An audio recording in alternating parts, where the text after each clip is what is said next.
This is Audible.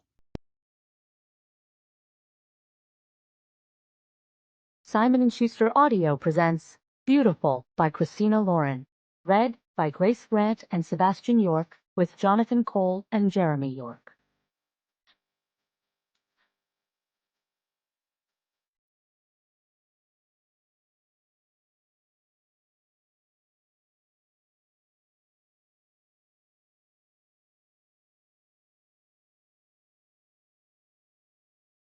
One. Pippa. I've tried not to be too bitter about the close friendship between clarity and hindsight. Such as, only once you're sitting for your final exams do you register that you might have studied a bit more. Or, perhaps, staring down the barrel of a gun held in your face, you think, gosh, I really was quite a wanker. Or maybe you've just happened upon the white, thrusting bum of your idiot boyfriend as he shags another woman in your bed, and you muse with a touch of sarcasm, ah, so that's why he never fixed the squeaky stair. It was the Pippa alarm. I threw my purse at him mid-thrust, hitting him squarely in the back. It sounded like 100 tubes of lipstick hitting a brick wall. For a cheating, lying, dickhead 40-year-old man, Mark really was quite fit. "You asshole!" I hissed as he attempted, rather gracelessly, to climb off her. The sheets were stripped from the bed. Add lazy to his list of attributes. Obviously he didn't want to have to carry the bedding to the laundrette on the corner before I got home. And his cock bounced against his stomach. He covered it with his hand. "Pippa!" To her credit, the woman hid her face behind her hands in mortification. "Mark," she choked out, "you didn't tell me you had a girlfriend." "Funny," I answered for him. "He didn't tell me he had 2 of them." Mark let out a few abbreviated sounds of terror. "Go on, then," I said to him, lifting my chin. "Get your things. Get out." "Pippa," he managed, "I didn't know." "That I'd be coming by at lunchtime?" I asked. "Yeah, I figured that out, love." The woman stood, scrambling in humiliation for her clothes. I suppose the decent thing to do would have been to turn away and let them dress in their shameful silence. But actually, if I was being fair, the decent thing to do would not be to claim she didn't know that Mark had a girlfriend when everything in the bloody bedroom was a delicate turquoise hue, and the bedside lamps had lace-covered shades. Did she think she was visiting his mum's flat? Give me a fucking break. Mark pulled on his pants, coming at me with his hands up as if approaching a lion. I laughed. Right then, I was much more dangerous than a lion. "Pippa, dearest, I'm so sorry." He let the words sit in the space between us, as if they might actually be enough to diffuse my anger. An entire speech filled my head in an instant, fully formed and articulate. It was about how I worked 15-hour days to support his startup. It was about how he lived and worked in my flat, but hadn't washed a dish in 4 months. It was about how he seemed to be putting a lot more focus into giving this woman a bit of fun than he'd put into making me happy in the past 6 months. But I didn't think he deserved even that much of my energy, glorious as the speech would have been. Besides, his discomfort, increasing with every second that passed without a word from me, was too delicious. It didn't hurt to look at him. You'd have thought it would in this type of situation, but instead it set something inside me on fire. I imagined it was my love for him, maybe, igniting like newspaper held over a match. He took 1 step closer. "I can't imagine how this feels right now for you, but—" Tilting my head and feeling the anger boil up inside, I cut him off. "Can't you? Shannon left you for another man. In fact, I imagine you know exactly how this feels right now for me." Once I said it, memories of those early days bubbled up, when we'd met at the pub, when it was just friends between us and we'd enjoy long conversations about my dating adventures and his relationship failures. I remembered how I could tell that he'd truly loved his wife from how devastated he was without her. I tried to keep from falling for him, with his dry sense of humor, curly dark hair, and luminous brown eyes, but failed. And then, to my utter glee, one night it turned into more. 3 months later, he'd moved in. 6 months after that, I'd asked him to fix the squeaky board on the stairs. 2 months after that, I'd given up and fixed it myself. That was yesterday. Get your things out of the closet and leave. The woman scurried past us without looking up. Would I even remember her face, or would I forever remember only the thrusting of Mark's backside over her, and the way his cock bobbed wildly as he flipped over in a panic? I heard the front door slam a few seconds later, but Mark still hadn't moved. "Pippa, she's only a friend. She's a sister of Arnold's from football. Her name—" "Don't give me her bleeding name," I said, laughing incredulously.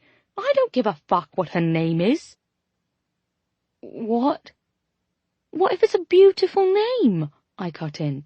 "What if, someday in the future, I'm married to a really nice bloke, and we have a baby, and my husband suggests that name, and I say, 'Oh, lovely one, that. Unfortunately, Mark shagged a girl with that name in my bed, with the sheets pulled off because he's a lazy wanker, so, no, we can't use that for our daughter.'"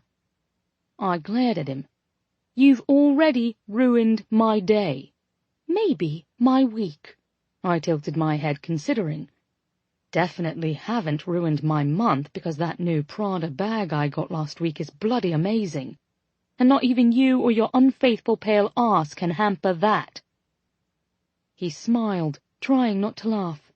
"Even now," he said quietly with adoration, "even after I've betrayed you like this, you're such a funny girl, Pippa." I set my jaw. "Mark, get the hell out of my flat." He winced apologetically. "It's only that I've got a telecon at 4 with the Italians, you see, and I was hoping to be able to make it from the—" This time it was my hand across his cheek that interrupted him. Coco set down a mug of tea in front of me and ran a soothing hand through my hair. "Fuck him." She whispered this for Lily's benefit. Lily loved motorcycles, women, rugby, and Martin Scorsese. But she did not, we'd learned, like her wife to swear in the house. I buried my face in my folded arms. "Why are men such wankers, Mum?" The mum was for both of them, because it's the one name they'd both answer to. It was confusing at first, shouting for one and having both turn to answer, and why, as soon as I could really speak, Colleen and Leslie let me call them Coco and Lily instead of Mum. "They're wankers because—" Coco began, and then trailed off, floundering. "Well, they aren't all wankers, are they?" I assumed she looked to Lily for confirmation, because her voice returned stronger when she said, "And women can be wankers too, for that matter." Lily came to her rescue. "What we can tell you is that Mark is definitely a wanker, and we all feel a bit blindsided by that, now don't we?" I was sad for the mums, too. They liked Mark. They appreciated that he was halfway between my age and theirs. They enjoyed his sophisticated taste in wine and his appreciation for Bob Dylan and Sam Cooke. When he was with me, he liked to pretend he was still in his 20s.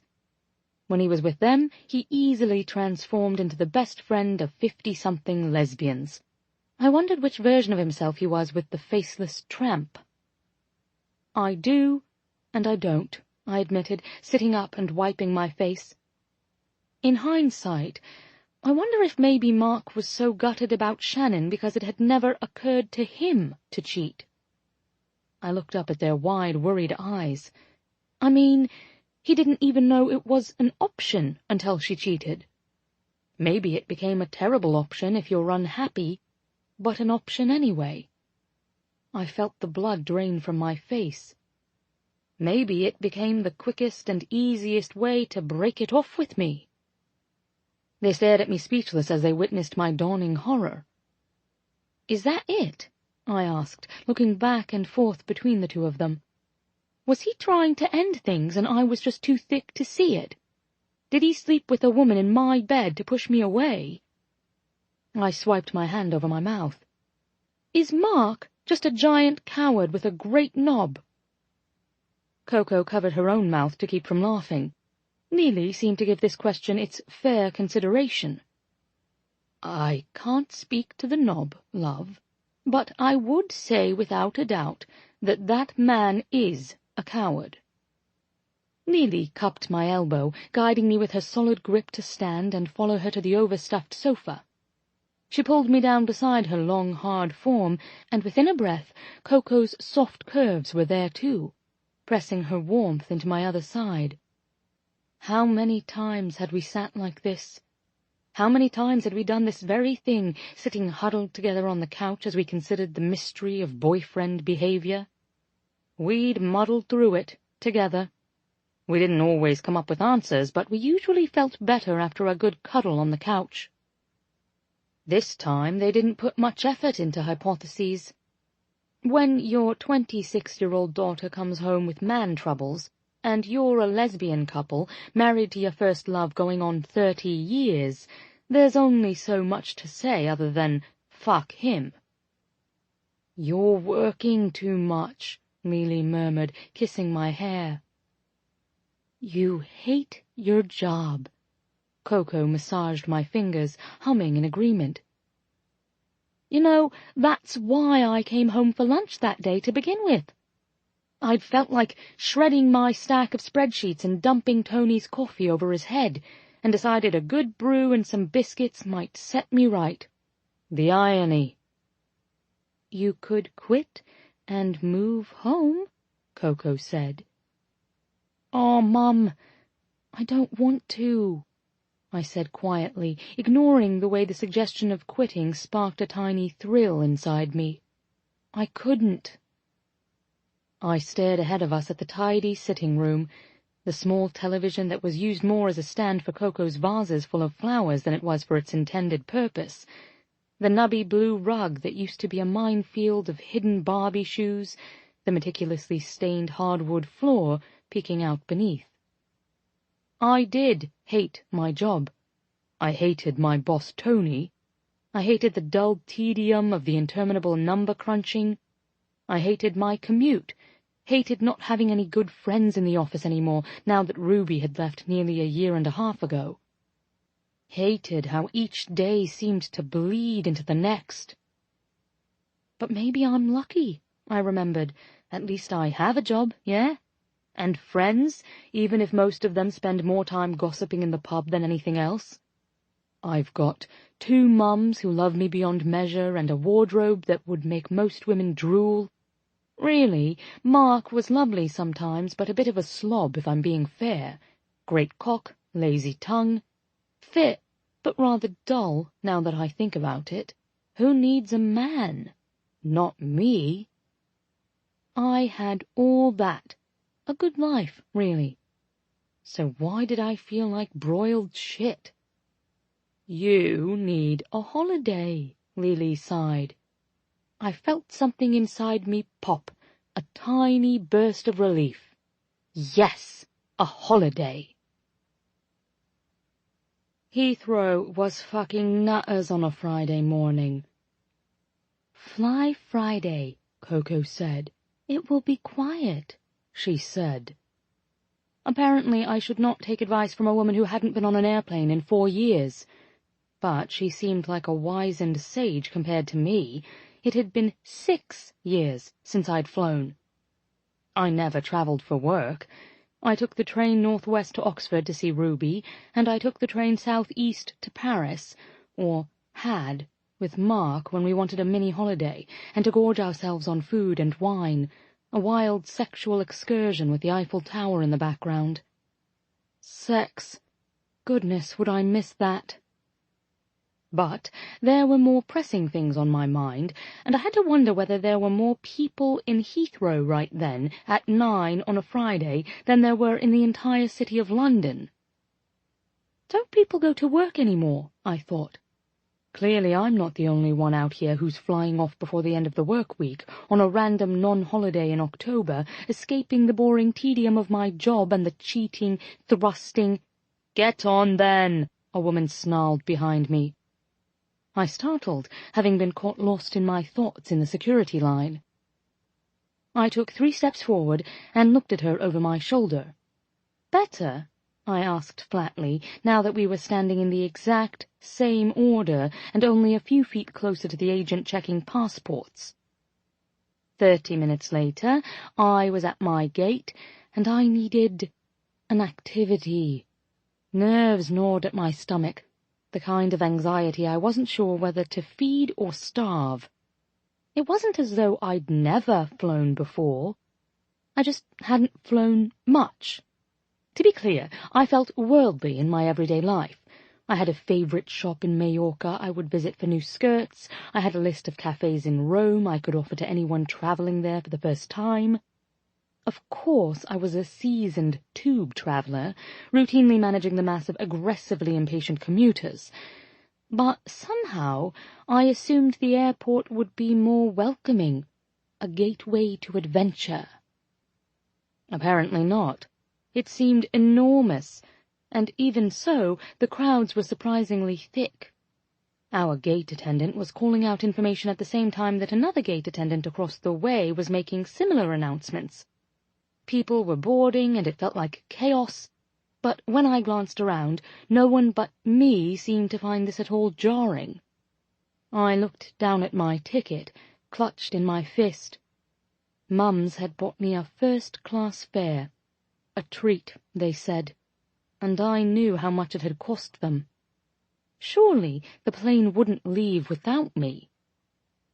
A man stepped up to my side, dressed smartly in a navy suit with polished shoes. He looked far more sure of himself than I felt. Stick by this one, I thought. If he's not on the plane, surely it's not time for me either. I let my eyes travel up his smooth neck to his face, and felt just the slightest bit dizzy. Obviously I was viewing the world through rebound-coloured glasses, but he was gorgeous. A head of thick, sunny hair, deep green eyes focused on the mobile in his hand, and a lovely jawline ripe for nibbling. "Excuse me," I said, putting my hand on his arm. "Could you help me?" He looked down at where I touched him, and then slowly over to me, and smiled. His eyes crinkled at the corners, and a single dimple dug into his left cheek. He had perfect American teeth, and I was sweaty and breathless. "Could you tell me how this works?" I asked. "I've not flown in many years. Do I board now?" He followed my attention to the ticket clutched in my hand and tilted it slightly so he could see. Clean, short nails, long fingers. "Oh," he said, laughing a little. "You're right next to me." Glancing up at the boarding door, he added, "They're pre-boarding now. That's for parents with small children or people who need a little extra time. First class comes next. Want to follow me on?" "I'd follow you past the gates of hell, sir." "That'd be smashing," I said. "Thank you." He nodded and turned back to face the gate attendant. "The last time I flew was to India 6 years ago," I told him, and he looked back at me. "I was 20 and visiting Bangalore with my friend Molly, whose cousin works at the hospital there. Molly is lovely, but we are both quite daft when we travel, and we nearly boarded a plane to Hong Kong by mistake." He laughed a little. I knew I was babbling nervously and he was just being polite, but I couldn't stop myself from finishing the pointless story anyway. A sweet woman at the gate redirected us, and we sprinted to the next terminal, where our plane had been moved. We'd missed the announcements because we'd been fetching beers at the restaurant, and we made it onto the flight just before it pulled back from the gate. "Lucky," he murmured. Lifting his chin to the jetway when our attendant announced first class could board, he told me, "That's us. Let's go." He was tall, and as he walked his ass made me nostalgic for Patrick Swayze in Dirty Dancing.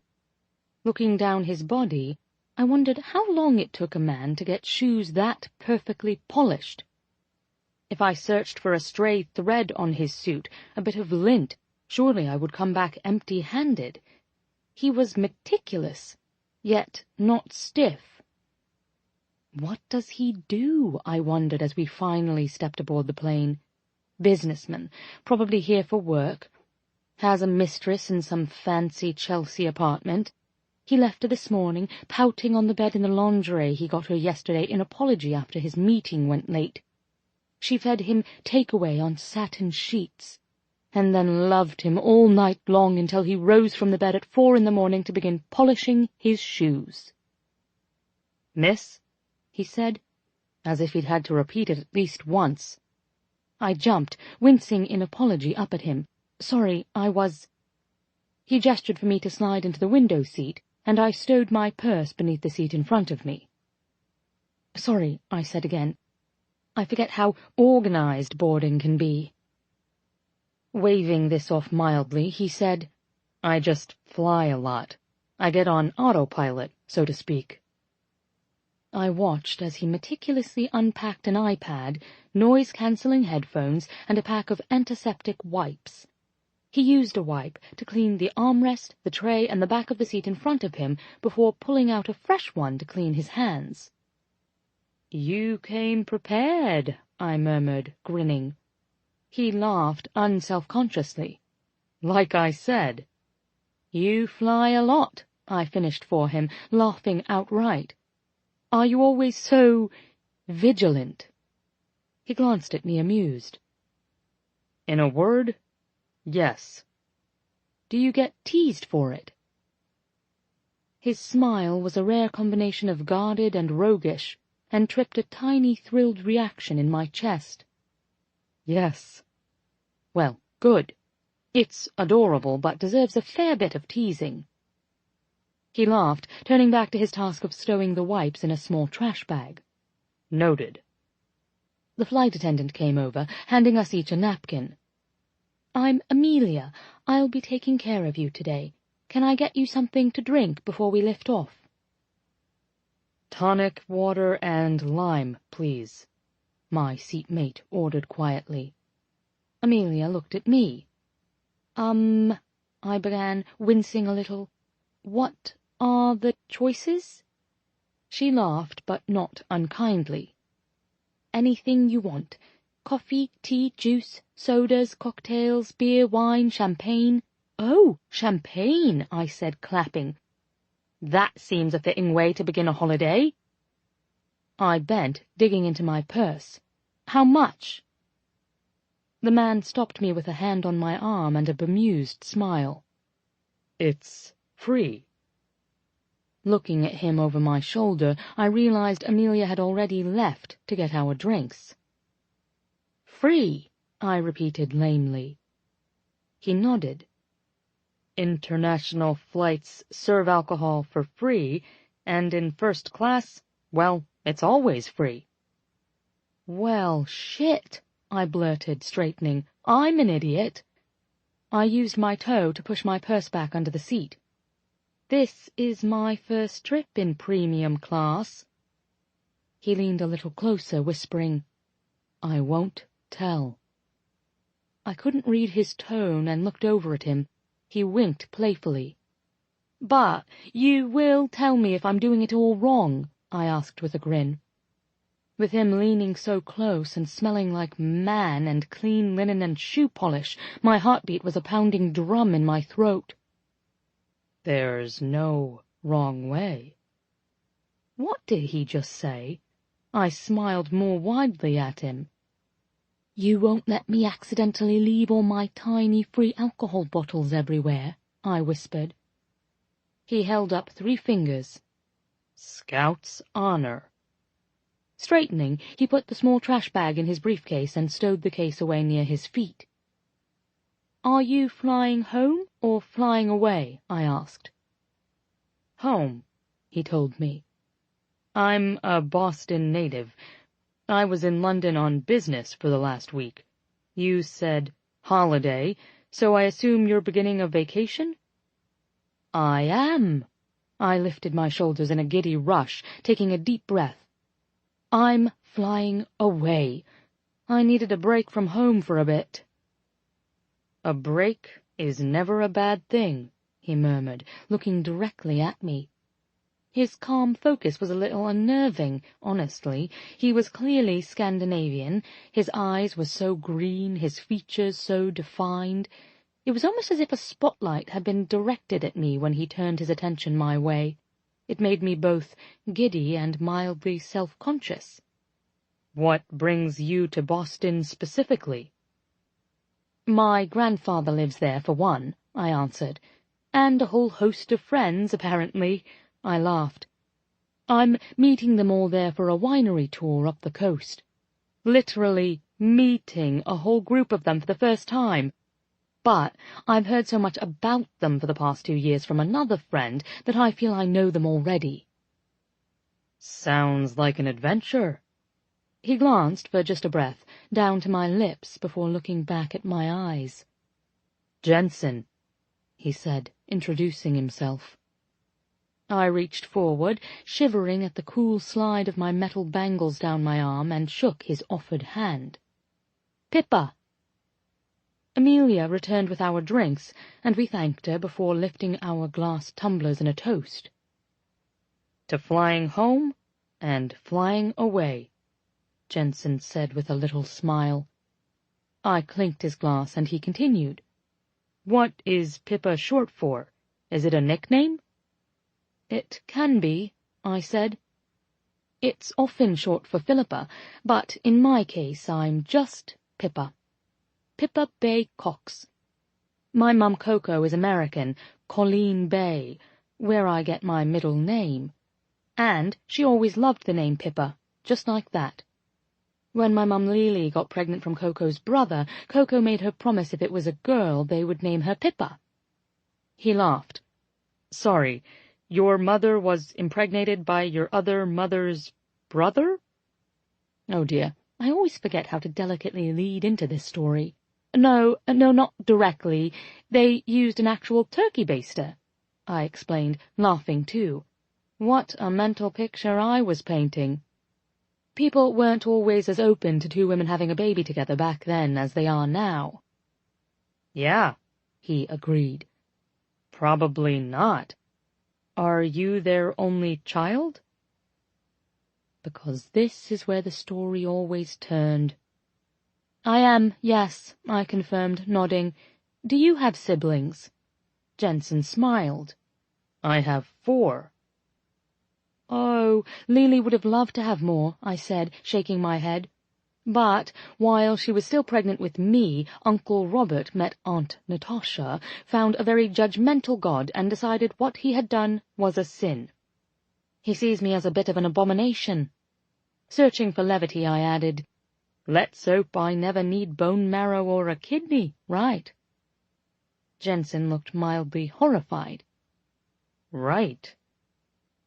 I registered with faint guilt that we'd been seated barely 5 minutes, and already I'd launched into my life history. "Anyway," I said, moving on, "they had to make do with just me. Good thing I kept them busy." His expression softened. "I'll bet." Lifting my champagne, I took a long swallow, wincing a little at the bubbles. "Now they want grandbabies, but thanks to the wanker they're going to have to wait for that." I finished my drink in a final gulp. Catching Amelia's eye, I held my glass aloft. "Time for one more before we take off?" With a smile, she took the tumbler to refill it. "Look how huge London is," I murmured, gazing out the window as we ascended. The city swam below us and was slowly swallowed by clouds. Beautiful.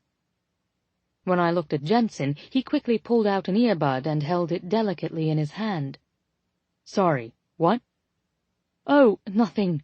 I felt my cheeks heat, and wasn't sure whether it was from embarrassment over being the chatty, oversharing seatmate, or from the champagne.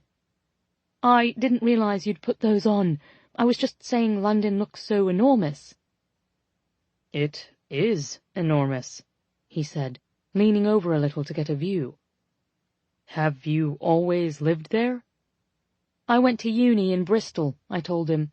"Then moved back when I got a job at the firm." "Firm?" he asked, pulling both earbuds fully away. "Sorry, yes, engineering." His brows rose, impressed, and I quickly spoke to redirect the level of his esteem. "I'm a lowly associate," I assured him. "My degree is in mathematics, so I just crunch the numbers and make sure we aren't pouring the wrong amount of concrete anywhere." "My sister is a biomedical engineer," he said proudly. "Quite different things," I said, smiling. "She makes very tiny things, and we make very big things." "Still, it's impressive, what you do." I smiled at this. "What about you?" He took a deliberately deep breath, and I suspected the last thing he wanted to think about was work. "I'm an attorney. I practice business law and primarily handle the steps that must be taken when two companies merge." "Sounds complicated." "I'm good with details," he shrugged. "There are a lot of details in my work." I looked him over again. Neat crease down the center of each leg, those shiny brown shoes, and hair combed without a single strand out of place. His skin looked well cared for, nails groomed. Yes, I could see he was a man of particulars. I glanced down at my own outfit, a black shift dress, striped purple and black tights, scuffed-up knee-high black boots, and a forearm full of bracelets. My hair was shoved in a messy bun, and I hadn't bothered to put on any makeup before sprinting to the tube. We were quite a pair. "Sometimes I wish we had just a bit more flair around," he said, having followed my attention. He fell quiet for a breath, and then added, "Too bad we don't need a mathematician." I let myself bask in this compliment as he quickly, nearly awkwardly, returned to his music and his reading. Only once he'd said it did I realize I really had started to feel rather dull overall. Couldn't keep my boyfriend's attention, couldn't muster the energy to do more with my career, hadn't been on holiday in months, hadn't gone out and gotten pissed with friends in even longer, hadn't even bothered to dye my rather reddish-blonde hair any fun color lately. I was in a holding pattern. Was. No longer. Amelia leaned in, smiling. "Get you another?" I held my glass out to her, the giddy rush of holiday and adventure and escape thick in my blood. "Yes, please." Champagne cut a sharp, bubbly path through my chest and into my limbs. I could practically feel my body relaxing in tiny increments, fingers to arm to shoulder, and stared at my hands. Shit! Chipped polish, as the warmth traveled up to the tattoo of the bird on my shoulder. I leaned my head back, sighing happily. This is so much better than going through my flat to figure out what the wanker left when he moved out. Jensen startled beside me. "Sorry, what?" he asked, pulling out an earbud. "Mark," I clarified. "The wanker. Didn't I tell you?" Looking amused as he let his eyes scan my face, deciding I was drunk, no doubt, but I didn't bloody care, he said gently, "You hadn't mentioned it, no." "Last week," I told him, "I came home to find my boyfriend shagging an unnameable twat." I hiccuped. Jensen bit his lip to keep from laughing. Was I that drunk already? I'd only had... I counted on my fingers. Oh, shit. I'd had 4 glasses of champagne on a very empty stomach. So I kicked him out, I said, straightening and working to sound more sober. But, as it turns out, it's not that easy. He said you can't live with someone for 8 months and just pack it all up in a day. I told him to give it a go and would burn whatever was left. You were pretty angry, of course, Jensen said quietly, pulling the other earbud out. I was angry, and then hurt. Bloody hell, I'm 26 and he's over 40. He shouldn't have to go elsewhere for a shag. Don't you agree? I bet your London mistress with the lingerie and the takeaway on the bed is younger and fit and perfect, right? His smile curled half of his mouth. My London mistress? Not that I'm perfect, and I sure as fuck don't eat takeaway on the bed, but I would, if he insisted, or wanted to stay in bed all day. But he has the lunchtime shag friend, so why would he want to do that with me? So then I got angry again. I rubbed my face. I was pretty sure I wasn't making any sense at all. Jensen was silent at this, but when I looked up, he seemed to be listening still. It was like being with mums on the couch, except here I had distance, and I didn't have to worry about them worrying about me.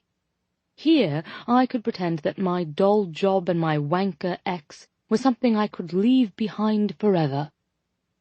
I turned in my seat to face Jensen and let it all out. I'd maybe been a bit of a trollop before him, yeah, I said, nodding absently when Amelia asked if I'd like another champagne. But when I met Mark, I thought he was it for me. You know how it is at the beginning. Jensen nodded vaguely. Sex on every flat surface, right? I clarified. I'd come home from work and it felt like being a kid running downstairs on Christmas morning. At this he laughed. Comparing sex to childhood, give me a second to catch up. But every day was like that, I mumbled. His wife had cheated and left him, and I saw him go through all of that and just hoped for so long that he would come back to life. And then he did. He came back to life with me, and we were together for so long, I mean like 11 months, which is an eternity for me. And it was so good at first, until it wasn't all of a sudden. He didn't clean, and he didn't fix anything I asked him to fix, and it was always my paychecks paying for the groceries and the takeaway and the bills, and then before I knew it, I was footing the bill for his new business. I looked at Jensen, whose face seemed to swim a little before me, and I was fine with it, I was. I loved him, right, so I would have given him whatever he wanted. But I guess giving him a lover to shag on my bed with the sheets torn off so he wouldn't have to wash them before I got home was maybe a step too far for me. Jensen put his hand over mine. Are you feeling okay? I want to put my boot up his arse, but otherwise Sometimes, when I fly, he said, gently cutting me off, I have a drink, and maybe another, and I forget, occasionally, how it affects me when I land. The altitude will make it worse. He leaned forward a little so I could focus on his face, I suppose. I don't say this to judge you for wanting some champagne, because this Mark guy sounds like a real asshole, but just to maybe tell you that flying and drinking is a different experience. I should have some water instead? I hiccuped, and then, to my horror, I belched. Oh, God. Oh, bloody hell. Fuck, I managed, slapping a hand over my mouth. I bet a man like Jensen didn't go around belching like a hobo in public. Or date a girl who did, or curse, or pass gas, or even have a speck of lint on his suit. With a mumbled apology, I climbed over him and headed to the loo, where I could splash some water on my face, take a few calming breaths, and give myself a lecture in the mirror. After some minutes, when I returned to my seat, Jensen was asleep. The landing was bumpy and jerked Jensen upright in his seat beside me. He'd slept for nearly 4 hours, but I'd been unable to close my eyes. Alcohol made my friends sleepy. It woke me up. It was unfortunate, on this flight in particular, because I would have rather slept than mentally catalogued all the ways I'd remained oblivious to Mark's infidelity, and then gone on to make an arse of myself with a stranger. Logan International stretched out, grey and dull ahead of us, and Amelia made what I assumed were all the regular announcements about staying seated and removing luggage carefully, and please fly with us again. I chanced a quick glance over at Jensen, and the movement banged a metallic gong in my head. "Oh," I groaned, clutching my forehead. "I bloody hate champagne." He smiled politely at me. Lord, he was pretty. I hoped he had someone to go home to and tell all about the insane, dishevelled Brit on the plane. But once we were allowed to stand, he pulled his phone from his laptop case and gazed frowning at the long scroll of notifications. "Back at it, then?" I asked with a smile. He didn't look up at me. "Have a nice trip." "Thank you." I literally bit my lips to keep from adding a rambling explanation for why I'd babbled incessantly at him and belched in his direction, and instead I followed his perfect arse into the terminal, 10 steps behind him. Crossing the terminal and going down toward baggage claim, I found Grandpa waiting at the bottom of the escalator in his Red Sox t-shirt, faded khakis, and suspenders. His hug reminded me of Coco's. Firm grip, warm softness, not a lot of words in greeting. "How was the flight?" he asked, guiding me along beside him with an arm around my shoulders. My legs felt weak and wobbly. What I wouldn't give for a hot shower. "I had too much champagne and talked that poor guy's ear off." I lifted my chin, indicating the tall businessman walking a few paces ahead of us, already speaking to someone in clipped words on his phone. "Ah, well," Grandpa said. I glanced at him, marvelling again that I could come from such gentle, soft-spoken stock. It had been 2 years since he'd visited London, and before then I'd seen him at every major holiday. Grandpa didn't ever gush over anything, but was steadfast in his quiet support of Lily and Coco. "It's good to see you," I said. "I missed your face and suspenders." "How long are you here before your road trip?" Grandpa asked in response. "I have the party tomorrow," I told him, "and then we're heading on the winery tour Sunday morning. But I'll be back at the end of the trip to be at the house for a bit." "Hungry?" "Famished," I said. "But no booze." I quickly retied my messy hair and then scrubbed my face with my hands. "Ugh, I'm such a mess." Grandpa looked over, and when our eyes met I could tell he saw only the best of me. "You look beautiful, Pippa girl." 2. Jensen. I could remember exactly one flight more awkward than that one. It was the June after my freshman year in college, and about 10 months after I'd met Will Sumner. He'd blown into Baltimore, the guy with the smile, swagger, and certainty that he and I were going to be partners in crime. For someone like me whose life had been, up to that point, quiet and sheltered, Will Sumner was the best kind of wrecking ball. That summer we went to Niagara Falls with his extended family, and let's say we happened upon a VHS tape of some badly shot porn. There was no music, no faces, and it was all done by one stationary camera. But nonetheless, we watched it over and over until we were blurry and desensitized, reciting the dirty talk in unison and shoveling Pringles into our mouths. It was the first time I'd ever seen someone having real sex, and I thought it was fucking stellar, until Will's pretty Aunt Jessica panicked at the airport, unable to find her home movie in her carry-on. I sat next to Aunt Jessica the entire flight, and it's safe to say I did not play it very cool, at all. I was sweaty palms and monosyllables and constant awareness that I knew what she looked like naked. I knew what she looked like having sex. My sheltered brain could barely handle that kind of information. Will was about as sympathetic as expected, pelting me with tiny balls of his napkins and peanuts across the aisle. "What's got you all tied up, Jens?" he'd called. "You look like someone saw you naked." Pippa was a different kind of awkward entirely. She was the kind of awkward where pretty and engaging turns into smeary makeup and incessant rambling from the miracle of alcohol. The kind where you feign sleep for more than 3 hours when your brain is panic scrolling through the list of ways the time on the plane might be better spent. As we made the trek to baggage claim, the low hum of airport noise drifted over me. It was nearly as familiar as the sound of my heater switching on at night, or my own goddamn breathing. I could sense Pippa behind me, chatting idly with her grandfather. Her voice was nice, accent thick with the polish of London and the streets of Bristol.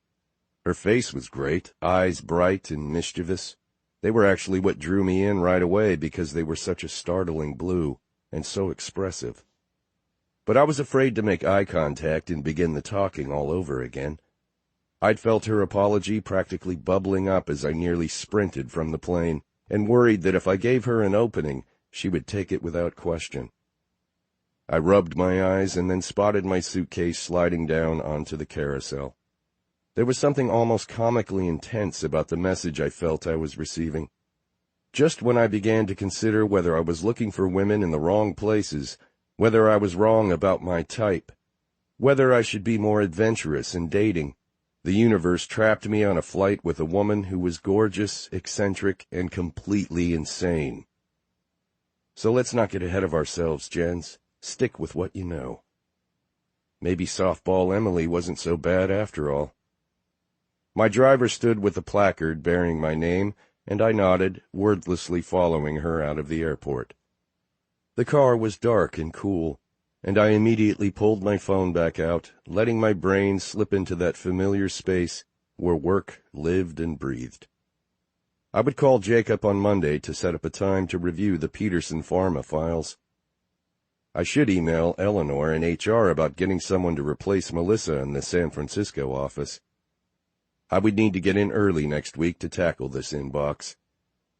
The car pulled up at the curb in front of my brownstone, and it felt like a gentle tug, unwinding me. Fall was upon us, spiraling through the trees that canopied the streets, turning everything somehow brighter before it all dimmed for the interminable months of winter. The air outside was biting after the warmth of the car, and I met the driver at the back, handing her a hefty tip for getting us here so efficiently in Boston rush hour. This London trip had been only a week, but it felt like an eternity. Mergers were one thing, international mergers were another. But international mergers gone wrong? Brutal. Endless paperwork, endless depositions, endless details to scrounge up and record, endless travel. Staring up at my house, a simple 2-story, 2 lights on in the bay window, front door framed by potted plants, I let the unwinding work its way through me. As much as I traveled, I was a homebody at heart, and fuck if it didn't feel good to be so close to my own bed. I didn't even feel privately embarrassed that the call of takeout delivery and Netflix made me feel a little drunk. The house lit up with the flick of a single switch, and before I did anything else, I unpacked, if for no other reason than to hide the evidence that I'd been traveling and would no doubt have to fly again soon. Denial, you are my favorite lover. Suitcase unpacked, dinner ordered, Netflix loaded and ready, and, as if on cue, my youngest sister, Ziggy, Hannah to anyone outside our family, opened the door with her set of keys. "Hey," she called out, like she had no reason to knock. Like she knew I'd be sitting right here, in sweats and slippers. Alone. "Hey," I said, watching as she threw her keys toward the bowl on the table near the door and missed by at least 2 feet. "Nice shot, loser." She smacked my head as she walked by. "Did you just get home?" "Yeah. Sorry, I was going to call you after I ate." She stopped, turning to look at me quizzically. "Why? Am I your honey, I'm home call?" She turned away, and I stared at her back as she retrieved a beer for me and a glass of water for herself. When she returned, I grumbled, "That's a terrible thing to say." "Is it inaccurate?" She flopped down next to me on the couch. "Why are you even here?" Ziggy was married to my best friend of more than 15 years, Will, of Aunt Jessica fame, and the two of them lived not 5 minutes down the road in a house much bigger and much more lived in than this one. She pulled her hair over her shoulder and grinned at me. "It has been suggested that I stomp around the house, thereby making it difficult to have work calls at night." Zig shrugged and sipped her water. "Will has some big conference call with someone in Australia, so I figured I'd hang here until I get the all clear." "Hungry? I ordered Thai." She nodded. "You must be tired." I shrugged. "My clock is a little off." "I'm sure a quiet night sounds good. I'm sure there's no one you're dying to see now that you're home." With my beer tilted toward my lips, I froze, sliding my eyes to her. "Stop it." To be fair, my entire family tended to be overly concerned with the goings-on in each other's lives, and I would admit to playing the protective older brother on more than one occasion. But I didn't like having my youngest sibling stepping into my game. "How's Emily?" she asked, and faked a yawn. "Ziggs." Knowing exactly how big a brat she was being, she turned and looked at me. "She scrapbooks, Jensen, and she offered to help me organize the garage." "That sounds pretty friendly to me," I said, scrolling through the channels. "This is her before marriage, Jens. These are her zany days."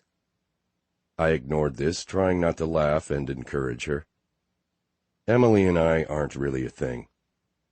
Thankfully, she decided not to push or make some sex joke. "Are you coming over tomorrow?" "What's tomorrow?" Ziggy glared at me. "Seriously, how many times have we talked about this?" I groaned, standing up and trying to think of a reason I needed to leave the room. "Why are you laying into me? I just got home." "Jens, we're hosting Annabelle's 3rd birthday tomorrow. Sarah is ready to pop with their 70th child, so she and Max couldn't handle throwing it at their place. Everyone is coming up from New York. You knew about this. You said you'd be home in time." Right. Yeah, I guess I'll stop by." She stared at me. "There's no stopping by. Come hang out, Jensen. How wonderfully ironic that I'm the one telling you this. When was the last time you went out with friends? When was the last time you were social or went on a date with someone other than softball, Emily?" I didn't answer this. I dated more than my sister knew, but she was right that I wasn't all that invested. I'd been married once. To sweet, playful Becky Henley.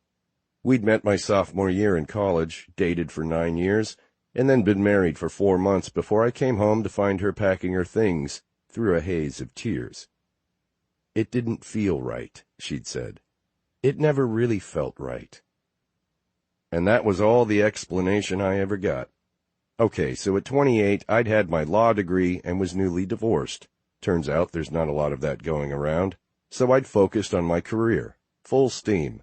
For 6 years, I made nice with the partners, climbed the ladder, grew my team, became indispensable to the firm. Only to find myself spending my Friday nights with my baby sister, being lectured about being more social. And she was right. It was ironic that she was the one having this conversation with me. 3 years ago, I'd said the exact same thing to her. I sighed. "Jensen," she said, pulling me back down onto the couch, "you're the worst." I was. I was absolutely the worst at taking advice. I knew I needed to get out of this work rut. I knew I needed to infuse some fun into my life.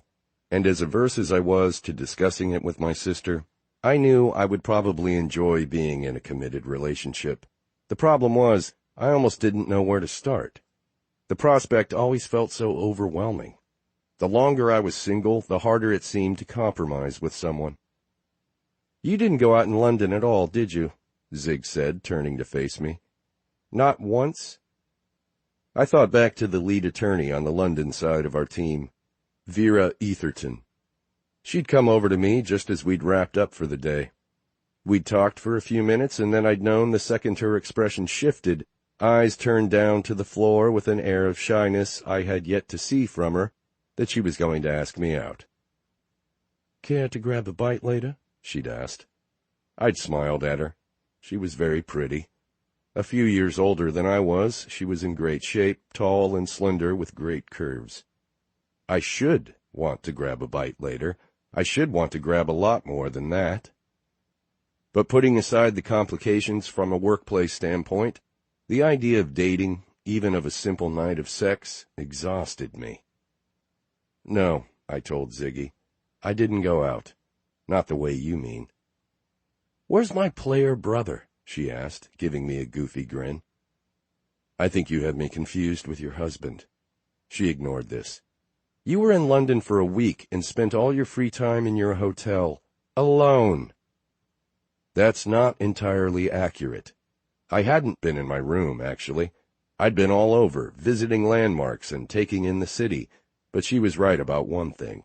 I'd done it alone. She raised a brow, daring me to prove her wrong. "Will said last night you need to get a bit of the college Jensen back." I glared at her. "Don't talk to Will about how we were in college anymore. He was an idiot." "You were both idiots."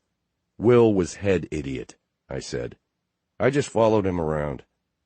"That's not the way he tells it," she said with a grin. "You're weird," I told her. "I'm weird? You have lights on a timer, a Roomba to keep your floor clean even when you're out of town. You unpack within minutes of entering your house, and I'm the weird one?" I opened my mouth to answer and then shut it, holding up a finger so she wouldn't let loose another playful tirade. "I loathe you," I said finally, and a giggle burst free from her throat. The doorbell rang, and I went to grab the takeout, then brought it into the kitchen. I loved Ziggy. Since she'd moved back to Boston, seeing her a few times a week had admittedly been good for both of us, but I hated to think she worried about me. And it wasn't just Ziggy. My entire family thought I didn't know they bought extra gifts for me at Christmas because I didn't have a girlfriend putting presents under the tree. They always left the +1 question hanging when they invited me over for dinner. If I brought a random stranger into my parents' house for Sunday dinner and announced I was going to marry her, my entire family would lose their minds celebrating. There was nothing worse than being the oldest of 5 children and also being the one everyone had to worry about. Making sure they always knew I was fine, totally, completely fine, was exhausting. But it didn't stop me from trying, especially because when I'd pushed Ziggs to get out into the world more, she'd met up with Will, of all people, and their story was a happily ever after I couldn't begrudge either of them. "Okay," I said, bringing her a plate of food and sitting back down beside her on the couch. "Remind me about the party. What time?" 11, she said. "I wrote it on your calendar on the fridge." "Do you even look at that? Or did you immediately throw out the Post-it note because it marred the perfectly stoic surface of your lonely refrigerator?" I quickly swallowed a sip of beer. "Can you put the lecture on pause for a second? Come on, honey, I'm tired. I don't want to do this tonight. Just tell me what I need to bring." She gave me an apologetic smile before shoving a fork full of rice and green curry in her mouth. Swallowing, she said, "Nothing. Just come over. I got a piñata and a bunch of little girl stuff, like tiaras and pony things." "Pony things?" She shrugged, laughing. "Kid stuff. I'm lame. I don't even know what they're called." "Party favors," I offered with dramatic finger quotes. She smacked my arm. "Whatever. Yes. Oh, and Will is cooking." "Ah, yes," I fist-pumped. My best friend had recently discovered a love for all things culinary, and to say we were all benefiting from it would be understating the extra hour I had to put in at the gym every night to compensate. How is our little chef? Catching up on episodes of Barefoot Contessa? He does fill out an apron quite nicely, I'll admit that. She looked at me sidelong. You better hope I don't tell him you said that, or you'll be cut off from dinners.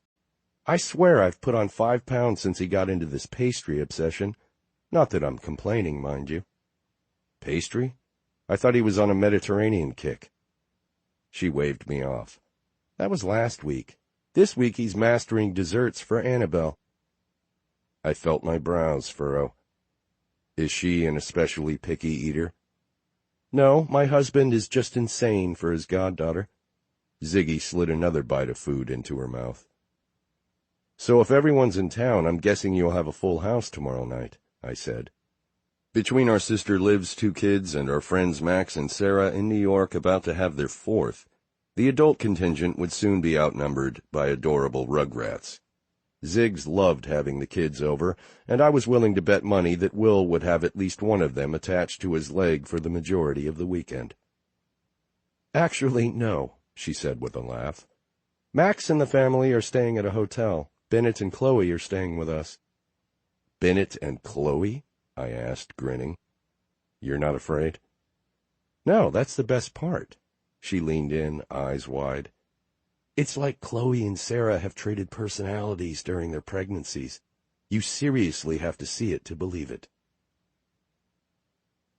As predicted, when Ziggy opened the door Saturday morning, the only thing I could see behind her was a flash of color and silk and tiny sprinting bodies. A small child ran into her legs, hugging them fiercely and propelling her forward into my arms. Hey, my sister said, grinning up at me. I bet you're already glad you came. I glanced over her shoulder at the entryway beyond. A pile of assorted children's shoes lay near the front door, and I could see a mountain of birthday presents stacked on the dining room table through a wide craftsman-style doorway.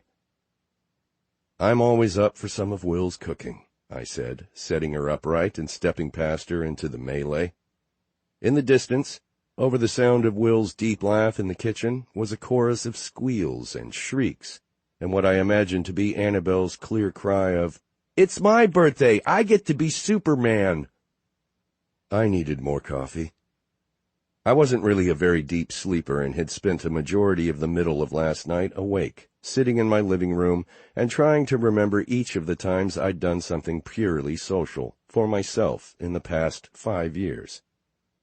The problem was, other than the gym, my softball games on Thursdays, and drinks or coffee with one of my friends afterward, I didn't feel like I had all that much going on. My social calendar was packed, sure, but it was nearly always a work dinner, a visiting client, some milestone the partners wanted to mark with a lavish meal. 2 years ago, I'd come to the depressing realization that too much time on the road and the couch had left me out of shape. I'd started running and weightlifting again, dropping 30 pounds and putting on some muscle. I rediscovered my love for fitness only to realize that I hadn't actually done it to look better or catch someone's eye. I'd done it to feel better. Aside from that, nothing significant in my life had changed since then. My failed marriage was something I tried not to think about, but late into last night I had registered that Becky's leaving me had set off a chain reaction. Heartbreak led me to dive into work, which brought me success, which grew into its own sort of obsessive reward. And at some point I knew I had to commit either to work or to a life outside of it. 6 years ago, with bitterness fueling most of my thoughts about romantic relationships, the decision had been easy. Now I was happy, wasn't I? Not entirely fulfilled, maybe, but content at the very least. But my sister's mild needling last night had sent me into a cold panic. Was I going to die an old man in my neat-as-a-pin, not-so-bachelor pad while color-coding a closet full of cardigans? Should I give up now and take up gardening? I slipped down the hall and out the back into the yard. Dozens of balloons were tied to the fence and the trees, anchored with ribbons to white folding chairs, and arranged along a series of small round tables. A white cake with ruffled frosting topped with a little plastic giraffe, elephant, and zebra sat in the center of the largest table near the patio. A handful of small children in sweaters and scarves raced across the lawn, and I stepped carefully out of their way and toward the cluster of grown-up-sized humans near the grill. "Jens!" Will's familiar voice called to me, and I maneuvered my way over to him. More balloons hung from a vine-covered pergola, along with a safari-themed birthday banner. "I have never had a birthday party this cool," I said, staring behind me at the color explosion in the backyard. "Annabelle doesn't even live here. Who are all these kids?" "Well, Liv's kids are somewhere," he said, glancing around. "The rest belong to Max and Sarah, or people Hannah works with." I blinked at him before looking back out at the yard. "This is your future." I said it with a joking bleakness, but Will beamed. "Yep." Okay. I think I'm past the opportunity for more coffee. Where's the beer?" He pointed to a cooler beneath their large oak tree. "But there's some scotch inside you might want to try." I turned just as Max Stella stepped out onto the patio, grinning over at the gaggle of kids sprinting around the lawn. Max and Will had started a venture capital firm together years ago in New York, and seemed to be the exalted odd couple of arts and sciences.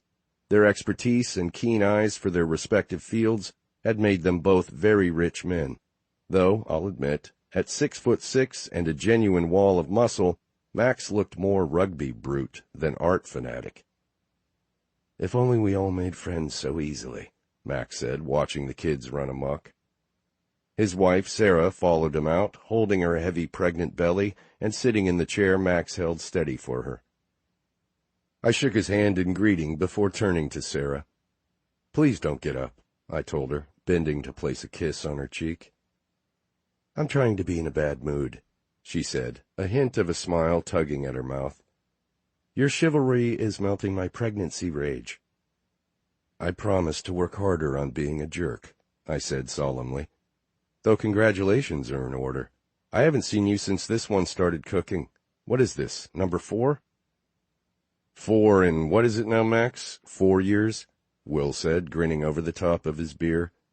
"Maybe take a nap or something. Find a hobby."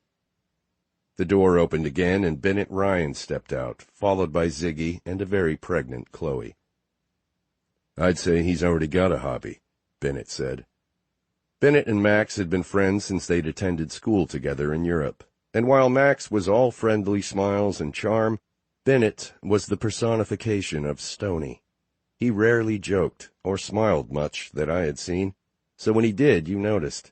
His mouth went a little lopsided, the line of his shoulders softened. He got that way when he looked at his wife, too. He was practically beaming now. It was disorienting. "Jensen!" The sound of my name jerked my attention around behind me again. Chloe crossed the patio and pulled me down into a hug. I blinked for a moment, glancing curiously over to Will before finally wrapping my arms around her. I had, without a doubt, never hugged Chloe before. Hey there, how are you?" I said, pulling back to look at her. Both pregnant women were small-boned, but where Sarah was willowy and delicate, there was a fierceness about Chloe you couldn't overlook. The Chloe I knew was not exactly what you'd call touchy-feely, and I was at a bit of a loss for words. "You look happy," she finished for me, and reached down to place a hand on her round stomach. "Ecstatic and just bliss the fuck out?" I laughed. "Well, yes." She winced, looking down at the kids on the lawn. "Shit, I'd better work on not swearing." Realizing what she'd just said, she groaned, laughing. "I am hopeless." Bennett slid a gentle hand around her shoulders, and she leaned into him, and then giggled. We all stared on in bewildered silence. Finally, Max spoke. "They haven't tried to kill each other in at least 4 months. It's confusing the hell out of everyone." "I'm worrying everyone with how agreeable I've been," Chloe said with a nod. "Meanwhile, sweet Sarah couldn't open a jar of peanut butter last week and lost it so completely she launched it out the window and onto the sidewalk of Madison Avenue." Sarah laughed. "No one was injured, just my pride and my long-running streak of good behavior." George has threatened to leave Sarah and go work for Chloe, Bennett said, referring to Sarah's assistant, who had a famous snark-hate relationship with Chloe. Armageddon is clearly upon us. Okay, quit hogging my brother. Ziggy stepped around Chloe and threw her arms around my neck. You're still here. I gazed again in confusion at Will. Of course I'm still here. I haven't been given cake yet. As if I'd uttered the magic word, a handful of children appeared, bouncing excitedly and asking if it was time to blow out the candles. Ziggy excused herself and led them to where another group was playing Red Rover. When are you both due? I asked. Sarah is due at the end of December, Chloe said. I'm December 1st. At that, we all seemed to take a moment to look around us, sitting in the mild October chill with leaves falling sporadically. Don't worry, I'm fine, she said, noting everyone's mother-hen expressions. This is my last trip, and then I'm back in New York until this little thing arrives. Do you know if you're having a boy or girl? I asked. Bennett shook his head. Chloe's DNA has definitely been handed down because the baby was too stubborn to let the technician get a good enough look to tell. Max snorted, glancing expectantly at Chloe for her sharp comeback, but Chloe just shrugged and smiled. So true, she sang, stretching to kiss Bennett's jaw. Given that Bennett and Chloe's unique brand of flirtation looked strongly like verbal sparring matches, watching her brush aside his attempt to rile her up was, well, kind of disconcerting in a way. For all its normalcy, it was a bit like watching an alien courtship ritual. Ziggy returned from the yard with the birthday girl in tow. The kiddos are getting restless, she said, and everyone took that as a sign that it was time to get the party started. I made small talk with Sarah, Will, Bennett, and Chloe, while Max, my sister, and a few of the other parents handed out ingredients to make some sort of dirt cup, complete with crushed Oreos, pudding, and gummy worms. Max's brother Niall and his wife Ruby were the last to arrive, but I missed it in the chaos of sugar-fueled preschoolers. It was slightly jarring meeting Niall Stella for the first time. I'd grown used to being near Max, whose height was easy to forget because he seemed so comfortable in his skin, so eye-level emotionally with everyone. But Niall's posture was textbook perfect, nearly rigid, and although I came in at a respectable 6'2" myself, Niall had several inches on me. I stood to greet them both. Jensen, he said, it's so good to finally meet you. Even their accents were different. I remembered Max telling me of the time he'd spent in Leeds, and how that had shaped the way he spoke, his words much looser and more common. But like everything else about Niall, even his accent was proper. It's a shame we couldn't meet while we were all in London. Next trip, I said, and waved him off. I was slammed this time around. I wouldn't have been much company, but it's really great to be able to meet you both now. Ruby pushed past him, stepping toward me and opting for a hug. In my arms, she felt like a willowy puppy, vibrating the slightest bit, bouncing on her toes. I feel like I already know you, she said, pulling back to smile widely up at me. Everyone was at our wedding in London last year, and they all had stories about the elusive Jensen. Finally, we meet. Stories? Elusive? I wondered at that as we all took our seats. I didn't feel like the most interesting person these days. Helpful, yes. Resourceful, sure. But elusive has some mystery to it that I just wasn't feeling. It was strange to be 34 and sense that my life was slowing down, that my best years were somehow behind me, especially when I seemed to be the only one who felt that way. Ziggy didn't stop talking about you for about a month after the wedding, I told Ruby. It looked like an amazing event. Niall smiled down at her. It was. So what brings you to the States? I asked. I knew Ruby had moved to London for an internship that eventually led to a graduate program, and that the couple currently called London home. We're taking a trip to celebrate our first anniversary, just going a little later than planned, he explained. We started here to pick up Will and Hannah. Ruby bounced on her feet. We're doing a tour of breweries and wineries up the coast. Her enthusiasm was infectious. What places are you hitting? I asked. Hannah rented a van, Niall said. We're starting down in Long Island and over 2 weeks are working our way to Connecticut, and then to Vermont. Your sister organized the entire thing. I used to work out there at a winery on North Fork, I told them. Every summer in college I worked at Laurel Lake Vineyards. Ruby's palm playfully smacked my shoulder. Shut up! You're an expert at all of this. I can't shut up, I said, grinning at her. It's true. You should come along, she said, nodding as if it were already decided. Glancing at Niall, she gave him a winning smile, and he laughed quietly. She turned toward Bennett, Chloe, and Will. Tell him he should come. Innocent bystander here, Will said, holding up his hands. Keep me out of this. He paused, taking a drink from his bottle. Even though it sounds like a pretty great idea. I stared blankly at him. Just consider it, Jensen, Ruby continued. Will and Hannah and another friend are coming, and thank God Hannah doesn't drink much because at least one of us will be able to drive. It will be a fantastic group. I had to admit, a local trip would be perfect. Although I had what felt like 1,000,000 airline miles, the idea of flying somewhere for vacation sounded awful. A road trip, though? Maybe. But I couldn't do it. I'd already been away from the office for more than a week, and I couldn't fathom how I would tackle everything in time. I'll think about it, I told them. Think about what? Ziggy said, joining us again. They're trying to convince your brother to join you on your trip, Bennett told her.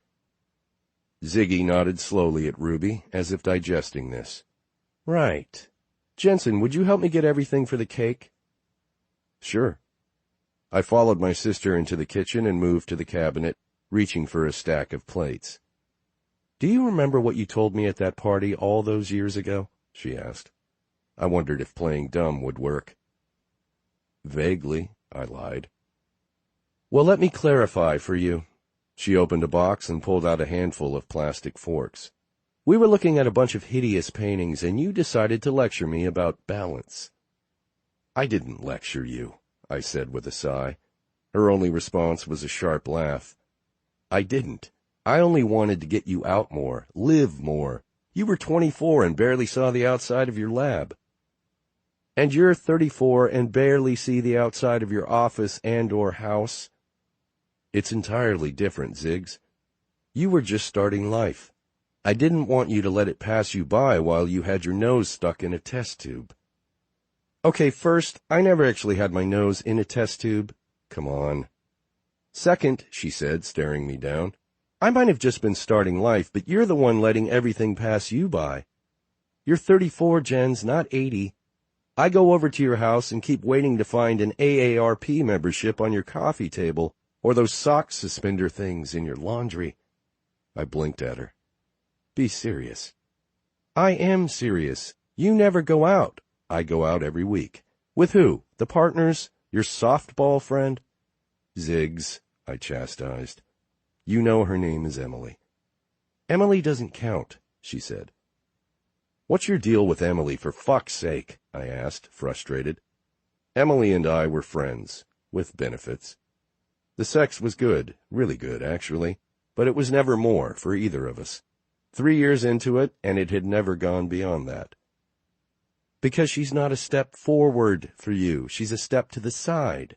Or maybe even backward, because as long as you have accessible sex, you won't ever bother looking for something more fulfilling. You think I'm pretty deep, then? Ignoring this, she continued. You were in London for a week and didn't do anything but work. Last time you spent a weekend in Vegas and didn't even see the Strip. You're wearing a cashmere sweater, Jensen, when you should be in a tight T-shirt showing off your muscles. I stared at her blankly. I couldn't decide which of these was worse, that my sister was saying this, or that she was saying it at a 3-year-old's birthday party. Okay, gross, you're right. She shivered dramatically. Let's strike what I just said from the record. Make your point, Ziggs. This is getting tedious. She sighed. You're not an old man. Why do you insist on acting like one? My thoughts hit the brakes. Just do something fun with us. Let loose, get drunk, maybe find a nice girl and get your freak on. Jesus Christ. Okay, strike that last part, she said. Again. I'm not crashing their anniversary trip and being the third, I did the math, fifth wheel. That's not going to add any sort of boost to my social life. You wouldn't be any wheel. You heard them. They have another friend coming along, she said. Come on, Jens. It's a group of good people. It could be so much fun. I laughed. Fun. I hated to admit it, but my sister had a point. I'd come straight home from a solid, non-stop work week in London, with many consecutive non-stop work weeks before that, with every intention of heading back into work on Monday. I hadn't planned for any downtime. A couple of weeks off wouldn't hurt, would they? I'd left the London office in good shape for the upcoming trial, and my colleague Natalie could handle everything else for a little while. I had more than 6 weeks of accrued vacation, and the only reason it wasn't more than that was because I'd cashed out on 10 weeks 4 months ago, knowing I'd never use them. I tried to imagine 2 weeks with Will and Ziggy, 2 weeks of wineries, breweries, sleeping in. I nearly wanted to weep. It sounded so good. Fine, I said, hoping I wouldn't regret this. Ziggy's eyes went wide. Fine? What? I'll go. She gasped, genuinely shocked, and then threw her arms around my neck. Seriously? She yelled, and I pushed away to put a hand over my ear. Sorry, she yelled again, not really any farther from my ear than before. I'm just so excited. A tiny ball of unease wormed its way into my chest. Where did you say we're going again? I asked. Her expression became even more animated. I've made an awesome itinerary. We're hitting breweries and wineries and a few awesome resorts with a final week at this unreal cabin in Vermont. I exhaled, nodding. Okay. But Ziggy caught my hesitation. You're not thinking of changing your mind already, are you? Jensen, I swear to— No, I interrupted, laughing. I just had this really insane person next to me on the plane yesterday, and she mentioned going on a winery tour. I had a panicked moment, thinking in some freakish joke the universe is playing, she would be the friend coming along. Let me be honest. I'd rather slam my hand in a door or eat a brick. Ziggy laughed. She was on the flight from London? At first she was okay, but then she got drunk and wouldn't stop talking, I said. It would have been a more pleasant flight if I'd been crammed into a middle coach seat. God, imagine a week with such a woman. My sister winced, sympathetically. I feigned sleep for 4 hours, I admitted. Do you have any idea how hard that is? Sorry to interrupt, a small voice rose up from behind me.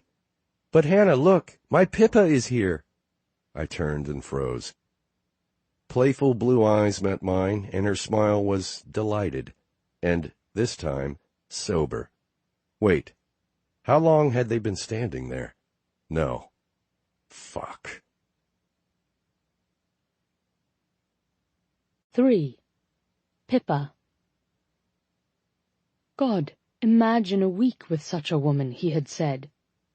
The woman had winced sympathetically. I feigned sleep for 4 hours, he had said, then shivered. Actually shivered. I'd known it was him, of course, even from the back, with his perfectly styled hair, impeccable cashmere sweater, and pressed trousers at a child's birthday party, no less. I'd recognized him the instant I entered the kitchen. And then, of course, I was aided by the rhythm of his voice, smooth, low, never loud or strained, as we'd stood just behind him, waiting for a good moment to interrupt. Part of me had wanted to let him keep going forever. It was like scratching an itch inside my brain, knowing that I'd been just as tedious as I'd believed myself to be. And also, a little bit, I was tickled by his ability to bitch about it with such a fluid combination of articulation and irritation. I wouldn't have predicted that. He seemed so even-keeled.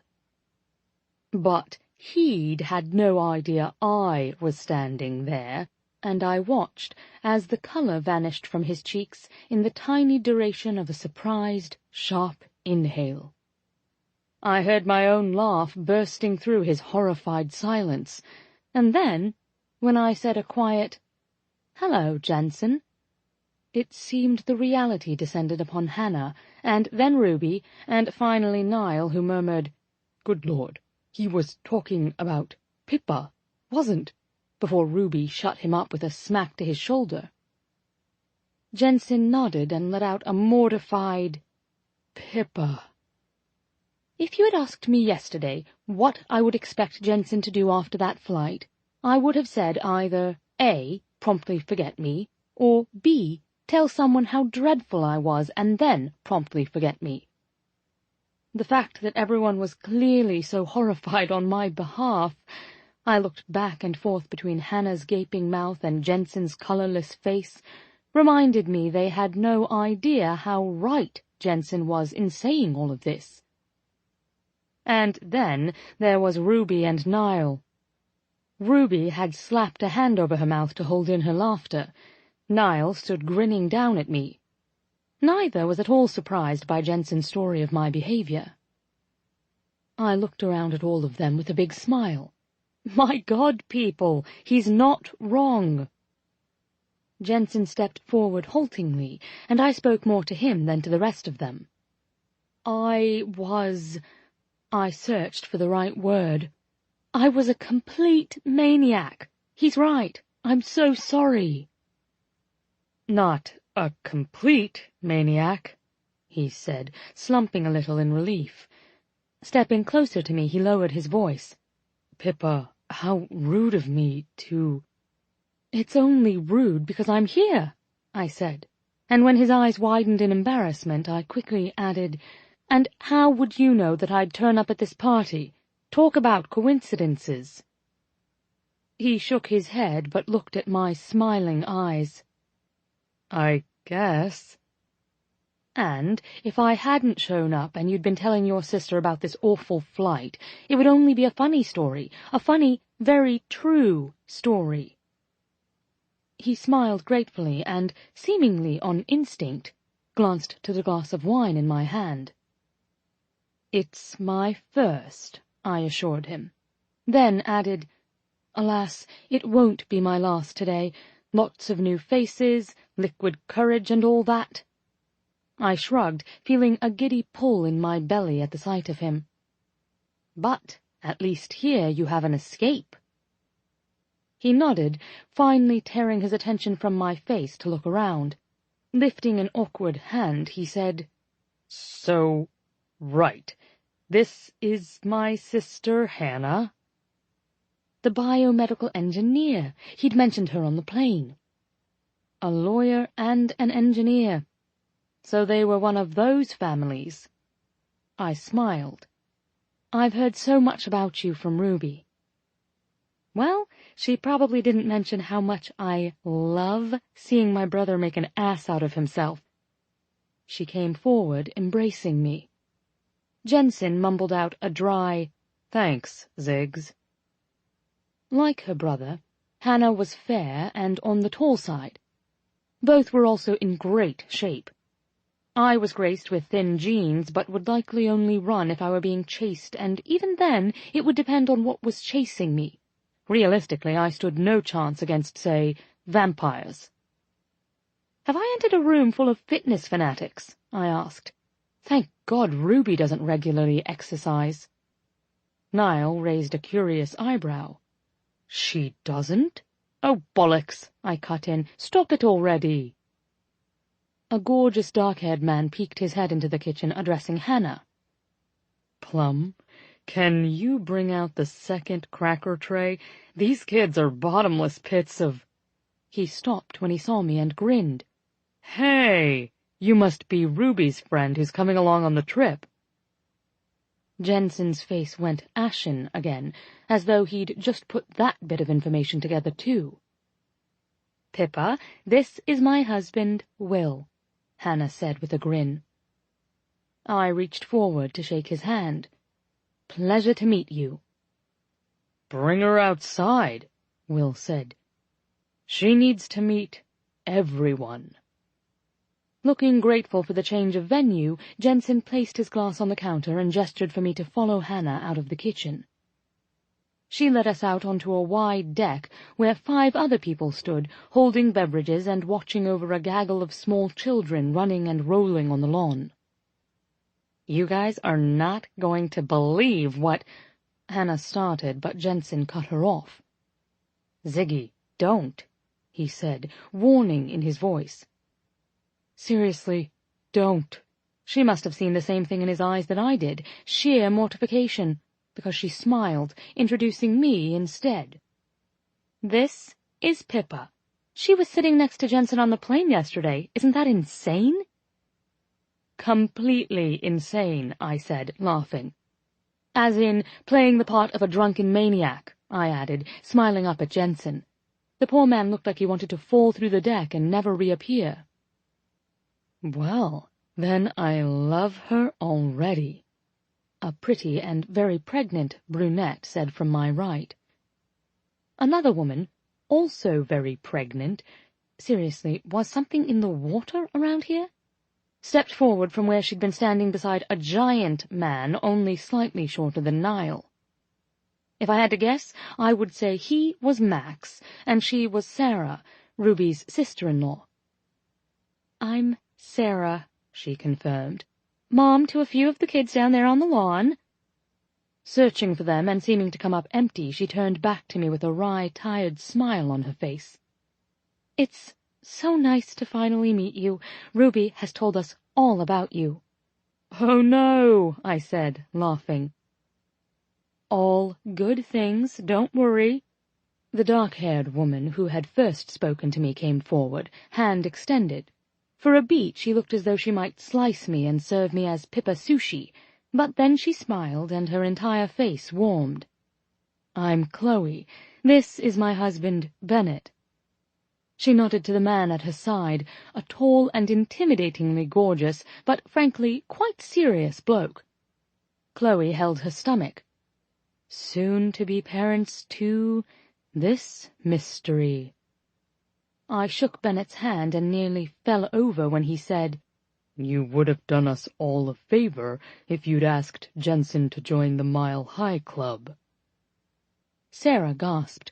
Hannah reached over and smacked Bennett's arm, but I coughed out a laugh. I looked at Jensen. "Is that right? Should you have followed me to the loo?" He laughed, shaking his head in amusement. "I try not to have sex with women who won't remember it later." I grew mildly light-headed from the flirtatious lean to his words. "Too worn out from that mistress in the London flat?" "A figment of your imagination, sadly." "And the gorgeous wife in the brownstone down the street?" "Again," he said, stifling a smile, "you've given me quite a fantasy life." "Well," I clapped my hands, "this just means you're free to shag the entire 2 weeks we drink our way around the East Coast vineyards." Jensen turned bright red. A few people, Chloe, Sarah, and Niall, barked out surprised, delighted laughs. "Oh, my God," Sarah said, placing a delicate hand to her throat. "Jensen, you look like you just swallowed a plate. Wow, am I sorry I'm going to miss this." And it was true, he looked exactly like he'd swallowed a plate. "Can't wait," Jensen said, voice wobbly. My poor put-together seatmate was rather surprised to find himself the subject of all this attention. This trip would undoubtedly be fun. "Pippa is exactly as I described, isn't she?" Ruby said to everyone and no one, smiling at me fondly. I put my arm through hers and grinned up at her. "Now introduce me to all the little ones. Your friends are quite the breeders." "I don't know why you don't work at a daycare," Ruby said. "You're so cute with kids." I tickled little Annabelle's tummy and pretended to shriek in surprise when her younger sister Iris jumped out from behind the playhouse yelling, "Boo!" "Because," I answered, my voice going muffled when Iris and Annabel hugged me around my face simultaneously. I'd be plastered day and night. Ruby laughed. Gently prying them off me, I gave them a task. "See if you can find Auntie Pippa some carrot sticks," and then turned back to Ruby when they sprinted over to the table laden with food. "Besides, I make more money working at RC. It's hard to leave." She pulled up a blade of grass, grumbling, "Not that hard." "Well, not for you. Especially not when you have one Niall Stella in your bed and a position at Oxford waiting in the wings." I bumped her shoulder, smiling at her when she looked over at me. She gave me a grudging laugh. "God, that whole time was so crazy. It's 2 years ago, can you believe that? It feels like yesterday." It wasn't easy to forget Ruby's harrowing experience at the end of her tenure at the engineering firm where we met, Richardson Corbett, where Ruby fell in love with Niall. Niall eventually noticed and quickly fell in love with Ruby, and then he ruined it all by being a coward when she was told to choose between her job and her relationship. I forgave him not long after she did, but occasionally like to throw a quietly muttered wanker at him whenever it comes up. He takes it in the good spirit it's intended, I think. Speaking of the devil, Niall appeared, finding a spot between us on the lawn, and handing Ruby a glass of wine. I watched, grinning, as he leaned close and kissed her. "That will never get old," I mumbled. "What won't?" he asked, pulling away from her to turn to me. "Seeing you be affectionate in public. You used to go into your office and close the door so you could retie your shoes in private." Ruby laughed. "It took a while to train him." He shrugged without protest, sipping his beer.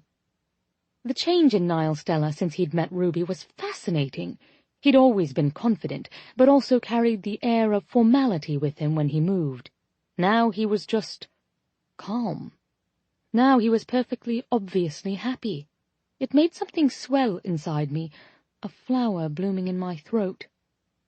I watched Sarah in the distance, holding her 1-year-old Ezra in an airplane position across her full pregnant belly.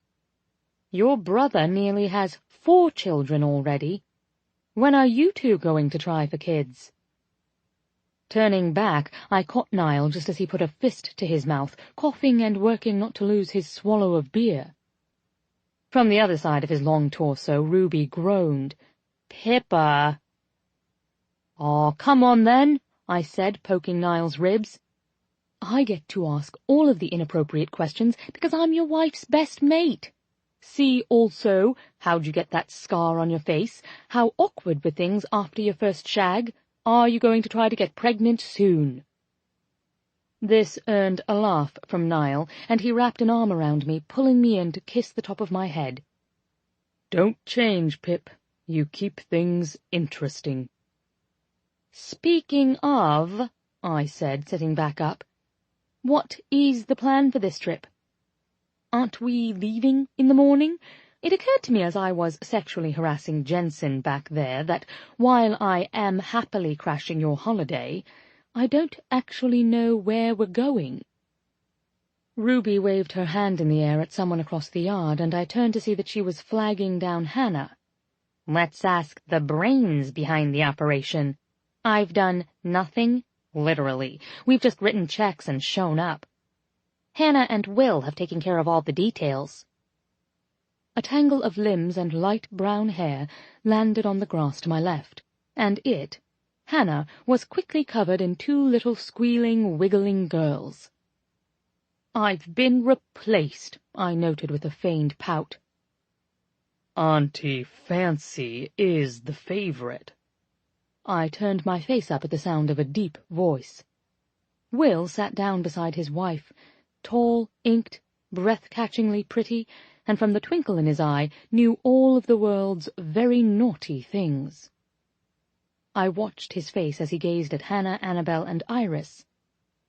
"Hannah is Auntie Fancy?" I asked. He nodded, reaching for Iris and pulling the little girl into his lap. Back when Hannah was still my fiancée, Anna couldn't say the name. She called her Fancy, and now, he said, smooching Anna's younger sister on her sweet chubby neck, she will forever be known as Auntie Fancy. I mean, obviously, Hannah said through a laugh, gesturing to her outfit of jeans and a Harvard sweatshirt. Her easy comfort was actually the first thing I liked about her. It was an effortless inattention to clothing I'd never been able to pull off. Obviously, another male voice added from behind us. Jensen came and closed this small circle of bodies on the lawn, sitting directly across from me. Sorry, he said, grinning. What were we talking about? That Hannah is rather fancy, I said, though no one competes with you. I gestured to his own perfect put-togetherness. You're not so bad yourself, he said, nodding to my dress. I skipped over the compliment with a shake of my head. I always feel like I don't quite blend in. People are comfortably casual or, like you, impeccable. I'm the knob with the fluorescent tights at the nice restaurant. Someone help me figure it all out. I do always feel like a low-wattage bulb beside you, Ruby said. I scoffed at this. That was not at all how I meant it. Ruby was stunning, willowy and poised, with a smile that could light up an entire building. I've just come to the realization that I'm clothes-dumb, Hannah added, shrugging. Ruby squealed. I always say I'm hair-dumb. They leaned across Niall and me and high-fived. Niall and I exchanged knowing glances. The two of them were rather twinnish. Leaning in and unfolding an actual paper map, Hannah showed us the highlighted path from the Long Island wineries up north through Connecticut and to Vermont, where we would spend our second week together at a spacious cabin that, from the photos Will showed us on his phone, promised to be rustic and luxurious in the way only an expensive vacation rental can manage. Ruby was giddy. She leaned into Niall and hugged him. Will was staring at Hannah adoringly. Suddenly immensely grateful that Jensen was coming along, I glanced up at him. He was carefully studying the map and arguing with Hannah about the best route. His hair fell forward over the smooth arch of his forehead, obscuring his bright eyes from me. But I took a moment to catalogue his features: straight nose, a mild, constant bloom to his cheeks, full lips that I now knew curved into a wide, effortless smile, and a jaw I wanted to cup in my hands. After a few minutes, he caught my eye, doing a slight double-take. I tried to look away, but it would have been an obvious and awkward maneuver. I'd been very clearly staring at him. I don't know what was happening in my belly. I felt warm, nervous, curious, suddenly seeing the trip as the setup that it was. Will and Hannah, Niall and Ruby, Jensen and me. Did I want to play this game? Maybe. I mean, clearly I had a crush. Immediately, blindly, and most likely uselessly. Our start hadn't been the smoothest. But then the warmth inside me twisted when I remembered Mark the last time I'd seen him a week ago. His face as he begged me not to end things, promised that he really didn't want us to be over. The truth was, he didn't want to be out of a flat, didn't want to be out of a good source for wireless, didn't want to lose the rooms he quite conveniently used as an office all day while I was at work. Unfortunately, I wanted to be valued a bit more highly than that. But could I be valued as a fun shag for a week? I looked at Jensen again. Yes, I could. Unfortunately for this plan, Jensen had an air about him that said, I'm comfortable in my skin, but I am not free with my affections. After nodding to Hannah when she excused herself and Will to go greet someone who'd just arrived, Jensen looked back to me and then smiled. He patted the grass beside him, tilting his head just slightly and mouthing the words, "Come here." So I stood, unable to refuse such a quietly sweet invitation. Swiping the dried grass from my skirt, I walked 2 paces to him, settling beside him on the lawn. "Hello," I said, bumping his shoulder with mine. "Hey." I feel as if we are already old friends. Tilting my head back toward the sweets table, I asked, "Did you manage to get a Cookie Monster cupcake before they were decimated?" He shook his head, laughing. "Unfortunately, no." "I suppose I could have guessed that," I said, smiling back. "Your lips have not yet taken on that semi-permanent blue tint." "Pippa," he cut in, holding my gaze. "I really am sorry. I wasn't being very kind." I waved him off. How did I know this would come up again? I could see Jensen so transparently for the kind-hearted, responsible person he was. "Trust me," I told him. "I'm mortified about all of it." He started to shake his head, to interrupt, but I held up my hand to stop him. "Honestly, I've never spilled my life story to anyone like that before. I presumed I'd never see you again, and I could." I shook my head. "I don't know. Perhaps just unload it all in the hopes that it would wipe my mind free of it." "And did it?" "Not as such." I smiled a little at him. "Instead, it just made for a very unpleasant trip for both of us. Lesson learned. It would have been best for me as well if I'd never seen you again. But here we are." "Here we are." "Let's start over?" He nodded to the empty spot where Hannah's map had just lain. "I think this trip will be fun. You don't mind being coupled off with me?" He deflected this with a little laugh. "Happy to be your leaning post for the drunken stumble back to the van?" I shook my head, marveling. You think there will be only one drunken stumble? Did you already forget the number of wineries on that route?" He opened his mouth to answer, with a smile already curling his lips, but we both startled when his name was called from across the lawn, and my heart drooped a little, inexplicably disappointed to see it was Will, needing Jensen's help hanging the piñata. "Why would he ask me and not Max or Niall?" Jensen playfully grumbled, pushing to stand. The answer was very clear. Max was busy giving airplane rides to a line of squealing 3-year-olds. Niall was busy snogging Ruby over in the shade of the porch. But, as Jensen left, Niall looked up, moving into action and following him. Ruby scrambled over to me, tackling me with a hug. "I'm so glad you're here." I fell back on an elbow under the sheer length of her slim torso, laughing. Once we were both upright again, I agreed. "I'm glad to be here." "It's going to be so fun," she whispered. I nodded, looking at where Jensen and Will were stretching their arms over their heads, wrapping the piñata's rope around the branch of a large elm tree. Will's T-shirt slipped up, exposing a tiny stretch of inked skin. Jensen's sweater shifted up as well, but sadly did not show me anything. He had another shirt there, carefully tucked into his trousers. "So, he's gorgeous," Ruby said conversationally. I agreed with a hum. "And single," she said, "and funny and responsible. I see what you're doing. And fit, and related to Hannah, which means he's awesome." Turning to her, I asked, "What's that about? Why is he single?" "I think he works a lot," she said speculatively. "I mean, a lot.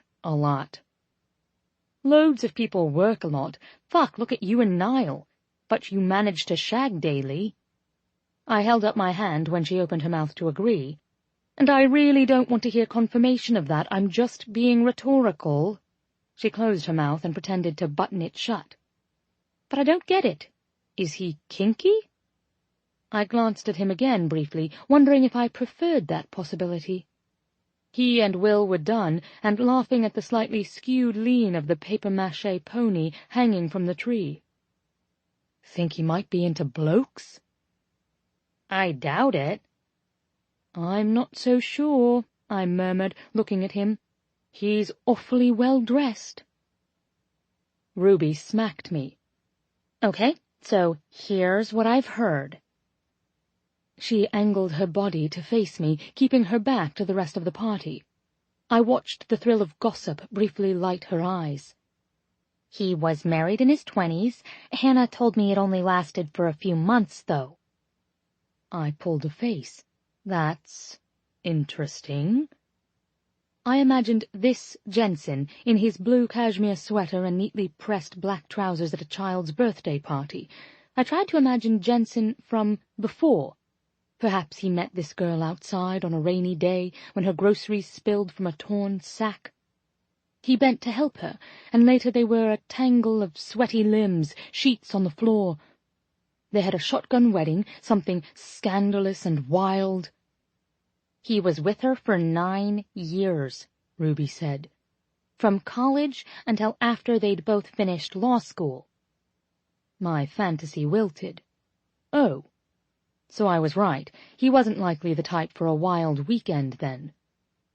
"I guess pretty soon after the wedding she told him she didn't think they were right for each other."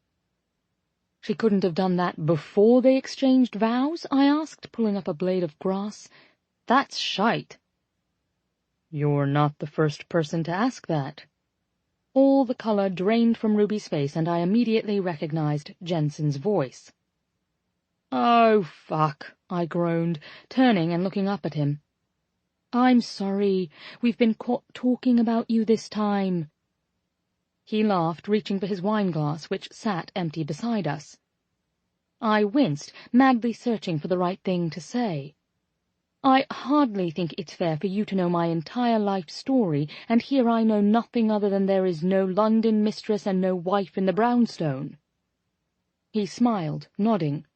"There is neither." "Well, couldn't you have been a bit less efficient with the piñata?" I asked, trying to cover my embarrassment with humor. "Honestly, you hardly gave me any time to get the dirt on you." He squinted up into the sun. "That's about the only dirt there is." He looked down at me, and I couldn't for the life of me read his expression. Was he furious, indifferent, relieved that the score was even now? Why did I feel as though we'd just met, but already had so much baggage? "Is that a good thing or a bad thing?" I opened my mouth for a few confused seconds before asking, "You mean, is it a good thing or a bad thing you only have one interesting story?" He winced, but it was gone in a blink. "Let me know if you want some more wine." 4. Jensen. I heard a rumor. I finished the last line of the email I'd been working on before looking over to the door. "Greg, hey." I pushed back from my desk and waved him in. "What's up?" "I heard you're taking a vacation," he said.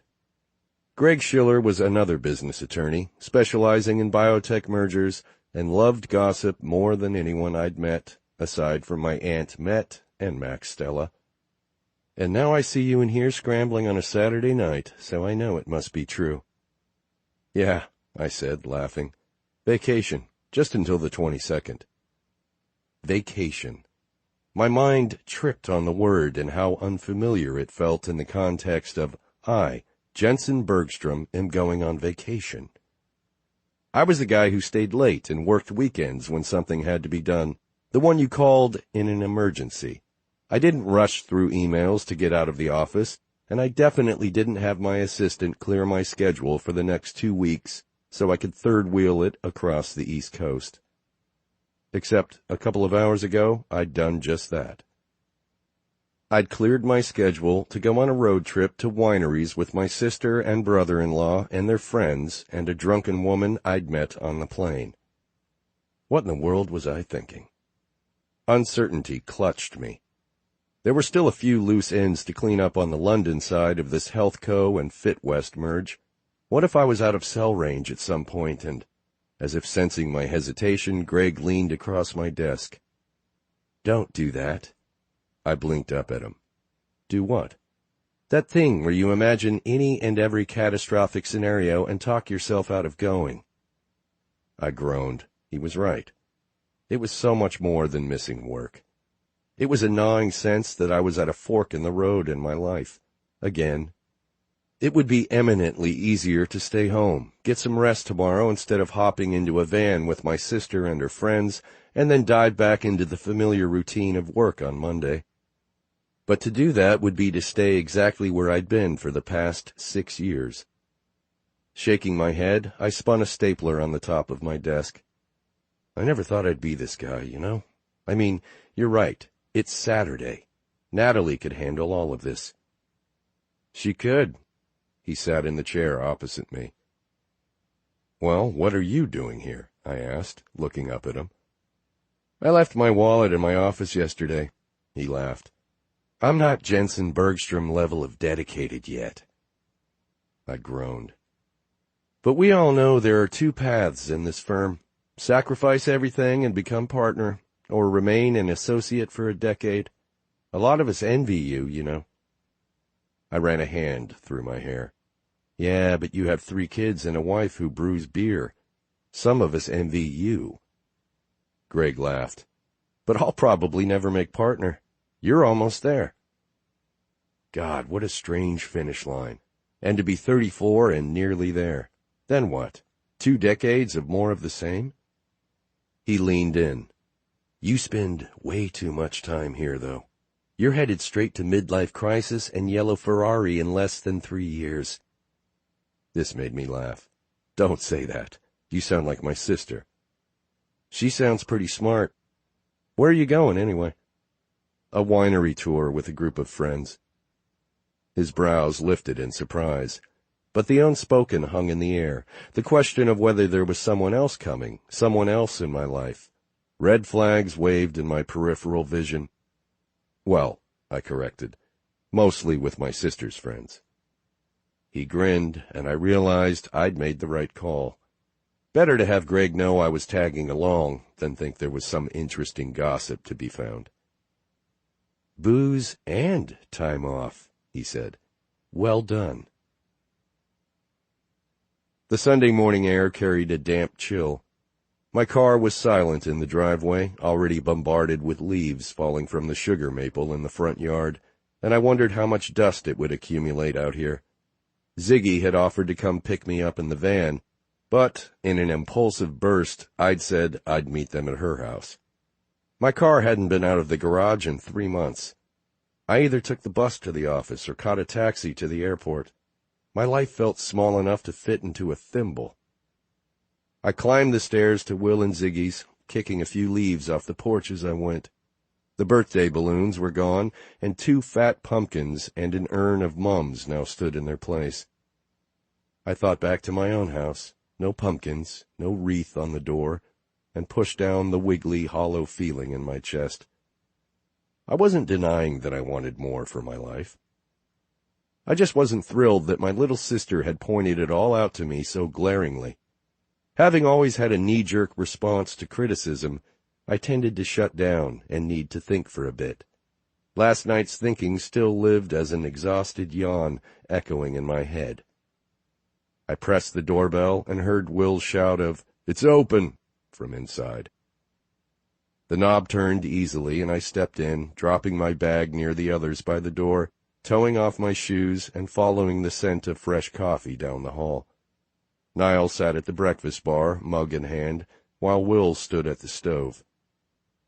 "Scrambled, please," I said, earning a piece of mushroom lobbed at me in lieu of a reply. Reaching into the cupboard for a mug of my own, I looked around the room and out into the backyard. "Where is everyone?" "We've only just arrived," Niall said. "Pippa and Ruby went to help Hannah finish packing." Nodding, I sipped my coffee and looked around the kitchen. Whereas my house was, even I could admit it, a bit uptight in its tidiness, Will and Ziggy's house looked lived in. A small pot of flowers sat on the windowsill near the kitchen sink.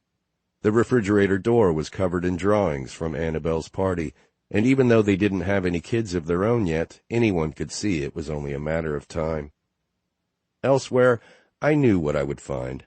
Books and scientific journals on every flat surface, the pages marked with whatever scrap of paper my sister could find at the time. An upstairs hallway lined with photos of family gatherings, weddings, trips they'd taken together, and framed comics. Will's phone was vibrating somewhere behind him. "Can you grab that for me?" he said, nodding toward the counter. "It's been going off all morning." I reached for it, seeing a new group message flash across the screen. "You're in a group text? How adorable." It's how we all stay up to date with what's happening, but it's taken on a whole new life since Chloe got pregnant. Bennett will either have a heart attack before this baby comes or need to be sent away somewhere. Read it to me, will you? "It says the airline lost Chloe's luggage," I started. "Her favorite shoes were in there, a clutch I got her for our anniversary, and a present she picked up for George." Max then asks if her head has spun around, or whether she started speaking in tongues. Bennett's answer is, "If only." Will laughed as he turned over a few sizzling pieces of bacon. "Tell him I read an article in the Post that said only 6 or 7 priests in the U.S. actually know how to perform exorcisms. He might want to start making some calls." Shaking his head with a wistful sigh, he added, "God, I miss New York." I typed out his message before setting his phone back on the counter. "Need me to do anything?" He shut off the stove and began scooping eggs onto 6 brightly colored plates. "Nah.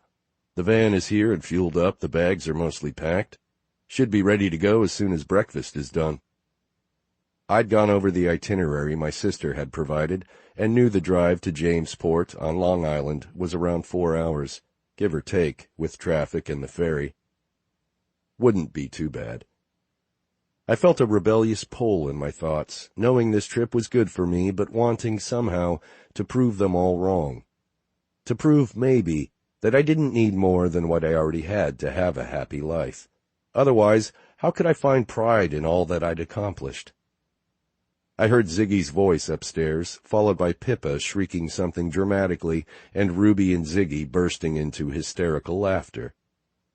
Will met my eyes, brows raised.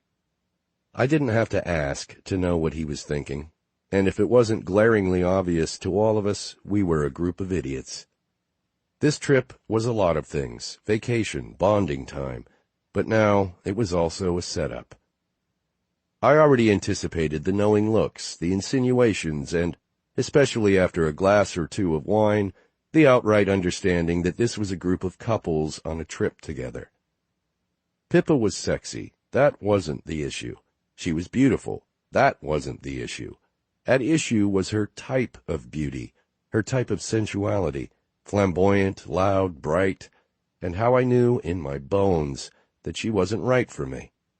At issue was also my ambivalence about relationships, and the odd instinctive recoil I had developed as a response to them.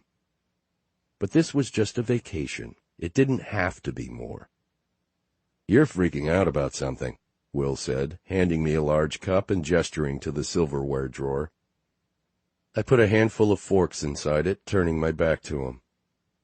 "No, just doing the math." He grinned. "Took you a while?"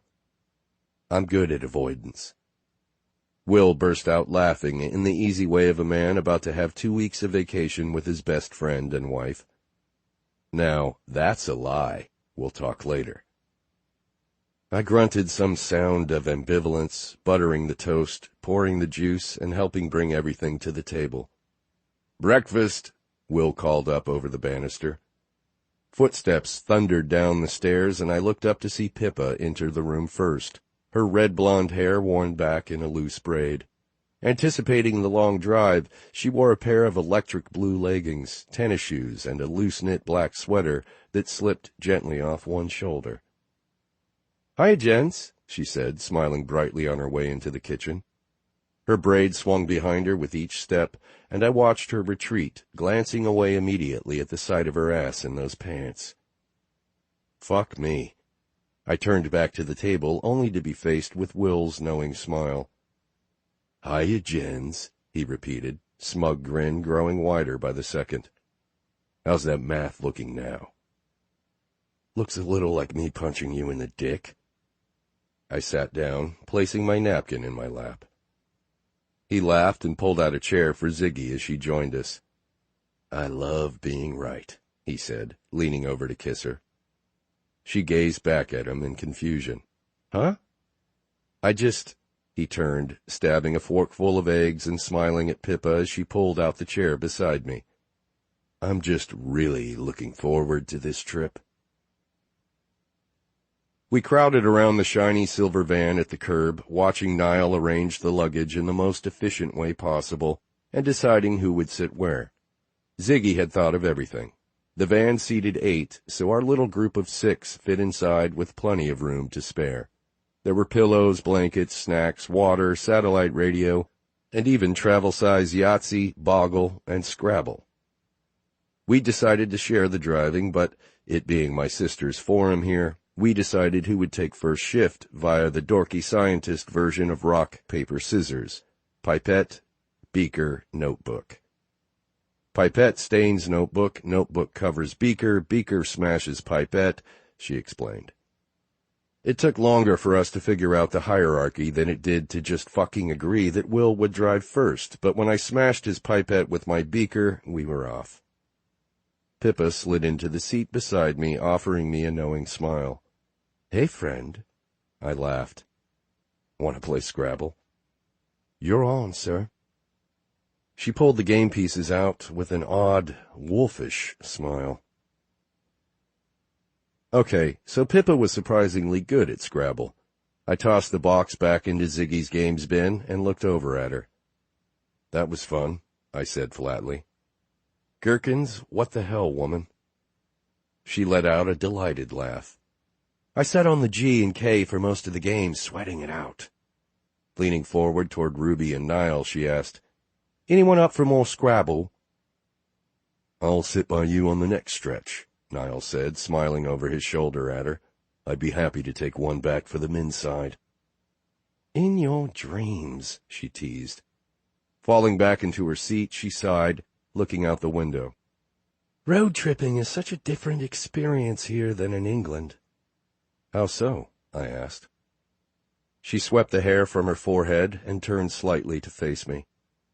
"You could get from one end of England to the other in a single day," she said, and then raised her voice to the row in front of us.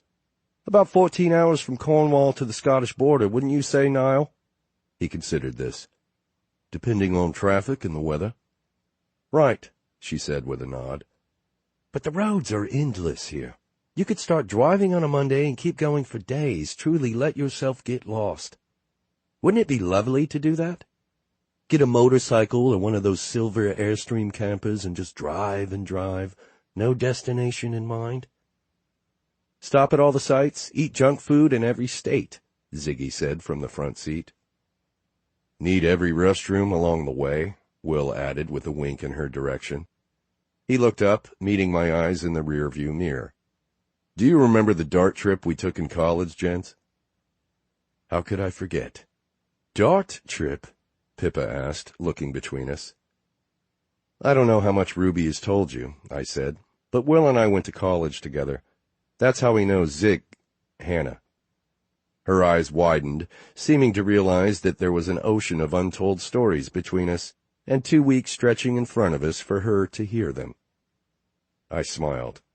A dart trip is where you basically throw a dart at a map to decide where you're going. In our case, it landed near Bryce Canyon National Park, so the summer before junior year, that's what we did. "You drove from Boston to Utah?" Ruby asked incredulously. "Apparently Will's aim veers a little to the left," I said. "A lot to the left." Will grinned at me from the mirror. God, we were so broke. I remember us having $400, what felt like a fortune at the time, and it had to cover gas, food, toll roads, and somewhere to sleep. And when money ran short, we had to, improvise. Ruby had turned fully in her seat to face me now. In my head, you both worked as strippers in a roadside bar somewhere in Nebraska. Please don't spoil this for me. Will barked out a laugh. You aren't that far off, actually. How long a trip was that? Niall asked. I'm not an expert on U.S. geography, but that has to be what, 3,000 miles? About 2,500, I said. In Will's mom's old Lincoln. No air conditioning, vinyl seats. No power steering, Will added. A long way from the leather interior and DVD player in this thing. Still one of the best weeks of my life. Maybe you're forgetting about our little hike through the canyon, he asked, meeting my eyes in the mirror again. I started to laugh. I try to forget. Well, don't leave us hanging, Pippa said, and reached out to place a hand on my leg. It was an innocent touch, one meant to urge me into my story, but I felt the heat of her palm, the point of each finger through the fabric of my pants. I had to clear my throat. It was July, and hot as hell, I began. We pulled into one of the lots and climbed out of the car. We had water and a little food, sunblock, everything we thought we'd need for a few hours. The sun was overhead, and we hiked up this beautiful trail with high rock walls on either side.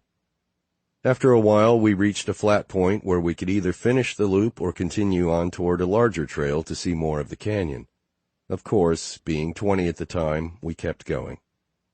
Ziggy looked at Will and rolled her eyes with a little laugh. Of course you did. It was breathtaking, I said, with hoodoos and spires just off in the distance. It was like looking at a fortress that had sprouted right from the ground, made entirely of red rock. But it was also fucking hot, and by this point the sun had moved to the other side of the sky, and we still had a hell of a hike back. We stopped to rest a couple times along the way and had drained all of our water. We were starting to get tired, too, and without water we were getting a little nuts. We were young and fit, but we'd been hiking for hours in the blazing heat by that time. I'll spare you the misery of it, but trust me, it was awful. It was, Will added. It was nearly dark by the time we got back to the car, I continued. We both sprinted to the drinking fountains and drank our weight in water.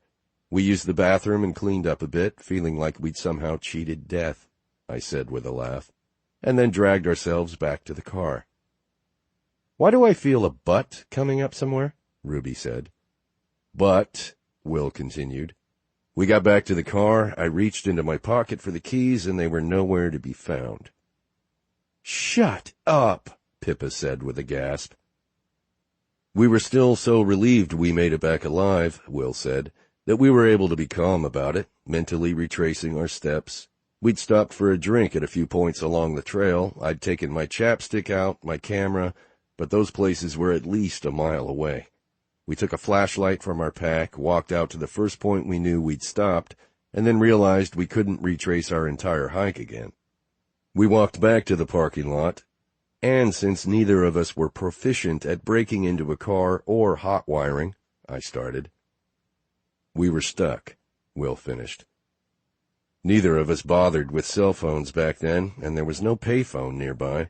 We had to wait for someone to find us or for the sun to come up. But it was getting colder by the minute, and have you seen the spiders that live in the desert?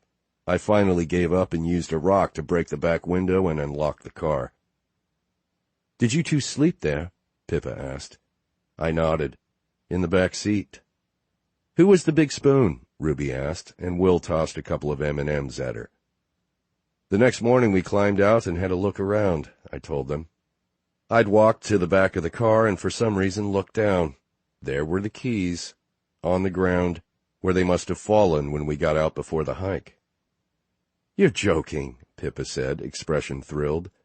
They were there the whole time. Must have been, I agreed. We just didn't see them in the dark.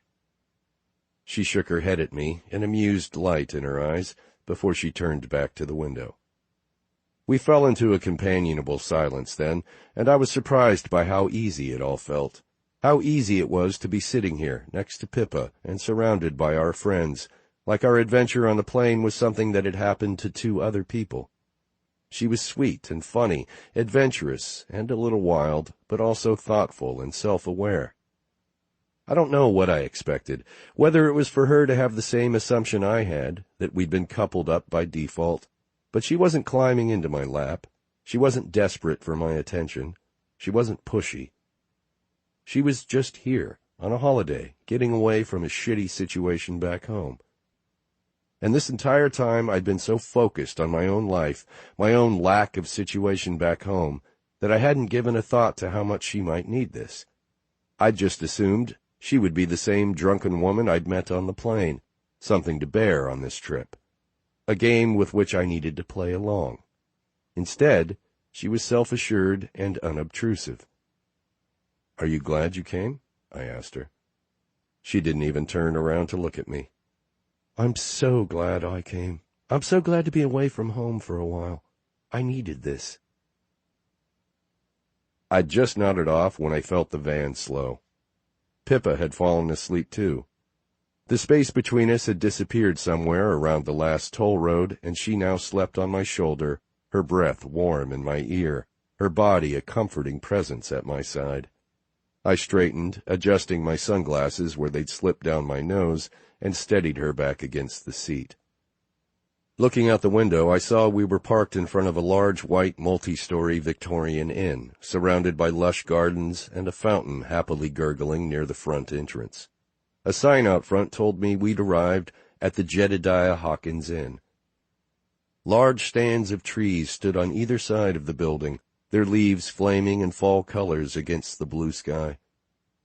Will and Ziggs were climbing out, and Niall was busy waking Ruby, which left me to rouse Pippa. I reached across my body with my free arm, the one that wasn't pinned by her gentle weight, and touched her hand.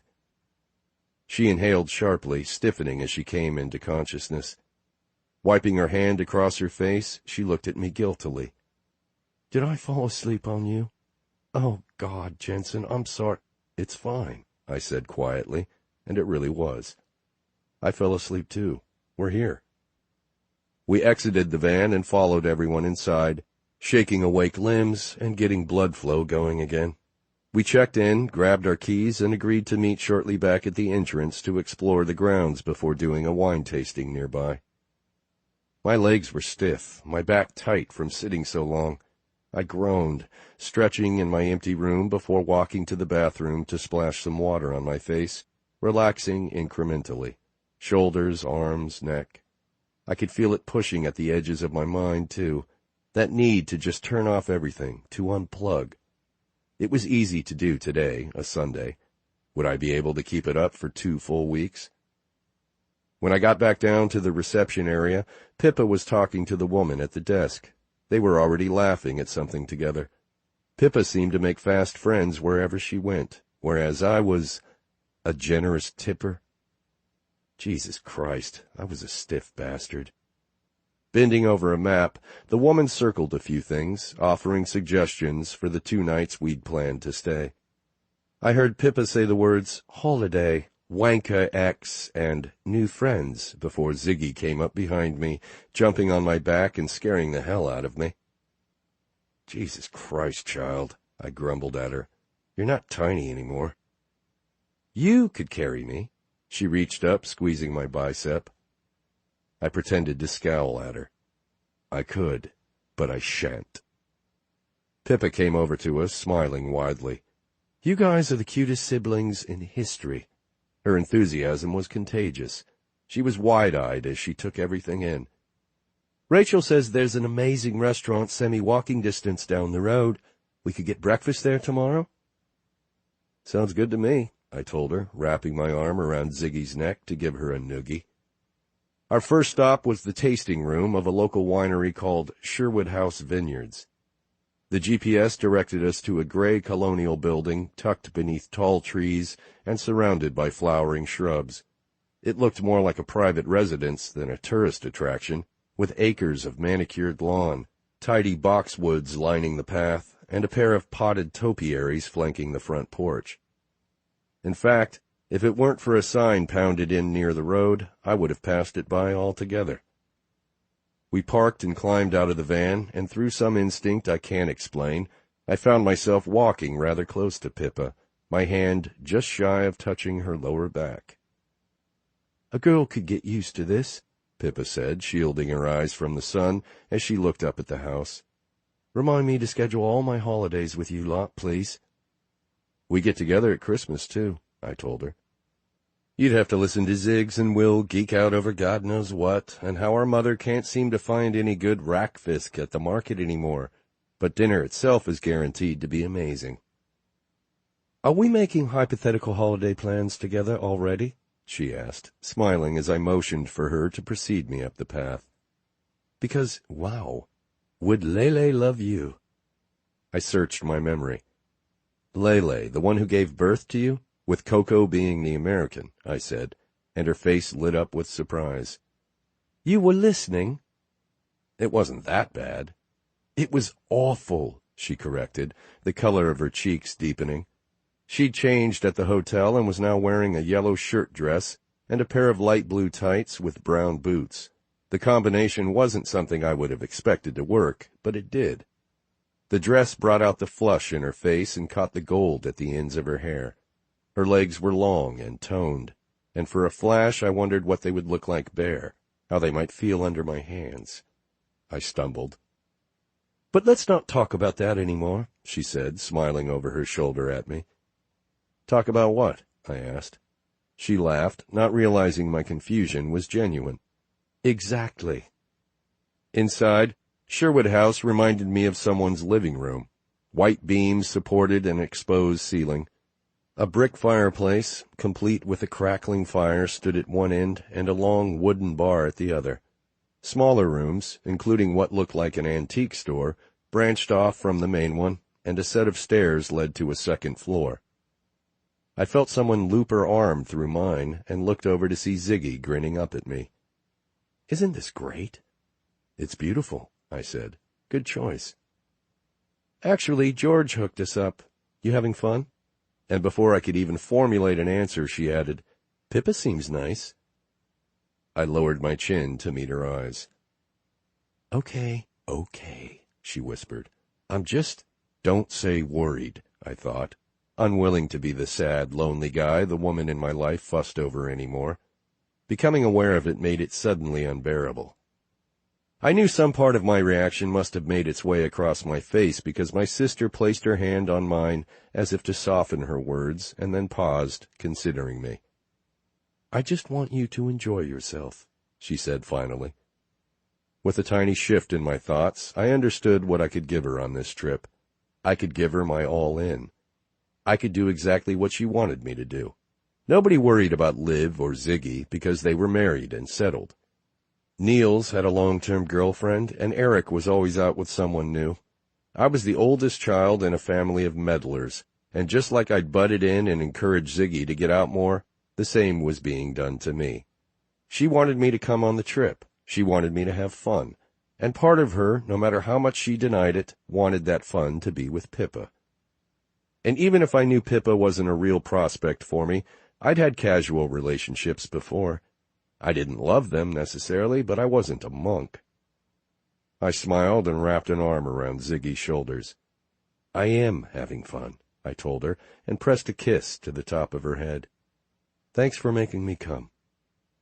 She looked up at me, blue-gray eyes narrowed slightly, and I wondered when my little sister became so fucking smart.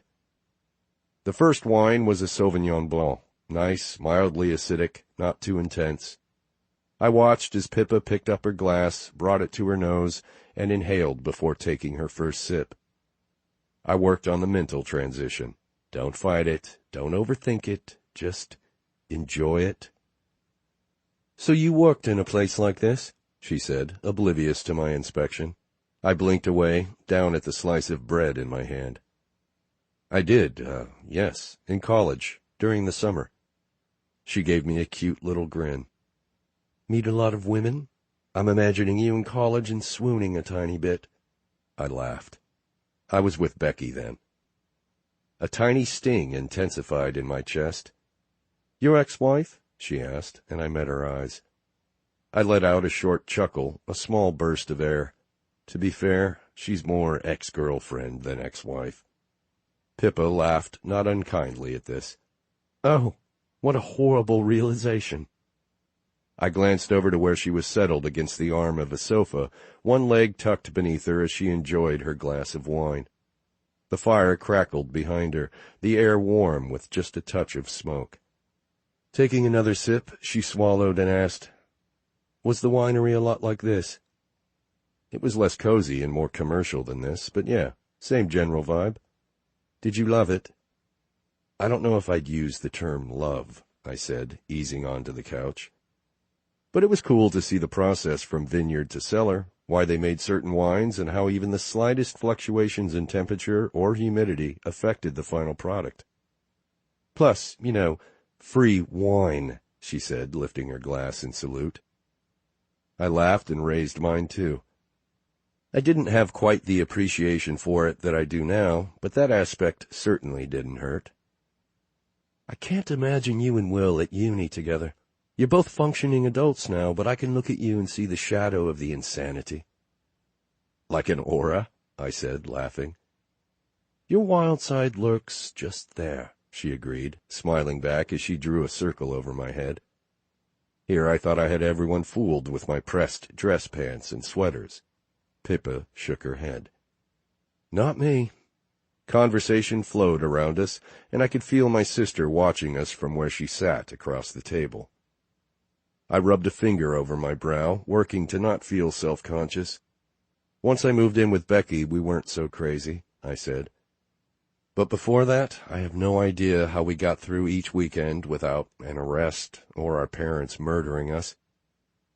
"Tell me more about the college-age Jensen," she said, delighted. The next bottle of wine was opened, and Pippa took the offered tasting glass with a quiet "thanks." I took a sip of my own selection, a peppery Zinfandel, already feeling the effect of the first one. My stomach was warm, my limbs a little looser, and I leaned in a little more, close enough to smell the subtle citrus of her shampoo. "College-age Jensen was an idiot," I said, and for some reason he seemed to go along with most of Will's terrible ideas. "You can't say something like that and not elaborate," she prodded. I thought back to the summers Will spent at my house, the holidays. I suspect Will was just as wild in high school, but add in being away from home during college and having the ability to purchase alcohol, all bets were off. Sophomore year, Will talked me into smoking a bong out on our balcony, and then didn't realize the door had locked behind him. I should mention it was about 2 a.m. in November, and we were both in nothing but boxer shorts. "This might be better than the dart trip," she said, "though I can't imagine you high." She considered me for a moment. "The boxer shorts are easier to visualize." I laughed at her easy flirting. "Unfortunately, I wasn't as awesome as you might expect, given the laid-back partier I've become," I said, gesturing to my dress shirt and polished shoes. "Most people relax or laugh or snack when they're high, right?" She nodded. "When stoned, I become neurotic." I paused, grinning. "More neurotic." "So how did you get back in?" "We had a new, cute neighbor in the apartment with the adjoining balcony. Will found a few little pebbles, a beer cap, and a soda can, and threw them at her window until she finally came out. Then he flirted with her until she said she would help us." "Help you how?" Pippa asked, grinning. Obviously wary about letting two half-naked guys climb onto her balcony, she offered to just call someone to let us in. Unfortunately, we didn't really want to explain to campus security why we were locked out in our underwear with a bong and a bag of weed. I was totally freaking out. In my head, I'd skipped forward 2 years to us serving time in prison for smoking a bowl, me with a sugar daddy named Meatball. I shook back my head, remembering. Anyway, our neighbor was also pre-law and made us plead our case before she'd agree to let us over. I've never seen either of us hustle like that, before or since. Pippa rested an arm against the back of the couch, and she listened, expression delighted. "I bet you did okay, Jensen Bergstrom, Esquire." I lifted one shoulder in a shrug. "I'd give you more detail on my argument if I remembered even a word of it." "So I'm assuming you finally got inside." "Yeah, there was a lot of awkward clinging to each other and terrified yelps that we might fall to our death, but we finally managed to navigate the 3-foot crevasse between the balconies. Now that I think of it, Will actually saw her for a few weeks after that. Huh, maybe that was part of the settlement? Scratching my shoulder, I smiled at her. Anyway, enough reminiscing. Absolutely not. I'm here to forget the wanker. You're doing a great job. Pippa looked up at me and then motioned toward Ziggy. Don't make me ask Hannah. I bet there are loads of stories I could get out of her, and it wouldn't take more than a glass or two. A bit of a lightweight, that one. Looking up, she let out an amused snort. I followed her gaze to where Will was standing next to my sister, refilling her glass and, if my guess was correct, talking to her boobs. It didn't matter how often they were like that or how many times I'd walked in on them. It was still gross. I groaned. Though, by the looks of it, Pippa said, tilting her head, Will has her monopolized at the moment. They're eternal newlyweds, I explained, lacing my words with a hint of playful disgust. But I think Will is volunteering to be the designated driver tonight and trying to get her a little drunk. My sister is hilarious when she's had a few. Is that strange at all? Baby sister married to your best mate? I'm not going to lie, it was at first. But when I thought about it and realized I was the one who suggested they reconnect in the first place... You set them up, she asked, smiling over the top of her glass. Most men wouldn't encourage their best friend to date their sister. I didn't realize that was what I'd done, I said, and drained the rest of my wine. I set the glass down on the table and reached for another olive. In hindsight, yeah, I told her to call Will, but at the time she was a workaholic dork. It never occurred to me that he would look at her, at Ziggy, the lab rat, and see anything but my nerdy little sister. I watched them for another few seconds. Will said something that made Ziggy burst into laughter, leaning into his chest. He bent, kissing the top of her head. But he's good for her. She's good for him, too, I added quickly. And I've never seen either of them so happy. Pippa nodded in agreement and looked over at the rest of our group. I felt the same way about Niall and my Ruby. She'd been in love with him for ages, and he had no idea she was alive. That's right, I said. You used to work together. It alternated between being hilarious and excruciating to watch, but I couldn't be happier for them now. Pausing, she added, even if I do want to turn the hose on them at times. I'd let out a wry laugh. I knew exactly how she felt. She leaned back in her seat. I'm sure I sound like an old spinster saying it, but come on now, leave a little snogging for the rest of us. Straightening, I motioned the server and was met with Ziggy's wide, hopeful eyes. The server poured us each another hefty tasting. Pippa took her glass, holding it aloft. 2 old maids? She asked, and I considered. To a little snogging for the rest of us, I said instead. Pippa beamed and lifted the glass to her lips. I will definitely drink to that. 5. Pippa. He reminds me of this boy I went to uni with, I murmured, staring at Jensen across the room as I absently licked a drop of wine from the rim of my glass. Daniel Charles Ashworth. I mean, are you kidding me with that name? Fucking unreal. I shook my head. Fucking beautiful, too. Smart and kind. He was funny and charming.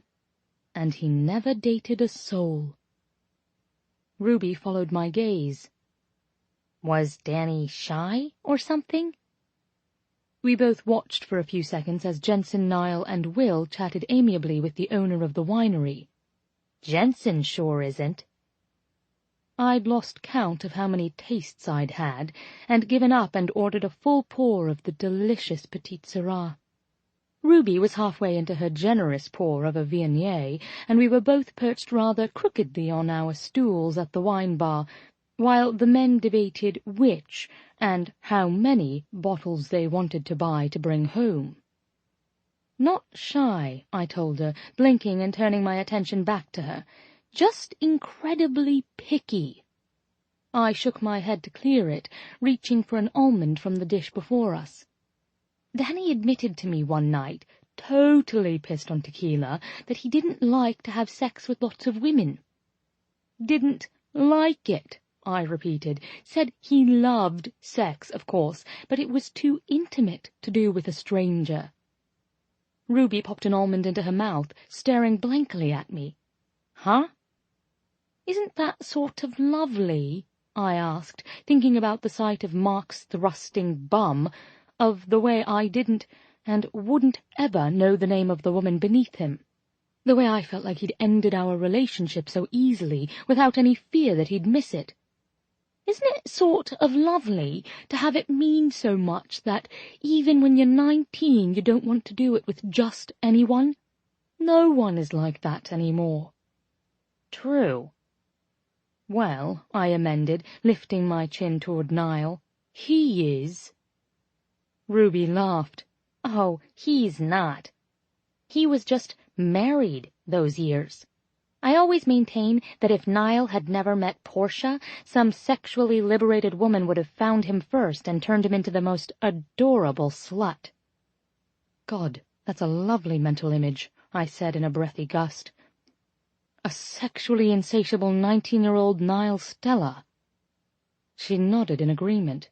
Right? Oh, boo! I missed the ogling, Hannah said, following our attention and plopping down beside me. No, you're right on time, I told her, resting my chin in my hand. Lord, but that's a lovely wall of men right there. As if they could feel the weight of our attention, the three men turned in unison, catching us all resting our jaws on our palms, staring hungrily at them. This was fantastic for everyone except me and Jensen, who both immediately turned our attention elsewhere as the three of them wound their way through the crowd to reach us.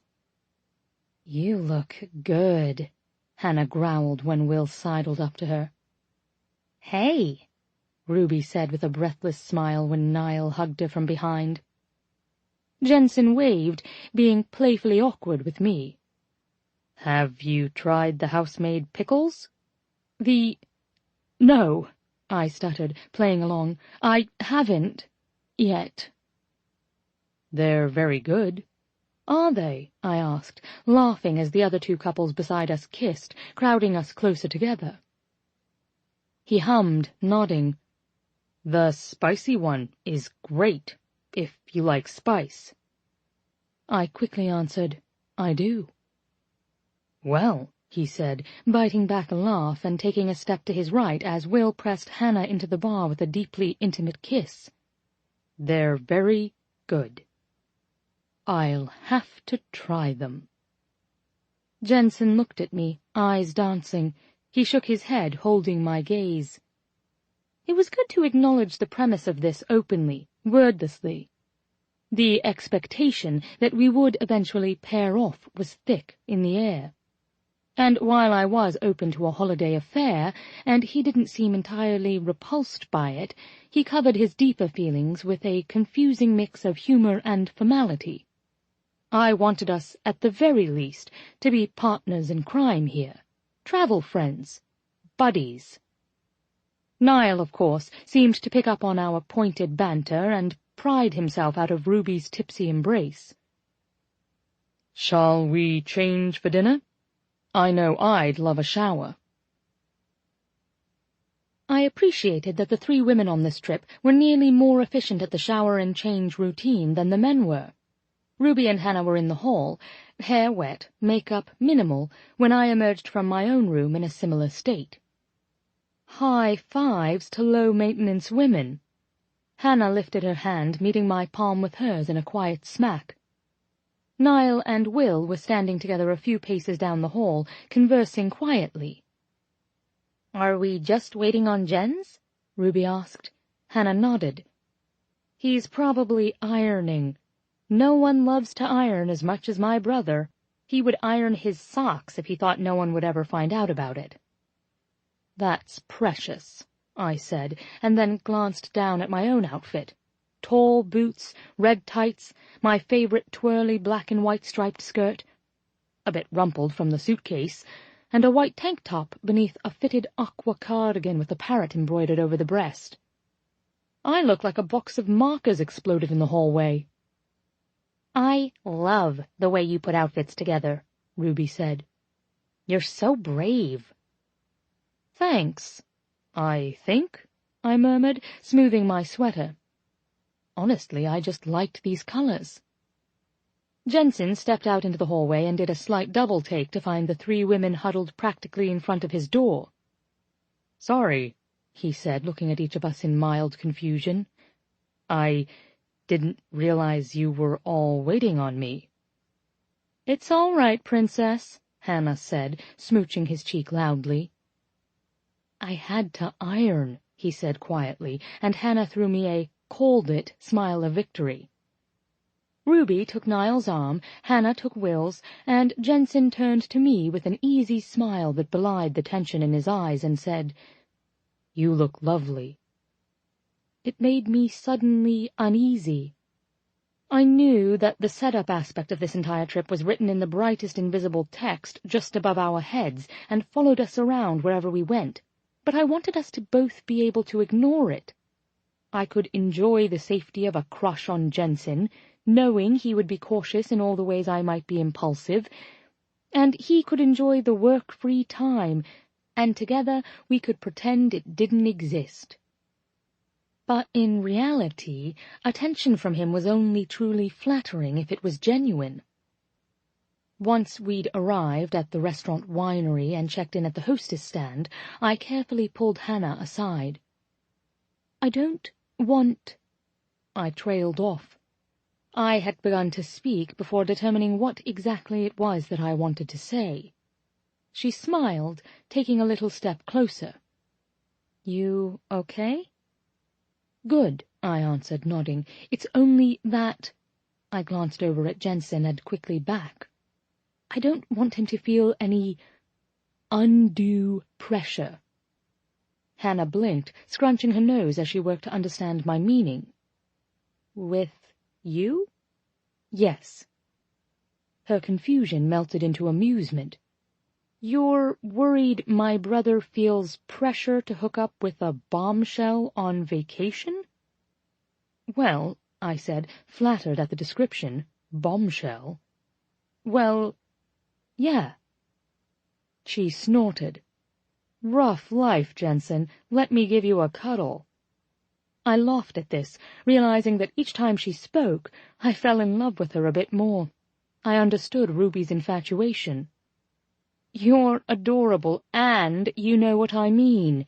The attraction may not be mutual. So you are. And if it's not," I continued over her, "that's okay. I'm here for a laugh. I'm here to get away." I looked at the wall displaying hundreds of bottles of wine and felt my brows rise as if it were there to challenge me personally. "I'm here to get rather sloppy, actually." "Let me tell you a little something about my brother," Hannah said, leaning in. "He used to be this legendary player. Honestly," she added, most likely at my surprised expression. "And then he married a witch who broke his heart. She broke all our hearts, really." I frowned at this, thinking on a 9-year relationship and how that must have stretched beyond Jensen and deep into his family. "Now, he's a workaholic who doesn't remember what it's like to be spontaneous and have fun just for the sake of having fun," she continued. "This vacation is so good for him." Her eyebrows twitched when she added, "It could be great." I watched her make her way back to Will, whose arm snaked its way unconsciously around her middle, and studied the 5 of them huddled together, waiting for our table to be called. True to expectations, I was seated beside Jensen at the broad hexagonal table in the center of the dining room. The restaurant was gorgeous, with a statue that appeared to be an inverted tree trunk coming out of its ceiling, its branches and leaves built up entirely of thousands of tiny lights. Waiters wore crisp white shirts with black aprons tied neatly around their waists, and filled our glasses with water ribboned with tiny bubbles. My wine haze from the afternoon had cleared, and I agreed to share a bottle of the house Pinot Noir with Jensen. Why in the bloody hell not? I could tell he was trying to relax. Part of me loved that it wasn't in his nature, though. I always felt that I was nearly too relaxed for everyone around me. Someone had to be the pillar. I could try to be the pillar, but as I probably could have predicted, that plan was doomed before it even began when, ever the gentleman, Jensen poured my glasses larger than his, and more frequently, too. "Are you forgetting my propensity to ramble drunkenly?" I asked, watching him drain the bottle with a long pour into my glass. The appetizers fanned across the table, endive with prosciutto, fresh mozzarella, and a sweet balsamic glaze, tiny meatballs with rosemary and sweet corn, a bowl of perfectly charred shishito peppers, and, my favorite, a shrimp and calamari ceviche that made my eyes water with its perfect tartness.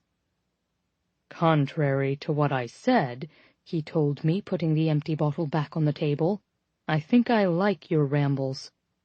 You aren't some crazy lady on the plane anymore." He lifted his own glass to mine and clinked it gently. "You're Pippa."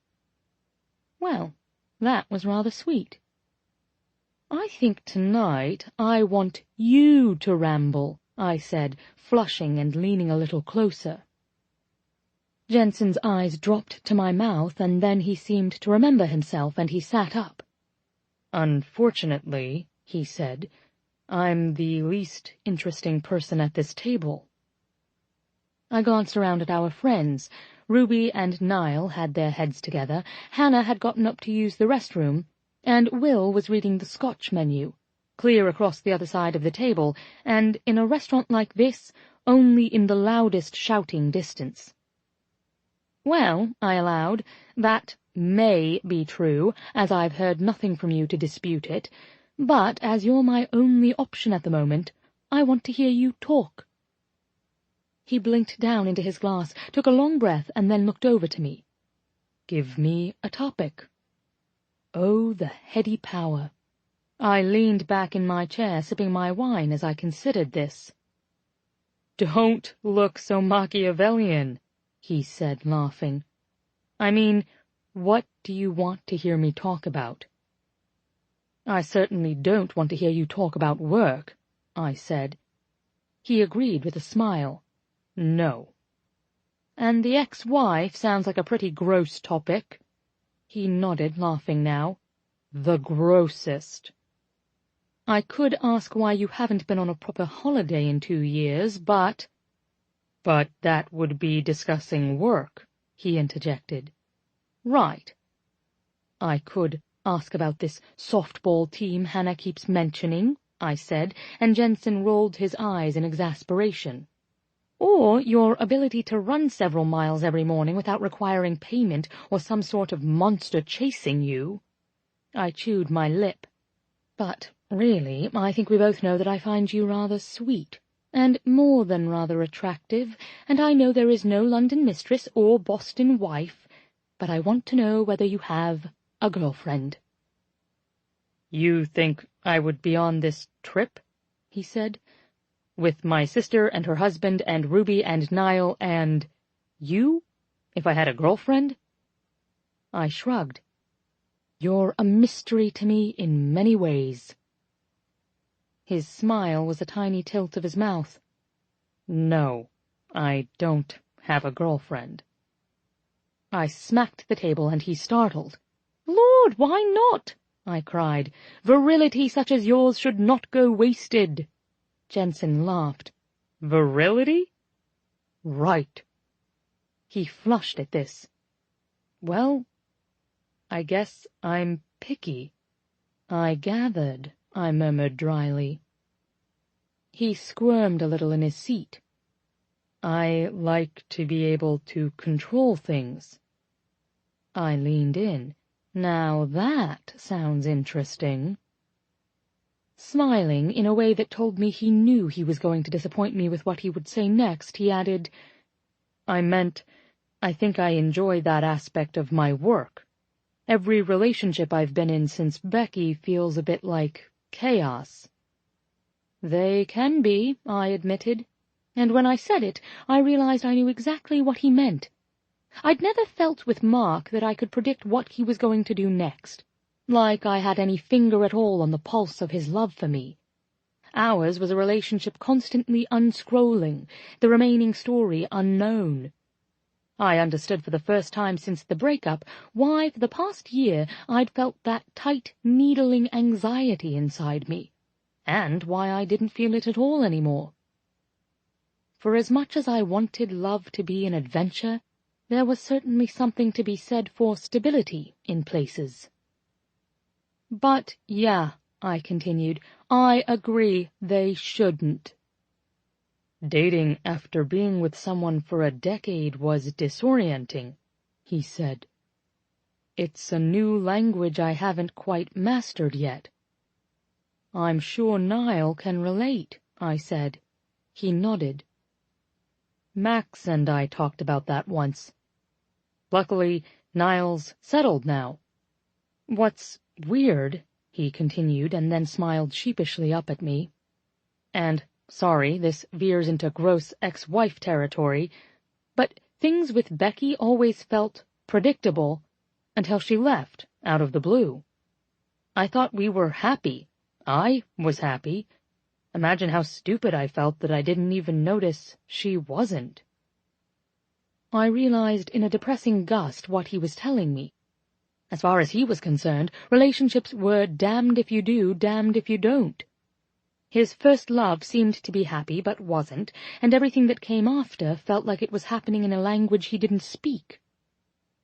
I opened my mouth to answer, to reassure him somehow that this is life, and it's messy, but for all the women out there like Becky, there are at least as many who know our minds and our hearts enough to be honest. But the words were cut off by a piercing wail. The sound was so wholly different from any version of a fire alarm I'd ever heard that for a second some odd ancient part of my brain screamed, "Seek bomb shelter immediately!" before Jensen took my hand and pulled me after him, calmly exiting the restaurant via the indicated fire escape route. He did it with such surety that it occurred to me he might have scouted out the exit plan before we were seated. Not only did he stand and react as if he'd been expecting the fire alarm to go off, but he knew exactly where to go. I wanted to hand him a shaken martini and live out a one-night James Bond fantasy. The fire alarm carried over the sounds of surprise and concern, and finally the understanding, shouted by waiters as they ushered people outside, that it was a small kitchen fire and everything was fine. Please stay calm. As it turned out, the escape route placed us behind the winery's restaurant, at the top of a hill overlooking the vineyards. Long past sunset, the vines seemed like a dark labyrinth of wood and foliage. Jensen dropped my hand, quickly tucking his into a pocket, and gazed out at the view. At the far end of the row before us was a small structure, what appeared to be a shed, built in the center of the vineyard. "What is that out there, do you think?" I asked him, pointing to it. Will and Hannah slid around a few mildly hysterical older gentlemen, and then sidled up beside us, looking at it. "I think that's where they sit outside and have lunch," Hannah guessed. "I would. It's a beautiful view." We scooted forward, making more room as people poured outside. Will shook his head. "I'm going to say it's the shagging shed." "I think it's likely where they keep their smaller harvesting implements," Niall said logically, and we all glared up at him, Will making a quiet snoring sound. Behind us, waiters and staff were scurrying around, trying to reassure diners that everything would be handled and the situation wouldn't interrupt our meal indefinitely. But for now, we were banished out here. "I want to go see," I said. "Do it," Will urged. "Pippa," Jensen began, but I turned to him, grinning widely. "Race you," I said, stepping off the concrete patio and taking off into the soft earth, leaving a stunned silence in my wake. The wind felt amazing, cool and sharp against my cheeks, and for the first time, thank you, Pinot Noir, I giddily pretended I was in an actual race, pumping my arms, feeling the ground give beneath my shoes and pass behind me. I heard the steady footfalls behind mine, and then Jensen was there, slowing to run alongside me and giving me a bewildered look before his competitive side seemed to win out. He sprinted the rest of the way to the shed, turning when he reached it and waiting for me to come to a gasping, wheezing finish at his side. Standing still as the shed itself, he stared wordlessly down at me while I caught my breath. "What the hell was that?" he finally asked, a small smile pulling at his lips. "I thought you didn't run." I laughed, turning my face up to the sky. The air was cool, a little damp. The sky was the color of my favorite indigo dress. "I have no idea. We were getting so serious in there." I pressed my hands to my sides. "I liked it. I think I'm a bit tipsy." "Pippa, I don't—" Jensen stopped when I turned, walking over to a small window of the shed to peer inside. Just as Niall had predicted, it was full of gardening supplies, buckets, tarps, and coiled hoses. "Well, that's decidedly uninteresting," I said, turning back to him. Sadly, Niall was right. Jensen took a deep breath, staring at me with an unreadable expression. "What is it?" I asked him. He laughed without humor. "You can't just—" He stopped, digging a hand into his hair. "You can't just run off into a dark vineyard." "Then why on earth did you follow me?" He blinked, surprised. "I mean—" He seemed to find something suddenly ridiculous in his answer, but gave it to me anyway. "I couldn't let you run off into a dark vineyard alone." This made me laugh.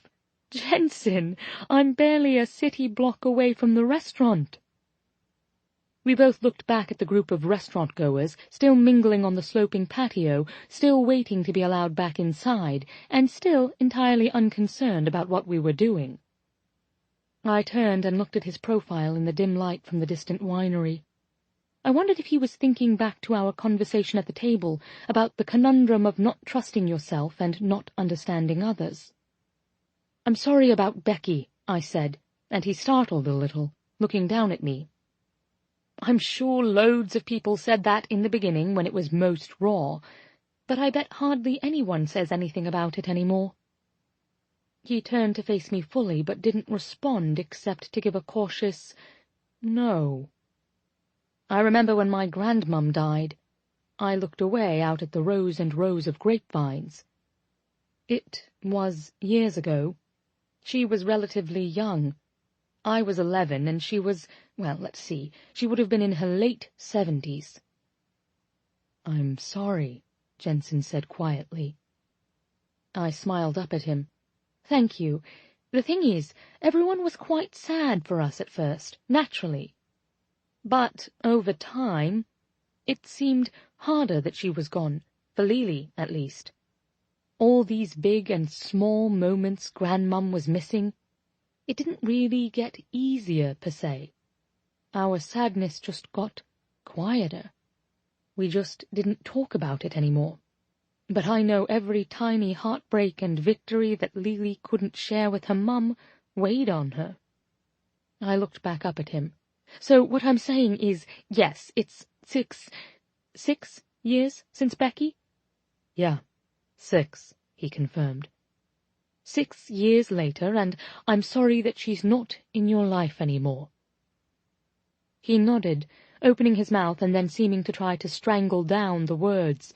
Jensen clearly didn't like to talk about himself when it came to relationships. At all.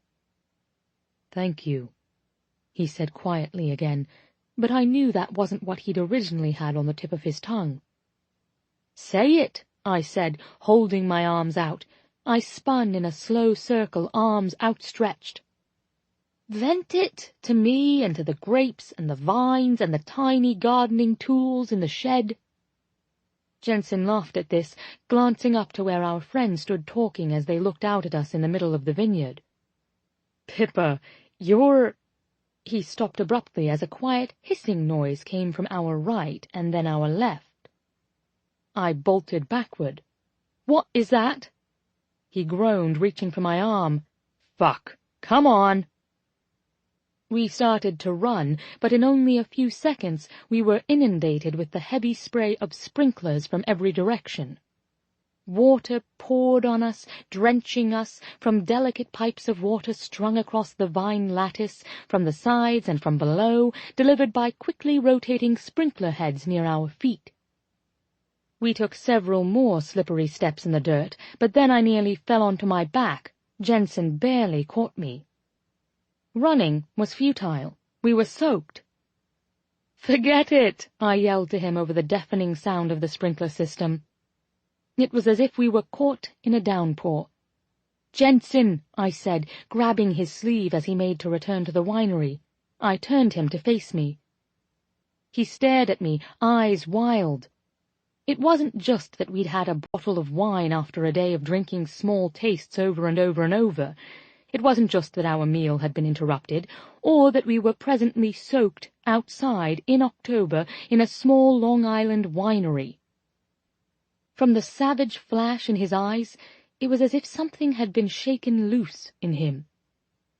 "I know we don't know each other at all," I shouted, blinking the water out of my eyes. "And I know this sounds crazy, but I think you need to yell." He laughed, spluttering under the spray of the sprinklers. "I need to yell?" "Yell!" He shook his head, not understanding. "Say it!" I cried over the roar. "Say whatever it is that's in your head this second, whether it's work or life or Becky or me, like this." I sucked in a gulp of freezing air as words nearly burst from me. "I want to hate Mark, but I don't. I hate that I fell so easily into a relationship that was just a pit stop for him, one that I saw as a possible forever. It never was, and I feel like a fool that I didn't see it earlier." He stared at me for several breaths, water running down his face. "I hate my job," I yelled, fists at my side. "I hate my flat and my routine, and that it could go on like this forever, and I might not have the courage to do anything about it. I hate that I've worked so hard, but when I look around, compare my life to everyone else's, it feels like such a small drop in such a massive bucket." He looked away, blinking past the fat drops of water on his lashes.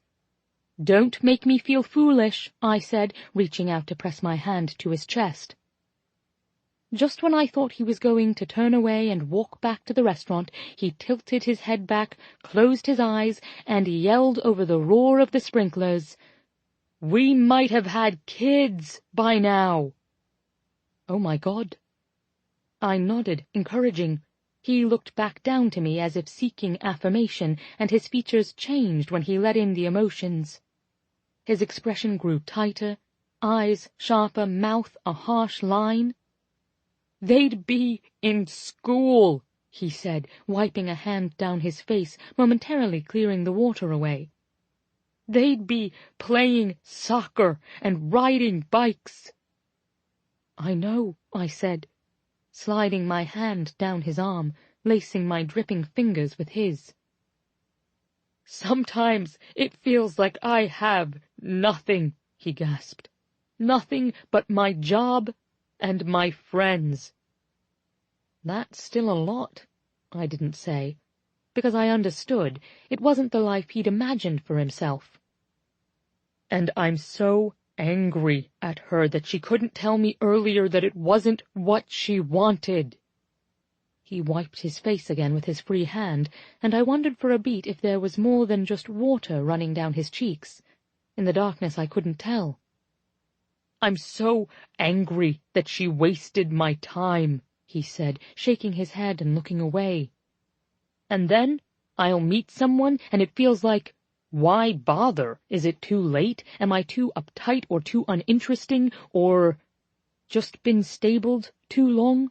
I said, trying to make him laugh, but it seemed to have the opposite effect, and he dropped my hand, sighing heavily.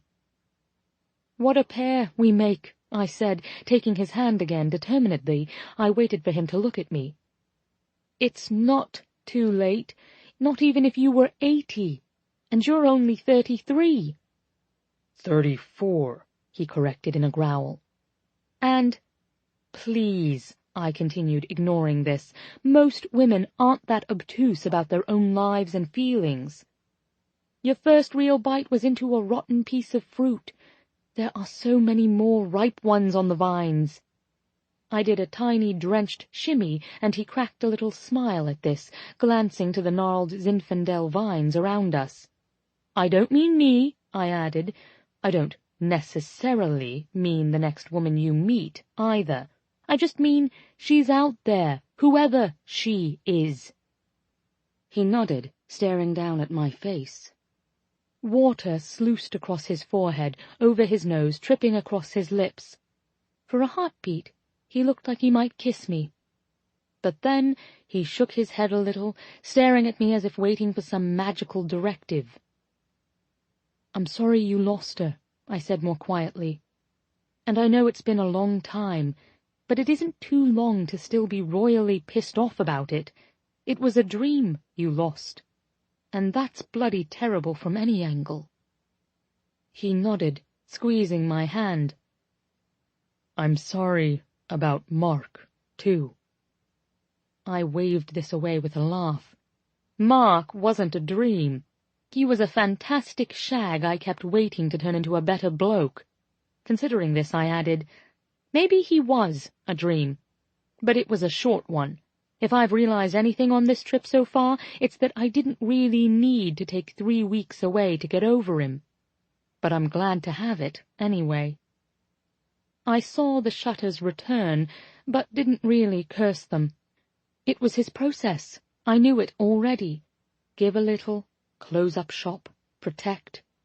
So I made it easy for him and dropped his hand so he could lead us back to the patio, where people were filing back inside. We would laugh about how insane I'd been, how wacky that Pippa is, and go back to our rooms to change into dry clothes for a new dinner. 6. Jensen. Monday morning, I was up before the sun. I blinked up at the darkened ceiling, the blanket still warm around me as the fog of sleep faded away. My admission to Pippa still rattled around inside my head. We might have had kids by now. They'd be in school, they'd be playing soccer and riding bikes. I had no idea where it all came from last night. Those were thoughts I rarely had anymore, usually only during a moment of weakness or after a particularly bad day, when there was nothing to come home to but an empty house. Or, apparently, after a day of drinking and racing into a sprinkler-filled vineyard. I'd dated a number of women since my divorce and hadn't given Becky much thought, but I'd spent a lot of time thinking about my marriage after I met Emily. With her, easy, predictable friendship somehow found its way into bed, and it tripped something in me how much easier it was to have something like that didn't have to mean anything, than to have something I put my entire heart into. We'd had a softball game, and Emily and I had met after for a beer, just like we often did. But that particular Thursday, I'd paid the bill and walked her to her car, and she'd surprised me by asking if I wanted to follow her home. Turns out I did. We had sex twice that night, and I was gone before her alarm went off the next morning. Emily was attractive and smart, a pediatric neurologist on staff at Boston Children's Hospital, but we both knew it wouldn't go much further than friends who sleep together whenever it's convenient. A couple of times a month we had sex. It was always good. It was never amazing. It was never amazing in part because it was never emotional for either of us. And frankly, I did know that a lot of my own hesitation to get more deeply involved was the residual bewilderment over Becky, and not wanting to deal with that again. Pippa had been right. The pain did get quieter with time, but it didn't entirely go away. It changed the way I saw things and the way people saw me. The acceptable grieving period for the loss of my marriage and all the things it meant for my life had expired. The rest of the world had moved on. I was supposed to, too. So why hadn't I? I'm so angry at her that she couldn't tell me earlier that it wasn't what she wanted. I'm so angry that she wasted my time. It feels like, why bother? Is it too late? Am I too uptight or too uninteresting or... I wouldn't finish that thought. I wasn't sure what it was about Pippa that had me admitting things I'd never said out loud before, but I didn't like it. These next 2 weeks were supposed to be about getting away and drinking too much, not introspection and soul-searching. I kicked off the blankets and sat up, reaching for where my phone was charging on the bedside table. Skipping over emails in a wholly uncharacteristic move, I opened the last text I had from Will, asking whether I'd be up for a run in the morning. "I'm up. You ready?" I sent, and tossed my phone to the bed. I checked the schedule Ziggy had printed for everyone. Brunch, some free time to explore the area, a possible brewery tour, and dinner here at the hotel. Will's reply came while I was in the bathroom, a simple no, followed by silence. I dialed his number, and after 4 rings and the sound of the phone being dropped at least twice, he answered. "You are as bad as your sister," he said, words mumbled into what I could only guess was his pillow. "You're the one who asked me to run this morning, remember?" "It's not even," he fumbled with the phone again, "7 yet." "So, this is when we always go." "Jensen, do you see the room you're in?" I glanced around the room. White-paneled walls, large bed covered in a handmade quilt, brick fireplace. "Yes?" "We're on vacation. Brunch doesn't even start until 10. It's okay to sleep in." "You could have clarified this last night," I told him, already opening up the menu for room service. "I drank my weight in wine and tried to talk our waiter into opening a vineyard with me," he said. "I'm not sure anyone should count on anything I said last night." "Fine," I said with a sigh. "I've got some work I should get to anyway. Call me when you're up and we'll head out then." "Oh, no, you don't." There was the distinct rustle of fabric and the sound of the mattress shifting in the background. "God damn it. No. No way are you sitting in there working on your laptop. Your sister will kill me." So Will had been put on Jensen duty, too. I gritted my teeth. "It's fine," I said. "No work. I'll just head out now and catch up with you all later." "No, you're right. Give me 15 and I'll meet you down in the lobby. Deal?" "Deal." My room was at the end of the house and overlooked the lawn and breezeway that separated the main building from a large barn-like structure in the back. The sky was still dark, but had lightened enough that I could see a copper-roofed gazebo just off in the distance, and a patio where, according to the brochure Ziggs had included in our itinerary, they served dinner most nights alongside a roaring fire. Things were considerably busier downstairs, with a fire burning in the lobby fireplace and the sounds and smells of breakfast being made wafting out from behind the closed kitchen doors. Will was already there, talking to the manager near the front door. Catching sight of me, he raised a hand in greeting and said his goodbyes to the manager. "Morning," he said. "Morning. Zig still asleep?" "Dead to the world," he said with an amused smile I did not work to translate. He began to slip on a pair of gloves and let out a little snort. "I see you got your shirt back." I looked down at my Johns Hopkins sweatshirt, the one my sister seemed to have the majority of the time.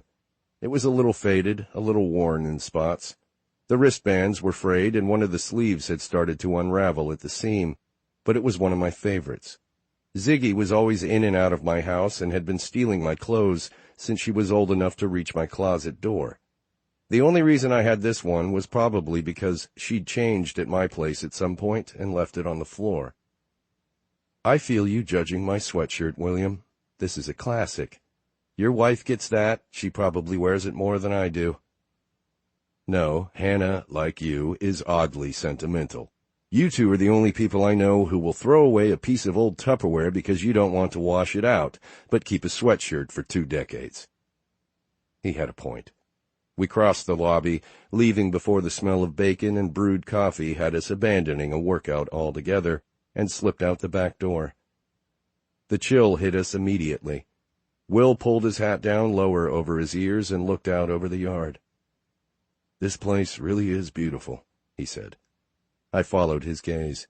Mist clung to the fence lines in the distance, the trees a shock of autumn fire set against a colorless sky. The inn stood behind us.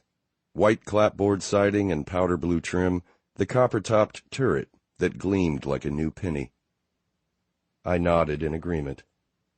His phone buzzed in his jacket pocket, and he pulled it out, laughing dryly. "Bennett just sent this to the group thread. Chloe made me breakfast in bed. It's 2 hours later, and she hasn't asked me to fix the garbage disposal yet. Do wives do this kind of thing out of kindness? Please translate." I laughed, shaking my head. "Do you think he's genuinely confused, or just playing this up?" Tucking his phone back in his pocket and zipping it closed, Will said, "I think it's pretty genuine, though he is adding in some humor. She's completely different. Those two had a particular dynamic, and now that there are 1.5 of her, it's off-kilter. Do you wish you were in New York to see more of it?" "Actually, yeah," he said, bending to the side to stretch his back. "It's really weird, but entertaining." We stretched in silence like we've done 100 times, quads, calves, hamstrings, glutes, and the sounds of the morning echoed around us. Horses munched on grass in a neighboring field, and a hammer pounded nails somewhere on the property, but it was quiet and peaceful as we stood and made our way to the head of the trail. I set the timer on my watch, and we started off, moving from dirt trail to sidewalk to road. Our feet landed rhythmically over the pavement, and I kept my breaths steady, my eyes on the path ahead. "How's work?" I asked. Will was an investor, and Max his partner. Together they owned Stella and Sumner, a venture capital company, with Max in New York City and Will now back home in Boston. "Pretty good," he said. "There's a small Australian pharmaceutical company doing some great cancer work. I'm flying out to talk to them next month. Oh, and Max turned my old office into a crafts room for the days he has Annabelle with him at work. So I'm going to have his redecorated the next time he's out of the country." "Redecorated?" I asked. "Yeah, disco ball, pink faux leopard on his couch, maybe a stripper pole right in the middle." "You guys are broken." He laughed. "The last time I was in the city, I spent the week at the reception desk, sharing a computer with his mom. This should about even the score." "Didn't Bennett's eyebrows just grow back from the last time one of you tried to even the score?" I asked. "Remind me to stay out of New York." "One eyebrow lost, not both," he clarified. "So what about you? Good to be away?" "Yes and no," I admitted. "I can see how badly I needed this, but it doesn't mean I'm not constantly worrying about what's going on while I'm gone." "Because you're a control freak," he said, smirking in my direction. "It's a Bergstrom family trait. I'm thinking of having you all tested to find the genetic locus." "Really, it's because I'm good at my job," I corrected, then quietly added, "and maybe just a little of that other part." Will laughed, and we made a left onto South Jamesport Avenue, a rural 2-lane road lined with trees and the occasional house. We ran in silence side by side at an even pace. But the familiar calm a good run always brought seemed to evade me. My thoughts were still all over the place, a sense of needling anxiety twisting in my gut. "So what do you think of Niall and Ruby?" Will asked a few minutes later. "They seem great," I said, happy for any conversation that might get me out of my own head. "Niall is so much like Max, and yet not?" "That's exactly what I thought when I was with them both in New York," Will said. "Ruby must be really good for him because he seems so much more relaxed now, happier. Though I have to admit it tickles me to imagine uptight Niall working alongside both Pippa and Ruby. Those two are the enthusiasm twins. That must have been something else. It's a wonder anything ever got done." "Well, and I must say," he said slyly, "it's been nice seeing you and Pippa get along." The mention of Pippa's name made something tense inside my stomach. "That's because she's nice, and I clearly just caught her in a bad moment on the flight," I said. "Though I'm not sure I'll ever get my foot out of my mouth. I can still hear the sound of her guffaw echoing through your kitchen." "I am really sad I missed that," Will said. "Well, stick around. I'm sure I'll find another way to do something equally horrifying." "You're not the first person to say something stupid in front of someone they like, Jens. The shit I used to say in front of Hannah was unreal." I slowed as we passed a large piece of property surrounded by white rail fence and a few horses. The need to talk this out a little pushed up in my chest, forcing the words out. "This Pippa situation," Will slowed beside me, glancing over. "Yeah?" The streets were mostly empty at this hour, but we moved to the side of the road as a car drove past us. "Look, you're right. I do like her," I said. "But it feels really loaded. I feel like we're in a fishbowl." "Who cares? Hannah is invested, yeah, but that's also what sisters do. Ignore her. Pippa is exactly what I would have pegged as your type back in school. She's funny, a fucking mathematician for fuck's sake, not to mention gorgeous. And if it isn't that great, she's here for a few weeks, and then we'll live across the ocean.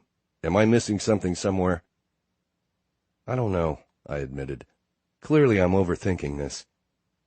With his hands on his waist, he stopped and leaned against a wooden fence to catch his breath. "Listen, I told Hannah I wasn't getting involved with this, but in college you would have seen this for exactly what it is. An awesome vacation with family and new friends, one of whom happens to be single and smoking hot." I squinted, staring down the road. "Yeah, I guess. I'd like to think I'm a lot smarter now than I was in college, though." "I don't know about that," he said before looking down and kicking a stone near his toe. "What's really bothering you?" I laughed. "That's a big question for 7:30 in the morning." He looked up at me. "Is it? I've never really seen you have any existential angst, not even after Bex left. You had a couple drunk weekends and then went back to work and never stopped. I mean, is that it? Have you decided that's all you want?" The mention of Becky sent a hot poker through my chest. That was happening way too often lately. I keep waiting for you to bring someone over for dinner," he said, interrupting me. "When I lived in New York, I thought I wasn't meeting your girlfriends because of proximity. But now that we've lived here for, 2 years? I've only met your platonic fuck buddy, and I'm going to be honest, Jens. I side with Hannah on this one.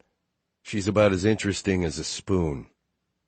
This made me laugh incredulously. "You're one to talk to me about fuck buddies." He acknowledged this with a nod. "Okay, that's fair. I get it. And if that's what you want to do forever, fine. But then what's your hang-up about this trip? You can't have it both ways. You can't tell me you want to stay unattached and also get neurotic about the Pippa situation." "Because I am neurotic, Will," I said, my voice rising a bit in the damp fog of the morning.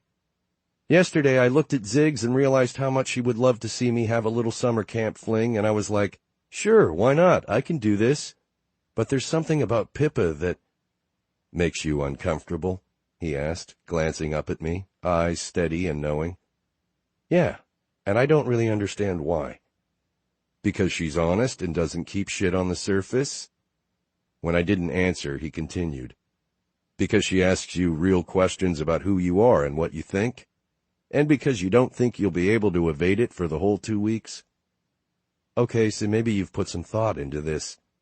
"Unfortunately, I have. I mean, I could be back in that giant bed sleeping with my beautiful wife, but instead I'm out here having feelings time with you.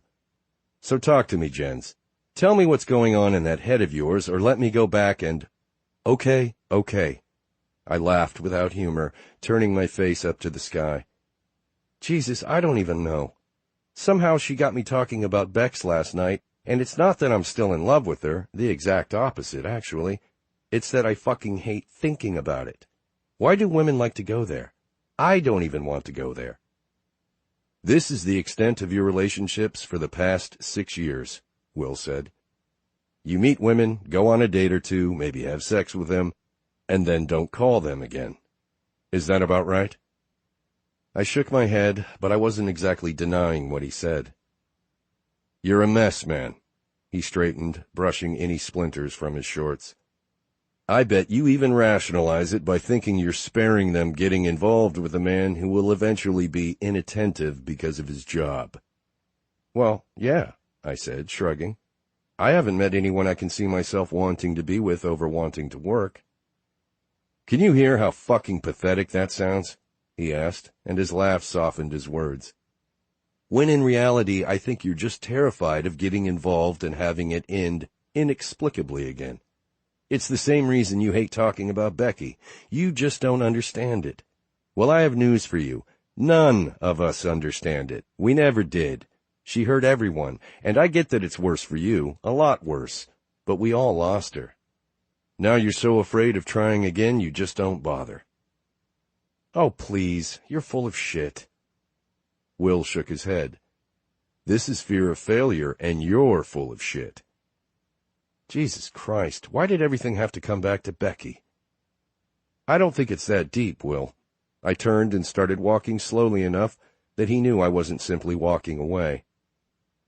I'm not saying it's deep, he said. I'm saying it's obvious. You're such a cliché.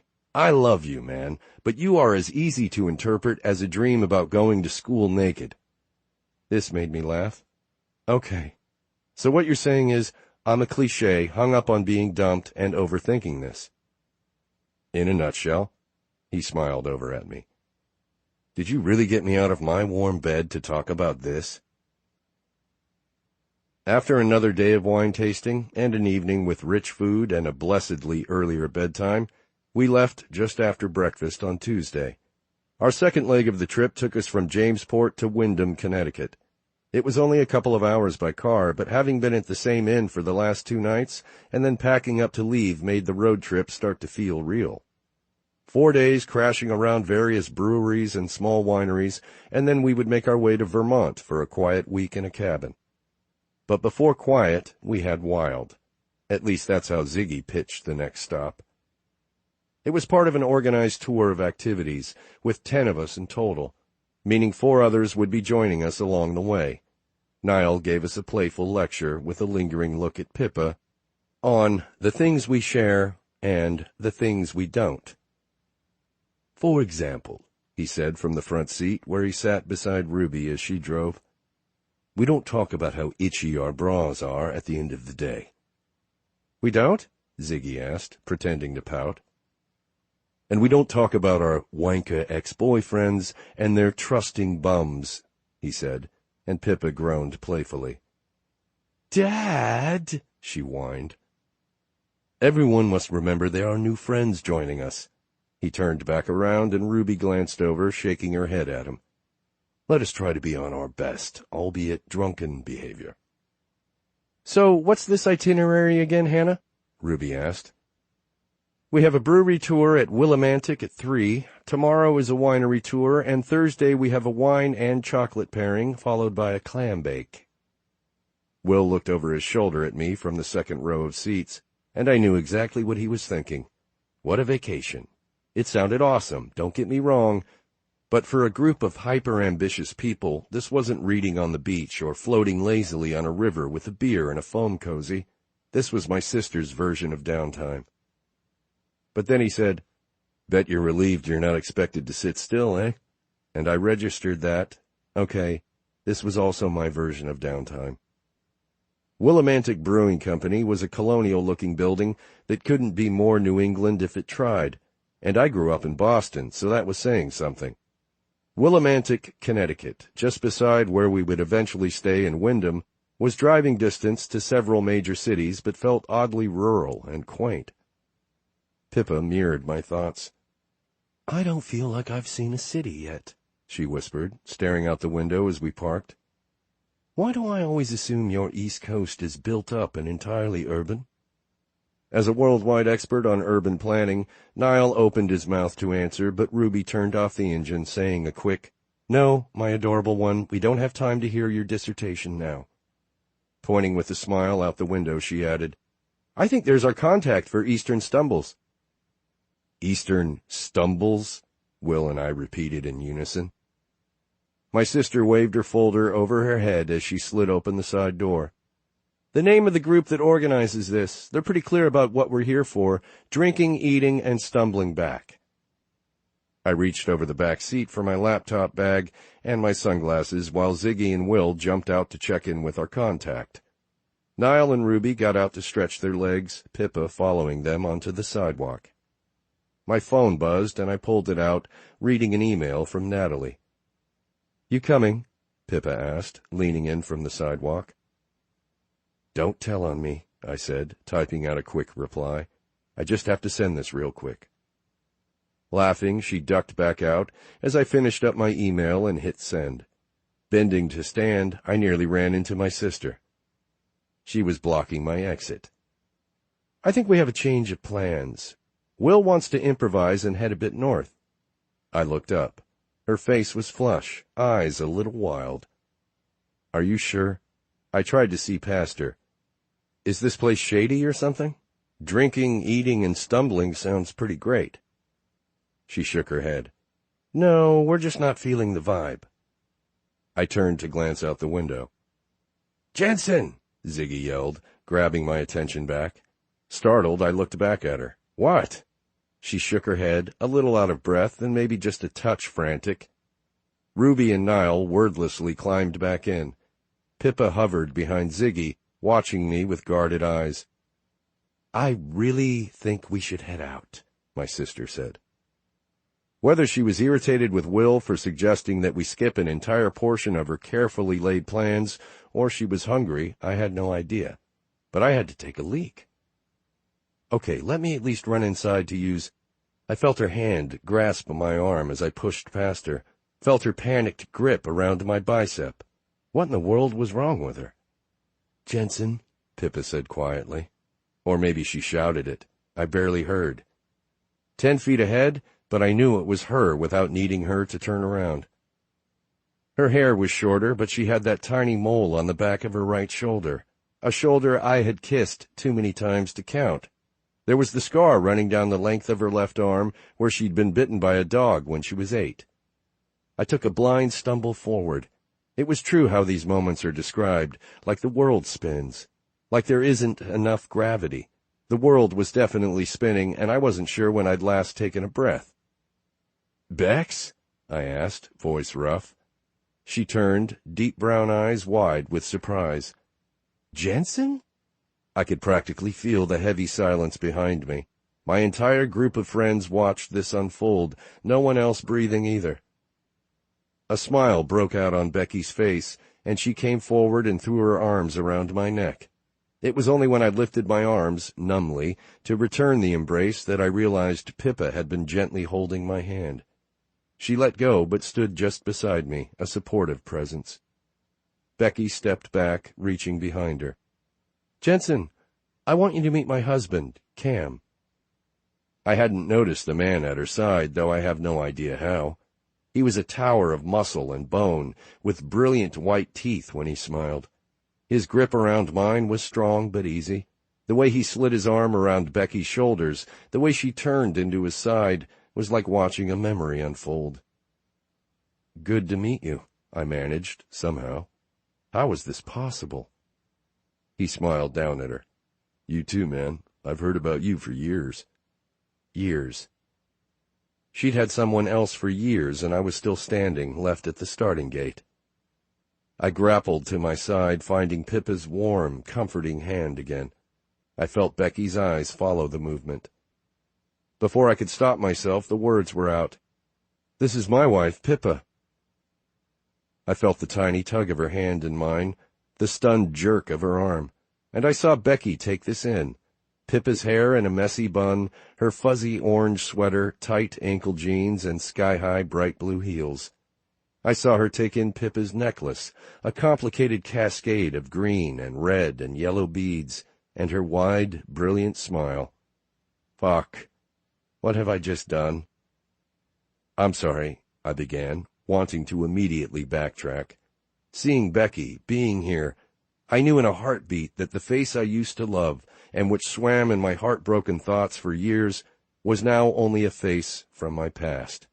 With startling clarity, I felt very little hurt. No renewed heartbreak, No heated jealousy of her new husband. Not even a hint of nostalgia.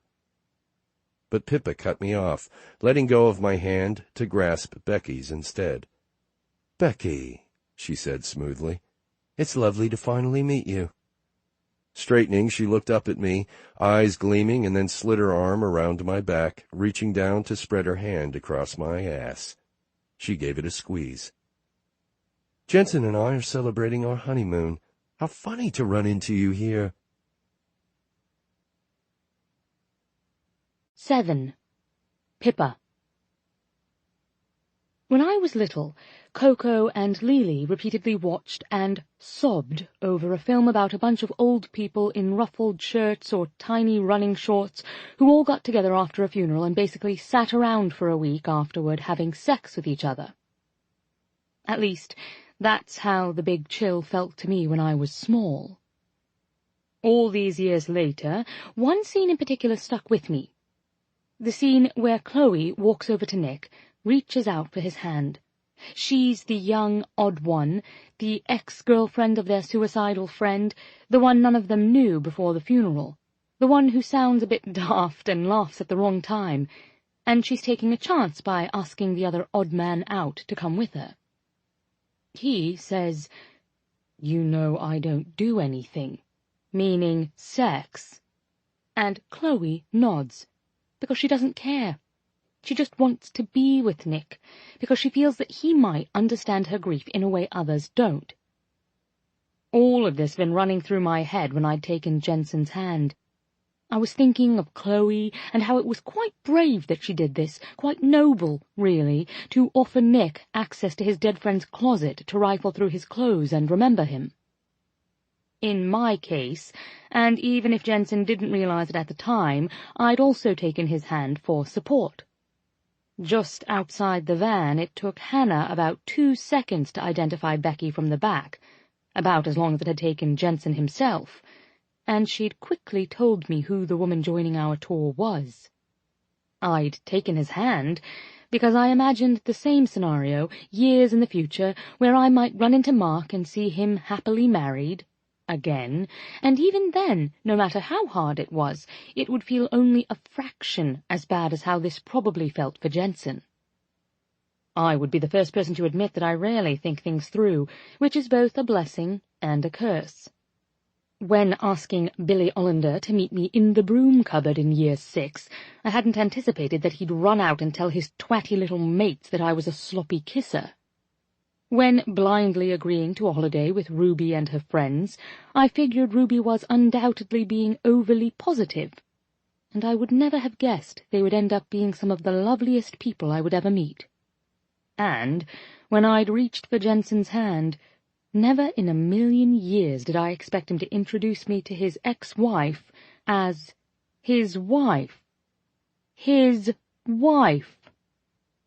Jensen and I watched in mutually bewildered silence as Hannah came forward and tentatively hugged Becky, and then Will took a turn. Both hugs were visibly awkward. I'd spent enough time with them in the past 4 days to know their hugs were normally tight and warm, not these stiff triangles formed by bodies touching at the fewest points possible. I watched them stumble through the explanation that yes, they were married now, yes, that's what they meant, Will and Hannah were married. It seemed this hit Becky someplace tender, because we all watched, unsure what to do, as she teared up and pulled Hannah back in for another hug.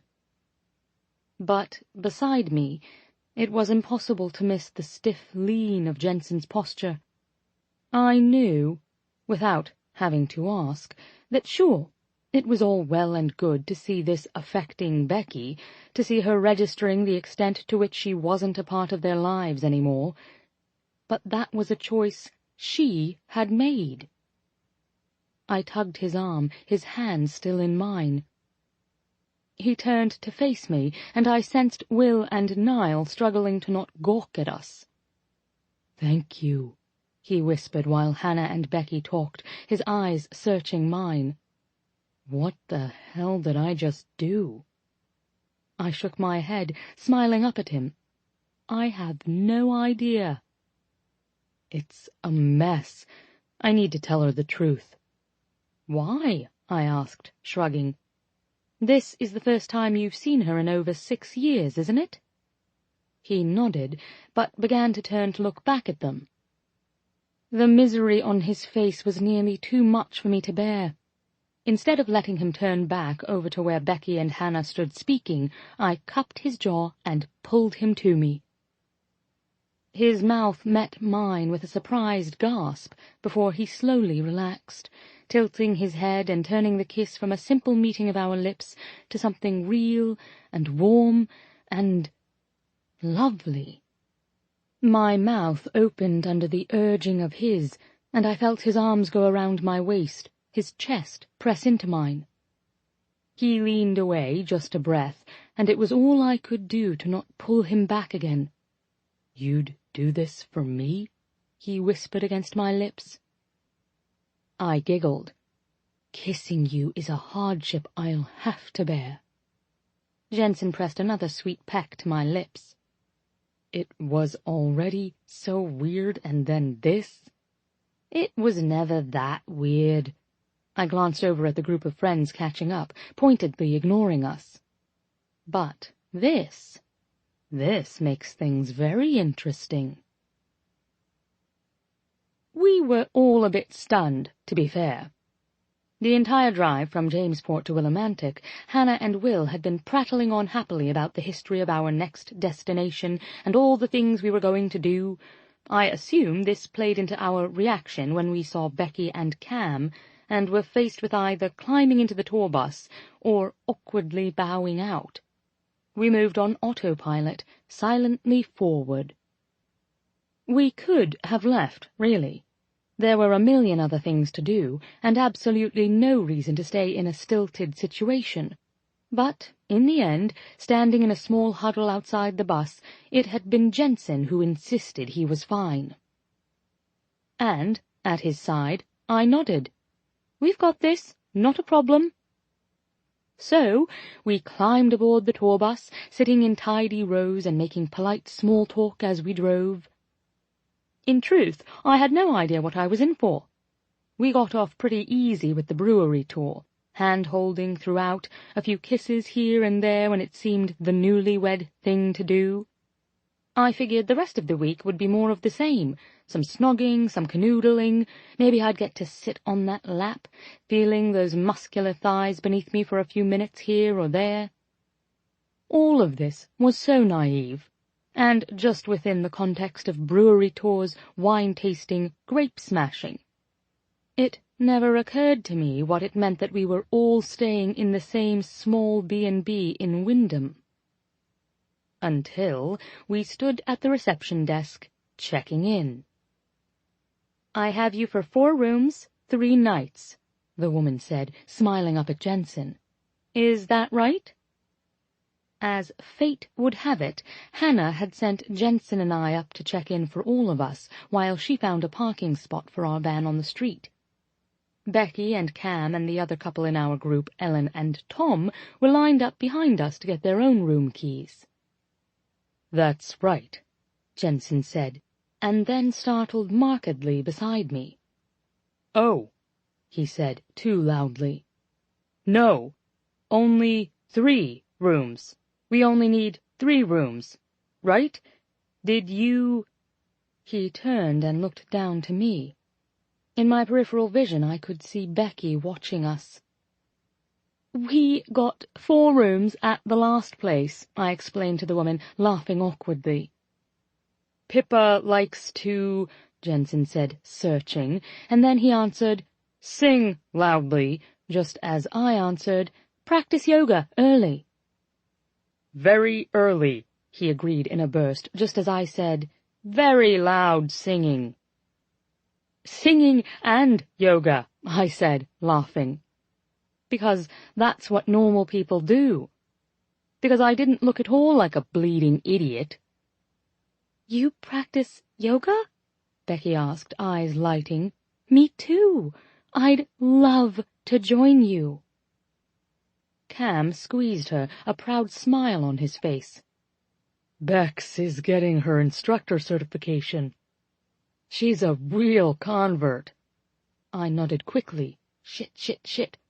I practice a special hot yoga, Jensen offered helpfully. Bikram? Becky said. Oh, it's the British version of that, I said, with a casual wave of my hand. Yes, because I was so sophisticated that I practiced a niche British version of hot yoga. My brain went into overdrive as I tried to explain how I would do this in a hotel room. You know, with the steam from the shower, I said, looking up at Jensen, who nodded as if this were a perfectly normal explanation for why he and his new bride would get 2 bedrooms on their honeymoon. Listen, Becky said, excitement making her voice go up an octave. Cam runs early every morning. Why don't you just save yourself the money and come do your steam yoga in my room in the morning? Or, better yet, we could do some yoga outside in the field. I'd love to practice some of the routines I've been working on with someone else. I blinked at her, wondering why she was being so nice, trying so hard. Really, wasn't it better for everyone if we just agreed there was no requirement to socialize? It won't really help with the loud singing, Jensen said dubiously. The woman at the front desk perked up and handed us the 3 room keys. We have a karaoke at the bar next door every Tuesday from 7 to close. Beside me, Becky clapped in delight. Perfect! She looked emotional, almost as if she might cry. I glanced up at Jensen. He worked to smile through a grimace. Perfect. I don't think you realize what a disaster this is, I said, opening my suitcase and pulling out my toiletries bag. Jensen stared bleakly down at the tiny bed we were meant to share. No, I think I do. I don't mean the bed, you wanker, I said, laughing. For fuck's sake, we can share a bed. I mean the yoga. You don't have to do the yoga, he said, confused. Of course I do. Did you hear the hope in her voice? She was nearly in tears, she was so happy. I can't suddenly be like, oh yeah, I don't want to do the famous British steam yoga I prattled on about. We'd look insane. I walked into the bathroom and heard him laughing behind me. As opposed to how we look right now? Jensen followed me in and watched as I unpacked my toothbrush and squeezed some toothpaste on top. I wasn't all that bothered about my impending yoga fail, or the fact that I'd essentially agreed to give a concert at karaoke tonight. It wasn't that we would be spending the next 4 days with the woman Jensen had married. It wasn't even that it would be so hard to pretend to be married to Jensen on this short leg of the trip. It was that I was sort of looking forward to it. I knew myself and my own heart. It tended to dive first, think later. Working like this as a team, a kissing team for God's sake, I was doomed. Hey. His hands slid around my hips, fingers clasping together at my navel, and he rested his chin on the top of my head. As delightful as this was, it wasn't really helping. I met his eyes in the mirror. Hey. I watched him watching me, and we both bit back a laugh. What in the world were we doing? I hadn't let myself give much thought to how this would go tonight, but we would be sleeping together. I shoved my toothbrush in my mouth and began vigorously brushing. He straightened a little, giving me room. I don't remember the last time I watched a woman brush her teeth. Is it as good as you remembered? I asked, mouth foamy. I bent down to spit and came back up, filling a glass with water to rinse. He opened his mouth to say something, but I beat him to it after spitting again. I kissed you. You did. He nodded, leaning back over me and resting his chin on my head again. And then, if you remember, I kissed you. Was it rubbish? He shook his head. Pippa? Yeah? Thank you. I laughed. For what? Laying one on you? I can assure you it was my pleasure. He shook his head, his eyes holding mine in the mirror. For making this easier. I grinned up at him, leaning back into his embrace. Easier on you? His eyes narrowed, not understanding. Jensen, we're sharing a bed tonight. I can barely touch my toes, let alone do yoga, and I am completely tone-deaf. This is going to be a disaster. You said it earlier. We've got this. Hannah and Will have been looking forward to this part of the trip for weeks. Let's tough it out. I stared at his eyes in the mirror. Why is she being so nice? His expression straightened, and his eyes grew a bit unfocused. Becky was always nice, but, yeah, I don't know. We met downstairs for dinner, walking self-consciously, hand in hand toward Will and Niall, who were waiting near the front desk. Will turned, grinning down at our linked hands. This, he said, arms outstretched. This is what I'm here to see.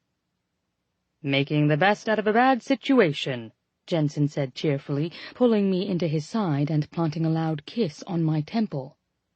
Oh no, what bad situation? Becky asked, coming out of complete, bloody nowhere, and we all jumped. We would definitely need to put a bell on her. Will barked out a laugh. Holy shit, Jensen. I am living watching you do this over and over lately. Jensen stuttered out a few things. No, nothing. He blinked down at me. We just... Pippa just found out she's pregnant, Will blurted. Both Jensen and I turned to him in shock. Will, I yelled, smacking his chest. What on earth? Are you crazy? Will's brows shot up. Still looking a bit tipsy from the rather extensive beer tasting earlier, he leaned in, whispering without subtlety, What? Shit. No good? We're on a winery tour, you twat, I hissed, eyes wide. I'm not I stopped when Jensen squeezed me roughly into his side. I smiled through clenched teeth to a bewildered Becky. Will's joking, that clown. I'm not pregnant. See? Will said, rocking back on his heels. I told you I could get them to see the bright side. So you didn't get that house in Beacon Hill that you'd offered on, but at least your new wife didn't get pregnant on your honeymoon, right? Jensen narrowed his eyes at Will. Hannah came down the stairs and sidled up to her husband, correctly reading the situation. Are you causing trouble? What? No. He bent, kissing her as a distraction. You're looking to buy in Beacon Hill? Becky asked Jensen quietly, giving me the impression that Beacon Hill must be a pretty fancy area. Cam came up beside her just as she added a hushed, Wow. Jensen's about to make partner, Niall said. Hard work pays off. Turning from Hannah, Will added, Got the job and the girl. Becky looked up at Jensen, her eyes glassy again. I'm so glad, and this is so amazing, because Cam is a real estate agent. He can definitely find you a house in Beacon Hill. I felt Jensen's arm tighten around me. Without him even needing to say it, I could tell this was the last place he wanted to be right this second. That is fortunate, he said through a pained smile. She took a step closer. I think I worried that when we... Becky began, her eyes suspiciously shiny, and I cut her off. Mates, I'm famished, I exclaimed. All the hot newlywed sex and whatnot. Where are we headed for dinner? Of course, Jensen blushed when I said sex. I feel like I missed something really interesting back there, Ruby said, leading the way on our walk to dinner.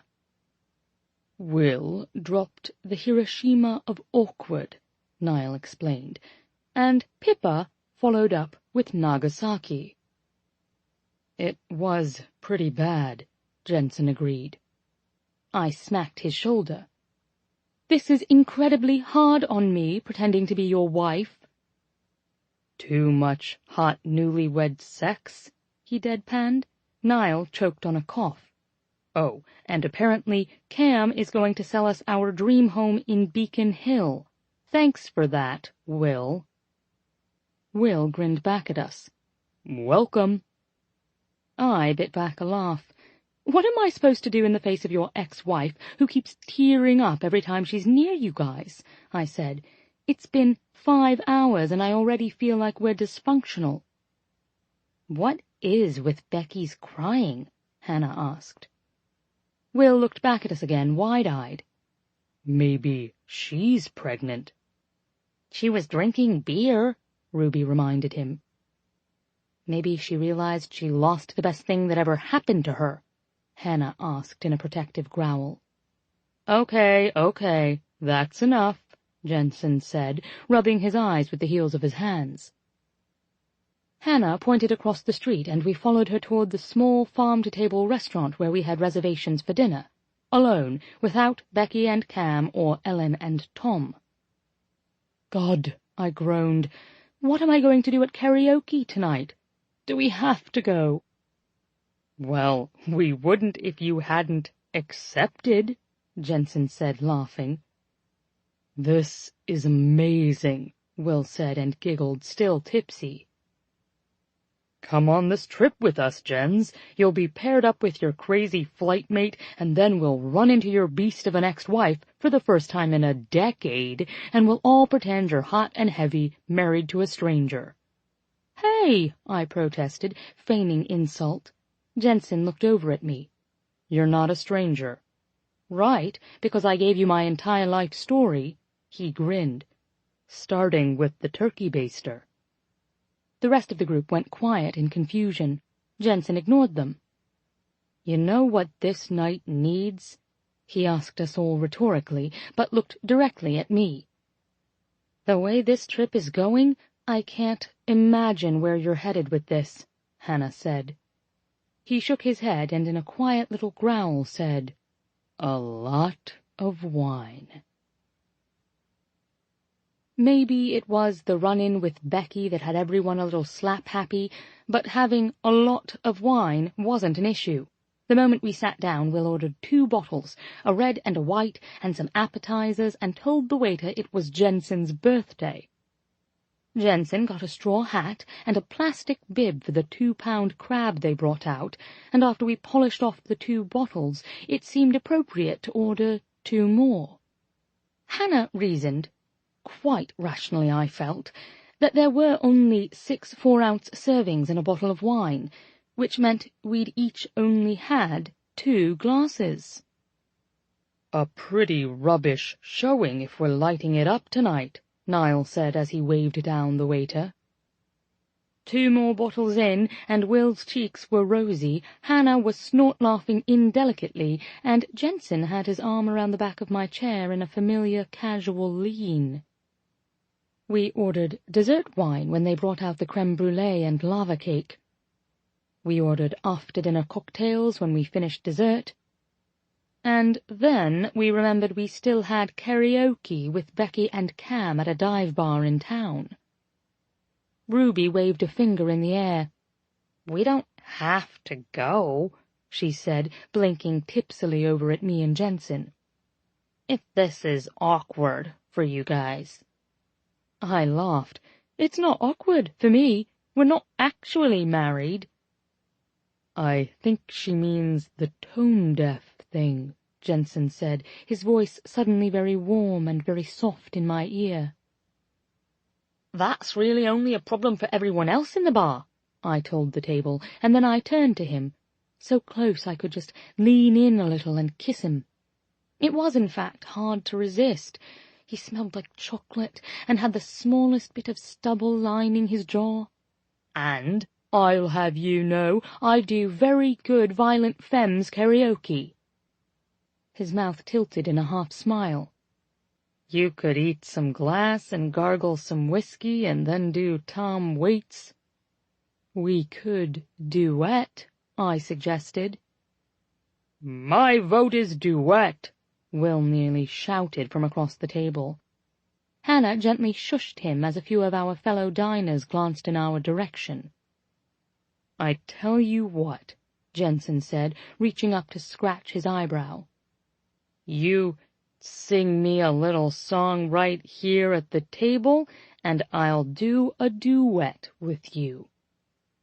I pulled back a little. He'd said it as a joke, as though this was something I would never do. I'm not going to sing in a restaurant, I told him. If you do, I'll sing with you in the bar. I did the math in my head, trying to calculate how much he'd had to drink. He was being quite adorable. You're crazy. I shook my head and felt Ruby's eyes on me before she leaned to the side to whisper something to Niall. Any song at the bar, Jensen goaded me. Your pick. You just have to sing something to me right now. Bingo. I grinned widely at him. My pick. Sure, he said, waving a casual hand. It's a shame you don't know me better. I pushed back from my chair and then climbed onto it, standing high above everyone seated. Pippa, he said, laughing. What are you doing? I just meant sing to the table. Too late, Ruby told him. You, sir, have released the Kraken. Excuse me, everyone, I called to the entire restaurant. It was small, maybe 10 tables in all, but completely full.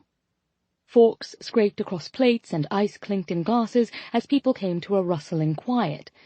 At least 35 pairs of eyes were trained on me. It's my husband's birthday today, and his best friend from college, who is now actually his brother-in-law, bought a really disturbing amount of alcohol tonight, and I would greatly appreciate it if you would join us all in singing Happy Birthday to Jensen. Without waiting for them to agree, I began the opening verse to the song, loudly, off-key, and probably too high for most men to be able to sing along. But, as luck, or Connecticut, would have it, everyone in the restaurant was game, singing raucously and with their glasses raised in the air. At the end, they all cheered loudly as I climbed down from the chair and bent, planting a kiss on Jensen's mouth. My birthday is in March, he whispered. Don't you know, I said, running my fingers through his hair just because it seemed I could. We're playing pretend. You're married, I'm the lucky gal, and today is your birthday. Jensen looked over at me, eyes dark with some unnameable emotion. He wasn't angry, he wasn't even surprised, but I couldn't interpret it because it looked mildly like adoration. And we all knew I was shit at reading men. 8. Jensen. Everything in Wyndham was in walking distance, but it seemed to take us an hour to get 3 blocks. Ziggy and Will stopped at every window, whether it was an antique shop or a realty storefront. By the time we made it to Duke's Tavern, the two of them had planned to buy a sofa, 2 end tables, an antique lamp, and a house just down the road in Canterbury. Without realizing it, I held Pippa's hand the entire time. Strictly speaking, I didn't need to. There was no Becky, no Cam, no marriage show happening out on the street. But it felt good to touch her like this, and I remembered just a day ago when I was considering doing it anyway, and not for some impulsive lie, but because she was beautiful, and we were both single, and why the fuck not? Faced with the reality of Becky in the flesh, our history felt a little like the childhood monster in the closet. I really had built up our past in my head. I would have expected this sort of coincidental run-in to be flat-out painful, but the truth was, it was more awkward than anything. Cam seemed nice, if bland. Becky seemed happy, if a little fragile over seeing me again. Completely unexpectedly, it seemed harder for her than for me. Duke's reminded me of every small bar I'd ever visited. It smelled like spilled beer and also faintly of mold. There was a popcorn machine and a stack of paper trays for customers to help themselves. There was a single bartender working and a lone karaoke machine in the corner. A scattering of patrons sat at the bar and at small tables throughout, but by no means could the establishment be considered busy. Seeing Niall Stella, so tall, so eternally poised, in a place like this gave us each a measure of joy. He sat carefully on a vinyl-covered chair and ordered a Guinness. "You've," Pippa started, gazing at me. "You've softened." "Huh?" Tilting her head, she said, 5 days ago I would have expected you to look like a businessman in here. Now you just look—" She let her eyes drop to my new Willimantic Brewing Co. t-shirt and the single pair of jeans I'd packed. "You look good." "I was on autopilot when I packed for this trip," I admitted, deflecting the compliment. "It's mostly sweaters and dress shirts." "I've noticed." She leaned in, her breath warm on my neck. "I like you regardless, but I like it a bit more when I can see these arms." Pippa ran a soft hand up my forearm and curled it around my bicep. "They're good arms." I shivered, quickly diverting my attention to the server as he carefully placed a drink in front of each of us. Will lifted his glass, full of an amber-colored IPA. "To marriages, old, new, and pretend. May they give you everything you've ever wanted." With his eyes on mine, Will reached forward, waiting to clink my glass. I lifted the pint of dark stout and tapped it to his. "Happy birthday, asshole," he said, grinning. "Happy birthday?" Becky's voice rang out from behind me, and I watched the smile fall from Will's face. He straightened, leaning to the side to put an arm around his wife. "Whose birthday is it?" Becky asked. "Hey," he said. "Yeah, we're just fucking around." "It's Pippa's," I said, smiling over at her, and she gave me an amused shake of her head. We were just about to sing to her. Across the table, Niall bent, laughing into his hands. "This is too much," he said, shaking his head. "I can't keep up." Cam waved down the server, while Becky pulled out a chair on the opposite side of me from Pippa. "Is it okay if I sit here?" I felt Pippa stiffen slightly to my left, and I stuttered out a quiet, "Sure." The truth was, I didn't want Becky sitting there. I didn't want Becky here. I didn't want her anywhere near this trip. I wasn't in love with her anymore. I didn't want to go back and change anything. I didn't even need a better explanation for why our marriage had ended. I just wanted to move on. And while the rest of my life had become a success, Will was right. My relationship life had been an utter failure by my own design. I simply hadn't wanted to deal. Cam ordered a Bud Light and a glass of the crappy House Merlot for Becky. I caught Will's small laugh before Ziggs must have pinched him under the table because she leaned over, whispering, "Stop it." But I knew this was a mistake. Playing nice, pretending to be old friends. I couldn't do it. Will couldn't do it. And Ziggy especially couldn't do it. Becky had fucked up. We'd been having a nice time before she came along, and 3 more days of playing chummy were going to wear on us. "Where did you guys go for dinner?" Becky asked, smiling amiably. "John's table," Ruby told her, correctly sensing the slight strain at the table. "It was amazing." "I think we have reservations there tomorrow," she said, looking to Cam for confirmation. He nodded. "We ate at the Lonely Sail. It was pretty good." We all gave mild ahs, as if any of us found this interesting. "Do you guys remember," Becky said, smiling, "when we broke the table at that sandwich place?" She trailed off, squinting up at me, uncertain of the name. "Atman's," Will said before taking a sip of his beer. I smiled, remembering. We'd been drunk, and Becky had jumped on my back, propelling us both into the table, where we'd fallen and snapped the top from the stem. The poor kid working there had squeaked out his panic and told us just to go, that he'd figure it out. "We should have paid for it," she said, shaking her head. "The table? With what?" I asked, laughing a little. "If I recall correctly, we shared a sandwich that night because we had $7 between the three of us." I remembered the rest of that night, too. Will and I tripping back to our room, falling on the floor, and plotting a way we could project the television onto the ceiling so we could play video games drunk on our backs. We ended up successfully hooking up the TV to a retired projector we'd snagged from the bio department storeroom that weekend, and it was awesome. In fact, the bulk of my memories from college were things I did with Will.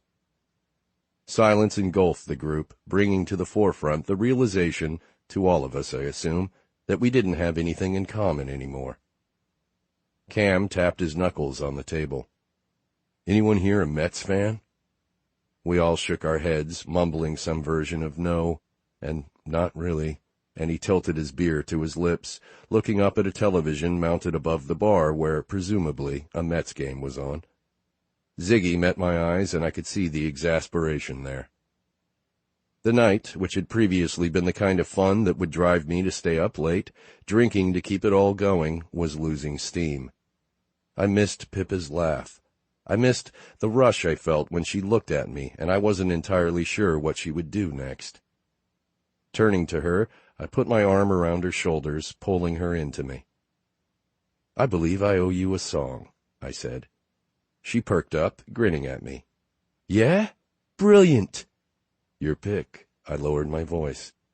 "I just want to get away from the table."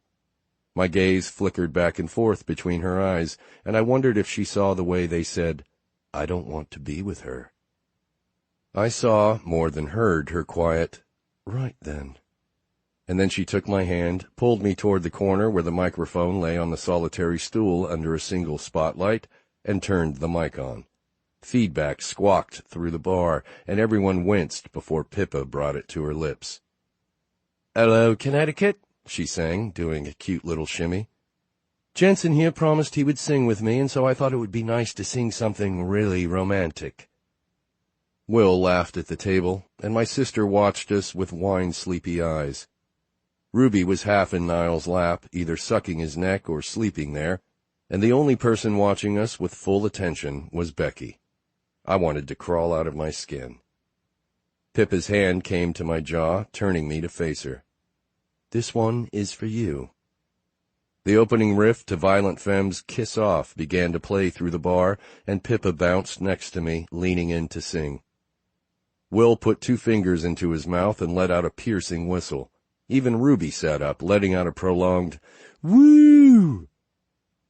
"I need someone, a person to talk to, someone who'd care to love," Pippa sang, and after looking at her wide grin, her playful eyes, I couldn't possibly resist, so I joined her. "Could it be you? Could it be you?" It was ridiculous and embarrassing, and we sounded terrible, but it was the single most cathartic moment since my divorce. How was that even possible?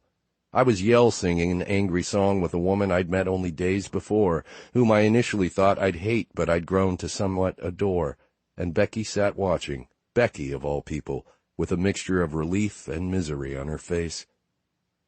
But then even she disappeared, because the woman in front of me commanded every bit of my attention. Pippa's hair was down and fell over her shoulders.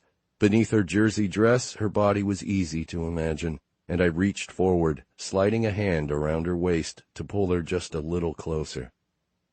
I wanted to kiss her. I knew that in part it was the wine and the beer and the heady sense of freedom in a small town where I knew no one, but I also knew that in no part was that feeling about Becky. Pippa bounced against me, singing terribly into the mic, perfect for the song, really. Her earrings cascaded down from her ears, nearly touching her shoulders. Her bracelets clanged on her wrist. Her lipstick stained her lips a seductive fire red, and it made her happy smile seem boundless. The song ended with a dissonant strum of the guitar, and Pippa stared up at me, breathless. I rarely did things without thought, but leaning forward to kiss her wasn't for show or because anyone was watching. It was because, in that moment, I couldn't think of anything else. We returned to the table and were met with Will's slow clap, Hannah's goofy grin, Ruby and Niall's wide eyes, and Becky's watery smile. Cam was playing on his phone. "You guys are really cute together," Becky said. "You really are," Ziggy agreed, and for some reason her opinion meant something here. I felt faintly restless, like I did sometimes in a pointless meeting that went long or at the end of a never-ending conference call. Pippa slid her hand into mine and watched as Becky and Cam replaced us by the karaoke machine, selecting an old Anne Murray tune, one of her slow country songs. "An odd choice to follow, maybe?" Pippa asked, her head on my shoulder. "Though I suppose ours was an odd choice to begin." I turned a little closer so she could hear me over the volume of their song. Her dad died when she was a teenager. He loved Anne Murray. It's sort of a thing for her.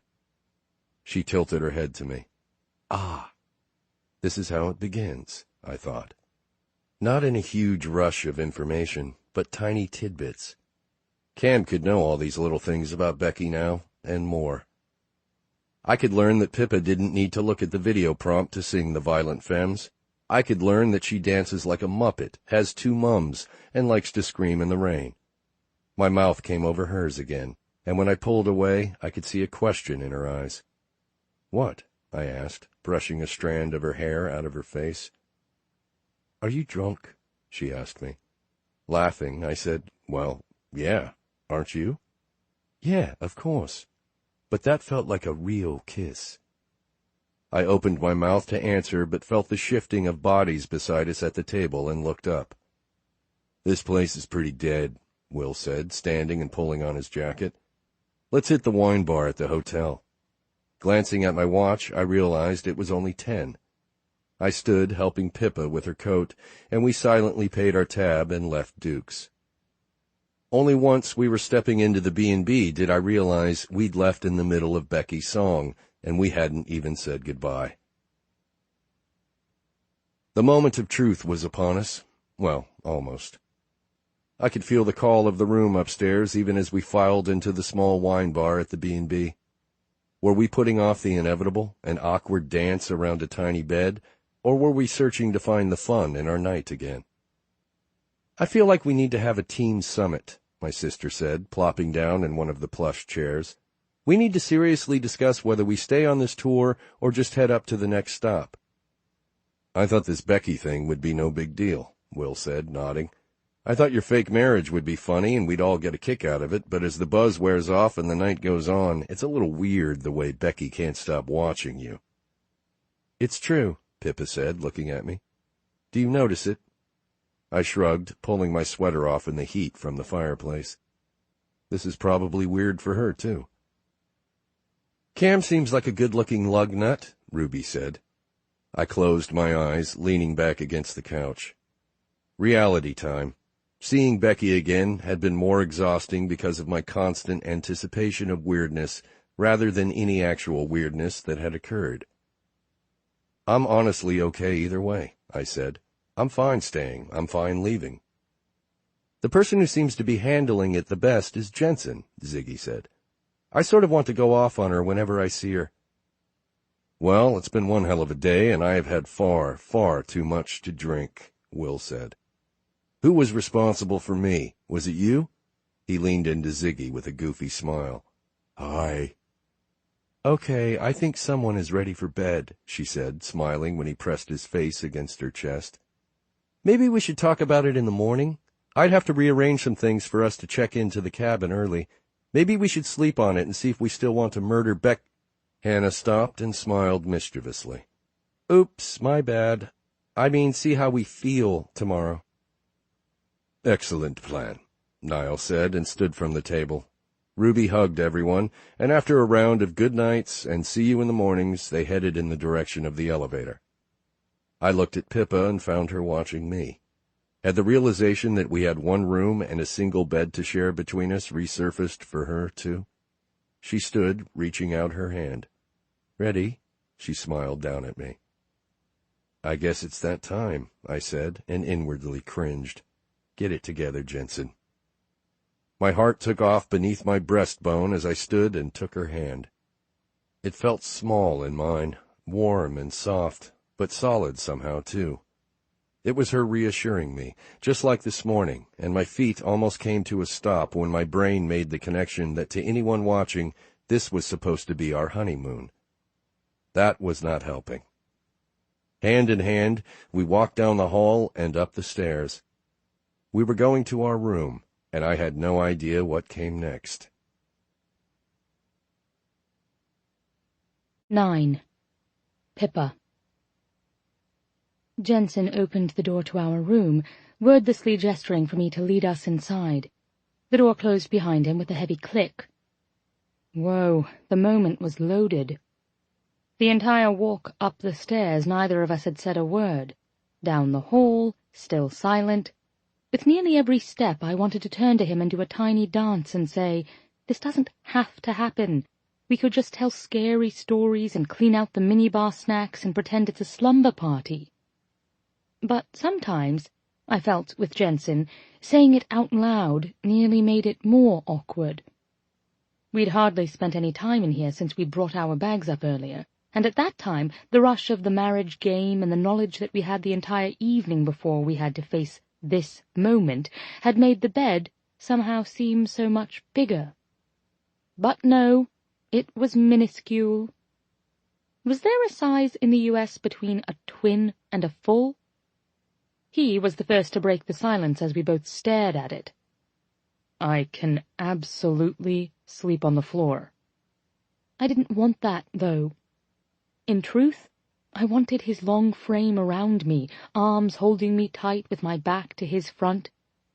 I wanted to hear his sleeping breaths and feel the heat of him all night long.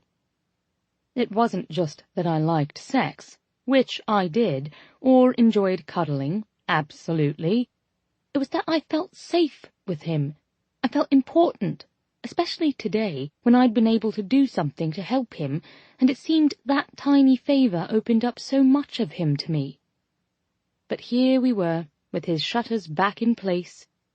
"Don't be silly," I turned to my suitcase, pulling out my pajamas. "I'm just going to change." He coughed down at his own suitcase, open on a chair in the corner of the room. Of course. I changed, washed my face, put my hair up, pulled my hair back down, put it up again, moisturized. I brushed my teeth, used the loo, washed my hands, moisturized again, brushed my teeth again. I stalled. And then, stepping out, I let him past me to do the same routine, realizing as he walked into the loo that he had only a pair of shorts in his hand. He slept shirtless. Fuck me sideways. However, when he finally came out of the restroom, Jensen was still wearing his T-shirt, to my enormous dismay. "I thought you slept shirtless." What? What did I just say?" He looked up at me in surprise. "I mean, I usually do, but—" I swear my heart was beating so hard I could barely take in a steady breath. "I think I was hoping you would." I licked my lips, begging him not to move his eyes away from mine. "I'm sorry. My filter seems to have broken." A tiny smile pulled at his lips. "You say that like it's happened only now." Somehow this joke, and the forgiveness embedded in his voice, let the rest of my thoughts tumble free. I realized that we were just playing a game today, but the past few days I've been open to something happening between us. It's loaded now, and there's absolutely no way to change that, but I didn't want you to think that I would dislike sharing a bed. I paused, and then opened my mouth to continue, but stopped myself, giving him a chance to reply. He didn't seem to expect my silence after such a short ramble, apparently, because he stood there staring at me expectantly for a few breaths. "Go ahead," I whispered, sitting down on the bed and scooting toward the headboard. "I'm done. For now." Jensen came toward me slowly, sitting down at the corner of the mattress just at the edge. "I was thinking about this before Becky showed up, too." "You were?" He nodded. "Of course I was. You're beautiful and only half as irritating as I initially thought. A laugh burst out of me. You think I'm pretty? I think you're stunning. I chewed my lip, watching him. A slow grin took over his face, and he finally asked, Do you think I'm pretty? Reaching behind me, I pulled a pillow free and lobbed it at him. I think you're stunning, I echoed, and the rest of it tumbled out of me. I like you. He laughed, eyes shining. I like you, too. And the famous Pippercock's mouth was off and running. Before this trip, I'd never been to a proper winery. My friend Lucy had a party a few years back.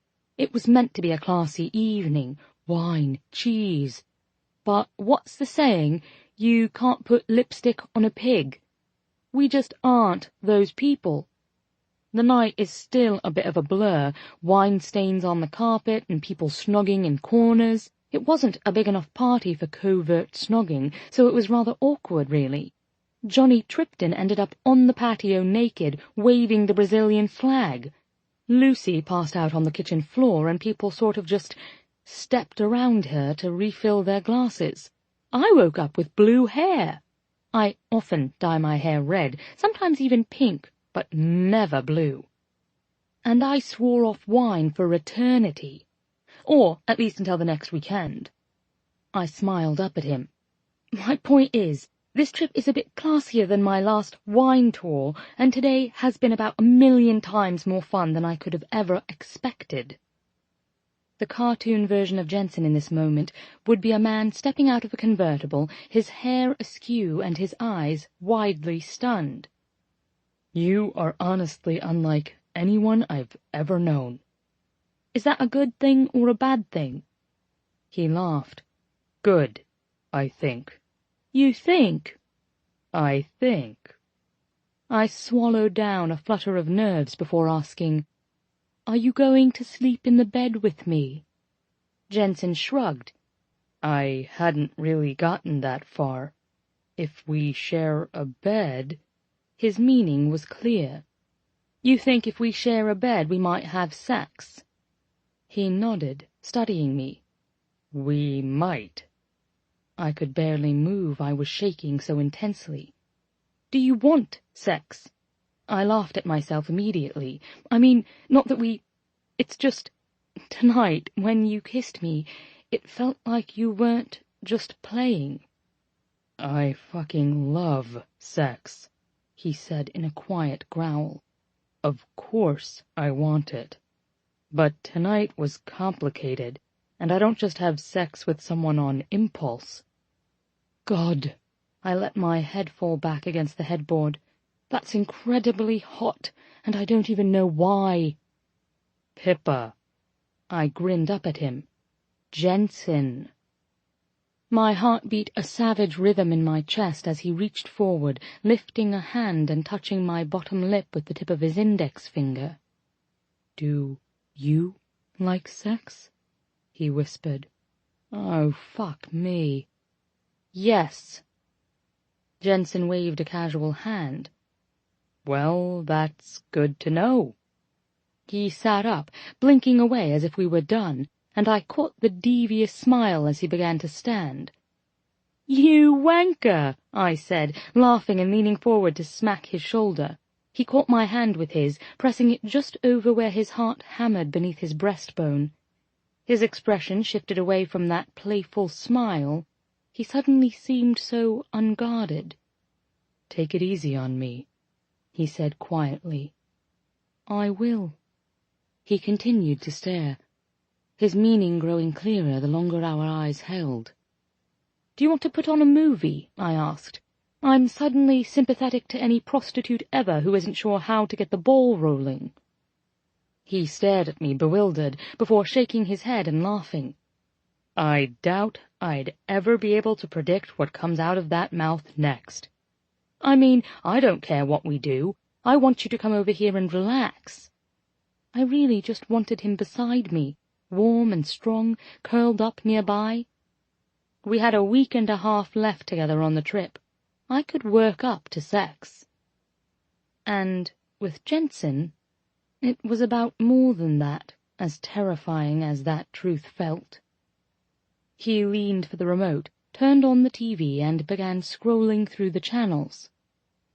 Our frank conversation had eased the tension somewhat, but it was still there, especially when Jensen selected Goodfellas and turned back to survey where I was sitting cross-legged on the bed. "Okay?" he asked. "There wasn't much else on," I said, nodding, "and I love this movie." With a small nod, he put the remote down on his bedside table, seemed to hesitate for a few breaths, and then reached behind his neck, pulling his shirt off. "Bloody hell," I whispered. In only a tiny flash I'd memorized the entire shape of his upper body, and believe me, there was plenty to take in. He held the shirt to his chest. "Is this okay?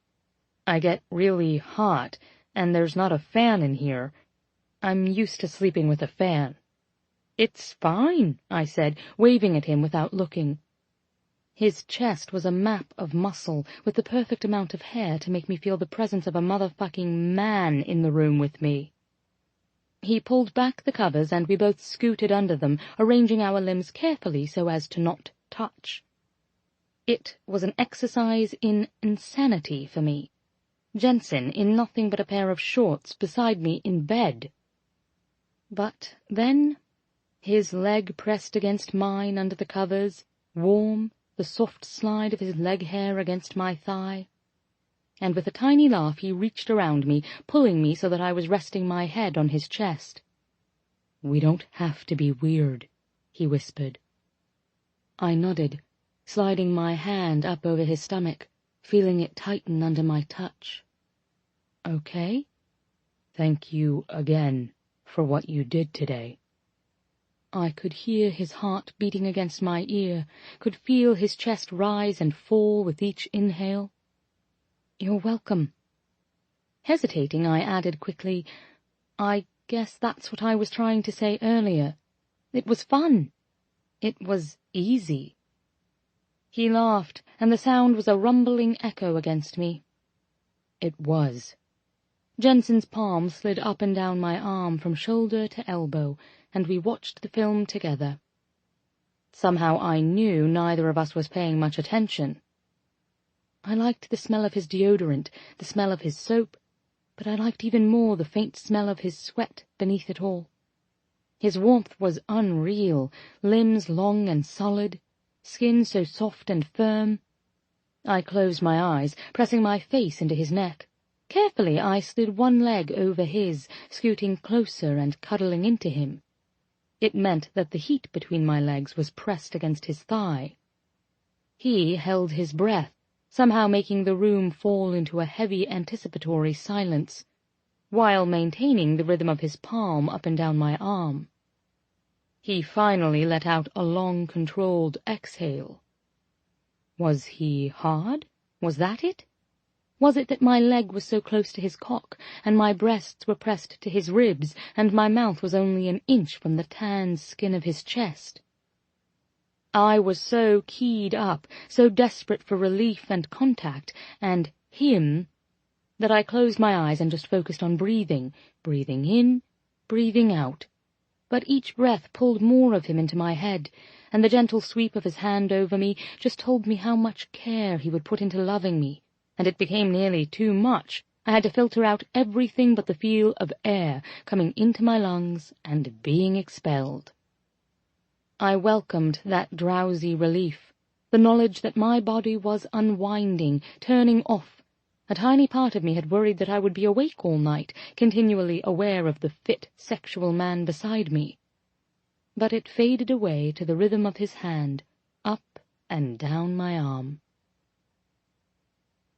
I woke up, aroused, flushed with the memory of a mouth working its way down my neck, warm hands sliding beneath the cotton of my camisole. I ached between my legs in a way I hadn't in an eternity, needing relief.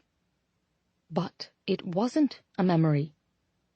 Jensen was there, curled on his side and pressed against me from behind, his mouth moving from my ear down my neck. I made a quiet noise of surprise, pressing back into him and feeling his cock, hard and ready against my backside. At the contact, he groaned, grinding against me in a slow, pressing rhythm. "Hey," I whispered. He scraped his teeth along the side of my neck, and I nearly cried out at the sensation. "Hey." It was dark in the room. The television was off, the lights extinguished. On instinct, I looked over to the clock. It was nearly 3 in the morning.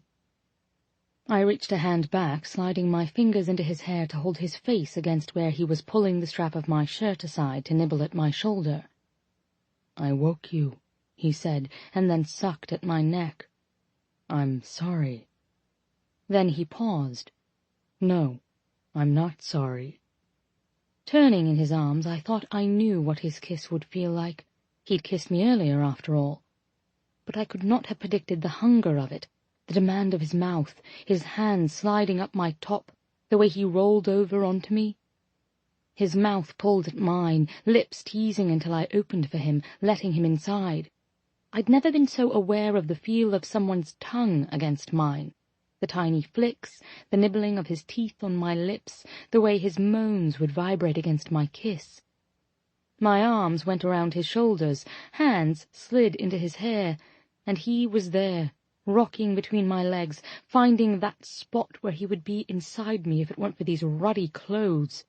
I could feel him, hard and urgent, could feel the tip of him sliding across the point between my legs that set me on fire, the place where I was warmest, wanting him.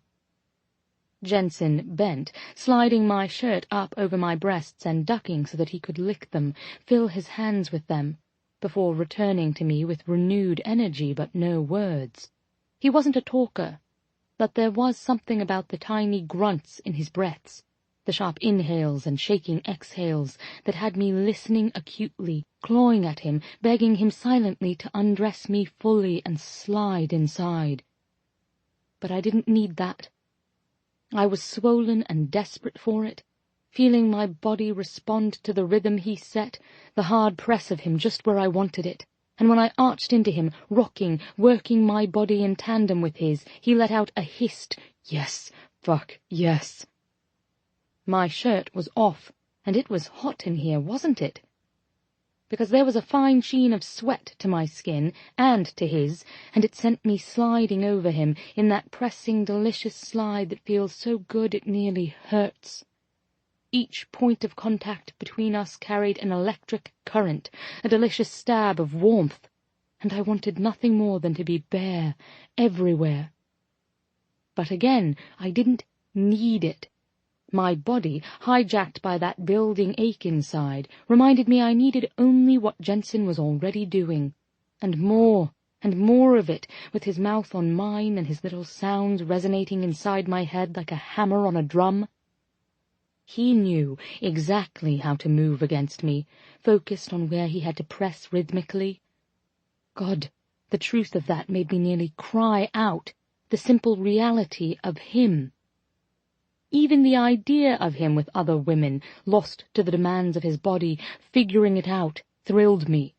So focused, too greedy for pleasure. How did I get here? How did I earn his attention, his desire? It boggled, it really did.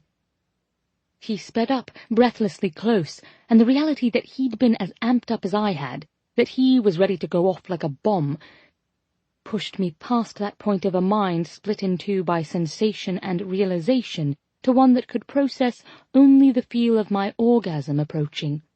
I grew a bit wild, gripping his backside, pulling him harder against me, warning him in a whisper, "I'm close, I'm going to come." With renewed focus he ground into me, his own breath coming out fast and hot on my neck until I felt like I was twisting away from the pleasure of it, nearly overwhelmed with the force of my orgasm as it splintered through me, flushed and frantic. He followed with a relieved shout, his pleasure spilling wet on my navel, his mouth pressed to my neck, teeth bared. Oh, God! And in the moment that followed, it was so quiet in the room, but for the gasping of our inhales, the forceful push of our exhales. Jensen stilled, braced over me, and then slowly rose onto his elbows. In the dark my eyes had adjusted somewhat, and although it was nearly black outside, there was the slight bleed of light from the alarm clock and spilling in from the hall through the crack beneath the door. I could tell he was staring down at me, gauging. But that was the extent of it. What I didn't know was whether he was frowning or serene in relief. His hand came up to the side of my face, sweeping away a damp strand of hair. "I meant to take it slower." I shrugged beneath him, relieved immeasurably by the sweetness in his voice. "At least we didn't get naked."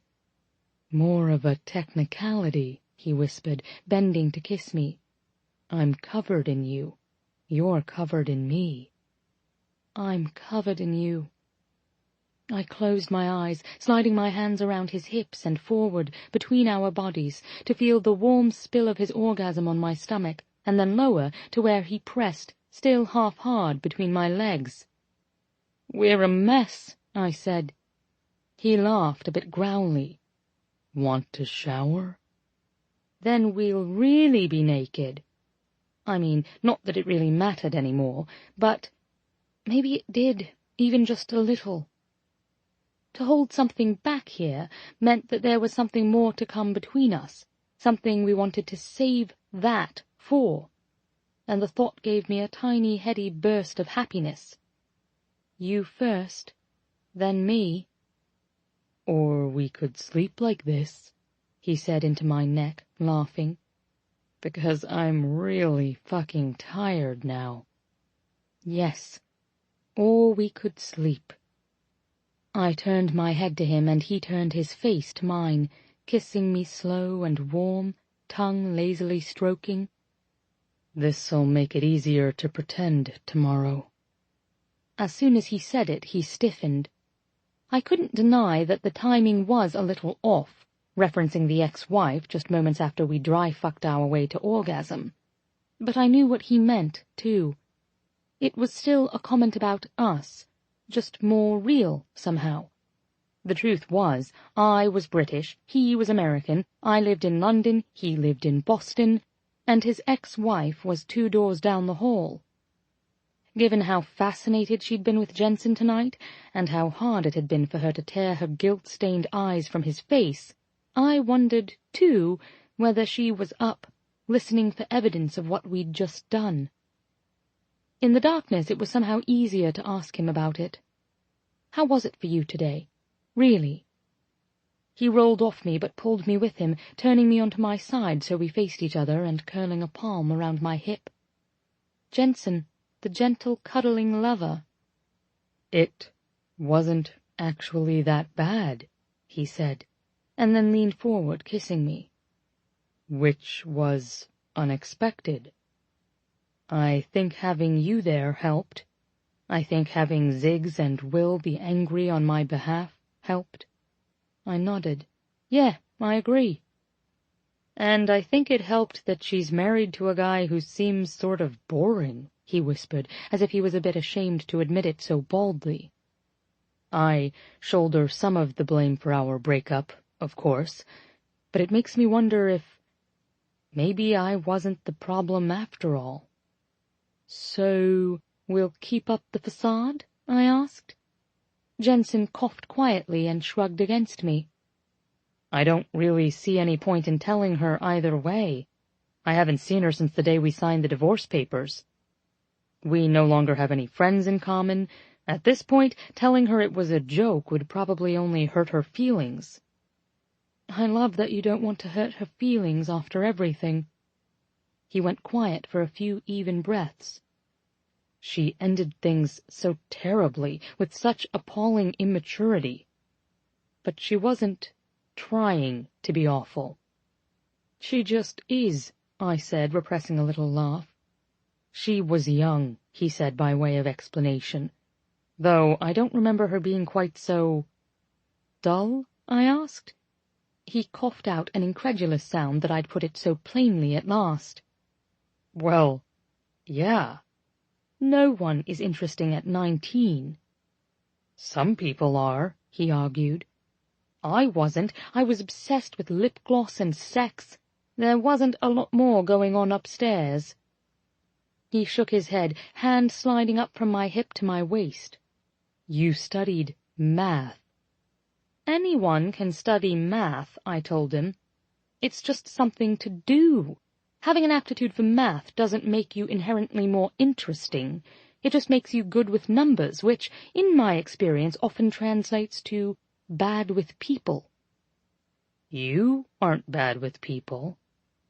I let this sentence hang between us, wondering if it would strike him as funny or surprising or wonderful, given our start on the plane. After a beat, he grinned at me in the darkness. Well, unless you're slamming champagne and belching on planes. 10. Jensen. I was startled awake by a scratching sound to my right and pushed up onto an elbow. The blankets fell away from my body, sliding down my hips, and Pippa's eyes flickered from my face and down and back to my face again. Her cheeks flushed, and I was pretty sure I knew why. I'd kicked off my shorts sometime after our exchange in bed. She was seeing me naked for the first time in the light of the morning after. "You're up," I said, my voice still heavy with sleep. As my vision cleared, I realized she was dressed in leggings and a t-shirt, her hair knotted in a messy bun. She was crouched by the bed, tying a pair of brightly colored sneakers. "You're dressed." For the first time on this vacation, I didn't want to bolt from bed. I wanted her warmth with me, under the covers. "Yeah, sorry," she whispered. "I tried not to wake you." "Where are you going?" Unease slid through me. She was just going to leave? After a small hesitation, she said, "I'm off to yoga with Becky." I sat up fully, squinting at her. "You know you don't actually have to do that, right?" "I know," she said, nodding. "But I did say I would meet her." She looked back down to her shoe, but I knew there was more there. "And?" I asked. "And," she said, drawing out the word, "I just wanted a moment to think. You're the first man I've woken up next to, other than Mark, in a long time." Sliding my legs over the side of the bed and pulling the sheet across my lap, I bent, resting my elbows on my thighs and studying her. "Okay." "I liked it," she assured me quietly, looking up at me. "Just doing something I don't usually do and taking a moment to pace myself." I reached forward, taking her hand in mine. It was cold, as if she'd washed her hands under the tap before coming over to put her shoes on. She chewed her lip, eyes scanning my face. "On a scale of sloth to Woody Allen, what level of freaking out are you?" Laughing, I said, "I am somewhere between sloth and old lazy dog." Oh, this seemed to surprise her. "Okay, I can handle that." My chest grew tight. "Look, let's make a deal." She shifted to her knees, scooting closer. "All right. Let's just have fun," I said, staring at our hands.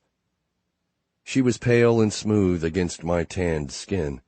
Tendons and veins wove together along the back of her hand. She was so strong. "We have a week and a half left together," I said. "You live in London. I'm in Boston. So far, this trip has been crazy," she said, smiling up at me. "Good. Different." "All of that," I agreed, nodding. "So let's just make a deal that we're partners in this. I want to make your holiday perfect." "I want to make yours perfect, too." She leaned forward, kissing the inside of my wrist. "And if you decide you just want to be a single woman on a trip," I began. "I'll tell you. And same," she added quickly. She pressed the back of my hand to her cheek. "I like this plan." "So are you sure you wouldn't rather get back in bed?" I pulled her forward between my legs. But she resisted, even though she took a few seconds to look at my chest, my stomach, my hips. "I should yoga." I exhaled slowly. "Right. Where are you meeting?" "We've opted to skip the steam thing and are yogaing it up in the backyard." "Have you ever done yoga before?" She shook her head. "Not once in my life, but it's bending and putting your legs in the air. How hard can it be?" I laughed. For what it's worth, Becky is trying, she said quietly, her expression straightening. And it's easier for me, your wife, to respond to it than it is for you. Are you protecting me? I asked, grinning at her. Maybe. My quiet laugh broke free. Who would have pegged you as the wise peacekeeper? She stretched, kissing my chin. See you at breakfast.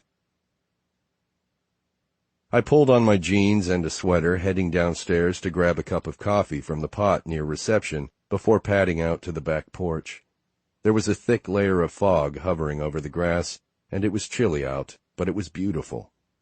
Stark greens seemed to explode from behind the thick clouds, in the grass, the trees, the hills, and the distance.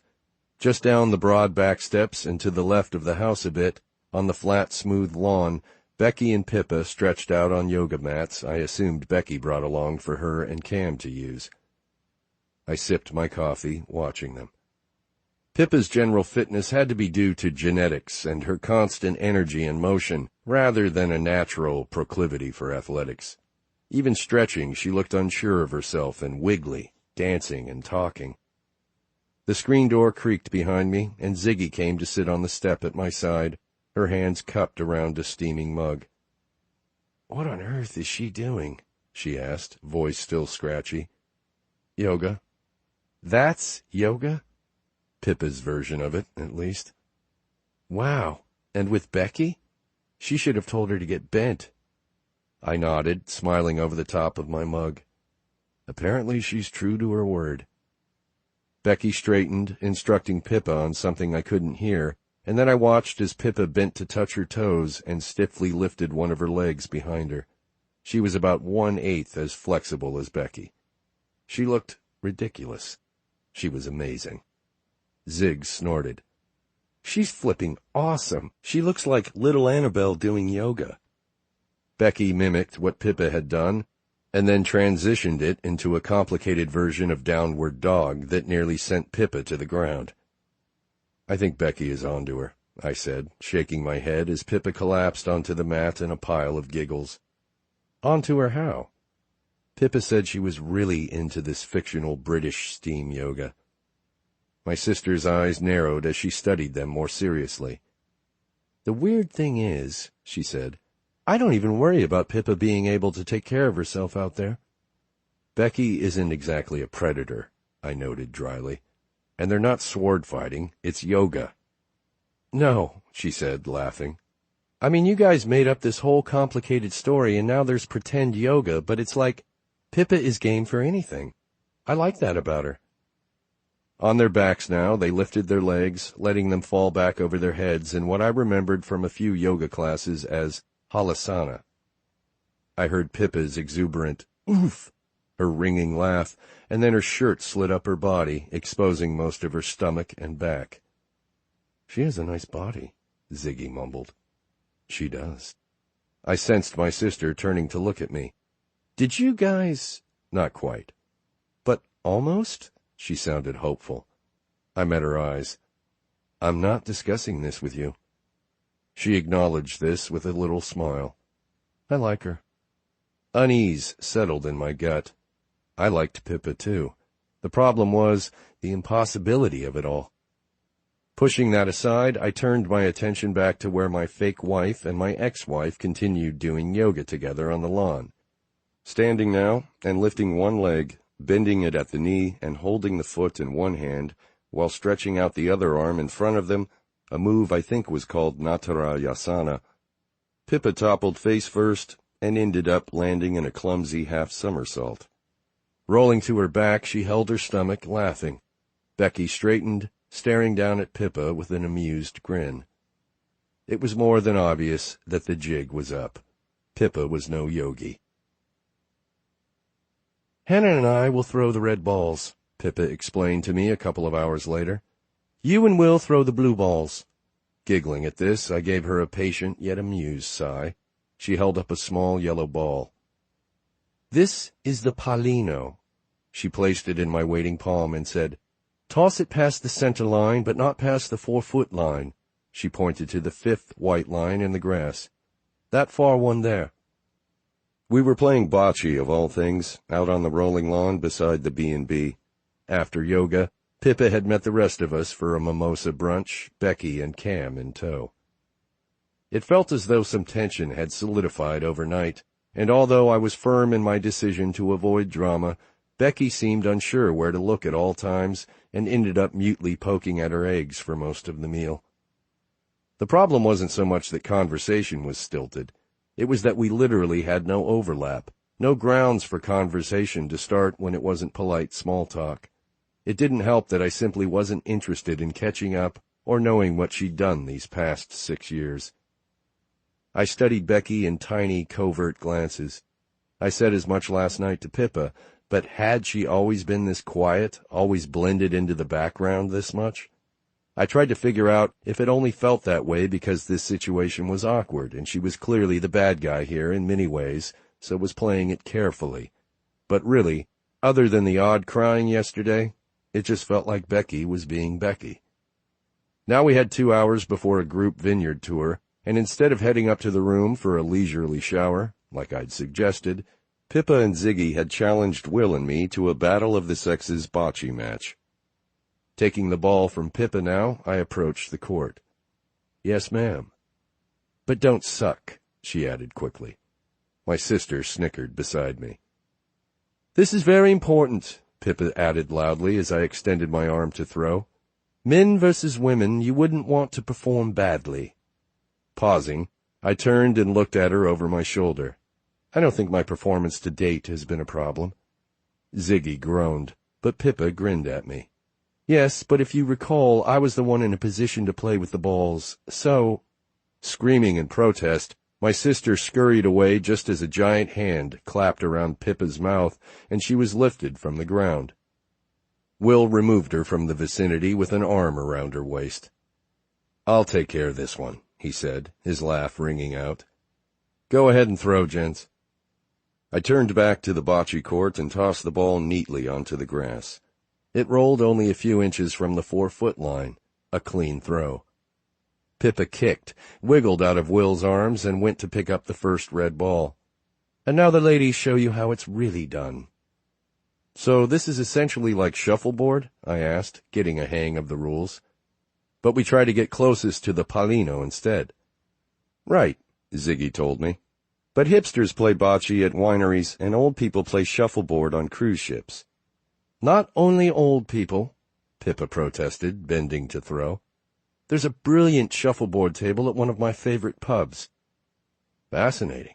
I stood right at her side, speaking directly into her ear, and she startled, turning to fake glare at me. "Go away." "Tell me more about this shuffleboard table at a pub," I whispered, working to distract her from her efforts. She turned and looked at me, her eyes a startling blue, and so close. My heart stumbled, and when it picked itself back up, it was racing. What a strange fling this was. "You're pretty terrible at this distraction game," she said. "Am I?" She took one more step forward and arced the ball away just as I said quietly, "I can still feel the heat of you all along my cock." The ball overshot badly, landing out of bounds by a mile, and she whipped around to playfully smack me. "Not fair!" I caught her hand, and wrestling, I curved around her, my front pressed along her back, gently restraining her arms. Pretty terrible, was I? Will picked up a blue ball and tossed it lightly in his hand as he stepped forward to take his turn. "You guys are adorable." He said it absently, but I could see the effects of the words roll over Pippa, and she glanced over her shoulder at me, concerned, before stepping out of my arms, instinctively giving me space.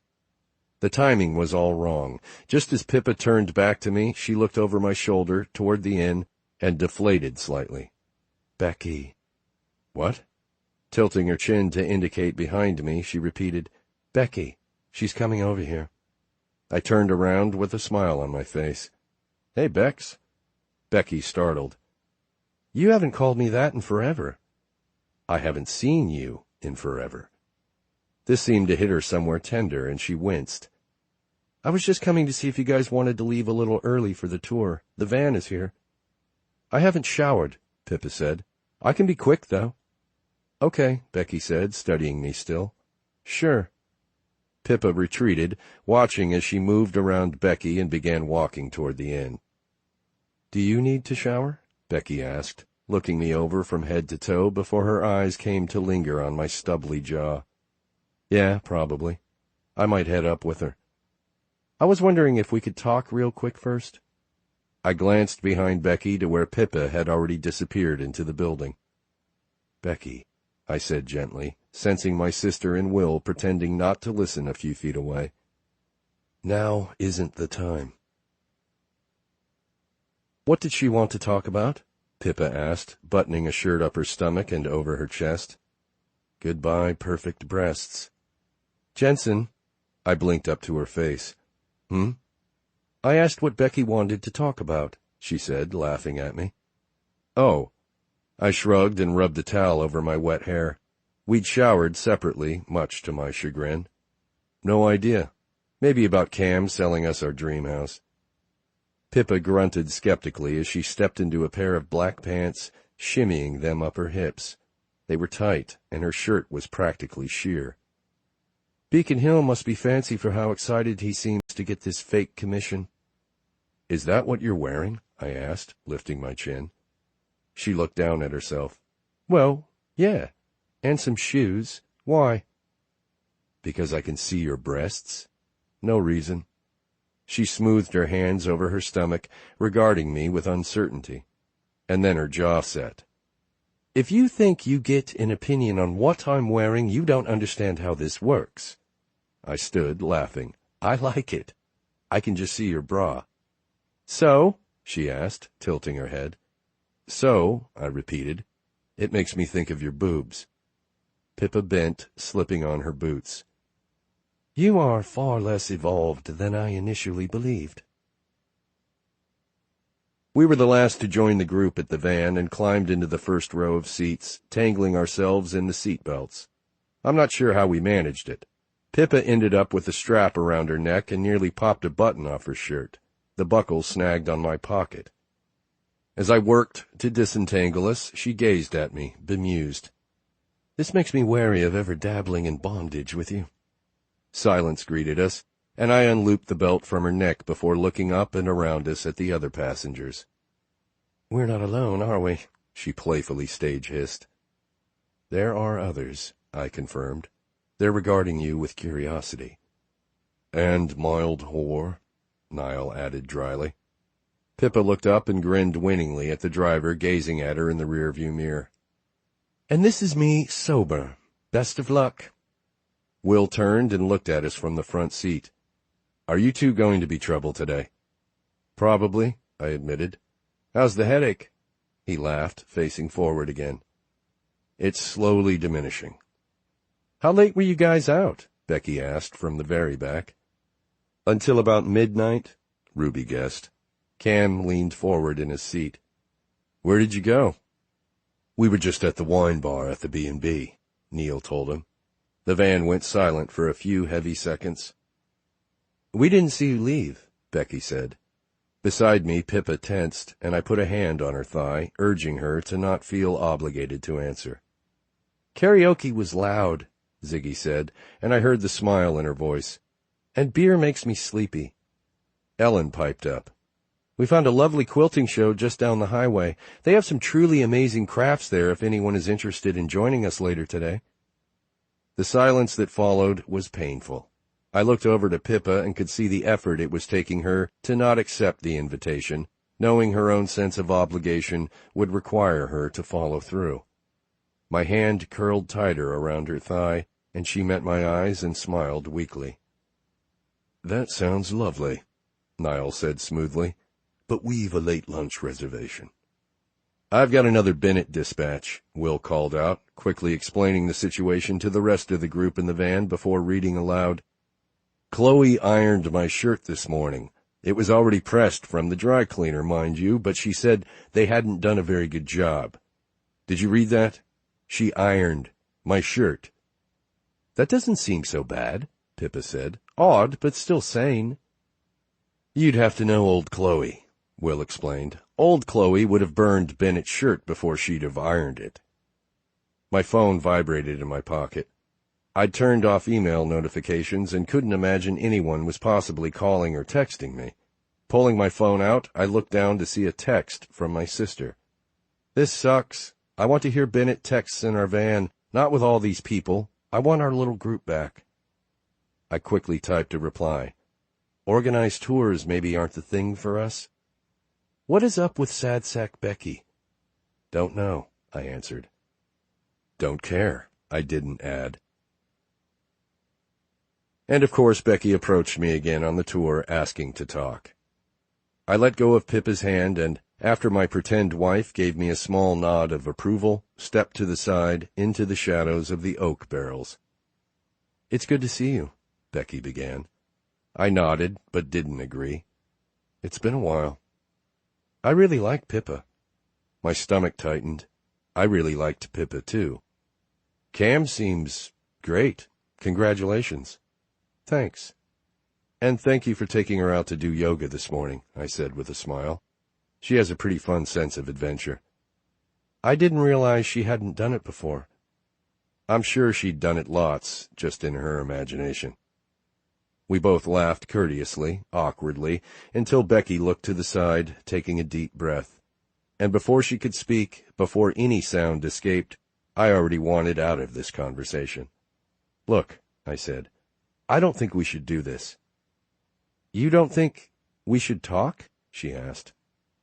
Her face was so familiar to me, even aged 6 years as it was. Big brown eyes, dark brown hair. Becky was always described as cute, because she was petite and perky and, this trip aside, always had a smile on her face. But she was more than cute. She was beautiful. She just wasn't made of something very solid inside. "Right now? No," I told her honestly. "Not while I'm on vacation for the first time in years." After giving her shoulder a gentle squeeze, I walked back over to the group, sliding my arm around Pippa's back.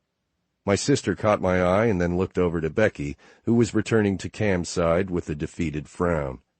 Shaking my head, I tried to communicate that everything was fine, but Ziggs looked determined. With a quick nod, she ducked out of the group and back toward the winery lobby. She caught up with us about 10 minutes later, a picnic basket slung over her arm and a triumphant grin on her face. "Let's bail."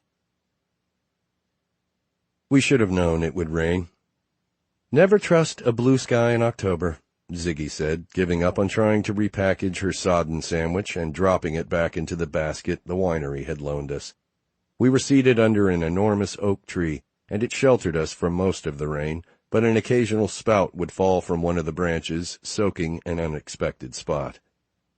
"Whose rule is that?" Will asked, gently chucking her chin. Water ran down his face, dripping off the tip of his nose, but he didn't seem to care. "I've never heard it before. I just came up with it now." "It's oddly warm," Pippa said, turning her face to the sky. At everyone's protesting expression, she added, "It is, though. In London, when it rains, it's so cold you don't just feel wet, you feel waterlogged." "It's true," Ruby agreed. "I thought, coming from San Diego, that I would love the rain, but I'm over it." Despite this, none of us seemed to mind the rain all that much, certainly not enough to leave the meadow beside the winery, framed by fall colors, trees lush with late-season apples. "I've never lived anywhere but London and Bristol," Pippa said. "I would miss the mums, but I don't know that I would miss London exactly. Maybe I need an adventure. Myanmar or Singapore." "Move here," my sister said, lying down in Will's lap as he wrapped his arms around her shoulders. "Right now that sounds bloody amazing. Granted, it's probably the present state of mind. Cheating ex back in London, dreary job. We always want to move wherever we end on holiday, etc. But I do think I'd enjoy a stint in the States at some point." Propping herself up on an elbow, Ziggy perked, serious now. "Okay, then why not? Do it." "It's not so easy," Niall said quietly. "Getting a job, a visa." "I mean," Zig said, wiping a few drops of water from her face, "if you're interested. I have a lot of connections in the engineering world." She continued on about international hires and some people she knew in the field, but I tuned out, watching Pippa instead. She was such a surprising mix of gentle and brash, of focused and flighty. It was almost as if I could see the little girl in her battling with the responsible woman, figuring out which would lead the way. "I don't know," Pippa said, voice quiet. "I have a lot to figure out." The rain picked up, beginning to fall more heavily from the leaves, until we no longer felt like we were sheltered. Soon we would be inundated. "Guys," my sister said as we stood and collected our trash, "I know I brought it up last night, but I think we need to cut this trip short. We have 2 more days in the area, and it just feels like we're happier in our bubble," Niall finished for her. Everyone looked at me, almost in unison. I hadn't wanted to be the reason we would leave Connecticut early, but in the end it seemed I wasn't the only one wanting to escape. Finally I gave in. "Okay, fine, you're right." "More wine," Pippa said. "Fewer strangers." Glancing at me, she laughed and added, "Well, other than me." 11.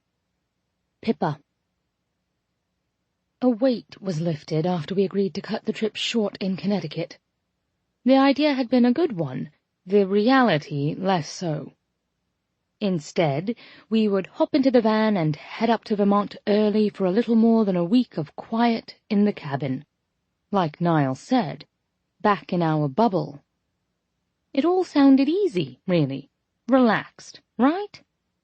Except we still had 1 more night in the B&B, and the other 2 couples were planning to hole up with takeout and, well, Jensen and I could either go out to eat and risk running into Becky and Cam in this tiny town, or simply stay in. We didn't discuss it.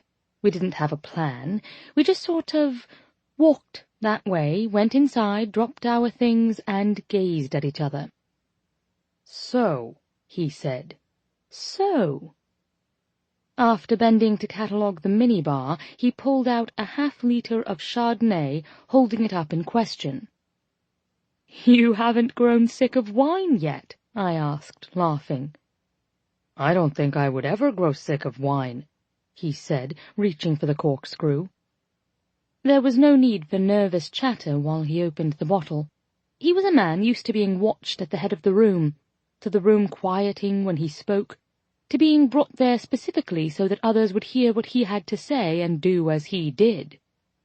I watched his forearm flex as he turned the corkscrew, the cork gently squeaking its way out of the glass neck. "What are you thinking, watching me right now?" he asked, looking up only once the cork was free and captured in his wide palm. "Just watching." He nodded as though this answer was enough, and it made me smile a little because it was precisely the kind of answer Mark would give me, and I would have needled him for more. I wondered if this thing we had going was weird to Jensen, tethered as it was in absolutely nothing.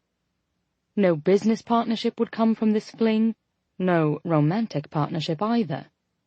For a man used to spending his effort only on things worth his time, I wondered if just being here he had to overwrite some efficiency-required program, or whether I was like text written on a dry erase board with the instructions, "Leave this up until October 28." I found him truly fascinating. He came toward me slowly, extending a hotel tumbler half filled with wine. But before I could bring it to my lips, he was there, bending in close, his closed mouth over mine, pressing, opening, tasting me. Somewhere in the last couple of days the tables had turned. Jensen looked less wind-blown in his surprised reaction to me and more sure of himself, like he was going after something familiar now and was ready to re-establish control. Pulling back, he nodded to the glass in my hand and let me sip it, before immediately returning, licking the wine from my lips. "I like the way your lips move," he said quietly, so close, his eyes still focused on my mouth. "Whenever you speak, it's impossible to not watch them." "It's the accent." I'd heard this before. American men liked watching British women speak. It wasn't a mystery. We pout our words, we flirt with them. But Jensen shook his head. "They're so pink," he said, "and full."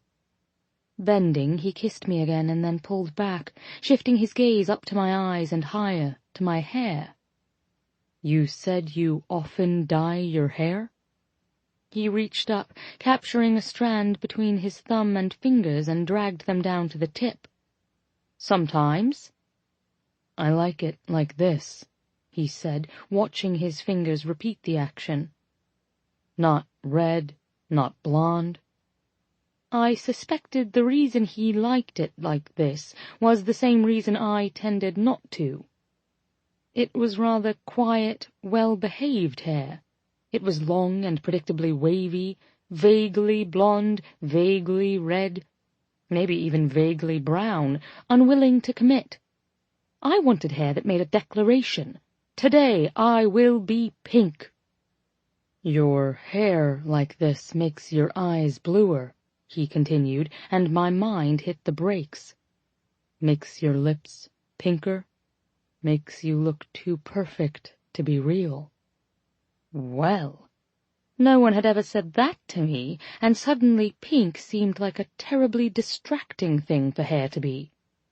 "That's a delightful compliment," I said, grinning widely up at him. His eyes mirrored the expression, but his mouth stayed the same, lips only slightly parted, as if he tasted me in the air. He lifted his glass, finishing the short pour in a long gulp, and then put it behind him on the desk and turned back, clearly waiting for me to do the same. So I sipped it slowly. "Pippa," he said, laughing as he bent to kiss my neck. "Yes?" "Finish your wine." "Why?" He brought my hand to the front of his trousers so I could feel why. "I've spent all day watching you jump and run around in those tight pants and that practically sheer shirt." "You really are used to seeing women in thick turtlenecks and smart wool skirts to their knees." He laughed. "Come here." My smile slid from my face, and he watched it happen, that realization of what we were about to do. "We don't have to," he whispered. "It's fast, I know." "No, I want it." The tumbler was pulled from my hand and dropped haphazardly down onto the desk.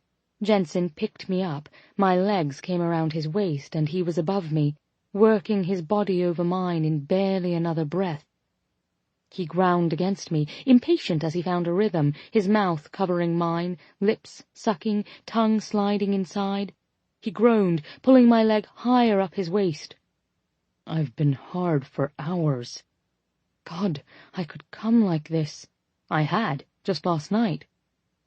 His cock just there between my legs, so right, shifting harder and faster, his breath hot on my neck, quiet grunts, freer now, as if he were a sweater and I'd tugged a loose thread and now he was slowly unraveling. "I don't want to come like this," I managed from beneath him. "I want—" I'd have to check later to see whether my shirt was torn or whether it was just a stitch ripping loudly through the room as he pulled it off me. He peeled my trousers and underpants off in a long, determined tug. His own shirt came off with a hand reaching backward, grabbing a fistful of cotton and yanking it forward, pulling his hair with it into his eyes. Fevered hands pushed his pants down, fumbling in his suitcase for a condom, and the tear of the foil seemed to crackle through the room. The wet slide of it, the feel of him pulling me over him, holding his cock for me to take in. And when I did, we both went silent in that gasping, aware moment. He was staring up at my face, and I felt so entirely naked above him, in a way that I really hadn't before in any of my quick, drunk fumblings or under-the-covers rutting. My sex life before seemed so obvious compared to this, and even though Mark was older than Jensen by a number of years, he'd never seemed this assured, this mature, this experienced. His hands cupped my hips, helping me find a rhythm, and I was so overwhelmed by it all that I couldn't really focus, couldn't get into the headspace I needed, where I could just let go and have at him. But He seemed to get it, sitting up beneath me and finally breaking that quiet habit of his to tell me how it felt for him, how warm, and his hand came between us, touching me for the first time ever like this, pressing and patient. I wanted to apologize in a silly burst. I felt so foolish that my body was so distracted by the reality of it that I couldn't focus on the pleasure. But he didn't even seem to care. Slowly he worked me over, kissing me and touching me and praising until something clicked inside, some track sliding into place. It turned from self-conscious, awe-struck desire into focused pleasure. And it was obliterating, pleasure so good it was nearly numbing, my orgasm tearing through me before I realized how loud I'd been, how frantic, with nails digging into his back and my neck arched away, face tilted toward the ceiling. He rolled us, so he was above me now, watching where our bodies came together as he slid back inside. His eyes traveled the path to my face, and only once he was looking at me did he begin moving again. "You good?" he whispered. I nodded, but the truth was, I wasn't good, not at all. I was slowly losing my bloody mind. This wasn't what a fling should be. He wasn't casual, forgettable, he wasn't flaky or flippant, he was attentive, he was considerate, and holy fuck, he seemed more committed to spending time with me than he was to sleeping, to eating, even to finding closure with Becky. It was almost as if this was what he wanted. But only temporarily. Wanting to somehow encode his body on my hands, I ran my palms down the definition of his back, across the firm curve of his backside, and forward, feeling the muscular shifting of his hips. Up his stomach, over his chest. My arms went up then, snaking around his neck and urging his body back onto mine. He came down to me with a smile, his lips meeting mine briefly, sweetly, before he pressed his face to my neck and gave in to the genuine fucking his body needed. His chest slid across me, up and back, his breath a rise and drop of warm bursting air on my neck. Speeding up, he exhaled a sharp grunt, his hand smoothing down my side to pull my leg higher, to push in deeper, to work himself inside me. It was the only thing I could possibly notice, how it turned for him from good to necessary, how his body hit a place of no return and he was grunting with every breath, and finally tensing beneath my hands with a long, rough groan. The sound of it echoed in my ear, seeming to settle gently around us. Sex. We'd had sex. Good sex. Not just good, but real. And he didn't roll off me, didn't immediately retreat. His mouth pressed warm, small kisses along my neck to my jaw until it met mine and we kissed, mouths open to catch our breath, wordless. I don't know what I would have done with a man like Jensen back in my real life. Would I have even been able to let him in? Or would I have been all chatter and booze, jokes and chaos? Would he have even looked at me with my every-coloured hair, vibrant bird tattoo, and wildly bright skirts? No, I thought. There were no other circumstances under which a man like Jensen would look twice at a woman like me. And even if he had, I wouldn't have had the faintest idea what to do with his attention. I sat up, jerked from sleep. The room was dark, and I assumed it was still the black of night, but I had no real sense of the time. At some point, Jensen must have gotten up and closed every layer of curtains to build a dark, warm fortress. I hoped I'd been daintily curled on my side, nose-breathing like a lady. Unfortunately, I wasn't the most delicate sleeper. Indeed, I must have roused Jensen with my startled awakening, because he sat up beside me, rubbing a warm hand on my back. "You okay?" he asked. I nodded, wiping my face.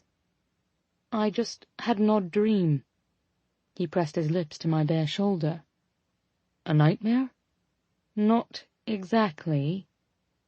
I lay back down, pulling him beside me and curling on my side to face him. "I have it all the time. At the beginning of the dream, I'm just leaving my flat. I'm wearing a fashionable new dress, and I feel quite smart in it.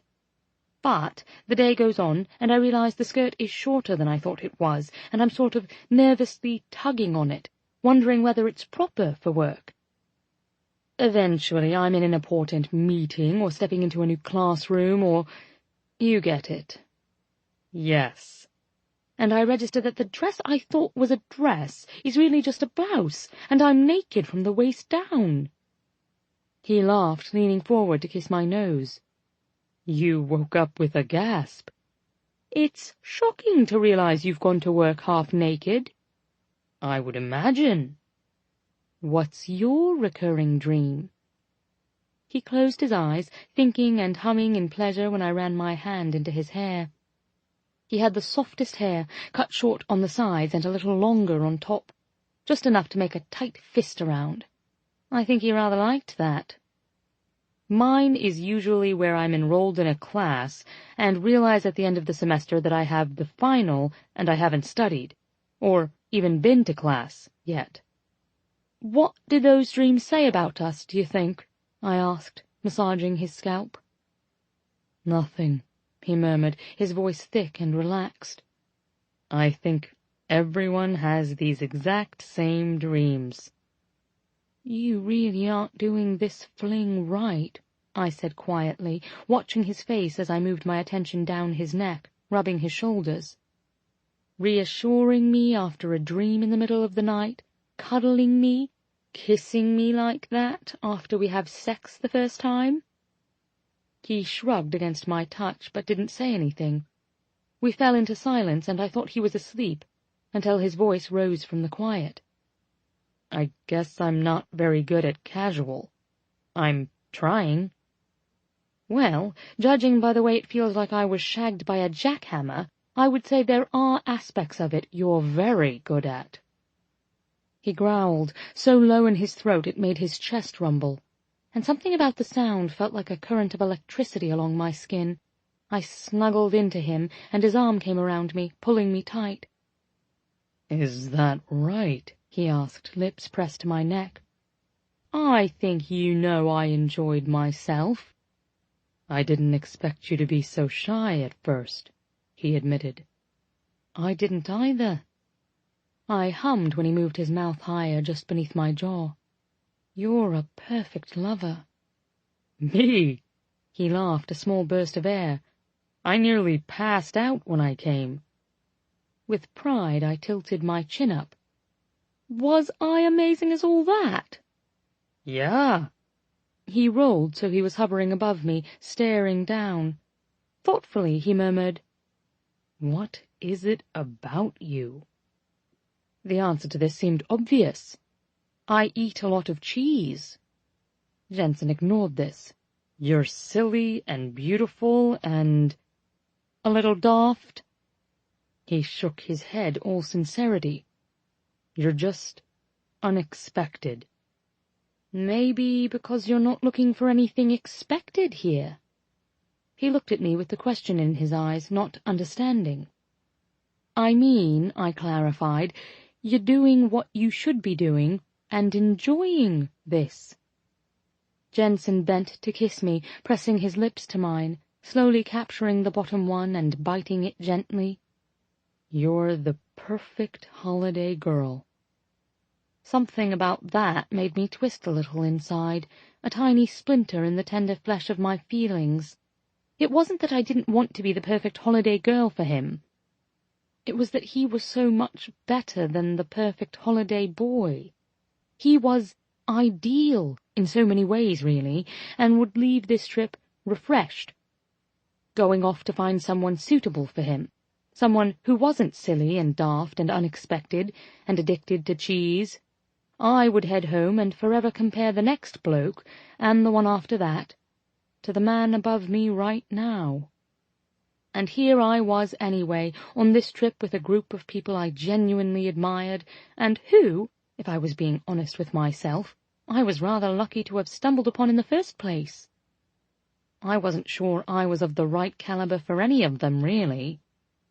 As if he knew that, or could somehow see this insecurity on my face, he said, You seem like you'd be a fun best friend.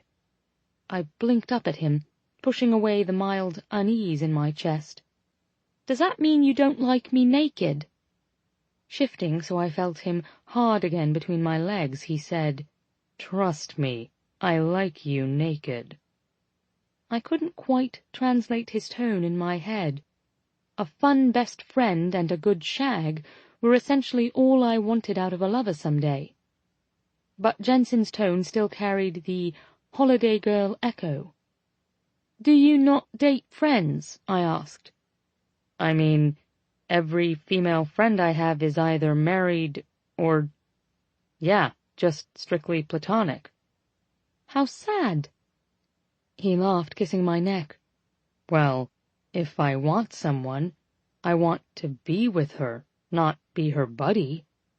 "You weren't buddies with Becky?" Above me, Jensen froze and then slowly rolled off me onto his side. "Don't get weird," I said, scooting toward him and cuddling into his chest. "We're just talking." "I mean, no," he said quietly, staring up at the ceiling. "We were drunk one night our sophomore year of college and hooked up. After that, it was just sort of assumed that we were together." "But presumably you liked being around her." Shrugging, he said, "She was Becky. She was my girlfriend." "A fun girlfriend?" He turned to look at me. "Yeah, she was fun." What a weird compartmentalization he practiced. "This is why you don't do flings, you know," I said, "because you put people into categories. Potential girlfriend, maybe someday wife, or friend." "I'm not putting you in any category," he said, finally smiling a little again. "Which is why I think you find me unexpected." Pulling back, he studied my face. "How old are you? I should know this." 26. "You sound wise." This made me grin. "I feel like an idiot much of the time, so I'll take that compliment and tuck it in here." I pretended to slide it into a pocket on my chest. Bending forward to kiss my hand, he said, "Tell me about your last boyfriend." "You want to hear all about Mark again?" I asked, incredulous. He shook his head, laughing. "Sorry, no, whoever came before that guy." "I am assuming you mean a man who I was with longer than a shag."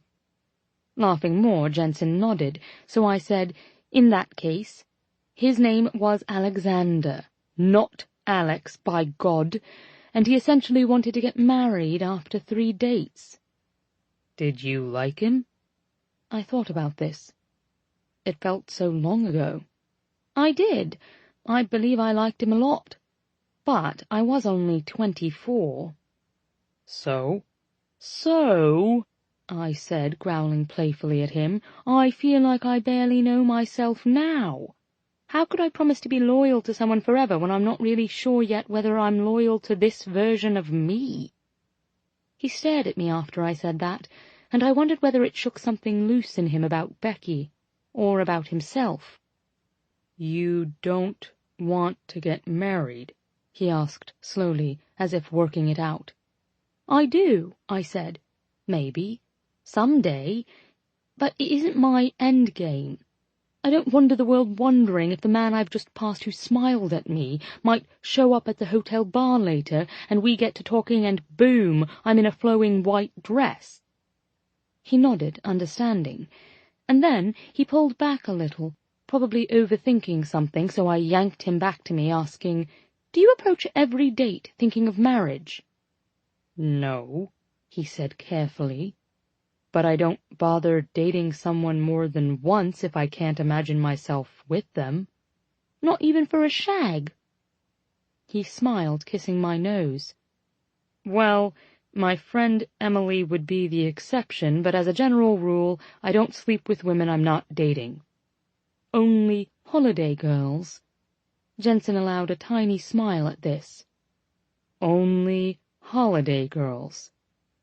"It's nice, though, innit?" I asked quietly. He kissed me, tongue sliding over mine, warm and slippery, making me ache from my chest and down, down between my legs. It's nice not having the pressure, knowing neither of us wants more. I think you enjoy this kind of sex, I whispered. I think you like being a little fast and dirty with someone. It's true. I usually wait until a few dates in before sleeping with someone, and I haven't had a girlfriend, strictly speaking, in a while. Who was the last woman you were with? Emily? He shook his head and chewed his lower lip, thinking as his hand absently smoothed up and down my bare back. Let's see. Her name was Patricia. Patricia! I cackled. Did you play naughty banker with her? He rolled to me, tickling my side. How did you know? She actually is an executive at Citibank. A rollicking good time in bed, then? Jensen pulled back a little, admonishing me with a look. Relationships are about more than what happens in bed. And when he said this, I could feel the ironic press of him against my stomach, and slid my hand down to wrap around him. But what happens in bed is crucial for a relationship, I reasoned, at least to start. He shifted forward and back in my grip. True. We shared a lingering moment of eye contact. His hips slowly shifting forward and back as he dragged his cock across my palm. I wanted to touch him everywhere. Not only because I liked the lines and the tension of his body, but also because I sensed that no one had ever made it their mission to learn each and every bit of him. It's too bad, he began, and then let the rest remain unfinished as he started moving faster, breath catching. It is, I whispered. It's too bad I'm too eccentric for you. It's too bad you're too busy for me. It's too bad I'm only learning my heart and you have yours rolled in bubble wrap. His mouth came over mine then, lips warm and just a tiny bit wet, moving down my neck. He pulled at my breasts, sucking, teeth scraping down lower over my navel until he was there, warm and breathy, tonguing at the aching space between my legs. Harder, I gasped when he licked me too carefully. Don't be gentle. He did as I asked, sliding fingers into me while he sucked and licked, and it was perfect and frantic, and my body chased and chased the feeling until I knew what I wanted, and, up here, please. In only seconds he was there, rolling on a condom, needing it, too, and I was consumed by the relief of him pushing into me, heavy, eager, his arms curling beneath my shoulders to anchor him there. I wanted to see it from above, needed to, in this oddly desperate way. Because all of a sudden I was thinking of Mark and his thrusting bum and how it looked. Even at the time, while my heart broke into pieces in my throat, like his movements over the nameless woman were so remote, so detached, like a pivoting machine. But here, it felt as though Jensen was trying to slide across every inch of me. His chest over mine, and his thighs to mine, and his cock inside me, he pushed so deep, arching into me as if trying to enter me completely. It was as if every bit of him needed contact. How could a man so restrained by his own rules not see how much passion he craved? I gripped his backside, pulling him still deeper, urging him with my voice and my movements from beneath, and we fit. It sounds insane, and I hated this idea, but we did. His body fit mine like we were some sort of carved complementary pieces, and I could barely keep from biting his shoulder as it stabbed through the air above me. I was in that space where I didn't want this to end, couldn't imagine ever waking up without the feel of this, and moving through the day without his skin to my skin, and his mouth to my neck, and his guttural sounds, so unrefined, nearly savage, hammering in my ear. It made me euphoric, seeing this side of him. It was like being let in to watch the unravelling of the Prime Minister, a Tsar, a king. My orgasm really was like a revelation. It was a spiral twisting through me, beginning at the center and climbing down and up at the same time, so that I arched and bent beneath him, begging him to not stop, never stop. Please, Jensen, don't ever stop. But he had to, because his body did the same above me, growing still in the tension, arms gripping me, face pressed to my neck in a posture of relief that felt like giving up and letting go all at once. They sound the same, but they aren't. I felt it.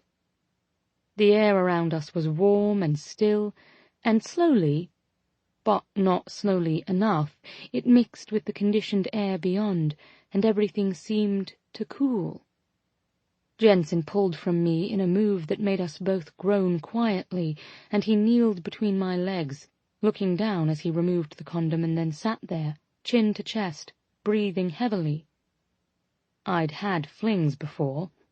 I'd had casual nights with men, sweet men, distracted men, hungry men, forgettable in many ways. This, tonight, wasn't like that. I knew I would remember Jensen when I was old and thinking back on things. I would remember the lover I had on my Boston holiday.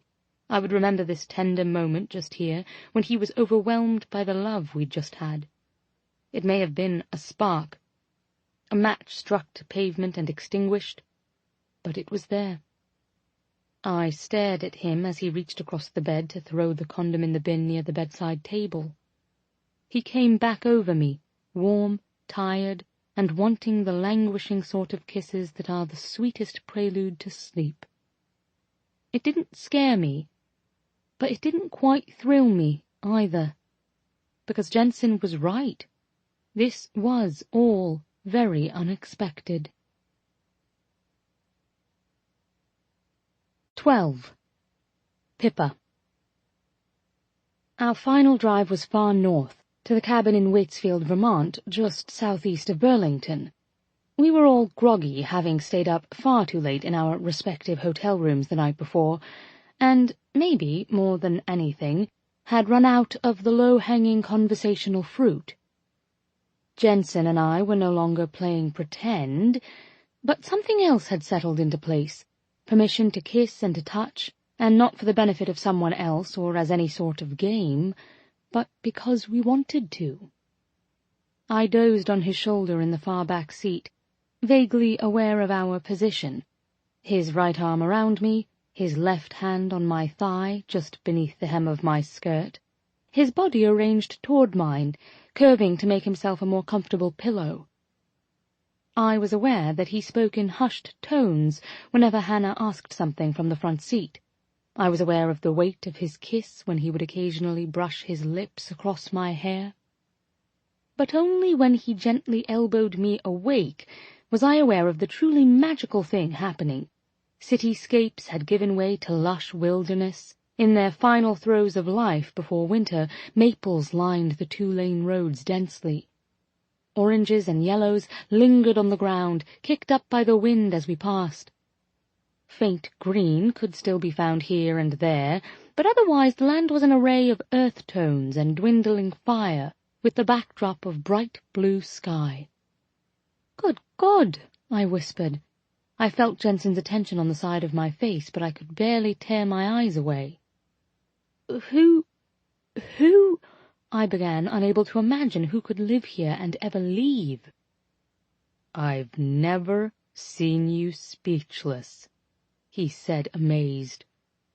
"You've known me 7 days, I reminded him with a laugh, finally able to turn and look at him. So close.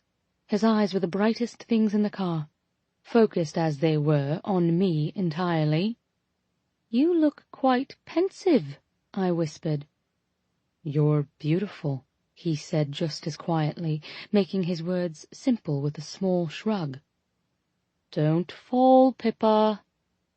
"We're 10 minutes out," Will called from the driver's seat, and I felt the energy rebound in the car as Ruby lifted herself from her nap on Niall's lap, and he stretched his long arms across the bench seat in front of us.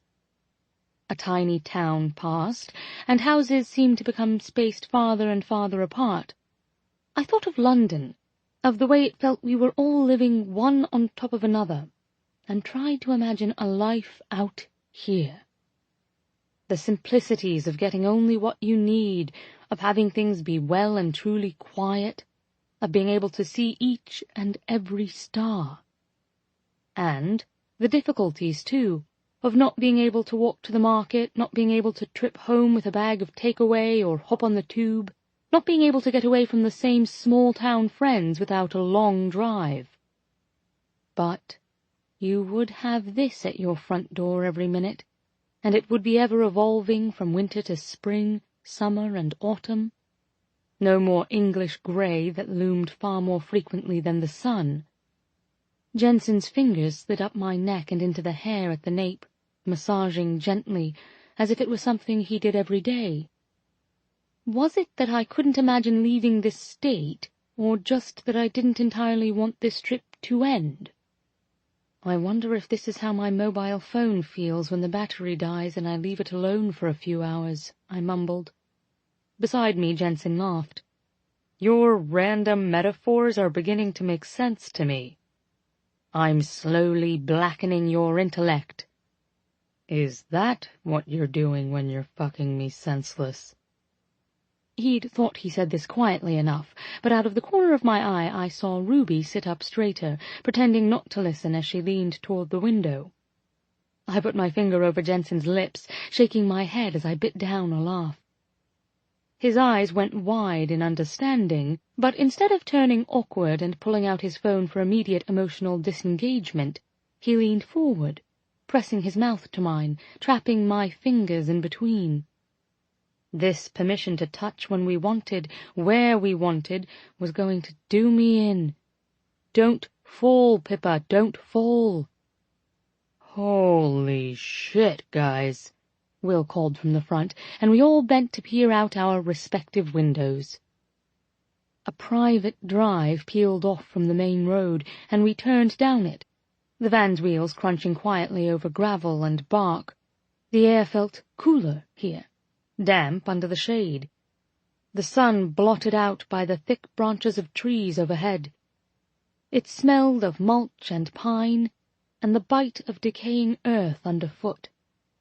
A curved driveway spread out ahead of us, and Will slowed the van to a stop, turning off the engine. I nearly didn't want to disturb the quiet that followed, didn't want to rustle any leaves or chase off any of the birds by opening a car door. The house before us looked like something out of a movie from my childhood, a massive A-frame log cabin built of stripped maples and stained a warm, syrupy brown, with spindly saplings that dotted the perimeter and bled into the deeper shade of the forest behind it. It looks even more amazing than the photos, Ruby sang, nose pressed to the glass so she could see the whole of it, towering above where we'd parked. It does, Hannah squeaked. Eventually we tumbled out of the van, stretching our limbs and staring ahead of us in wonder. Hannah, Will said quietly, Plum, you've outdone yourself with this. She bounced on her feet proudly, staring up at him. Yeah? He smiled, and I looked away to give them privacy as something unspoken passed between them. Ruby took Niall's hand, and they made their way down the path to the house. We all followed, staring up at the trees, the skies, the web of hiking paths sprouting away from where we stood and into the woods. The closest path, the one from the parkway to the cabin, approached from the side, but the majestic front entrance dwarfed even Niall. The house was 2 stories, with balconies on either end. A pair of rocking chairs flanked the front porch, and a small rack of chopped firewood stood neatly stacked nearby. Anticipating our approach, the caretaker had set a warm fire in the fireplace, and through the window I spotted a bottle of red wine, open and breathing, on the table just inside the entry. Wherever there wasn't wood, there was glass. Windows upon windows lined the side of the house, casting the area outside the cabin in the same warm light that infused the indoors. Hannah pulled a key from an envelope in her vacation folder and opened the door. This is fucking absurd, I heard myself say. Jensen laughed beside me, and Will turned, nodding as he smiled. Oh, completely. I mean, how the fuck am I supposed to go back to real life after this? I asked. I live in a shack. Hannah giggled delightedly. I thought we were friends, Hannah, Ruby added, laughing. But forever after this, the rest of my life will look bleak. And that's on you now. Hannah threw her arms around Ruby and smiled at me over her shoulder. We are friends, she said, and her smile grew when Will came up behind her, sandwiching her in. We are best friends, and this is the best vacation of my life. 9 more days, I thought, looking over at Jensen as he and Niall laughed over the absurdity of our fortune. Just over 1 more week with them. That night, as the sun set outside the broad kitchen window, we sat around the breakfast bar drinking wine while Will cooked for us. Unbeknownst to even Hannah, he'd had groceries delivered, already having planned the meals for the week. While we poured wine and laughed listening to Niall read aloud the entire string of Bennett's texts from the past week from Will's phone, Jensen stood off to the side of the room, listening without really joining. I can't decide whether I should keep her pregnant for the next 10 years solid, Niall read, or quietly go get a vasectomy and pray that I get my wife back. He scrolled down a bit, murmuring, That was from 2 days ago, this one from last night. Chloe made a pie. And Max replied, And not to throw at you? Will laughed, tossing a handful of garlic into a pan of hot oil. I told them we won't be on cell service all week, so if they need anything, they'll have to call the landline. I wondered if Hannah's eyes flickered to Jensen the same way mine did, watching him pull his phone from his pocket and gaze down at the screen. I didn't have to ask to know what he saw there. Nothing. No bars, no 4G, no LTE, no service. Having checked the guest log after we brought our things in, I was more curious about where previous visitors had come from than about where to find the remote controls and firewood. I did happen to read that there was no Wi-Fi either. At least with the winery tours, we were fairly constantly on the move, and the drama of Becky and of the holiday girl beside him seemed to keep Jensen from worrying too much about work. But now I knew 9 days stretched out ahead of him, blank but for whatever he chose to fill them with. I watched him react to the isolation of the cabin and the days of leisure he would be forced to endure here. His face grew tight. He slipped his phone back into his pocket and he turned to stare out the window. And then he turned back, meeting my gaze as though he felt me studying him. I'm sure I looked rather intense and bullish, my jaw set, my eyes focused on him and clearly communicating what I was thinking. Put down the bloody phone, Jens, and enjoy yourself. So I smiled, winking as I lifted my glass meaningfully to my lips and took a long swallow. The tension in his shoulders seemed to slowly dissolve.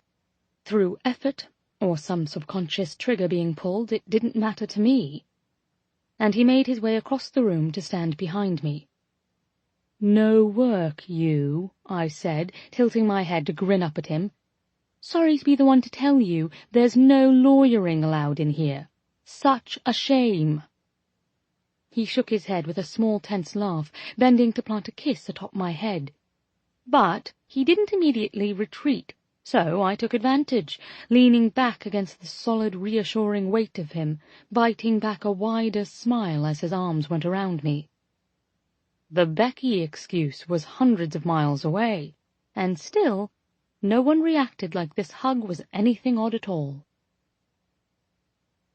Our first morning, after sleeping in till an unholy hour, was full of buttermilk hot cakes, sloppy with preserves.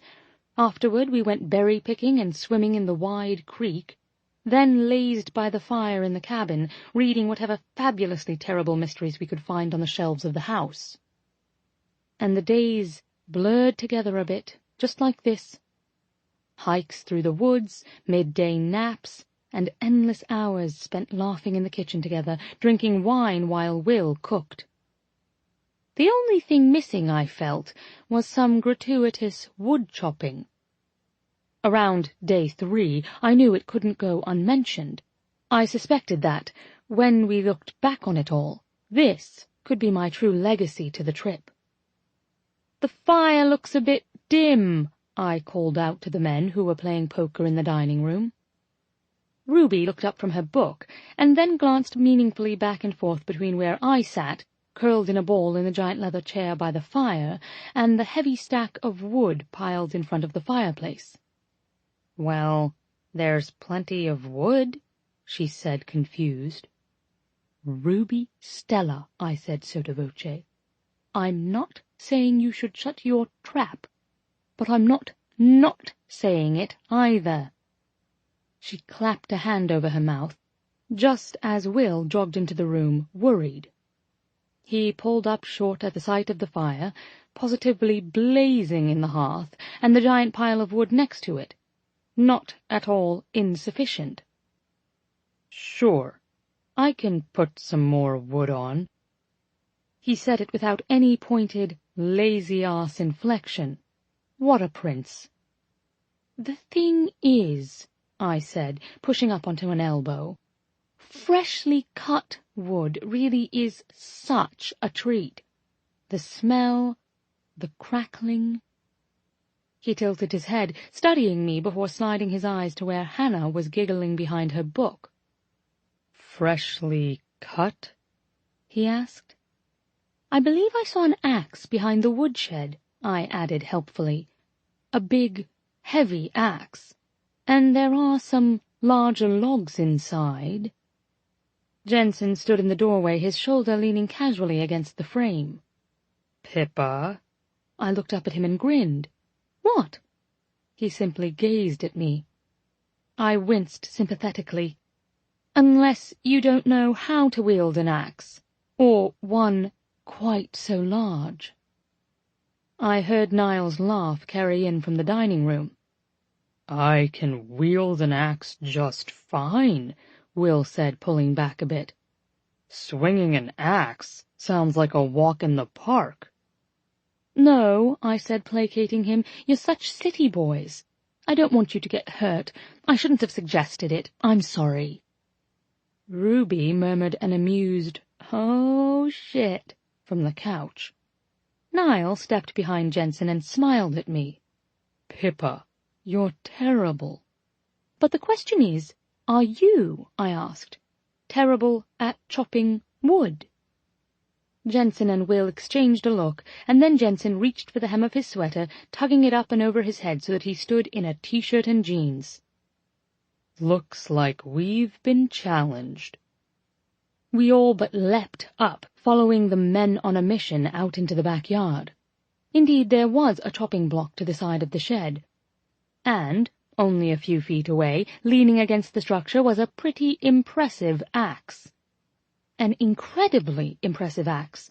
I'd only been trying to antagonize them, but it looked heavy. I had my first moment of hesitation.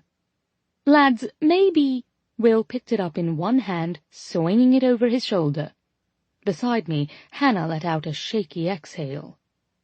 "What's that, Pippa?" Will asked, mock-serious expression pulling his brows together. Nothing." Niall emerged from the shed with a log that I swear to this day was bigger than he was, and laid it on the ground for Will to chop into smaller pieces before they could easily split it on the chopping block.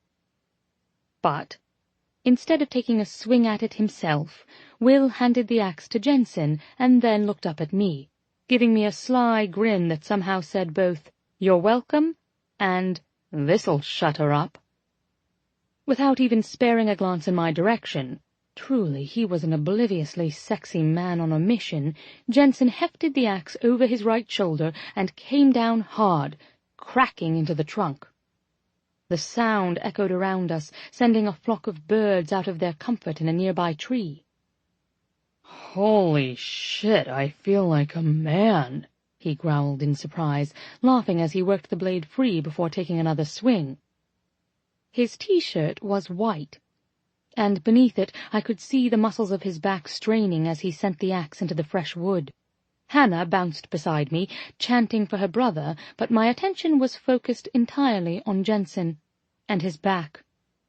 The same back that had felt the bite of my fingernails as he fucked me against the trunk of a tree yesterday. The same back I had soaped into a bubbly lather last night in the bath. The same back that had grown sweaty beneath my palms as he worked his body over mine in bed this morning. Holy Mary, Mother of God, I murmured. I was a genius. I fear for Pippa's health, Niall said through a laugh. Does anyone know CPR? Jensen pulled back at this, his brow damp with sweat as he looked over his shoulder. His eyes turned up a little at the corners in his predatory smile when he saw my expression. It was precisely the look he'd worn 2 nights ago when he'd literally thrown me down on the bed and prowled toward me. "Your turn," Ruby sang at her husband, and Jensen, flushed and dishevelled, handed Niall the axe.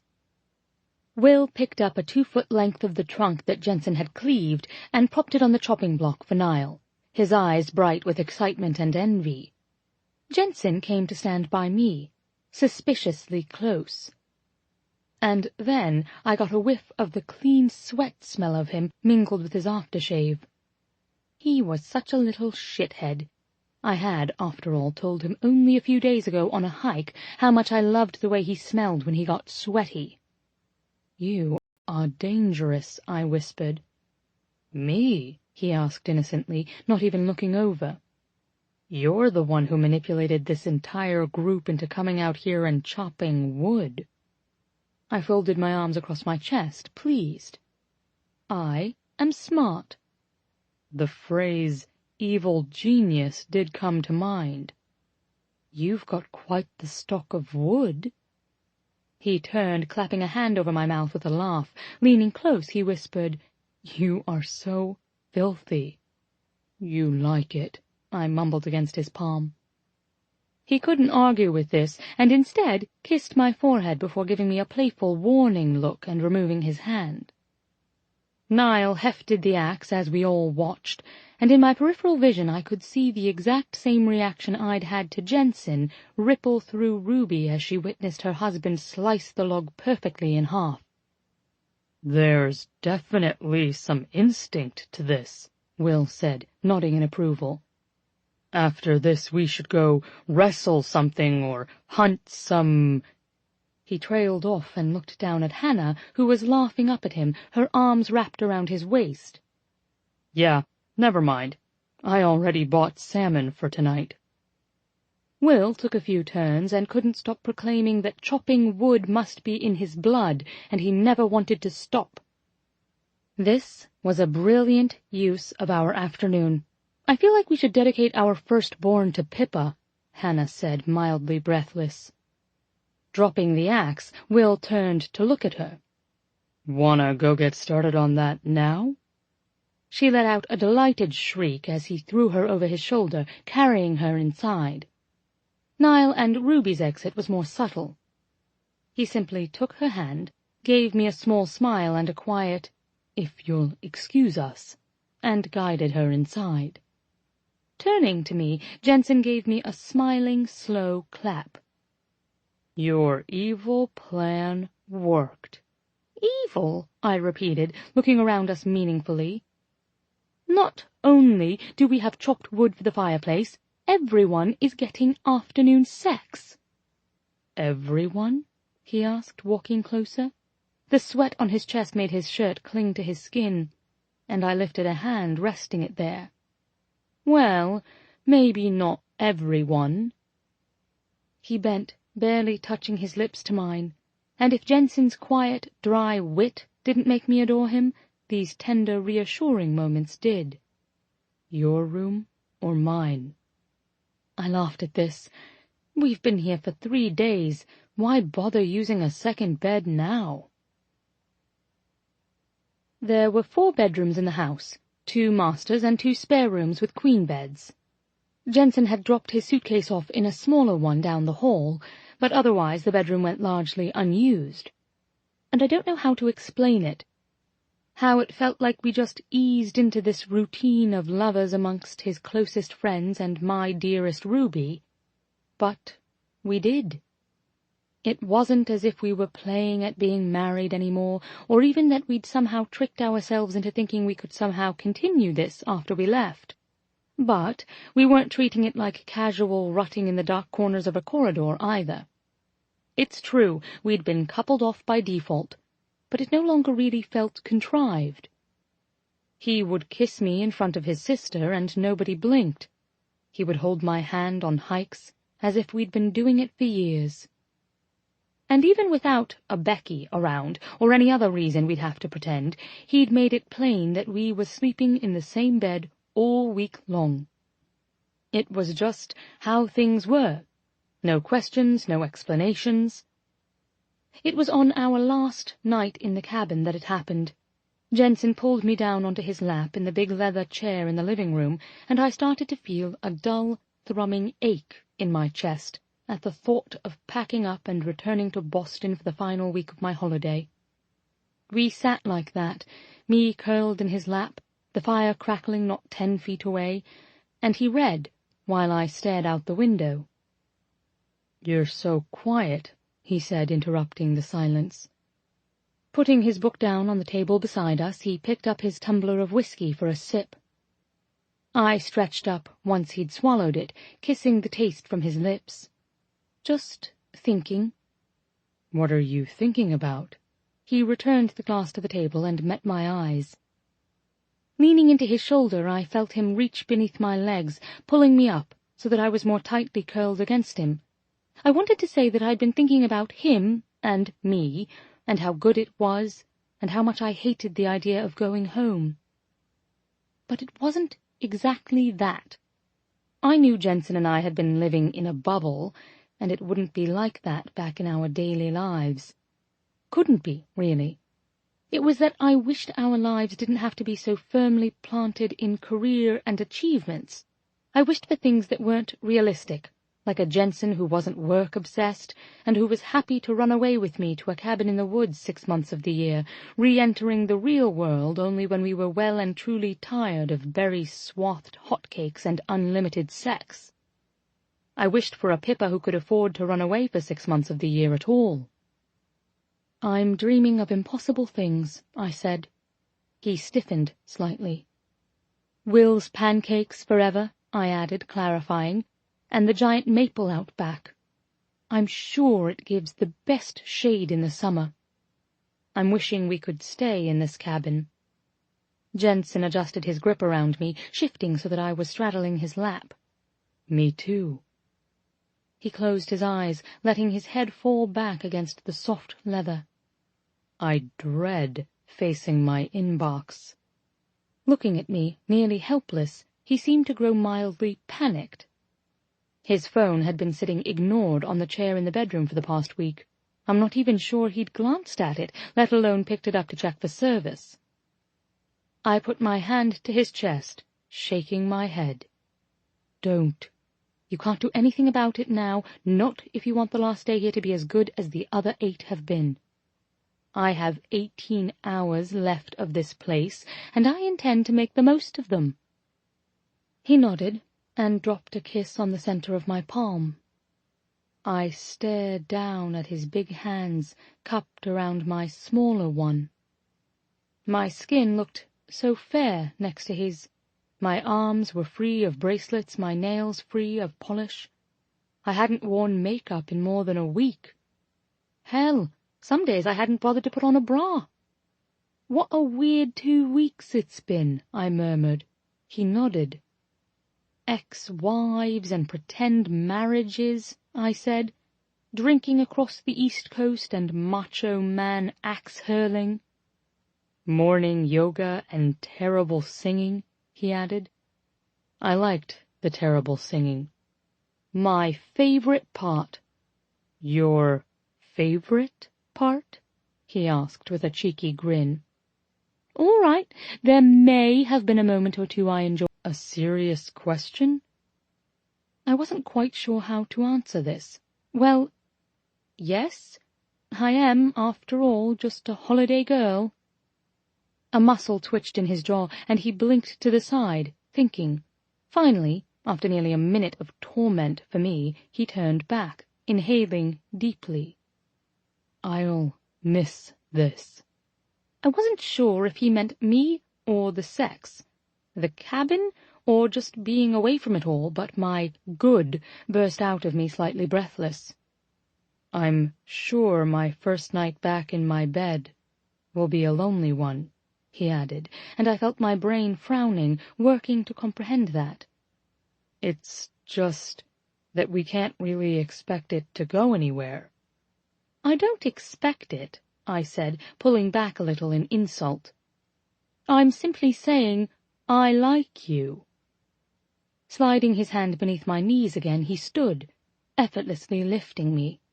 The wooden stairs seemed to roll under his confident steps. The bedroom door opened with a simple bump of his shoulder. And then he was over me, my back to the mattress, his green eyes intently studying my face. I like you, too. I wanted to burn the rest of the night into my permanent memory. The way he undressed me so lazily, knowing what was underneath. The way he stood and took the time to drape his sweater over the back of the easy chair in the corner and then return to me, eyes intent even as he crawled toward me on the bed. Was this what it was like to make love? Staring up at Jensen over me, his attention on the way his hands slid down across my bare breasts, I suddenly felt completely naive. I'd thought I'd made love with Mark, at the very least, if not some other bloke I was particularly fond of. I'd told Mark I loved him, and assumed that I had. But sex with him, even from the beginning, was drunk and sloppy, or a quick bend over the bed. I had assumed that sort of impatient passion meant love. But watching Jensen here, as he worked his way down my body, eyes open, hands honest and hungry, I felt like I'd never really been touched by a man before. Boys, plenty. Never a man who cared to take his time and explore. And what made it different wasn't only the way he touched me, but the way I felt when he did. Like he could take anything, and I would give it to him without question. Like when we were alone like this, I had no reason to hide a single inch of my skin. It was barely dark out yet, but even with the sounds of our friends getting dinner started, laughing through glasses of wine, upstairs Jensen and I took the time to touch and taste and play. He came in my mouth with a helpless groan. I came against his tongue with a cry muffled by the back of my own hand, and we kissed and kissed, and kissed for another hour, until I wanted him beneath me, overtly aroused, body slightly frantic with greed. I tied his hands to the headboard with my blouse, and relished the look of excitement in his eyes, the tension in his muscles, tight from restraint as he watched me fuck him. He still wasn't a talker. His noises seemed to be given up under duress, the quiet grunts and moans, the surprised fuck that escaped when I came and he felt it, the panting breaths. I wanted to bottle his sounds and eat them later. I wanted to bottle his scent and roll in it. After untying him to let him play with my body the way I knew he liked, I slid my palms over the sweat on his skin, up his chest, along his neck. I was tired. He was close, and his hands lifted me, his hips fucking up hard and fast. The bed protested, groaning, tapping the wall. My thighs burned, and the vein in Jensen's forehead grew more prominent as he got closer and closer, his teeth gritted in the drive toward pleasure, hands digging into the flesh of my hips. It was honest-to-God fucking, and it was, without a doubt, the best of my life. When he came, panting, gasping beneath me, I watched his face the entire time, etching it into my memory. He wasn't thinking about his inbox, or his team, or whatever merger mishaps awaited him on Monday. He was thinking only of the slide of my body around his, about his need to come in me. He fell flat against the bed, arms splayed out to the sides, chest heaving. Holy hell! Bending to kiss him, I licked up his neck, along his jaw, tasting the salt of his skin. "Holy hell," he said again, quieter now. "That was intense. Come here." He found my mouth with his, sucking sweetly at my bottom lip. I was sore between my legs, in my joints, and Jensen rolled me to the side, pulling me with his hand cupped on my arse so that I didn't stray too far. He kissed me slow and sweet, like a lover who has all the time in the world, a lover who has time to come down quietly, grow soft inside, and hard again. We missed dinner. A shame, really, because from the smell of it at the top of the stairs, it was a good one. "I hope you two had fun up there," Ruby said later, grinning at us as we descended into the kitchen. "Because Will made paella, and I'm telling you, I may eat this and only this for the rest of my life." "Is Will coming home with us?" Niall asked her from the kitchen.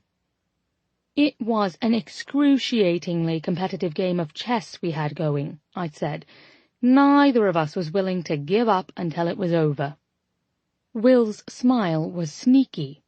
"I see, chess? Because it sounded like you were hanging pictures." Niall nodded. "Something was definitely getting nailed up there." I coughed down at the floor. "Well, Pippa isn't a very good sport. She lost, it turned violent," Jensen joked, leaning over the stove and peeking at the wide pan, still half full of paella. "Excellent. You saved some for us." Will laughed. "I think this could have fed 70 people. We all ate until we were bursting." He reached for the spoon while Niall grabbed 2 bowls from the dish rack, and soon Jensen and I were bent over the breakfast bar, shoveling food into our mouths like we hadn't eaten in weeks. "You guys ready to head home?" Hannah asked the group, leaning against the counter near the sink. We all mumbled some form of refusal, no one wanting to give the end to the trip any oxygen on which to thrive. It felt a bit like we were leaving summer camp, all of us having made these quiet internal promises and external declarations to be best friends forever, to never fall out of touch, to do this together at least once every year for the rest of time. But the reality was that this was a tiny detour from real life. For Jensen most of all, who hadn't taken a real holiday in years, this trip was an anomaly, not soon to be repeated. He would leave here and return to the workaholic, structured man he was, and every bit of the outer shell he'd managed to chisel away, revealing the passionate, playful man beneath, would be gone. I looked over at him just as he seemed to be looking up at me, and our eyes caught. I saw it there, too, the unspoken acknowledgement that it had been so good. It had been unexpected. 13. Jensen. For the most part, my habit of waking early had served me well. An eternal early riser, I often wondered whether it was just the way I was wired or some direct result of growing up in a house with 6 other people. Being out of bed before everyone else meant a hot shower, dry towels, and a level of bathroom privacy, or any privacy really, that was unheard of after 7. In college it meant I could party until the early hours of the morning, drag myself back to my dorm, and still get up early enough to tear through homework or study for an exam before class. It was only on this vacation that I'd somehow learned to stay asleep, rousing only when Pippa's warm body began to stir next to mine and the smell of butter and berries drifted from downstairs. Most mornings we slept until 10.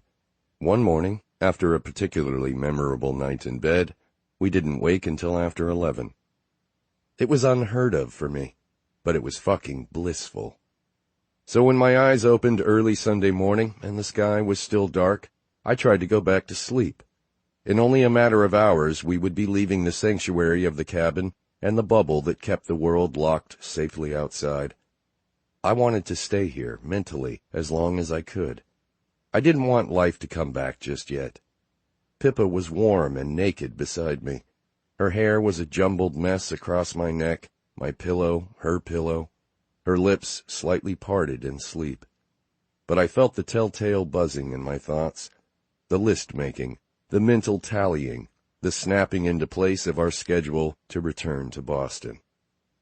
No doubt I would be grateful for it tomorrow, but I cursed my internal clock and its prompt return just as my vacation ended. Wide awake against my own will, I lifted my head, careful not to dislodge Pippa from where she slept on my chest, and tried to make out the time on the bedside clock. Just after 5. Fuck. I'd grown used to sharing a bed with someone again, and even though I knew I should stay and savor every last moment I could get, who knew when it would happen again, my brain was wired. At home, I'd get up and work, or go for a run, maybe catch up on some TV. But this wasn't home. It was too early to go banging around the house and risk waking everyone up on their last morning to sleep in. But as I waited, listening to the soft sounds of Pippa's breath against my neck, I knew I couldn't just lie there and think either. I shifted, careful to climb out without jostling her. My suitcase was in the other room, and I padded down the hall, pulling on my clothes and running shoes before slipping quietly out the door. I came back from my run to find Pippa sitting up in bed, reading. "Well, hello there," she said, abandoning her book with a grin. I felt mildly guilty for sneaking out on our last morning together, but managed to tuck the feeling away. I pulled my shirt over my head and used it to wipe down my chest and the back of my neck. When I turned, I found her watching me. "I went for a run," I said. "I tried not to wake you." She kicked off the blankets and lay back, arms folded behind her head. Her legs were crossed, toes pointed as she wiggled them in my direction. I sort of wish you would have." She was naked, skin creamy against the dark flannel sheets. My eyes trailed down her body, and despite knowing we were going home today and should probably have some sort of conversation, I'd been avoiding it up until this point, I couldn't look away. "I need to shower first, but," I said, trying to organize my thoughts but unable to keep my gaze off her breasts. Her nipples were pink, pebbled into tight little points in the cool morning air. Goosebumps covered her skin, and she stretched, arching her back. "A shower." She sat up, swinging her legs to the floor. "Now, that is a brilliant idea." I blinked up to her eyes again, catching the mischievous glint there. Maybe I wasn't the only one avoiding conversation. Pippa stood and walked over, stopping just in front of me. With a faux concerned pout, she reached up and traced the frown lines in my forehead. "Remember our deal?" Pushing up onto her toes, she pressed a kiss to my lips, making a smooching sound. "Fun." Her naked body was only an inch away from my partially clothed one, and I felt myself harden in my sweats. She smelled warm, like honey and vanilla, and something so distinctly Pippa, I wanted to taste it again, remind myself of how she felt against my tongue. With a final kiss, Pippa headed into the adjoining bathroom. My gaze slipped down along the curve of her spine, to the roundness of her ass, and down the length of her legs. She slipped out of sight, and I heard the water start, followed by the closing of the shower door. I looked to the window. The logical part of my brain did its best to reason out why I shouldn't just strip off the rest of my clothes and follow her in there, forget about everything else, and fuck her against the shower wall. We were leaving in a few hours, back to Boston and the inevitable mess I knew would be waiting for me. Pippa would head to her grandfather's house, and eventually back to London. Didn't that mean I should stop playing house and start thinking about real life? I snapped back to the sound of her humming in the shower and stepped around the corner, catching sight of her naked silhouette on the other side of the frosted glass door. There was no way I wasn't joining her.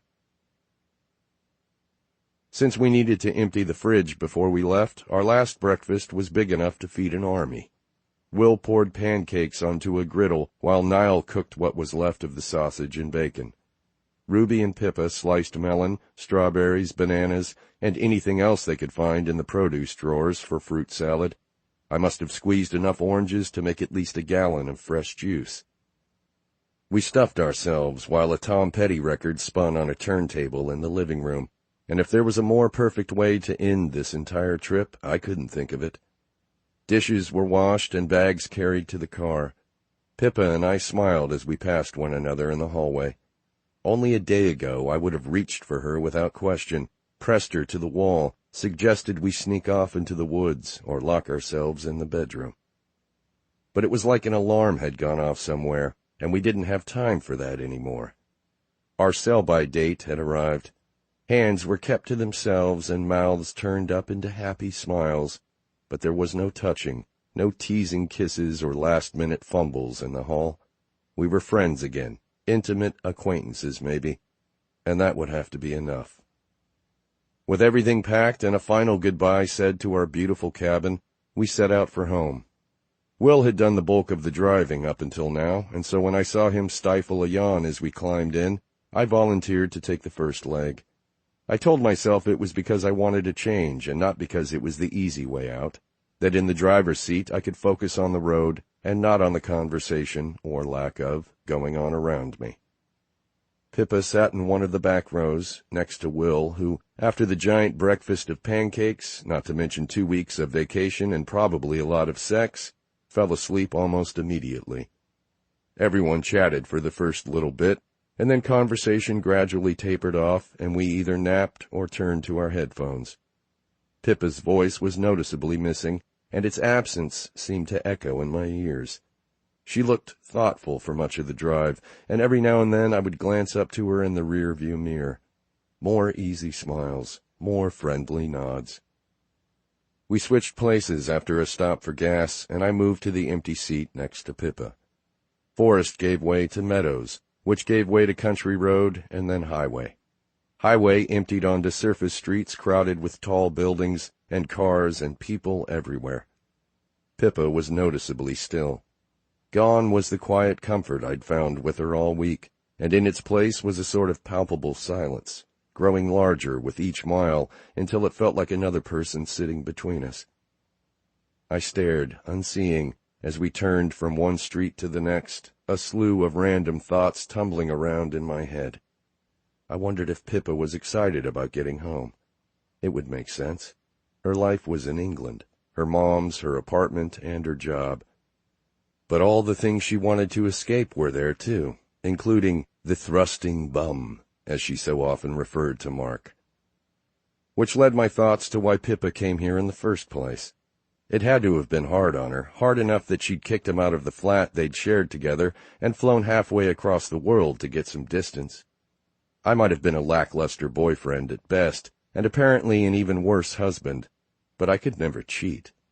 Pippa was vivacious and smart, funny and beautiful, and I felt a level of smug self-satisfaction knowing how quickly she realized Mark was undeserving and that he had lost her forever.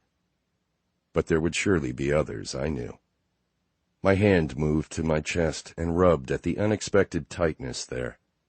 It was jarring to note that while the idea of Becky dating again, and the reality that she had actually remarried, didn't really bother me, the idea of Pippa dating back in London tasted sour in my thoughts.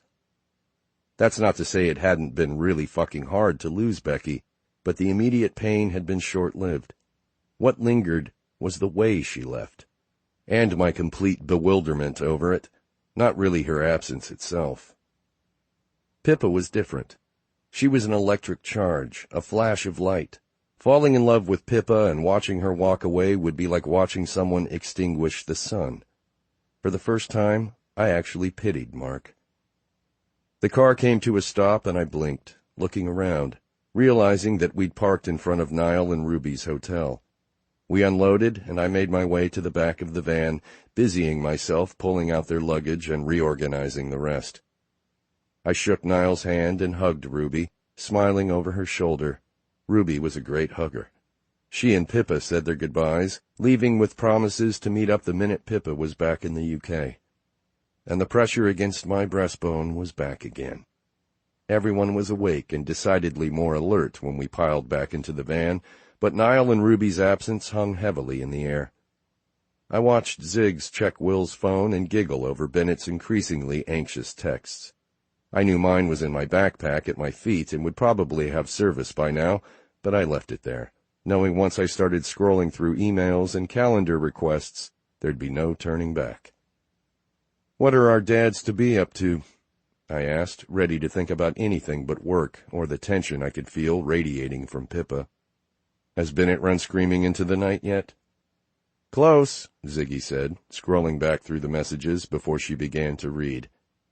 "Chloe wants to talk about water births, hoping to bring the baby into a serene world without any jarring sounds or voices." And then Max replied with, "No jarring sounds or voices. Does Chloe realize this baby will be coming home with the two of you?" Ziggs dissolved into a fit of giggles, and Will took his phone away. "I'm trying to imagine Bennett and Chloe as parents," he said. "Bennett in his pristine suits and that white couch in his office. Can you imagine him wearing a baby Bjorn and helping someone blow their nose?" "I cannot wait to see it," my sister said. "I'm a little sad we moved away, and we'll only get to view it through text messages and FaceTime." "Didn't you say you were going out there for Christmas?" I asked. "Or at least after the baby?" Will made a right-hand turn and slowed to a stop as a group of children on bikes crossed the street in front of us. "That's the plan. Hopefully she and Sarah have them close enough we can see them both in one trip." "This it, Pippa?" Will asked, glancing at her from over his shoulder. Pippa nodded, suddenly more alert. Turns out Pippa's grandfather lived only about 20 minutes from me.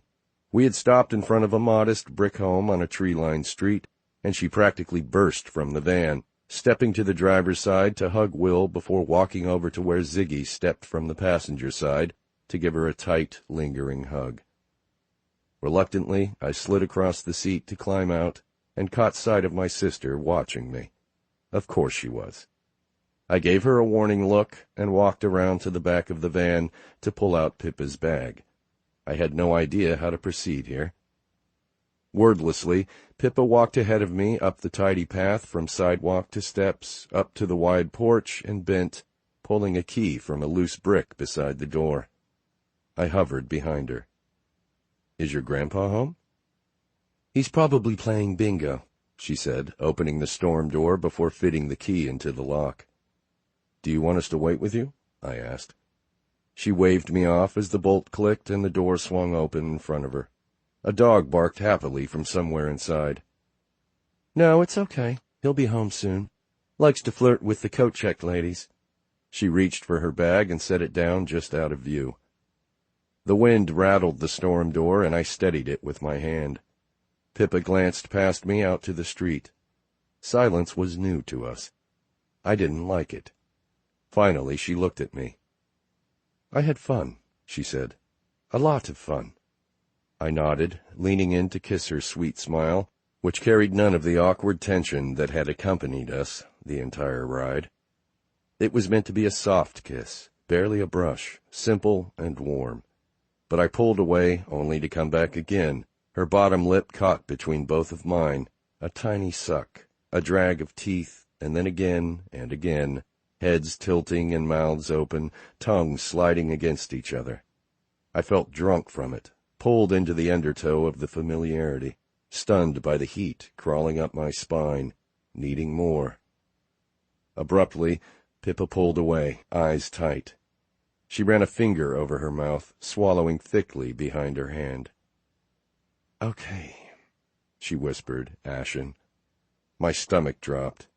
Here we were, saying the dreaded goodbye. "I should go," I said, and motioned over my shoulder, adding lamely, "I had a really great time." She nodded. "So did I. It was a great partnership. Call me again when you need a fake wife or a holiday girl. I seem to be quite good at it." That's a bit of an understatement. Taking a step back, I ran my hands through my hair again. "It was really nice to meet you." And that was pretty terrible. I took another step back. "Have a safe trip home." Her brow furrowed, and then she gave me an uncertain smile. "I will. Bye." Bye, Jensen.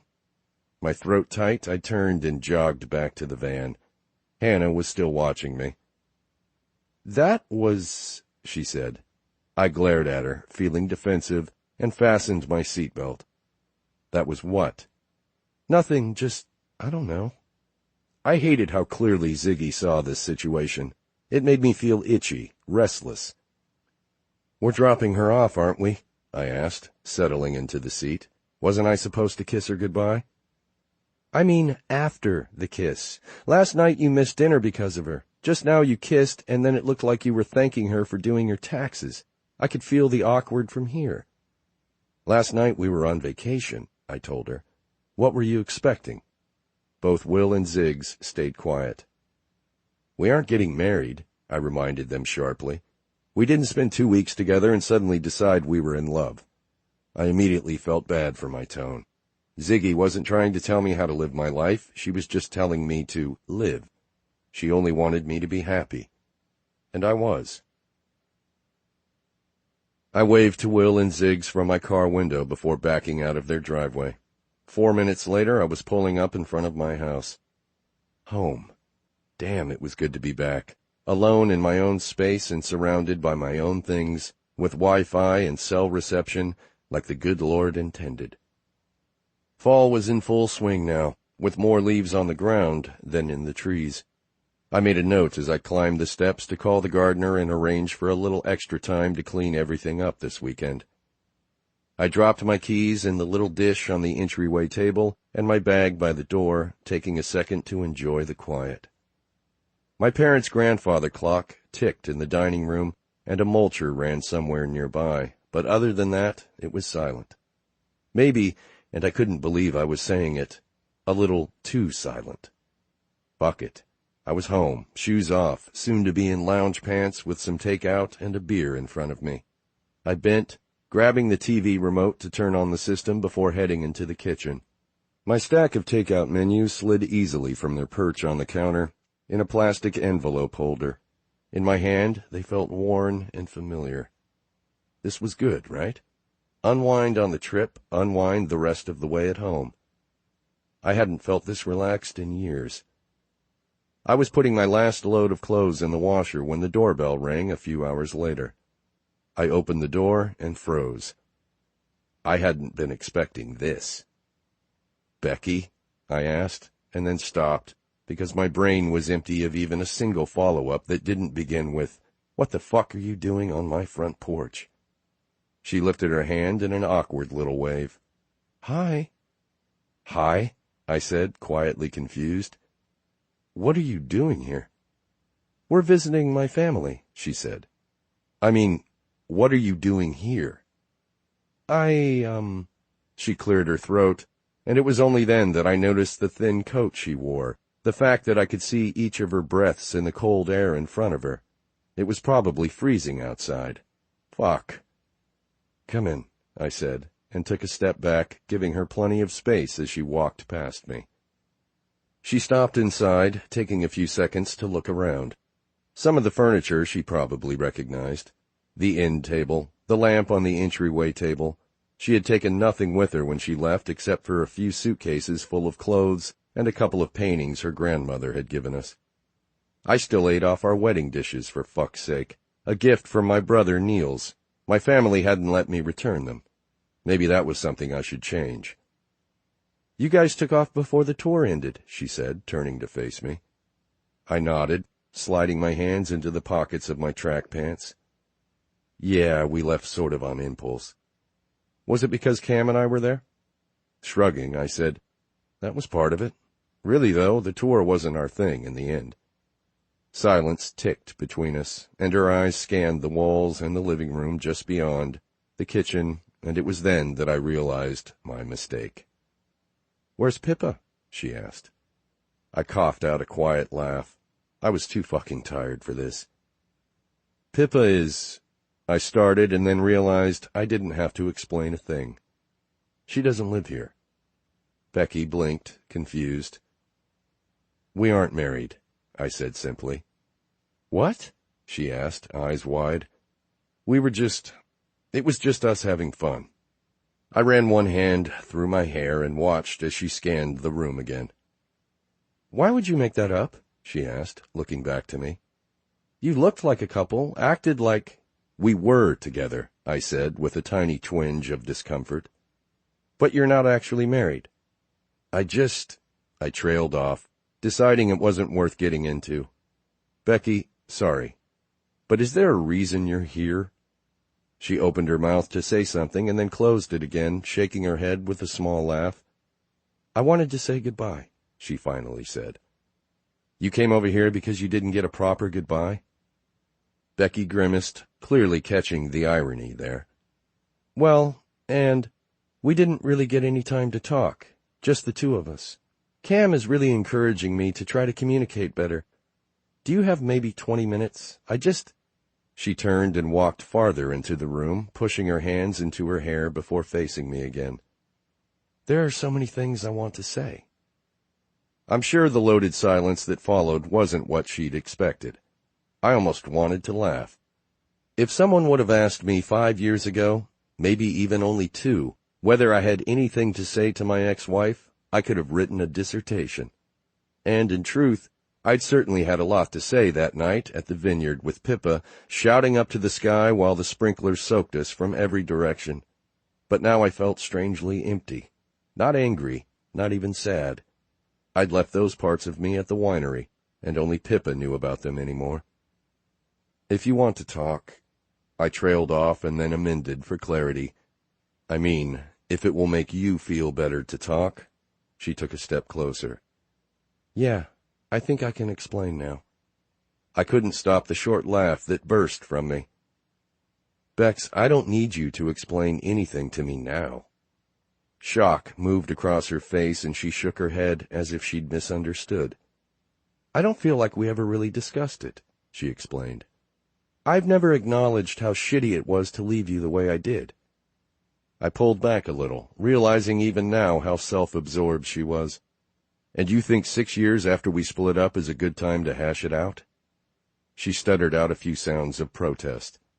I lifted my shoulders in a helpless gesture.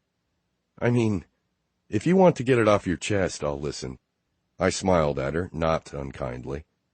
"I'm not saying this because I'm bitter or because I want to hurt you, but because it's the truth. There isn't anything you need to explain to me, Bex. This isn't something I live with every day anymore." She moved to the couch, tucking her feet up under her and staring at her hands. It was odd to gaze at a profile that had once been so precious to me and now just looked familiar. "This isn't really going like I expected," she admitted. I came around the couch, sitting beside her. "I'm not sure what you want me to say," I admitted quietly. "How did you expect this to go?" She turned her face up to me. "I guess I felt like I owed you something, and that it would be a relief to you to hear me say it. I'm glad you don't need it," she said quickly. "But I didn't really realize I needed it until I saw you at the tour." Nodding, I said, "Well, what is it you needed to say?" "I wanted to say I'm sorry," she said, holding my eyes for a few seconds before blinking back down at her hands. "The way I left was terrible, and I wanted you to know it wasn't really about you." I laughed a little, dryly. I think that was partly the problem. "No," she said, looking back up. "I mean that you hadn't done anything wrong. I didn't stop loving you. I just felt like we were too young." "We were 28, Bex." "I mean, I hadn't lived yet." I watched her, feeling the truth of it, feeling a tightening of my breath as I remembered Pippa saying much the same thing just last week, but saying it so much more readily, with confidence, with wisdom. Becky had gone from living at home to living in a dorm to living with me. With the tendency to be a bit of a wallflower, she had never sought adventure per se. I just never thought she craved it. "I understand all of this in hindsight, of course," she said quietly. "But I saw this life stretching out ahead of me, and it was content and easy, but not very interesting." She pulled at a loose thread on her sleeve, and it unraveled a bit more than she expected, I guess, because she lifted it to her mouth, biting it off. "Then I thought of you, and this person I was married to who was ready to take the world by storm, and I knew that At some point, one of us would absolutely lose it. This made me laugh, and she looked back up at me, a little relieved. I don't mean actual insanity, she added, but I mean cheating or midlife crisis or something. I wouldn't have cheated on you, I said immediately. Her eyes softened a little. How can you know? How long did it take you to fall out of love with me? I didn't want to answer this, and my silence gave her what she needed. Can you really tell me you're not better off? You're not asking me to thank you, I said, incredulous. She quickly shook her head. No, I just mean that I saw my own loose foundation. I saw myself breaking at some point in the future. Or maybe that was my break. But for whatever reason, I knew we weren't forever. I knew we loved each other enough to get through the obvious temporary stresses like career changes and having young children. But we didn't love each other enough to get through boredom, and I worried you would be absolutely bored with me. I wondered if that explained Cam, whether she found him to be a simpler man than she found me. I also wondered how I should feel about that, flattered that she regarded me so highly, or troubled that she valued herself so little. Are you happy with him? I asked. Yeah. Her smile, when she aimed it at me, was genuine. We're talking about having kids. We've traveled a lot since we met. England, Iceland, even Brazil. With a little shake of her head, she added, He has a good job. He doesn't need me to work. He just wants me to be happy. Becky had never liked a lot of pressure. And this made me wonder whether I gave the appearance of a man who needed a wife who was willing to compete with my career, making Becky feel like she could never win. The truth was, maybe I did need that, and maybe she couldn't have won. But how could I know? And did it matter anymore? I was older now. I wanted someone whose presence demanded more space in my thoughts and my heart. When I thought back to how I had described Becky to Pippa, I registered how generic it all sounded. She was nice. We had fun. I wasn't whitewashing it. I just didn't really remember how much beyond it being pleasant. Because Becky was right. She hadn't lived yet. Neither of us had. Do you feel better? I asked. I guess so, she said, taking a deep breath and then letting it out through puffed cheeks. Though I still can't understand why you pretended to be married to Pippa. It isn't that complicated. I reached up, scratching my eyebrow. When I saw you, I panicked. Shrugging, I added, It just came out. And almost immediately after, I realized I was fine and that it wasn't all that hard to be around you. But at that point, the lie felt easier. I didn't want to embarrass you, or me either, really. She nodded and kept nodding for a few seconds, as if settling on a realization herself. I should go. I stood after her and followed her to the door. This entire conversation was both strange and totally banal. When I opened the door for her, I realized Cam had been parked at the curb all this time. You could have invited him in, I said, incredulity threading through my words. It's been 45 minutes he's been sitting there. He's fine. She stretched, pecking my cheek. Take care, Jens. I collapsed on the couch, feeling a little like I'd just run a marathon. It was early, way too early for bed, but I shut off the TV anyway and switched off the lights and finally pulled my phone from my bag. I would set my alarm but not check emails, I told myself. I would read my book and I would go to sleep. I wouldn't think about Becky or Pippa or any of it. A text flashed on the screen. It was from Pippa. Gramps is an adorable loon, and he wants me to take him to dinner tomorrow at 3. 3, Jensen. By 7:30 I'll be starving. Please have dinner with me at a normal adult hour. I stared down at the screen. The idea of dinner with Pippa sounded good. She would make me laugh. Maybe we'd even come back here, to my place. But after Becky and knowing the nightmare that waited for me tomorrow at work, I wasn't sure I'd be good company. To put it simply, I was tired. I just couldn't deal with anything right now. I felt terrible before I even replied. This week is really nuts. Maybe next week, I typed. I tossed my phone to the side, feeling faintly nauseated. A half hour later, climbing into bed, I checked my phone for a response. There was none. 14. Pippa. Grandpa handed me a bowl of steel-cut oats, and it took several seconds for my stunned brain to register that the ceramic in my hand was hot. Yelping, I quickly set it down on the counter beside my hip, thanking him absently. "All you millennials, staring at your phones," he grumbled. Blinking up, I watched as he ambled over to the kitchen table, sitting down to tuck into his own bowl. "Sorry," I said, turning the screen off. "I must be gaping at this like a snake that's unhinged its entire jaw to eat a small creature." I put the phone down, joining him at the table. Staring at my mobile in bewilderment wouldn't change the message there from last night. This week is really nuts. Maybe next week? Yes, you wanker, but next week I won't be here. "Am I a millennial?" I asked, grinning at him to push aside my irritation and confusion. I felt I was an in-betweener, not an X, not a Y, not a millennial. He looked up at me and grinned. 12 hours you've been back, and already it's going to feel quiet when you leave." It already feels quiet, I thought. 1 week of a house with 6 people, and it became the norm. "How about this?" I said, swallowing a bite of oatmeal. "I'll leave my mobile here, and we'll catch a film." Grandpa nodded into his mug of coffee. "You've got yourself a plan, kiddo." The road passed under us in a steady hum that filled the car. I had a pretty nasty hangnail on my left middle finger, my skirt needed to be laundered, my shoes were falling apart. I suppose I should have clued in with his "it was really nice to meet you" when he dropped me off, but I'd been hoping it was just nerves or the awkwardness of Hannah watching us so intently. It wasn't. That hadn't really been a see-you-later kiss. It was a goodbye. Jensen was an asshole. I'd forgotten how terrible it felt to be dumped.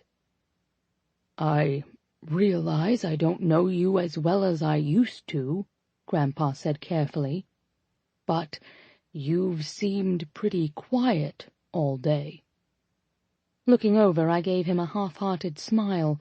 I couldn't deny it, and even going out to see a beautifully shot and wonderfully distracting documentary on the migration patterns of African birds hadn't snapped my mood away from Jensen's brush-off last night. It wasn't that I'd expected more, it was that it had genuinely turned into more. I knew I wasn't imagining it. I trusted my view on things too much to believe that. "I'm sorry," I said.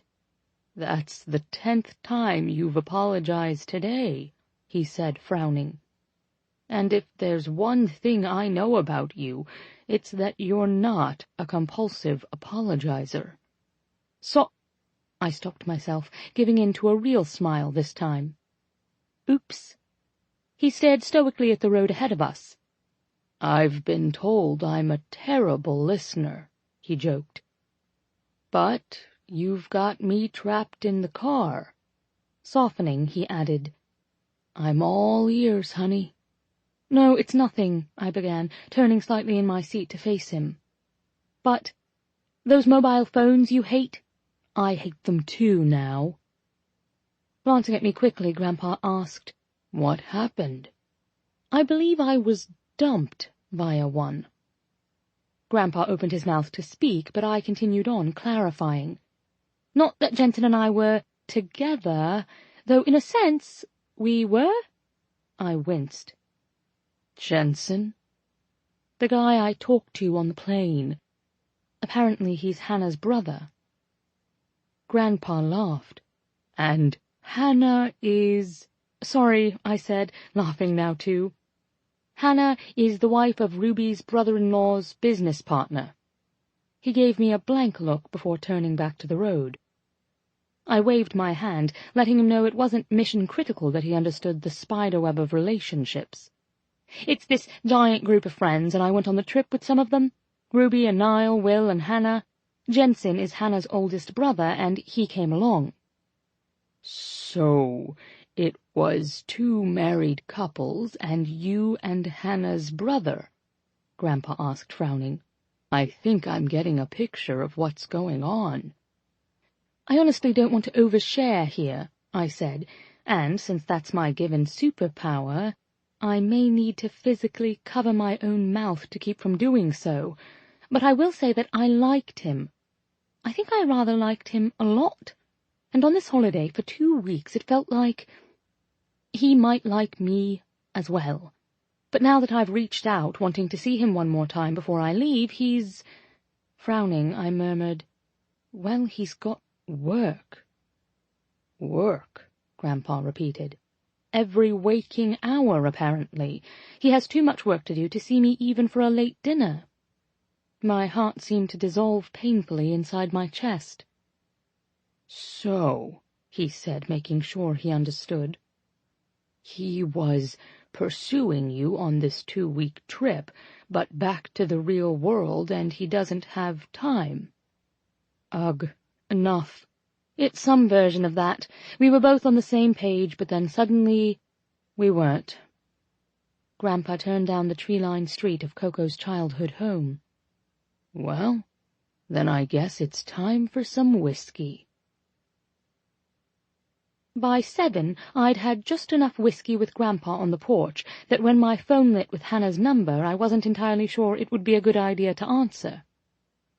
But then my gut grew a little tight with guilt, because I didn't want to ignore her call either. She was doing what I'd wanted us to do, after all, call each other, stay connected. "Hannah," I said, answering as I stood, walking to the other end of the porch. "Gah!" she started without greeting. "It's so good to hear your voice. I feel like we're all going through withdrawal today." I laughed, and then felt my humor cool.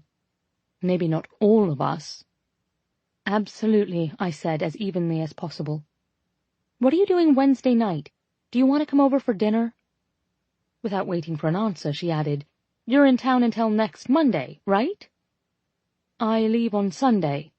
I glanced at Grandpa, who sat sipping his whiskey and staring serenely out at the brilliant green lawn.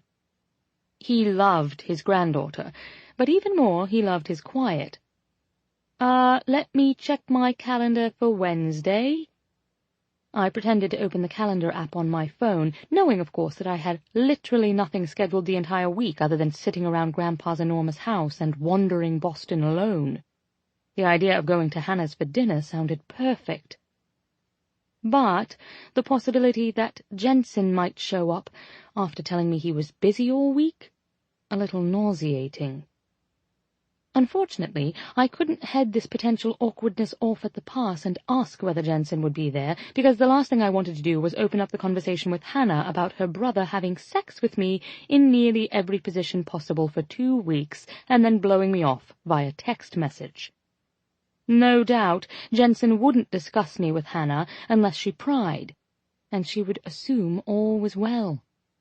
I was also sure that while he was still a jerk for the text brush-off, and it didn't excuse his behavior, he probably was busy. After being away for 2 weeks, the odds of him taking time to go to his sister's were probably not good. It would be fine. "Wednesday is free," I said. "I'd love to come over." After agreeing that I could come any time after 7:30 that night, we rang off, and I returned to my Adirondack chair beside Grandpa. "How's Hannah?" he asked, voice slow and calm as honey. "She made a joke that we're all going through withdrawal." I felt him turn and look at me. "Are you?" "Maybe from all the wine we drank," I joked, but my laugh was cut off as I stared wryly at my glass of whiskey. The irony seemed to drift past him. "You really like this Jensen guy?" I let the question settle between us. Plant roots, show me what it was made of. Of course I liked him. I wouldn't have had sex with him if I hadn't. We'd been a team. We'd had fun. But shit, it was more than that. Away from him I felt sort of hollow, as if some ball of light had been scooped out of me. And it wasn't only that the trip was over and it had been amazing, it was more of an achy hollow, and it was shaped like his guarded smile. Like the big, greedy hands that belied his boundaried facade, it was shaped like the arc of his top lip, and the flirty bow of his bottom. Oh, for fuck's sake. Yeah, I really like him. You came here because of a loser boyfriend, and here you are again. I had to love my grandpa for being so utterly blunt. Too right, I mumbled into my tumbler. Did this feel worse? It was less humiliation and more heartbreak. Humiliation had an angry fire to steer it. Heartbreak just had whiskies and grandfathers and the mums waiting for me back home. And God, I missed them right now. It's not a crime to love, you know, he said. This piqued my interest. Grandpa had worked his entire life as a supervisor at a shipping yard. He'd made a decent wage, but it was hard work and the kind of job that called for someone with a distinct lack of turbulent emotions. I know, I said honestly, but I actually feel terrible about this Jensen thing, as brief as it was, because even though it only lasted a couple weeks, he was genuinely good, genuinely kind and attentive. He'll be very good for someone, and I'm sad it won't be me. You never know how things will work out. I was with Peg for 57 years, Grandpa said quietly. Never really expected her to end up with me, but she did. I'd never heard the story of how he and Coco's mum met, and the raw edge to his voice caught me off guard. Where did you meet? She was at her father's soda shop, working behind the counter. He swirled the amber liquid in his glass. I ordered a malt and watched the way she lifted the metal cup, scooped the ice cream, added the malt. I'd never done that before. Every move she made fascinated me. I stayed perfectly still, terrified to disrupt what he was saying, because it felt like there was some bone-deep truth in there. Something that would tell me what it was I was or wasn't feeling. Something to let me off the hook of my own torment. She handed it to me, and I paid. But when she gave me my change, I told her, I want you to wear your hair like that when we get married. I'd never seen her before, but I knew. It wasn't something I would ever say to a gal.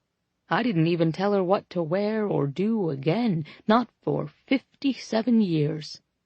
But that day, I wanted her to look just the same when she became my wife. He took a sip and settled the tumbler back on the wide armrest of his chair. I didn't see her again for nearly a year, you know that. I shook my head. I haven't heard any of this. It's true, he said, nodding. Turned out she left for college pretty soon after that. Came back that summer, though, had some preppy following her around like a puppy. Couldn't say I blamed him. She saw me, and I looked up at her hair all meaningfully. She had it in the same pretty updo she favored in those days. And she smiled. I guess that was it. We got married the very next summer. When she died, I couldn't stop thinking about that first day, like something was itching at my brain. I couldn't remember how she'd worn her hair the few days before she died, but I could remember how she had it the first day I saw her. I had never in my entire life heard my grandpa say so much all at once. If words were doled out across a family, I would have received the bulk of the quota. But here I stayed entirely silent. Looking over at me, he said, and it was because it didn't matter. In the beginning, love is this physical thing. You can't get enough. Everyone loves talking about infatuation, like that's love. But we all know it's not. Infatuation becomes something different. Peg became part of me. The idea that you grow into one person sounds silly, but isn't.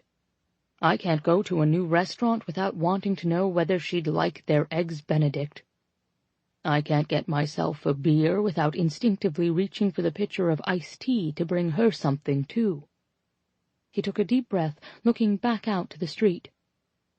I can't get into bed at night without anticipating the dip of her side of the mattress.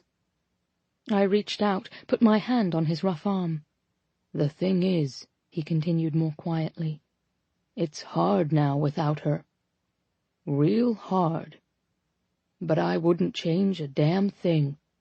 When I said that to her that first day in the soda shop, she smiled so wide. She wanted it too in that second, even if she stopped wanting it for a little while when her life got her choices, but I can tell she loves Leslie the way I loved your grandma. I felt the sting of tears across the surface of my eyes, wondering what Coco would give to hear Grandpa acknowledge that. And I want it for you too, Pips. I want a fella who notices everything about you when you first meet, but would only notice everything that's missing when you're not around. Will answered the door just after 6 on Wednesday, but Hannah wasn't far behind him, bounding down the hallway with an enormous yellow dog close on her heels. "Pippa!" she sang, throwing her arms around me. The two of us were nearly knocked over by the dog when it jumped up, paws outstretched against Hannah's back. "You have a dog?" I asked, bending to scratch its ears when Hannah stepped away. "This is Penrose. She's been at my parents' place for the past couple weeks with the birthday party and the trip." She signaled for the dog to get down, and when Penrose did, obediently, Hannah produced a treat from the pocket of her cardigan. "She's a year old now, but we're still working on a few things."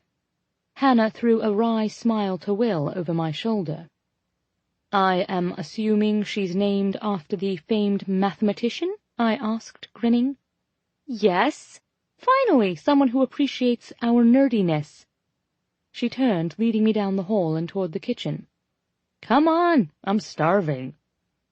Having been here twice before, I was familiar with the layout, but this time the house felt more homey, even though there were no multitudes of squealing children and no buzzing anticipation of a long holiday in the air.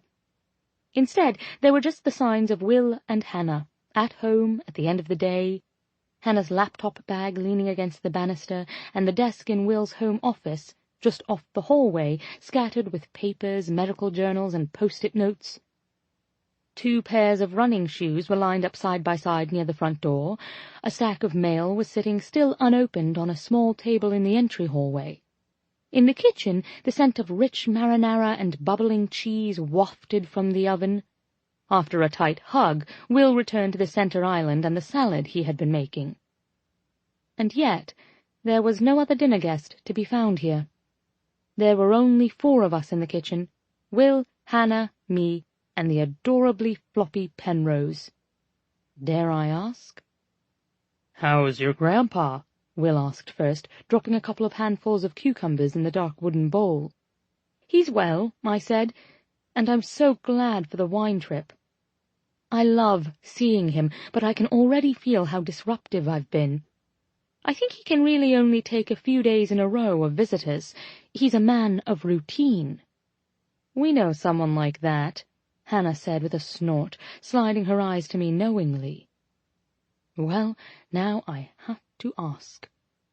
After a steadying breath, I let it out. "Will Jensen be joining us tonight?" Hannah shook her head. "He said he's got work." But from where he stood at the island, Will had gone still, and then slowly looked up at me. "Shit. Haven't the 2 of you spoken?" he asked, voice careful. No." His brows pulled together. "After the cabin, I would have expected you to at least—" He trailed off, glancing to Hannah, who seemed to register that, yes, it was strange that I wouldn't know whether Jensen would be here tonight. I didn't want this to turn into drama. I knew how Hannah could be with Jensen, adorably pestering, and Will, too, had seemed to grow invested in the 2 of us becoming a couple. I'd asked him on Sunday, after we all returned home, whether he wanted to get dinner this week. Unfortunately, he said he's swamped. Pausing, I couldn't help adding with a wry grin, he suggested, via text, that we shoot for next week. But "You're gone next week," Hannah said slowly, as if she hoped she was missing some obvious detail that meant her brother wasn't being a bit of a wanker. I nodded. "Is Jensen going to London next week?" she asked, hope bringing her voice up an octave. "Not that I know of." God, this was so awkward. If I was being honest, there was more than just heartache here, after all. There was some humiliation, too. I loved that Hannah liked me enough to ignore all the reasons why Jensen and I couldn't be together long-term, the fact that we lived on different continents being one. But it did sting a bit that Jensen so obviously couldn't even be bothered while I was still in town, and now we all knew it. Also, I really liked Hannah and Will. I didn't want whatever was happening, or rather not happening, to ruin that. She reached for 3 glasses and over her shoulder asked if I wanted wine or beer. "Water?" I said, laughing. "I feel I've had enough alcohol to last me a decade." Walking to the enormous refrigerator, she growled a little. "I'm so mad at him. I wondered when we dropped you off, but I'd hoped—" "Honestly," I said, "don't be angry on my account." Will shook his head a little. "Plum, it's just not our business." "Has that ever stopped Jensen before?" she asked, voice rising. "And I'm glad he did butt in back in the day, otherwise I would never have called you." "I know," he said, voice placating. "I agree. And I know you're worried about him being alone." Looking at me apologetically, Will said, "Sorry, Pippa." "I don't mind," I said, shrugging, and honestly I didn't. Hearing Hannah's frustration made me feel better, not worse. "It's just that," Hannah started, "I want—" "I know you do." Walking over to her, Will wrapped his arms around her shoulders, pulling her in. "But come on," he said, kissing the top of her head. "Let's eat." Will piled an enormous slice of lasagna on my plate, shoved some salad beside it, and handed it to me. "I think this plate weighs more than I do," I said as I thunked it down onto the autumn-themed placemat before me. "If you tell me I can't leave the table until I've finished this, I'll miss my flight on Sunday." "Will's lasagna is famous," Hannah said, and then shoved a forkful in her mouth. "Well," she said after she'd swallowed, "famous in this house. With me." I took a bite and could see why. It was the perfect balance of cheese, meat, sauce, and noodles. Unreal. "It really isn't fair that you're pretty and you know how to cook," I said to Will. He beamed. "I'm also fantastic at taking out the recycling and sweeping the deck." "Don't sell yourself short, babe," Hannah said, laughing. "You scrub a mean toilet, too." I said, laughing at this, "not to mention the part where you're also an investment mastermind with a Ph.D., Dr. Sumner." Will and Hannah exchanged a look. "True," Hannah said, raising her eyebrows at him. "Okay," I said, "I've been with you for the past 2 weeks. What am I missing?" "We decided last night that I'm probably leaving the firm in—" He looked to Hannah for guidance, saying quietly, "the next year or so." "Switching careers or quitting work entirely?" I asked, shocked. I knew Will worked with Max. I assumed it was the perfect work situation for everyone. Hannah nodded. "He doesn't need to make more money, and—" She smiled over at him. "When I get tenure, we're going to try for kids. Will wants to be a stay-at-home dad." I shook my head, smiling at the two of them. "Is it odd to be at that place when these things begin to happen, and all of your friends are married and having children? It feels as though it happens in a burst. Everyone I know is getting married this summer. Next it will be babies." "It does happen in a burst," Will said, laughing. "I remember when Max and Sarah had Annabelle, and the rest of us were like, how does it work? Why is it crying? Why does it smell? Now Max and Sarah are going to have 4 kids soon, and we could all change a diaper with one hand tied behind our backs." Hannah nodded, adding, "And Chloe and Bennett are joining them. To me, that was the biggest sign that we're all headed that way. When Chloe told us she was pregnant, I was like, okay, this is when it all changes. In the best way. It's amazing, I said, poking at my dinner. I felt mildly melancholy, but not because I wanted a child or even a husband. I just wanted one specific person here with us, and the seat beside me felt like an obvious absence. It feels so far away for me, though not in a bad way. I think Jensen feels that way too sometimes, Hannah said, as if reading my mind, stabbing at her salad with a fork. But in his case, I think it does. She stopped talking when Will let out a sigh. Sorry, she said, slumping. I'm doing it again. Will laughed. You are. But maybe it will be better now, I asked, with a little of the Becky water under the bridge. He was quiet through it all, but I had the sense it was pretty cathartic for him to register that he didn't need anything from her. I agree, Hannah said. It seemed really good for him. I was ready to Hulk smash her, but he handled it better than I ever would have. I'm sure a lot of that has to do with you. I would agree with that, Will echoed. Is it weird that I see Pippa and I'm immediately thinking about Jensen? She looked over at her husband, and when he shook his head, she turned back to me.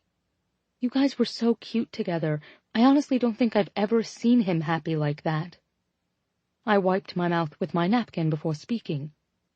I don't think it's weird, but I do think Jensen and Pippa was just a vacation fling. The holiday, in large part, is why he was happy. She stared at me disbelieving, and I could tell that she did not agree. So you don't mind if it ends? The thought of this caused a twinge of pain to twist through me. I do mind. I don't want it to end. The words were so raw they left my chest feeling a bit achy. But what do we do? I live in London. Will groaned sympathetically. I'm sorry, Pippa. I like him, I admitted, suddenly wishing I'd taken Hannah up on the offer of wine. I wanted it to keep going. But, distance aside, I don't want him to need to be convinced of anything. I wouldn't feel good about any of this if he called me only because someone had yelled at him to do it. Hannah winced a little at this understanding. Would you ever consider moving here? I thought this over, holding in my thoughts for a few breaths, even though my immediate reaction was an enthusiastic yes. I loved the Boston area, loved the idea of living somewhere else for a bit, even if I would miss the Mums and Ruby and my other friends in London. But I craved a change. I already had friends here, people who I once aspired to know, whose esteem felt like a goal to me, and who now seemed eager to spend time with me, too. Nodding slowly, I said, I would move here for a good job, or even a job that allowed me to move and be comfortable. I met her eyes, saw the tiny gleam there. I wouldn't move here for Jensen, not like this. She smiled guiltily. Well, I have a few names of contacts who are expecting to hear from you when you return to London. A couple are at Harvard, but there are a few at firms in the Boston area. She stood, walking to the buffet near the windows and picking up a folded piece of paper. Here, she said, returning to hand it to me. If you want any of these opportunities, they're there. I sat in Grandpa's car in their driveway for a few minutes after we'd said our goodbyes. We'd made tentative plans to see each other on Saturday, but Hannah was fairly certain she would have to go into the lab to help one of her graduate students at some point, so I felt a bit as if I'd just said goodbye to them for an indefinite amount of time. Ruby and Niall had returned to London a couple of days ago, and I would see them soon enough.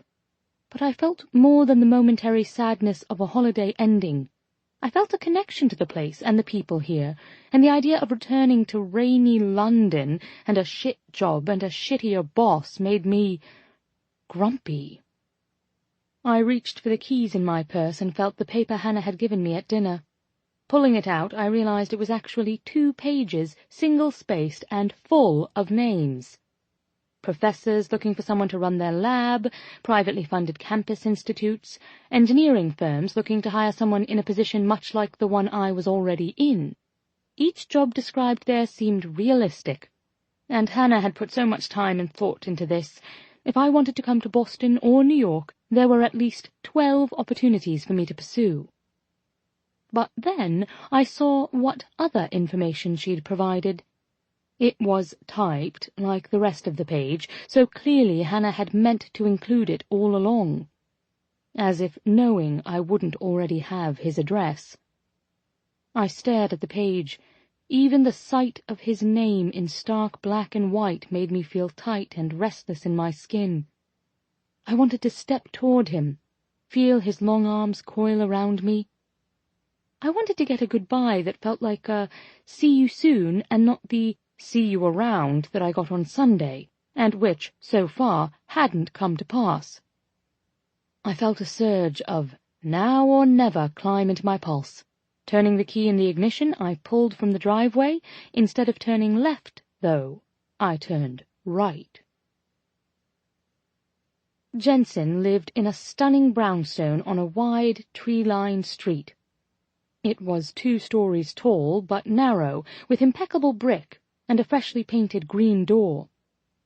Ivy trailed up narrowly along one side, as if it had recently been pruned, and its delicate fingers held on to the wide, white-framed window facing Matilda Court. A light was on in the front room. Another in the deeper spaces of the house. The kitchen, maybe, or the den.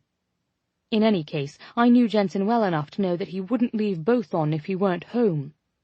1 lamp on in an empty house, safety-minded. 2 lamps on in an empty house, wasteful. A chilly wind blew a tangle of leaves down the street, and several of them passed over the tops of my feet, pulling my attention to the ground. It was dark, late enough that no one was out walking, no cars were pulling up at the curb. What in the bloody hell was I doing here? Looking for another serving of rejection? It wasn't exactly true that I had nothing to lose. I still had my pride. Coming here after being blown off by a text message had a certain aura of desperation to it. Was this what it had come to? Had Mark and his thrusting bum taught me nothing? I looked up at the window again, groaning inwardly. I left London to get over one man and opened my heart up to another to stomp on.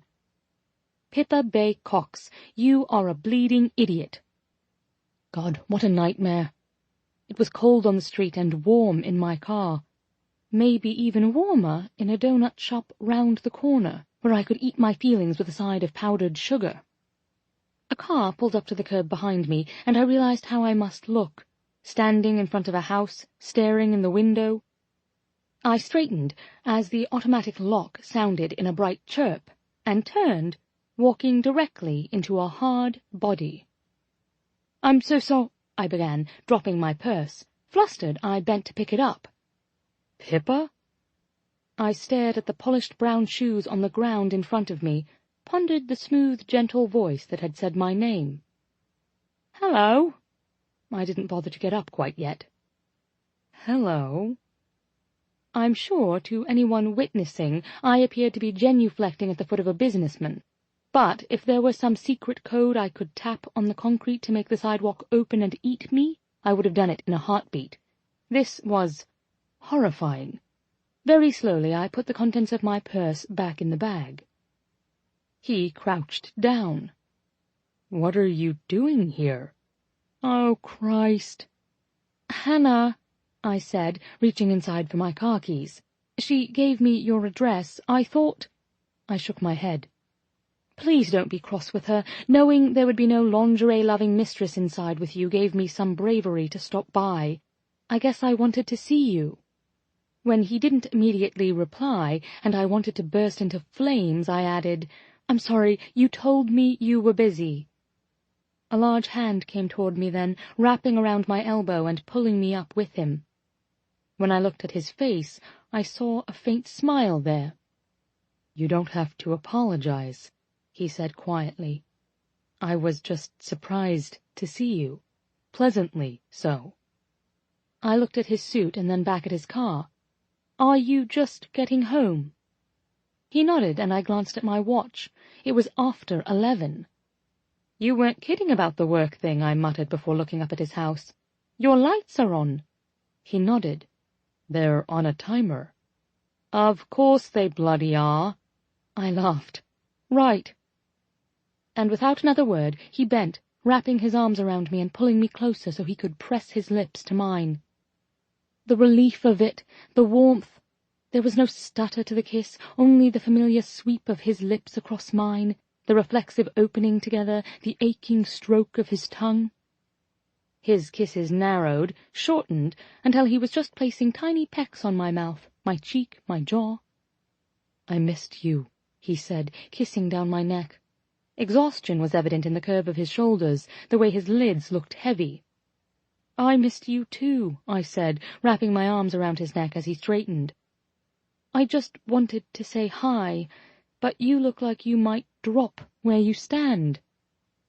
Jensen pulled back, looked at me, and then up at his front door. "I am about to drop, but you don't need to go.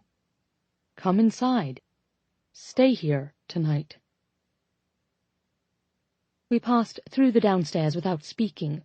Jensen held my hand, pulling me with determination to the bathroom in the master suite, where he retrieved a fresh toothbrush for me, and, after we'd brushed our teeth in smiling silence, through the double doors into the bedroom. His room was full of muted colours, creams and blues, rich brown wood. My red skirt and sapphire blue top looked like jewels in a river on his floor. Jensen didn't seem to notice. His clothes fell beside mine, and he drew me with him down between the sheets, his mouth moving warm and barely wet over my neck, my shoulders, his lips sucking at my breasts. We'd never made love like this, without the awareness that had seemed to heighten everything on the winery trip. Here it was just us in his bed, in his dark bedroom, our hands touching now familiar skin, laughing into kisses. A heavy ache settled low in my belly, radiating between my legs, and his body grew hard and hungry over mine until he was there, pushing inside, moving with the same perfect curl of his hips, the same anchoring of his arms around me, the same press of his mouth to my neck. It was heaven, and it was hell. Relief was a drug. Being here with him was, as it always was, perfect. Under his mouth and his possessive hands, it was impossible to not feel that I was the only person in the world who mattered. But this awareness was a torture, accepting for the first time how starkly temporary it all was. Knowing now that if I hadn't come, he wouldn't have made the effort. "It's good," he gasped into my neck. "Jesus, it's always so good." I wrapped myself around him, arms and legs and heart, truly feeling once again what I had in Vermont. What reverberated between us wasn't a respectful admiration, but something with fire and depth, something that would be hard to shake. I felt, as he moved over me, shifting right where I needed, that the question of whether I could fall in love with Jensen was moot. I had. The realization made me gasp, a tiny cry that he caught, and he slowed, not stopping entirely, but adjusting so that he could see my face. "You okay?" he asked, kissing me. Above, his shoulders shifted higher and back, higher and back. I stared at the muscular curve of his neck, the definition of his chest. "Will you ring me when you come to London?" I asked in the absolutely most pathetic voice. Apparently I would settle for that. He slid a hand down my side to my leg, pulling it higher over his hip. With the movement, he pressed in deeper, and we both shuddered from the relief of it, from the maddening ache. He tried to smile down at me, but it came out as more of a grimace from the tension all along his body. "I don't come back until March. I'll call if you don't have a boyfriend by then." It was meant to be a joke, I think. Or a reminder. I closed my eyes, pulling him back down, and he moved in earnest, tripping that wire inside me that seemed to make pleasure the only thing that mattered. It was good that the thought slipped away. A boyfriend. and that it didn't allow the twin thought to follow, a girlfriend, and that we could just move like this and climb higher and come in shaking, gasping unison, and we wouldn't have to put our hearts on the line and try to make it anything more. 15. Jensen. The thing about going away is that everything feels just a little bit off when you get back. I told myself this was simply the result of having an amazing vacation after years of never daring to take one. I told myself it was the result of having been someone looser, having unplugged, and the novelty of being surrounded every hour by close friends instead of the isolation of living alone. Maybe it was also the effect of seeing Becky again, and having our past shove its way into my present, initially not knowing what to do with it before realizing I didn't need to do anything at all. But this unsettled feeling when I got home felt bigger than that. Yes, I was so busy I fell off my routine, skipping workouts and working through lunch to catch up. Yes, I was so wrung out by the end of the day that I came home and ate, showered, went to bed. I would get up and do it all over again. And it didn't take a genius to know it was more than just the weight of my workload coming crashing down that had me feeling off. Pippa and I had both been clear on what we wanted, a little fun, a fling, and a break from real life, so why had I let myself feel more? I couldn't stop thinking about her, daydreaming about our time together in the cabin, and wishing we could have all gone with her suggestion to stay there and pretend for half of every year that life in London and Boston didn't exist.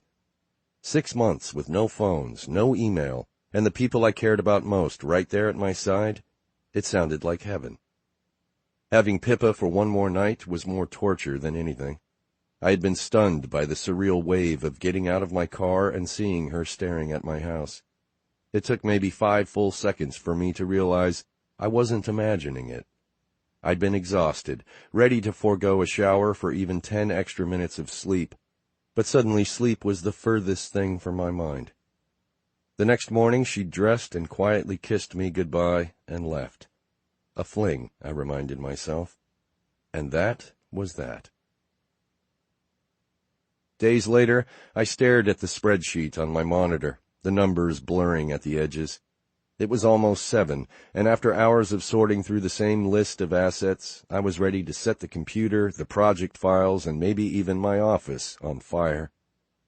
"I knew you'd be here, so I come bearing gifts," Greg said, warily eyeing my desk and the stacks of files there. He set down a wrap sandwich and then pulled a bottle of beer out of the pocket of his slacks. "No thanks," I said with a faint smile, glancing up at him before turning back to my screen. "I had a bagel or something earlier." "A bagel or something," he repeated, and instead of leaving, he folded himself into the chair opposite me. "You know, usually when people go on vacation, they come back a little less feral." I pressed my fingers to my eyes, blocking out the light. Too little sleep and too much coffee had left me irritable and with a pounding ache at my temples. I didn't get as much done as I should have while I was gone, and now it's sort of a mess. "Did the junior staff not do what you left them, or?" he asked. "No, they did. They just, I don't know. They didn't do it how I'd have done it. Not to mention that I left the London office with the depositions finished and plenty of time to wrap up their end before the hearing, and they missed the filing deadline." "Oh, shit. Exactly." "You know none of that is your responsibility," he said. "I mean," I countered, "technically it's your job was to run through the depositions," he said, interrupting me. "Not file the fucking paperwork. And of course you didn't get as much done on vacation as you'd have liked. That's why it's called vacation." He enunciated every syllable, reaching for an old dictionary on my shelf to begin thumbing through the pages. "Give me a second and I'll look it up for you. I can't believe you actually have a dictionary." Reaching across the desk, I took it from him. "I get that, strictly speaking, it wasn't my task," I said, turning back to my computer. "But there's that mess to clean up as well as the things that came in while I was out, and—" I let out a breath and rolled my shoulders before calmly saying, "It'll be fine. It'll take some catch-up, but it'll be fine." He stood, ready to leave. Go home, have some dinner, watch TV, something, and start again tomorrow, yes, but leave at a decent time. You'll burn yourself out this way, and you are too good at what you do to let that happen. I will, I mumbled, watching as he turned toward the door. He laughed. You're a liar. But have a good night, gents. And when he was farther down the hall, he called out again, Go home! I smiled and then blinked down at my spreadsheet. He had a point. Long hours and no social life had become the norm. I was the only junior partner still in my 30s. Without a spouse or kids to get home to, it hadn't ever been a hardship for me to stay late. I was fortunate to be at this place in my career. I remembered how hard it was in the early days. I'd struggled to acquire enough billable hours a year and hoped I was good enough that the senior partners put files on my desk. Now I was drowning in work, with more cases than I knew what to do with, and unable to leave for any extended amount of time without the world inside my office walls imploding. Yeah, it was a problem of my own making, but I didn't know how much longer it could go on. I loved my job, loved the orderly, non-negotiable balance of the law. It had always been more than enough, until it just wasn't. The cup of coffee I'd been nursing for the last hour had gone cold, and I pushed it aside, opening my drawer and counting out change for the vending machine down the hall. My phone was next to a pile of quarters, and on a whim, and knowing I'd probably be here for a few more hours, I picked it up. There were about 15 missed calls, many of them from Ziggy, and a handful of texts. The most recent was a text from Liv. Ziggs wants you to go to her house for dinner. I'm at work, I typed back. Why didn't she just text me herself? You're at work? What a surprise, Liv answered right away. She says you're not answering your phone. Guilt and irritation twisted in me. Ziggs was the last person who should be complaining to Liv about me working too much. I looked around my desk and then at the clock. The building was silent but for a vacuum running down the hall, and exhaustion hit me like a warm, heavy wave. Dinner at Will and Ziggy's sounded amazing. I was tired of this chair and the endless emails, stale coffee, and takeout. Ziggy worked almost as late as I did. They would probably just be starting. I texted her that I was headed over and then shut my computer down, shut my phone off. The giddy levity I'd felt only days ago had already evaporated, and I was right back where I'd started, tired, marginally lonely, and hungry for the warmth of real company. I parked at the curb and made my way up to the house, noting the way it glowed on the darkened street. Tiny lights dotted the flower beds and shone up into the trees. Lamps filtered through sheer curtains on the second story. From where I stood, I could see into the living room and just down the hall, where my sister and Will stood, wrapped in each other's arms. Through the open window, a Guns N' Roses song drifted out onto the street. They were slow dancing in the kitchen to Sweet Child O' Mine. Fucking romantics. On the porch, the pumpkins were gone, but in their place was a hammered tin planter bursting with fall flowers. On the door was an autumn-themed wreath. Hey, I called out, stepping inside. Penrose bounded around the corner, tail wagging. I bent to pet her, ruffling her ears. They finally let you come home? Yo, bro, Ziggy called from the kitchen. Penrose spun in circles before rolling at my feet for a belly rub. I kicked off my shoes, set them by the door, and followed the dog as she bounded down the hall. You came, my sister said, stepping back from where she'd been dancing with her husband. Bending, I wrapped my arms around her and pressed a kiss to her head. Of course I came. I love Will. She punched my arm and then walked over to a pile of vegetables on the counter. Can I help with anything? I asked. Ziggs shook her head.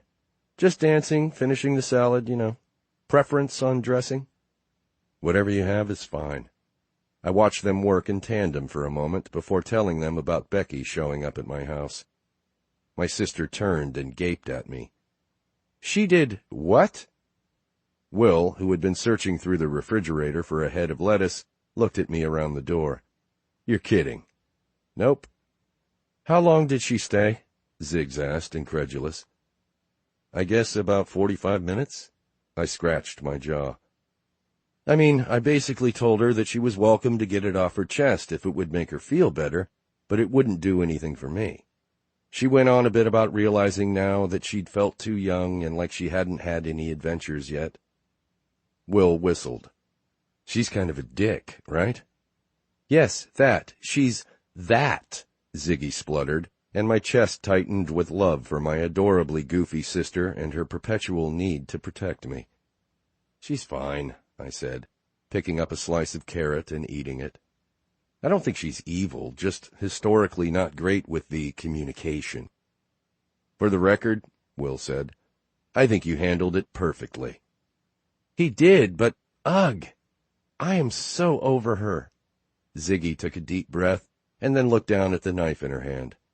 Let's change the subject before I need to find something to cut. Will looked at her with a fond smile and gently took the knife from her. Good idea. Jens, you up for a run this weekend? I reached for another carrot. Maybe, as long as we go early enough that I can still get into work. My sister turned and stared at me in renewed shock before clapping her mouth closed and turning to pick the knife back up, her shoulders tense. I watched her for a few seconds. Is there a problem, Ziggs? I don't know, she said, slicing cucumber with gusto. I mean, it's none of my business, but it's interesting that you can run with Will on the weekend and you're free tonight, being last week you told Pippa you were working non-stop. I told Pippa what now? I asked, pulse tripping before thundering down my limbs. Well, not in those exact words, she said, somewhat mollified. And obviously, I'm so glad you're here. But that you were too busy for dinner with her, and yet, she looked dramatically around the kitchen, here the three of us are. Is there wine? I asked Will, who reached for a glass and an open bottle and put them both on the counter in front of me. I poured myself a good amount, took a long drink, and then set it down again. I have no idea where this is coming from, I said, or how you know what I said to Pippa. But this, being here, it isn't work for me to come over and hang with you guys. If I don't feel like talking, I can stare into my plate and eat and thank you for dinner and head home. It's not the same, even with Pippa, even if things were good. And I did have to work, by the way, I added. I was still at work when Liv sent me a text that you weren't able to get hold of me. Ziggy turned to look at me like I'd said something absurd. I don't understand why you're always... Oh, my God, I said, putting my head in my hands. Can we have dinner before we get into this? At minimum, another glass of wine? It's been a really shitty day. My sister seemed to deflate and looked immediately apologetic. Don't do that, I added quickly, guilt filling my chest like a balloon. Ziggs was only trying to help, I knew that. Her intentions were good, even if her method was maddening. Just, let's at least get some food in us, and then you can yell at me all you want.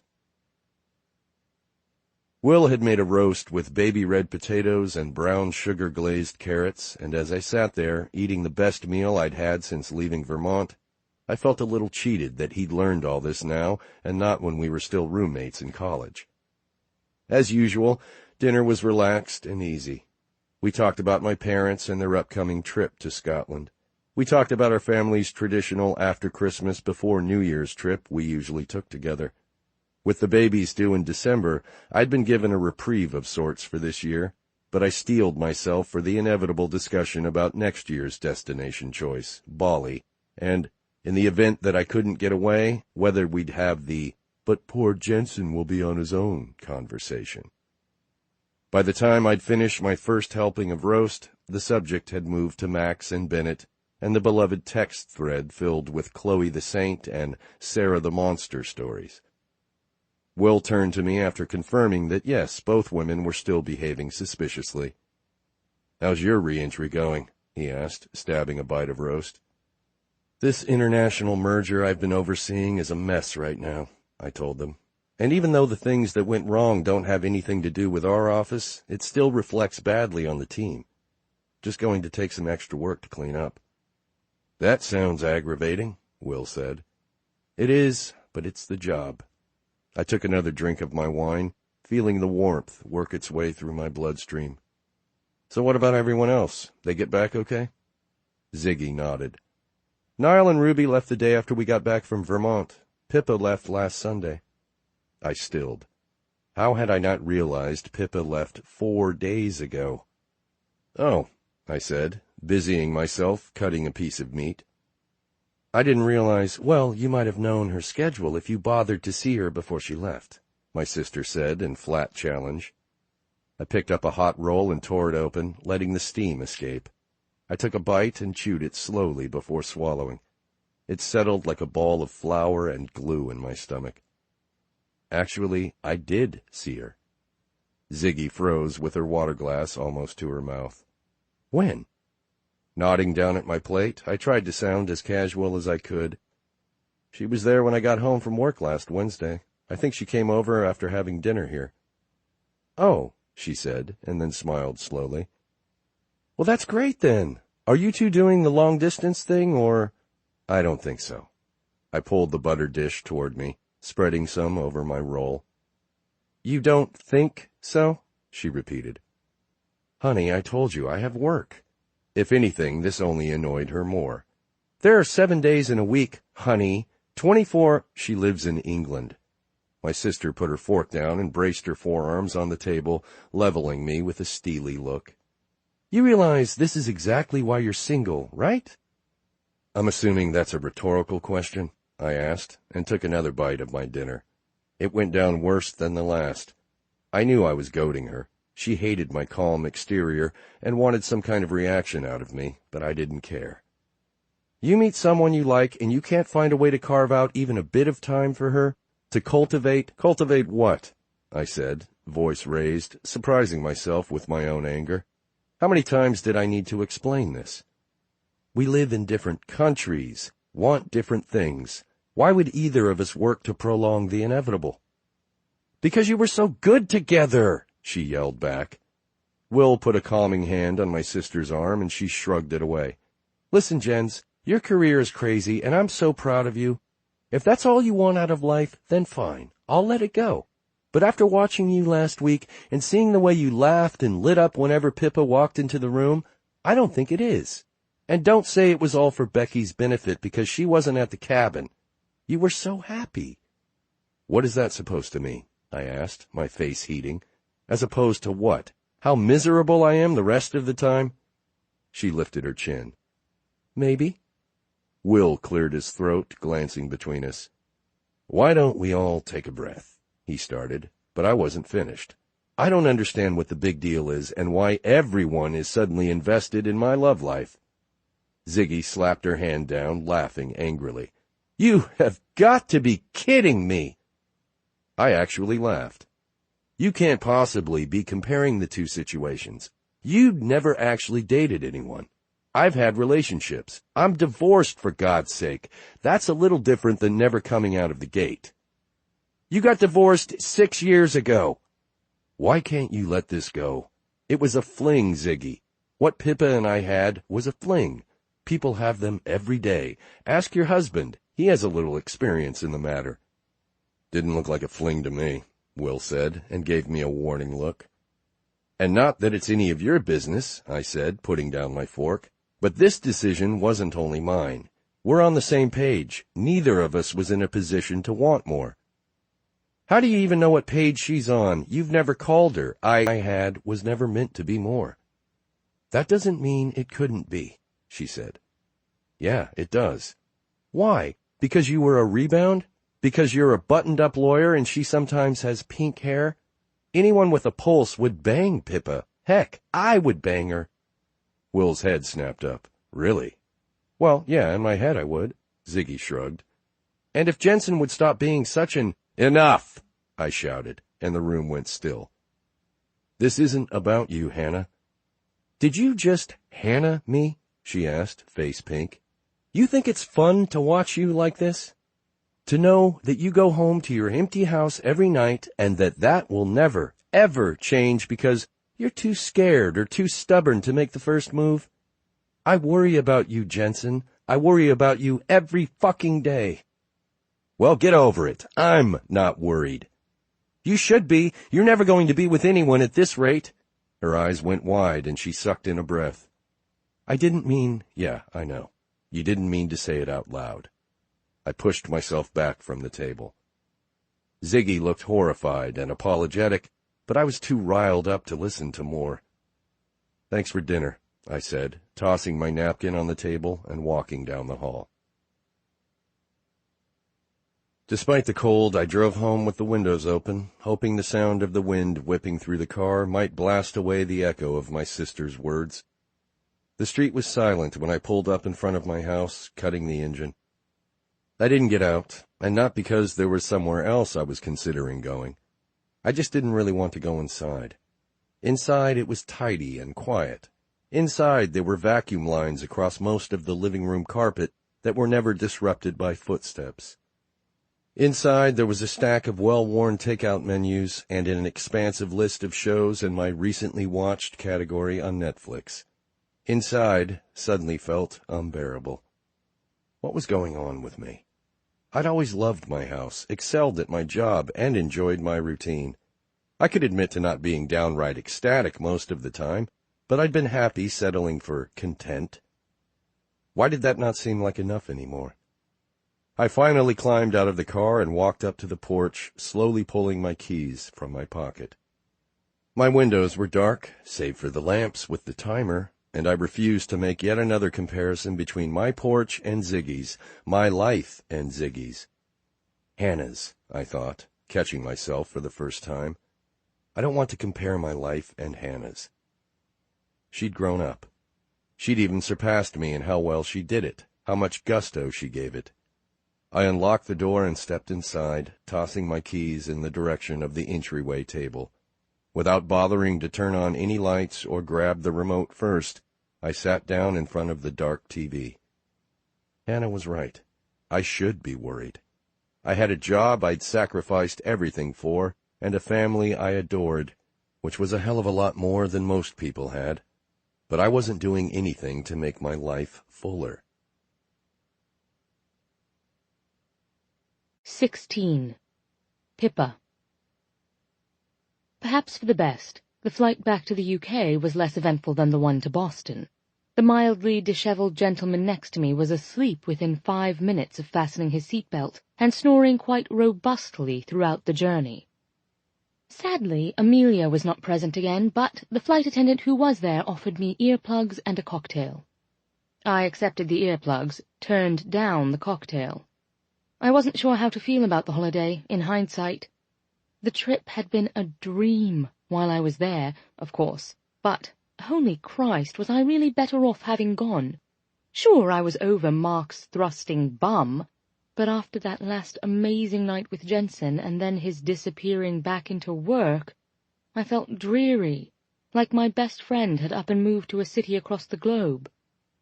And, worse maybe, the bar on decent blokes had been raised to a level that sadly I was unlikely to find passing through the streets of London, or anywhere, really. Is that how it is when you meet the one? Do they raise the bar so impossibly high that you don't even bother anymore? Jensen was fit and tall and clever. He was sexy in a secret way, where he gave it out in tiny pieces but turned into the most skilled and attentive lover behind closed doors. And it felt like we fit. I was chatty, he was thoughtful, I was eccentric, he was classic. But when we came together, we worked. Ugh, I hated when my thoughts turned into sentimental greeting cards. I put in the earplugs and tried to think of anything else. New clothes, hair dye, cheese. Avoidance, the lot of it. I had to face the reality of my life, head on. I had to decide whether I wanted to spin my wheels indefinitely in London, or try something new. When I thought of work, any sense of dread morphed into the imagined joy I would feel walking into Anthony's office and quitting on the spot. And when I thought of the mums, I didn't see them wringing their hands over the prospect of me moving away from home. I imagined how happy they would be for me if I had a Boston adventure, living there for a few years. And when I thought of my flat, all I could feel was nothing. No sentimentality, no sadness at the prospect of moving. Everything there, from the shaggy blue rug in the living room to the white duvet on the bed, was associated with the wilder days of my early 20s, or with Mark. Mark, who had been so similar to me in so many ways. We had everything in common, a love for the pub on the corner, the tendency to get a bit drunk and sing loudly, louder than our tone-deaf voices warranted. We shared a fondness for colour and sound and spontaneity, but it was such an easy routine, almost frivolous. It required nothing of me to live like that, a life without challenges. When I stepped away from it all, I saw that my life in London was easy, but it wasn't satisfying, and it wasn't ever going to give me what I wanted. Unfortunately, what I wanted right now was for Jensen to come for me, and to have a flat in Boston near a circle of friends with floppy-eared golden retrievers and children who dressed up as Superman and goblins. My life in London was stuck in days spent working at a job I hated and nights of pints and passing out on the couch. Ironic, maybe, that the holiday that seemed to change my outlook on drinking consisted of 4 days straight of wine and beer tasting, followed by another 9 days in the cabin full of board games and debauchery. It occurred to me that the reason my friends had been excited about what lay ahead after the trip was because they, unlike me, had real lives to return to. Case in point. Of the 326 emails in my inbox when I returned, only 3 were from someone other than department stores like House of Fraser, Debenhams, or Harrods. No one had called me the entire time I was away, although Mark had come by and cleared out the pantry of most of the food. What an unbelievable wanker! I sat on the floor in my quiet flat, with my still-packed suitcase next to the door, and ate peaches out of the tin. Was this rock bottom, this image of me dishevelled and unshowered from the flight, skirt askew for completely respectable reasons, eating my dinner on the floor? Is this how the authorities would find me, sprawled on the carpet, slowly being nibbled apart by rodents? Maybe rock bottom was several weeks ago, when I walked in on Mark and his lover in my bed. I should have been depressed that there were multiple rock bottoms from which to choose, but I no longer felt sad about that, or even angry. I felt hungry for something other than peaches. I tossed them into the bin, walking into my bedroom. I didn't even want to sleep here. Resolution is an odd thing. In films, it looks like a startle, the dawning realization of an answer, and finally, a smile aimed toward the sky. For me, resolution to completely uproot my current reality was more of a prolonged blink, a slumping of the shoulders, and an audible, "Oh, fuck me." I quit on Tuesday afternoon. I'd planned to quit Monday, but once I was at work I realized I wouldn't be able to afford rent on my flat without gainful employment, and should probably make sure it was okay with the mums that I return home while figuring things out. Of course, they were over the moon. "You want to move to Boston," Coco said, clapping. "Honey, you won't regret it. You won't regret it at all." "I'll need a job, though," I mumbled around a carrot stick. "You can figure that all out," Lily said, curling an arm around my shoulders. "You're our only kid. We can help you land on your feet." Anthony, my boss, was less cordial about it all. "Where are you off to, then?" he'd asked Tuesday morning when I'd worked up the nerve to enter his office and break the news. "Not sure yet," I said, and watched as his expression turned from one of disappointment to scorn. "I'm looking at a few different options." And I was. I'd sent out letters to every address on Hannah's list that morning. Well, every address on the list but Jensen's. He hadn't called, texted, or emailed since I'd left his house the morning after. Nearly a week, and I wondered if he even realized I wasn't in Boston anymore. Anthony leaned forward, sneering mildly. "You don't have another job lined up?" He'd been nearly sacked 2 years ago when Ruby quit and there was rumour of a lawsuit. But things quieted down when Richard Corbett discreetly paid Ruby an unknown sum of money under the table. Since then, Anthony had been quite strenuously capital A appropriate with his employees. But he couldn't help also being a capital A arsehole on occasion. It was how he was built. I struggled to keep from sinking into my chair.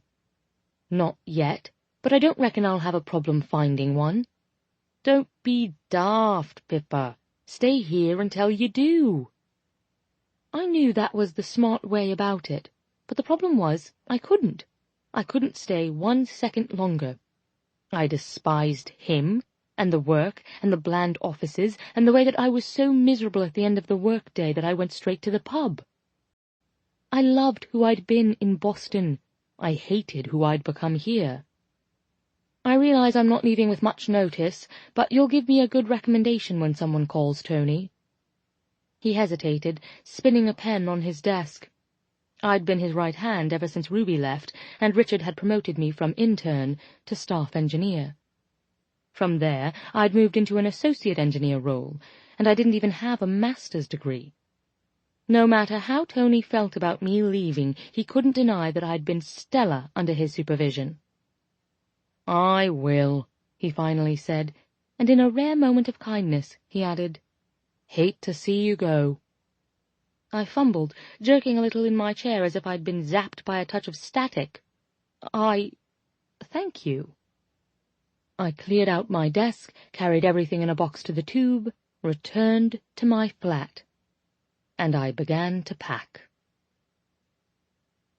My mobile rang on the dining-room table, pulling me out of the mindless task of sorting through which of the back issues of Glamour I wanted to keep. Crawling to the table, and with my heart already beating wildly, in the week since I'd been home, I'd already received 4 calls from possible employers in Boston. I reached for the phone, only to see Mark's face lighting up the screen. "You're calling me now?" I answered without greeting. I heard him inhale sharply at this. "Is it a bad time?" I stared at the wall. "You fucked another woman in my bed, and then you cleared me out of house and home." "You sound very American," he said. "Sod off." "You're right about the groceries. Sorry about that, Pips. I was slammed with work and didn't have time to shop." I sighed, sitting back down on the floor and leaning against the couch. Well, after returning at midnight from 3 weeks away in the States, I was thrilled to go shopping for groceries. He groaned and then murmured, "I've called to apologize, and it seems I have one more thing to add to the list." "Maybe more than one." Sighing, he said quietly, "I am so sorry, Pips. I hate to think of what I've done." This shut me up. It wasn't that Mark didn't apologize, it was that he didn't often sound sincere. I was immediately wary. "What are you up to?" I asked, suspicious. "I've only called because I miss you, and wanted to see how your holiday had gone." "I'm not ever shagging you again," I growled preemptively. Mark always had the ability to melt my anger with seduction. Even the thought had me feeling twisty and disloyal. Jensen's kiss was still on my lips, his touch all over my skin. I didn't know how long it would be before I was able to strip it all off. I wasn't sure I wanted to yet. "It's not why I'm calling," he said quietly. "Not for sex. Though it's been 5 weeks since I've seen you, and I miss you like crazy. I realize I'm an enormous fuckwit." "Something bigger than enormous," I told him. "Something worse than fuckwit." He laughed at this. "Meet me for dinner tonight?" I shook my head. "Are you bloody kidding me?" "Come on," he pressed. "I've been thinking a lot about what I did, and how terrible I felt when Shannon did this to me, and it's been eating at me." Now I laughed. "Mark, do you hear yourself? You want me to come meet you for dinner so that you'll feel better about shagging another woman in my bed? Won't you feel better seeing me beg your forgiveness?" It was so unlike him to say this, to be so belly-to-the-ground apologetic, and even in the face of it I knew my answer was no. I related to Jensen so acutely in this moment. It wouldn't make me feel better. It wouldn't make me feel worse. It wouldn't make me feel anything. Mark wasn't who I wanted. So then, I wondered, why shouldn't I go? If one of us could get some peace of mind tonight, why not let it be him? It doesn't matter to me, I told him. You can be apologetic or self-righteous about it all. But I'll be hungry at 7:30 and will be at the yard. And then I hung up. When Mark and I first met, even though he was still in love with Shannon, I spent an hour getting ready every time we planned to meet at the bar. He would show up unshaven in cargo trousers and an old Joy Division T-shirt, and I would come in as if I'd merely been walking around perfectly made up and coiffed, comfortably wearing this peacock green silk skirt and red cashmere cardigan all day, thank you very much. The bait-and-switch happened the first night he stayed over, and woke up to me as I really was. Purple hair, a perfect nest for birds, and face free of makeup. And it was Mark's shining moment. He looked at me, eyes roaming my face, and said quietly, "There she is." Mark may have done a lot of things wrong, but one thing he always got right was making me feel beautiful just as I was. And as I got ready for dinner, by simply pulling on a pair of trousers, some old trainers and a blue jumper, it occurred to me that was one area where Jensen failed me. He always seemed to weather Ruby's references to my oft-dyed hair with a patient smile or a nervous laugh. He didn't seem to love the volume of my clothes, or of me, for that matter. It hurt, actually, to feel this first tiny splinter in my adoration of him. It hurt to not hear from him, to wonder if perhaps Becky did, to not get a single text or email or call after all of it. But I still wasn't ready to let him go entirely, because I felt that buried in my feelings for Jensen were also feelings of an idealized version of myself that I wanted to know. One who found something she loved to do during the day, who found people she loved to be near at night, who chased ambition and adventure. But looking at myself now, I wanted to remember this Pippa, too, the one who wore what she bloody well pleased and didn't get dressed for a man or a friend or anyone but herself each morning. I glanced at the clock. I had time to ring Tammy and get in before dinner. It was the first thing he noticed, and his expression fell slightly, nostalgia plain on his face. "You've dyed your hair," Mark said. I came closer, letting him hug me. It was time. He reached for a strand, letting his fingers run down it. "It makes me miss you." "It makes me want to dance," I countered, stepping out of his reach. "We could have gone to Rooney's instead," he suggested, thinking I meant dance in the literal sense. But he didn't understand. I meant that dyeing my hair made me happy, brought me back to myself. I nodded to the hostess when she asked if there were two of us dining tonight. We followed her to a small table in the back against the wall. "I don't want to go to Rooney's, or the Squeaky Wheel, or any of those old places." "You're so angry at me," he said quietly, turning the menu over in his hands to read the cocktail list. "I'm not angry any more," I assured him. "But I don't want to do a tour of our past tonight, either."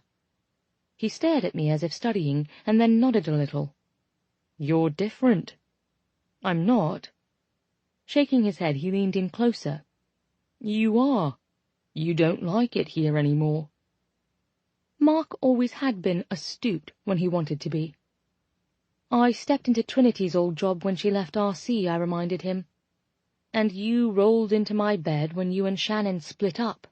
Ignoring his pained wince, I said, "And it occurred to me, the two most important aspects of my life were hand-me-downs." "It wasn't like that with us, Pips," Mark insisted. I shook my head. "When we were just friends, I'm sure it felt good to you that I was so eager for anything you'd give me. You needed attention, and I just wanted you. But something happens when you betray someone who'll give you anything. It sours their generosity. And you should have known that better than anyone.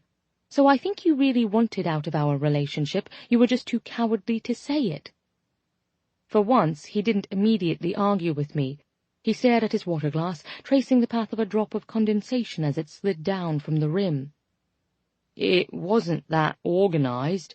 I met her at—" "I don't want to know a thing about her," I reminded him sharply, interrupting. "I don't bloody care." Mark looked up at me, surprised.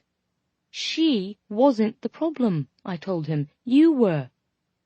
I don't need someone else to blame for what you did, and you don't get to pass that off either."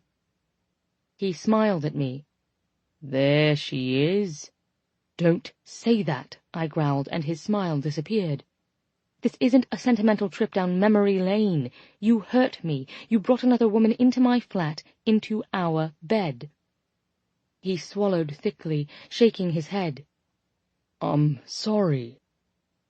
Clearly, Mark needed to think on what to say next, because despite having been here more than once, he picked up his menu and scanned it before staring at the same spot for a full minute.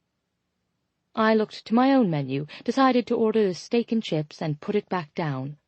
The waitress came to our table, took our order, and left us in continued silence. From the set of his jaw, I assumed Mark was going to tell me I was wrong, and that he didn't sabotage our relationship intentionally, and that he was a dedicated lover who simply made an innocent mistake. But when he did speak, it wasn't at all what I'd predicted. "Maybe you're right. I don't know." I laughed dryly. "That's terrible. It really is." "I know," he said, voice pained. "But here's the thing. You were the one who was really there for me when Shannon left. You listened, and you made me laugh, and you got me drunk and sang with me, and you were my best friend. I wanted it to be love." I leaned back in my chair, pressing my hands together beneath the table so I wouldn't reach across and slap him. I wanted it to be love, too. I thought it was, actually. But it wasn't. It was infatuation. You're gorgeous and charming, and it didn't take you forever to figure out how to make it good for me in bed. These days, that combination is a ruddy unicorn. He smiled at this, and I allowed a small one in return. But I promise, I'm not heartbroken. He went still.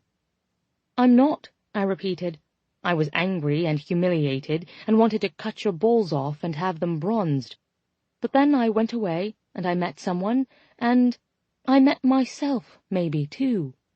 "You met someone?" he asked. I nipped this one in the bud. "You don't get to ask about it."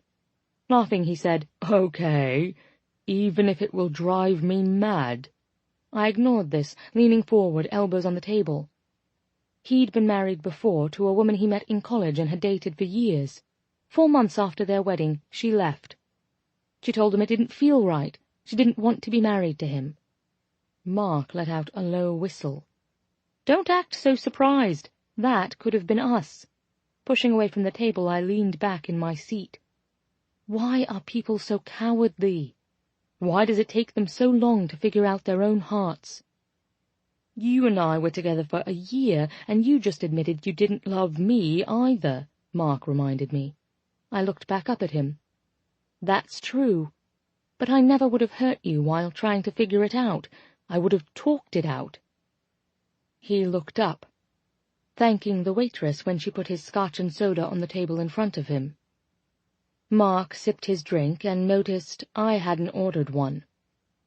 "Nothing for you, then?" he asked, tipping his glass to me. It was our routine. Sit down, order a drink, order some food, order another drink, maybe another. I had nothing against hard alcohol, but I wanted the warm flush of wine, the cold breeze outside, and Jensen's long arm around my shoulders as we watched the sunset over a vineyard. Or anywhere, really. If I drank tonight, I wouldn't stop at 1, and I would go home soggy and depressed, and probably call him and tell him I missed him. And then what? He might not even be surprised for me to do something so impulsive. But, being the straightforward man he was, he would remind me it had only been a fling. But also, being the kind soul he was, he would quietly promise to call me the next time he was in town. And I would laugh with forced lightness and assure him that I'm in my cups and being nostalgic and really have so many options here, it's fine, fine, fine. Not tonight, I said, smiling over at Mark. I feel the need to sweep away some old habits. But back home, even sober, it seemed the phone in the kitchen was trying to flirt with me. Growing and shrinking, it was a pale blue beacon attached to the wall. "Call him," it said. "Do it, you know you want to." And it would be good to hear his voice, wouldn't it? It would have, but instead I left the kitchen, walking into my bedroom where I could tuck my mobile into a drawer and put on my PJs and pretend that there wasn't a gnawing ache in me, wanting to hear his voice, wanting there to be a hint of thrill to hear from me. He'd seemed happy to see me on the sidewalk outside his house, hadn't he? While I'd stammered and flailed, he'd calmly listened and then bent down and put his mouth against mine. Even the memory of what followed that night had me reaching up, touching my lips. In some ways, I wanted to punch myself for not noticing more. Little things, like how he held his fork, and whether I'd ever seen his handwriting at any point on the trip. I knew he took his coffee black, but did he hold his mug by the handle or around the curve of it, warming his hand? "Fucking hell, Pippa," I growled, throwing my jumper into the laundry bin. "Stop." It would be so easy if I knew these thoughts of Jensen were some sort of pep talk, a way to lure myself out of London and keep my bravery lifted. But it wasn't that. I wasn't afraid of leaving London, and actually I wasn't keen on Jensen knowing I was moving to Boston if we weren't in touch otherwise. It was that, well, I really fancied him. I wanted him to fancy me. I wanted him to call me. Of course, right then the landline scared the shit out of me, ringing brightly on my bedside table. No one but the mums and irritating solicitors ever called me on this line, and so I answered it, assuring Lily that dinner with Mark had been predictably bland, and no, I was not currently lying in bed with him. But then the phone was right there, in my hand, looking all seductive again. I dug in my purse for the papers from Hannah, unfolding them and smoothing a finger along his name in ink as I sat on the edge of my bed. 1,000,000 times in the history of the world a girl had called a boy. 1,000,000 times, too, she had felt nervous like this, like she might puke, really, and had debated for 10 minutes over whether it was a good idea. It was just past 11 here, which meant he might be home, or at least the office would be empty. It's possible he would see the London number calling, hope it was me, and answer. Right? Carefully I dialed, depressing each number with a steady finger. On my mobile I could simply press his photo and it would ring him, easy as pie. But I didn't want to, because that photo was a selfie we took while tipsy and wearing straw hats in the middle of a vineyard. To see the photo would bring the rush of memories attached to it.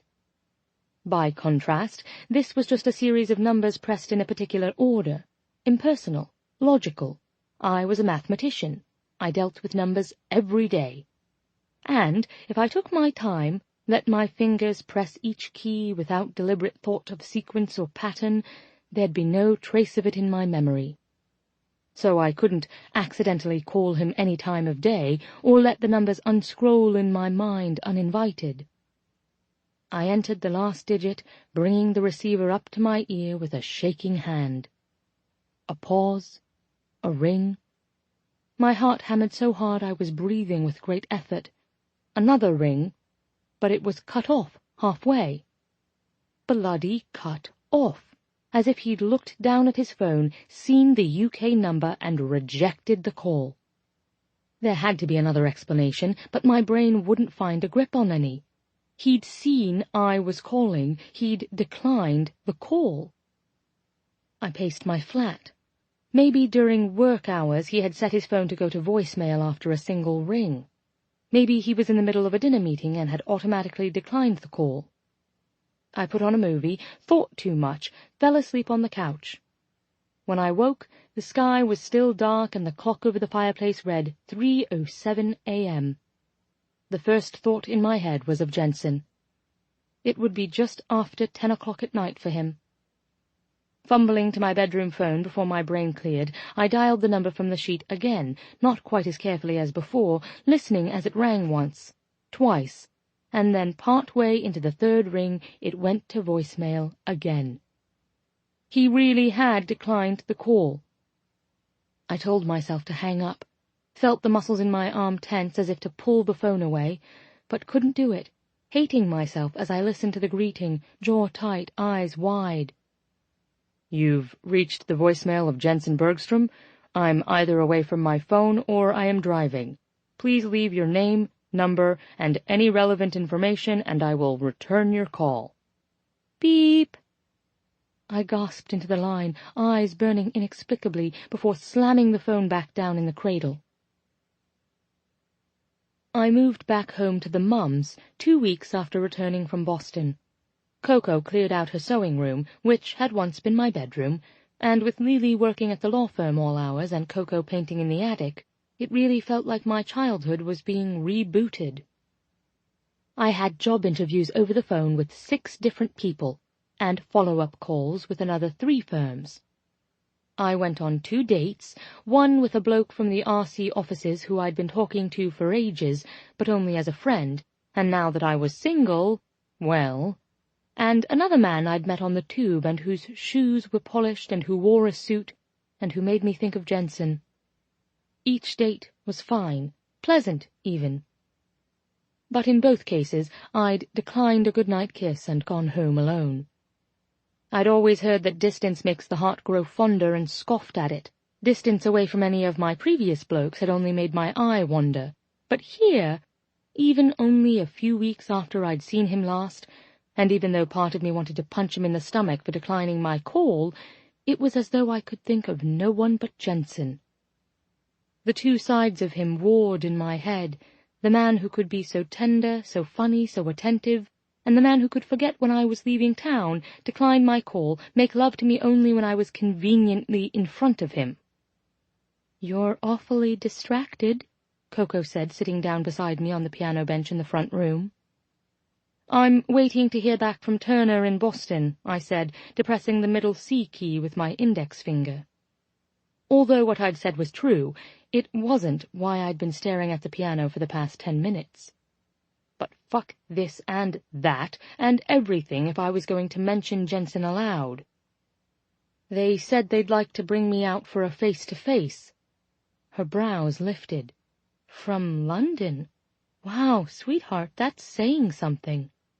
She took my hand and held it between hers, rubbing gently. "You're not going to look for a local position, just in case?" Shrugging, I told her, "I don't want a just in case." 17. Jensen. It had started to rain, a thick drizzle that threatened to turn to snow. But in trying to remain optimistic, I'd packed my workout gear and running shoes anyway, hoping the weather would clear enough that I'd be able to squeeze in some time on the track. My head always seemed to clear after a good run, and after days of subpar sleep and zero concentration, a clear head sounded pretty fucking great. Could a brain become congested? I briefly considered asking Hannah the next time we were together, knowing she'd either A, roll her eyes and suggest I wouldn't know my brain from my ass, or B, launch into some unnecessarily detailed scientific response. And although neither of those options sounded particularly helpful right now, they were both preferable to the situation in which we'd currently found ourselves. We hadn't spoken in more than 2 weeks. In essence, I had managed to screw things up with everyone. Friday morning, I decided to drive to work, to listen to music and mull things over and have some space to myself. 1 weekend without talking to my sister was fine. 2 felt terrible. I wasn't sure I could do a third, and I wasn't sure why I should. I didn't exactly want to apologize, but I didn't want to blame her for everything either. The entire thing just felt shitty. My car was silent save for the tap of drops against the hood, and the nearly inaudible hum of the engine underneath. And because rush hour was a fucking nightmare, I had nothing but time without distraction to think about everything she'd said, everything I'd said, and how, really, she was totally right, and I was a complete jackass. Why did I drive today? I remembered getting stuck in traffic on one of the first days of our trip. I was grinning and drunk on my new vacation high, while Pippa concocted some story about each person in the cars around us. The man on our right had been plotting a bank robbery. It was obvious. Look at the bags under his eyes and the guilt all through his shoulders. Look at the slouch on him. A frazzled mother with several children in the back seat was returning home from a birthday party, Pippa said, and the tiny smile we witnessed had been related to her just remembering a bottle of wine she bought the day before. Now a woman in the black SUV on my left danced in her seat and sang along to whatever was playing on her radio. To my right, a man about my age had his eyes on the rearview mirror and his hands up in the air, gesturing wildly and talking to the children in the back seat. I'm sure their lives were fascinating. I just wasn't nearly as good at making up stories about them as Pippa had been. Still, her habit of daydreaming did seem to have rubbed off on me a little, because once she was in my head, she stuck there, pushing away the uneasy thoughts of fighting with my sister. I found myself wondering about Pippa's life in London, the way she'd once wondered about mine in Boston. Did she take the tube to work? Did she walk? Did she have a car? During holidays spent at home in college, I used to steal my dad's keys all the time and drive around town late at night, sneak onto the football field with Will, and drink beers until we fell asleep and woke up covered in dew and ants and had to drive home before anyone noticed the car was gone. Maybe teenage Pippa used to lift the keys to her mom's car and chauffeur her friends around the streets of London. Maybe she used to make out with boys in the back seat and sing at the top of her lungs with the windows down and wind whipping through the car. A horn blared off to the side and I blinked, startled out of my train of thought. I'd been spending more time than I expected thinking about what Pippa might be doing at any given moment, especially considering things were supposed to be casual. Right? Despite leaving early, I was a half-hour late to a staff meeting when I finally made it to the office. My day had been booked solid from 8:30 until 6:30 with a lunch meeting in the conference room. I didn't have time to do this. It was already after 9, but it didn't matter. I wanted to call Hannah. Standing up, I closed my office door and returned to my desk. I picked up my phone and dialed Hannah's number, frowning when it switched over to voicemail. Fuck, of course. She was teaching. Zig, Hannah, it's me. I'm at the office. Give me a call on my cell when you're around. I have a pretty packed day, but maybe we can grab dinner or do something this weekend. Love you. Hanging up, I grabbed my cell and walked down the hall toward the conference room, checking my emails as I went. There was one I didn't recognize, an ox.ac.uk address, and it took me a moment to realize that it was from Ruby. Hello, friend. I wanted to pass along these photos from our trip. Hope things are well and that we see each other again soon. XOXO Ruby. Attached were several photographs she'd taken at various stops throughout our vacation, and I hesitated a little before opening them, wondering if I was really in the best mental place to be taking a walk down memory lane. I risked it. The first had been taken the day we'd arrived at Will and Ziggy's, all bright smiles as we piled into the van. There were snapshots of us at the different tastings and dinners and on hikes, and of small candid moments as we laughed at something one of the others had said. It was interesting to watch the progression of my interactions with Pippa through photos. We'd started off so polite, straight backs, friendly smiles, plenty of personal space. But that was completely gone by the time we got to Vermont. No longer could I see the safe distance of strangers. In its place was the familiarity of friends turned to lovers, of arms looped around bodies and fingers intertwined. It was almost painful to see the way I looked at her, and when I opened a shot where Ruby had caught us emerging from the woods, eyes bright and cheeks flushed, hair and clothes askew, I closed my email app. It was hard enough right now to have these memories. I didn't want to relive them on the screen, too. Around 1, I gathered my things and headed for the large conference room on the second floor. My stomach growled at the scent of coffee filling the hallway, and I realized I hadn't eaten anything since breakfast. I was reaching for a banana from the refreshment table when I felt a hand on my arm. It was my boss's assistant, John. "Mr. Bergstrom, Mr. Avery would like a minute with you in his office before the meeting." I straightened and watched as he offered me a polite smile and turned, heading in the direction I was meant to follow. Sweat pricked at the back of my neck as I did. There were very few good reasons that Malcolm Avery would want to see me before the meeting, particularly when we were both supposed to be here and everyone was filing in. "Jensen," Malcolm said, and closed the file he'd been working on. "Come in. I was hoping to take a few minutes to chat before we joined the meeting." "Of course," I said, stepping inside his office. He nodded to the door behind me. "Close that, if you don't mind." The prickle of nerves turned into full-blown sweating. A million things went through my mind, every possible thing I could have mishandled in the last few months, and I finally settled on the mess in London. Shit. "Take a seat," Malcolm said, straightening some papers in front of him before sitting back in his chair. "How are things going?" "Good," I said, and mentally filed through the cases I'd been working on, looking for the updates he'd most want to hear. Walton Group should close later this month, Peterson Pharma by the end of the year. "And London?" he asked. "There have been a few snags with the London office," I said. He nodded, and I swallowed a lump in my throat. "Nothing we can't handle. There'll just be more follow-up than expect." "I know you've been tracking this," he said.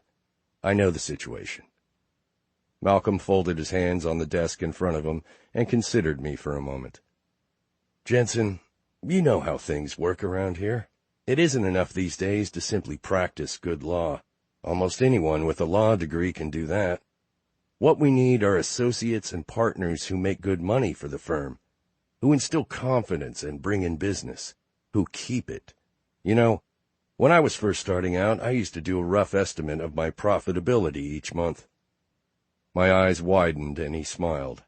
"It's true. I'd tally the hours I billed clients, then offset them against expenses my employer was incurring on my behalf. Everything from the salary we paid my secretary to the cost of keeping the lights on in my office.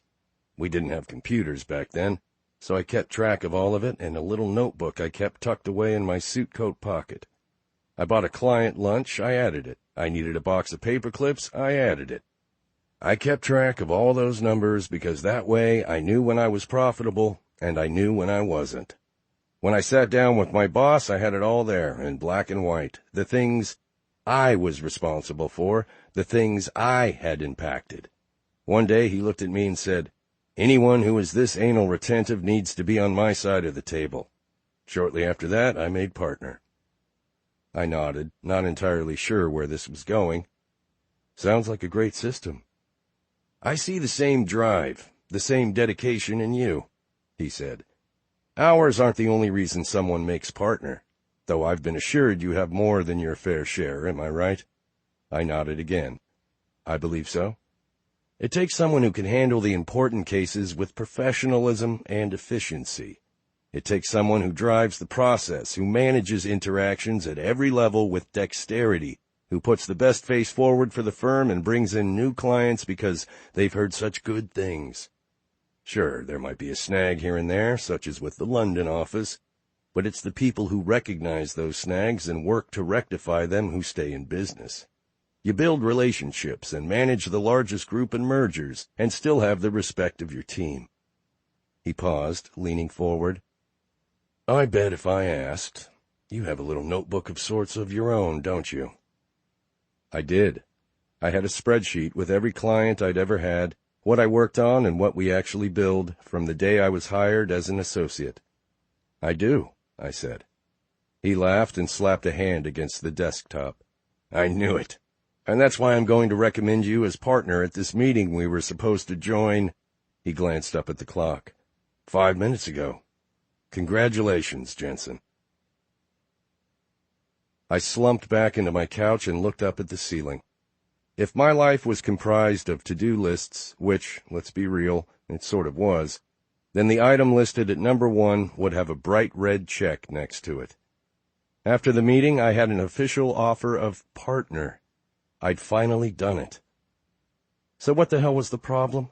Instead of going out to celebrate with the rest of my team or calling everyone I knew, I sat alone in my living room staring at a blank wall.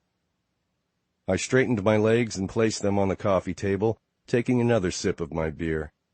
I'd accomplished the thing I'd spent the whole of my adult life working toward, but instead of feeling satisfied, I felt restless.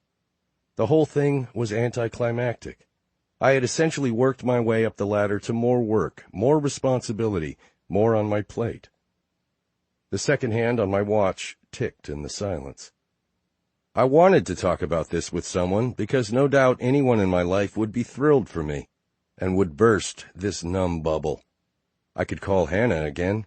As a workaholic herself, she knew what it meant to be recognized and singled out for her work. But she hadn't yet returned my call, and I didn't want to push it if she was genuinely pissed at me. My parents, as well, would be over the moon. After being married to Mom for nearly 40 years, my dad knew more than any of us about the importance of balancing work with a life at home. Life, home. The starkness of my bare walls had always been calming, an intentional contrast to the clutter of my office and the constant noise of phones ringing, voices shouting down the hall, shoes clicking on marble. Home had been my gentle, sterile place. It had been my retreat, but it suddenly felt completely lifeless. And the more I thought about it, the more I knew that what was missing in my home was also missing everywhere in my life. Energy, spontaneity, sound and music, laughter and sex, mistakes and triumph. With this clarity came the same feeling I'd had when I would wake up and see Pippa asleep on the pillow next to mine, or walk down the stairs in the Vermont house and see her long legs stretched out on the couch as she read. The sensation was that giddy tightening, that nearly painful punch a heart gives when it's got something to say. I missed her. I wanted her. I wanted her here with me. Or me with her, and I wanted to find that joy with the small things she seemed to have mastered. I missed the wild thrill-ride sound of her laugh and the way she scrunched her nose when someone used the word moist. I missed the way she would slowly draw letters and clouds and spirals on my back when I rested over her, catching my breath. I missed the way it felt to be inside her, but more than that, I missed the way it felt to be with her. Not doing anything, really, just being together. Standing, I jogged upstairs, pulled down the first suitcase I could find, and began throwing things inside. Shirts, pants, boxers. I swiped the contents of the bathroom cupboard into the bag and closed it with a sharp click. I didn't know what I would say when I got there, or what she would say in return, so I repeated the same words over and over in my mind. I love you. I know it was supposed to be casual, but it's not. I want to figure the rest out. It occurred to me as I merged onto I-90 that I didn't even have a flight booked to London. Laughing, I directed my phone to call the Delta reservations line. Cars sped by on either side of me, and within just a few minutes, my call rang through. "Hello," the woman said in a cheerful, helpful voice. "We've recognized your call from your phone number. Can you confirm your home address?" I rattled it off, catching the urgency in my own voice. She hummed into the line, asking what I needed, where I was flying, when I wanted to leave. If my last-minute inquiry to fly across the Atlantic was anything out of the ordinary, she didn't let on. "And the date you'd be returning?" I paused. I hadn't considered that part. Taking work or any other kind of responsibility out of the equation, the best outcome I could hope for would be to stay for a week, maybe 2, before going home. Hopefully we'd return together, or at the very least with some kind of understanding between us and a plan to move forward. I could do waiting. I could do patient. What I didn't seem to be handling very well was settling for "ring me when you come to London." "I'd like to leave that open," I said. "No problem," the woman said, and then, as if sensing my worry, she finished with, "We do these all the time. Do you know which cabin you'd prefer, Mr. Bergstrom?" "It doesn't matter," I told her, "as long as I'm on the flight." "Okay." More keystroke clicks. And would you—" She paused for a moment, and I found myself looking up at the speaker, worrying that I'd lost the call. "Hello?" "Yes, sorry," she said, coming back. "Would you be interested in using miles?" "Miles?" "Yes, you have, quite a few," she said, and then laughed. "Nearly 800,000, actually." London was gray as ever upon our descent, but once we dropped below the clouds we could see Tower Bridge and the London Eye, the River Thames as it snaked its way through the streets. My nerves, having dissipated somewhat during the long flight, sparked to life again as the whole city came into view. The Shard reminded me of a story Pippa told us about visiting the observation deck on the 72nd floor, and how hilarious she thought it was that there was a Yelp page where people could voice their disapproval of the view. Seeing Wembley Stadium reminded me of Pippa describing a concert she'd seen there, how being in the stadium with her eyes closed, surrounded by 90,000 people while the music beat through every bone in her body, was as close to pure bliss as she'd ever been. I wanted to be the one at her side when she experienced her next moment like that. I felt re-energized as we deplaned and headed through the terminal, through customs, and finally toward baggage. The routine felt so natural, so normal, that it freed up my brain to imagine 100 times how it might feel walking to her flat, or meeting her in her corner pub, or simply running into her on the sidewalk. I'd been practicing my little speech, but I was beginning to realize that it didn't really matter what I said when I saw her. If she wanted me, we'd figure the rest out. I felt like the guy in the movie, on a mission and hoping he hadn't realized how he felt far too late. The organized chaos of Heathrow buzzed around me, and I found a quiet corner just off the baggage terminal. It was chilly and damp next to a set of automatic doors, and I set down my bags, pulling my phone from my pocket. Opening her contact information, I burst out laughing once I saw the thumbnail picture beside her name. It was a photo she'd taken at the Jedediah Hawkins Inn early on in the trip. In it, she was grimacing, lips pushed out, eyes crossed. Ruby had said we needed to add everyone into our contacts, and Pippa had taken the worst selfie, sending it around once she had all of our numbers. Just below her photo was her address. It was early afternoon on Saturday. I didn't know whether she would be home or out with friends, but I had to try. Walking outside, I hailed a cab. The streets grew narrower as the taxi made its way from the M4 and into the city. I watched from the back seat as we passed rows of tiny houses and apartments fashioned at odd angles. Most of the trees were bare this time of year, and the knobby trunks grew up and out from the cobbled sidewalks to stand starkly against gray brick. People lingered outside pubs, pints in their hands as they chatted or watched a game on the televisions just inside. We drove past more people sitting together at sidewalk cafes or jogging into coffee shops to get their Saturday fix. I imagined the life Pippa and I might have here, if that's what she wanted, meeting friends at the corner pub or stopping by the neighborhood market for groceries for dinner. I knew it was dangerous to start going down the path of fantasy, but I couldn't really help it. I hadn't seen her in nearly a month, hadn't spoken to her in that long either. If it felt this shitty now, imagine how it would be to never speak to her again.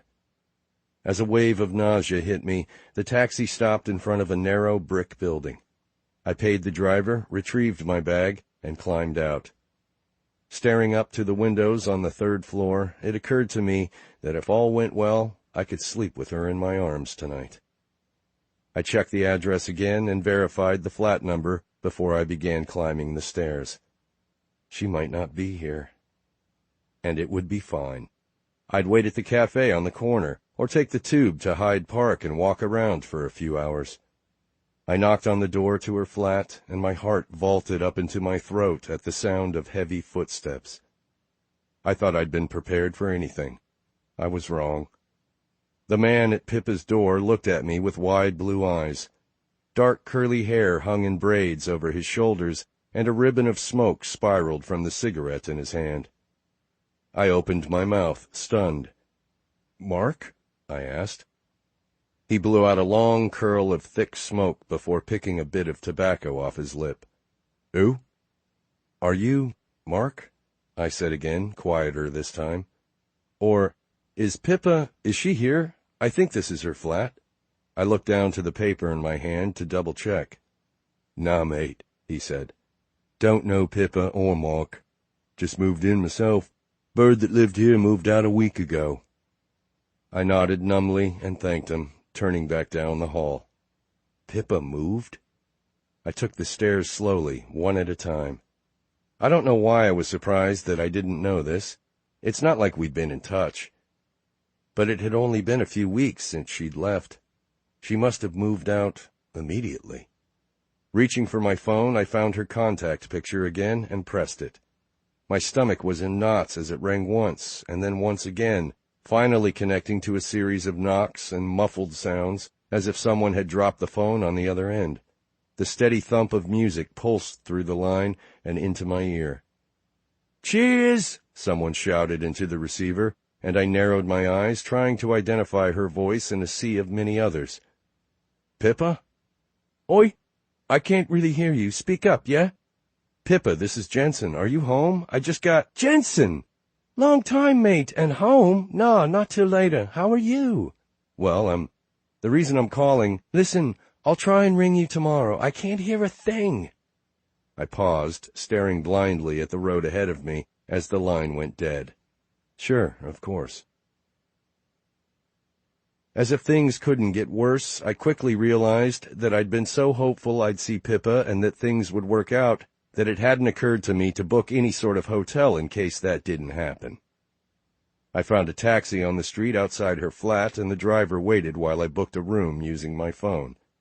After she dropped me off, I had dinner by myself in a small pub on the corner, and the entire time I refused to acknowledge the possibility that I had made a huge, presumptuous mistake. She'll call in the morning, I told myself. But she didn't call in the morning, even though I checked continually while working a bit at the London office, under the pretense of visiting to straighten things out. She didn't call in the afternoon either, and when I called again that night, it went straight to a generic voicemail greeting. I left her a message and kept my ringer on, near the bed, just in case she called. I tried the next morning, voicemail, and again, leaving another message. I didn't have her email address, and Ruby hadn't yet answered my email asking for help contacting Pippa. By my third night there, it was time to admit defeat. With my single bag repacked, I checked out of the hotel and took a cab to the airport. My flight was easy enough to book, and knowing I would probably have as much scotch as I could stomach and then sleep the rest of the way home, I used as many miles as it took and booked a first-class return ticket straight to Boston. I found an isolated seat in the corner of the lounge in the terminal, careful to keep my eyes down and my earbuds in, not wanting to talk to anyone. Hannah texted during my second scotch and soda, but I ignored it, unwilling to admit to her that I had taken a leap of faith and had crashed and burned spectacularly. I knew she would be proud of me for trying, and would do whatever she could to cheer me up, but for now I wanted to wallow. Either Pippa had never wanted more, or she had, but I'd been too thick to see it at the time. They announced my flight over the speaker in the lounge, and I emptied my glass, grabbing my duffel bag before making my way out to the gate. The usual crowd had begun to gather around the podium as they awaited their zone, and I joined the line, half-heartedly returning the agent's smile as I scanned my ticket and then proceeded down the jetway. Footsteps shuffled in front of me, and I moved on autopilot as I made my way onto the plane and down the aisle, stopping at my designated row. When I looked up, it felt like the floor had come out from under my feet. I took a deep breath and opened my mouth, and from the torrent of words and speeches that rolled around in my head, only a single one managed to make its way out. Hi. 18. Pippa.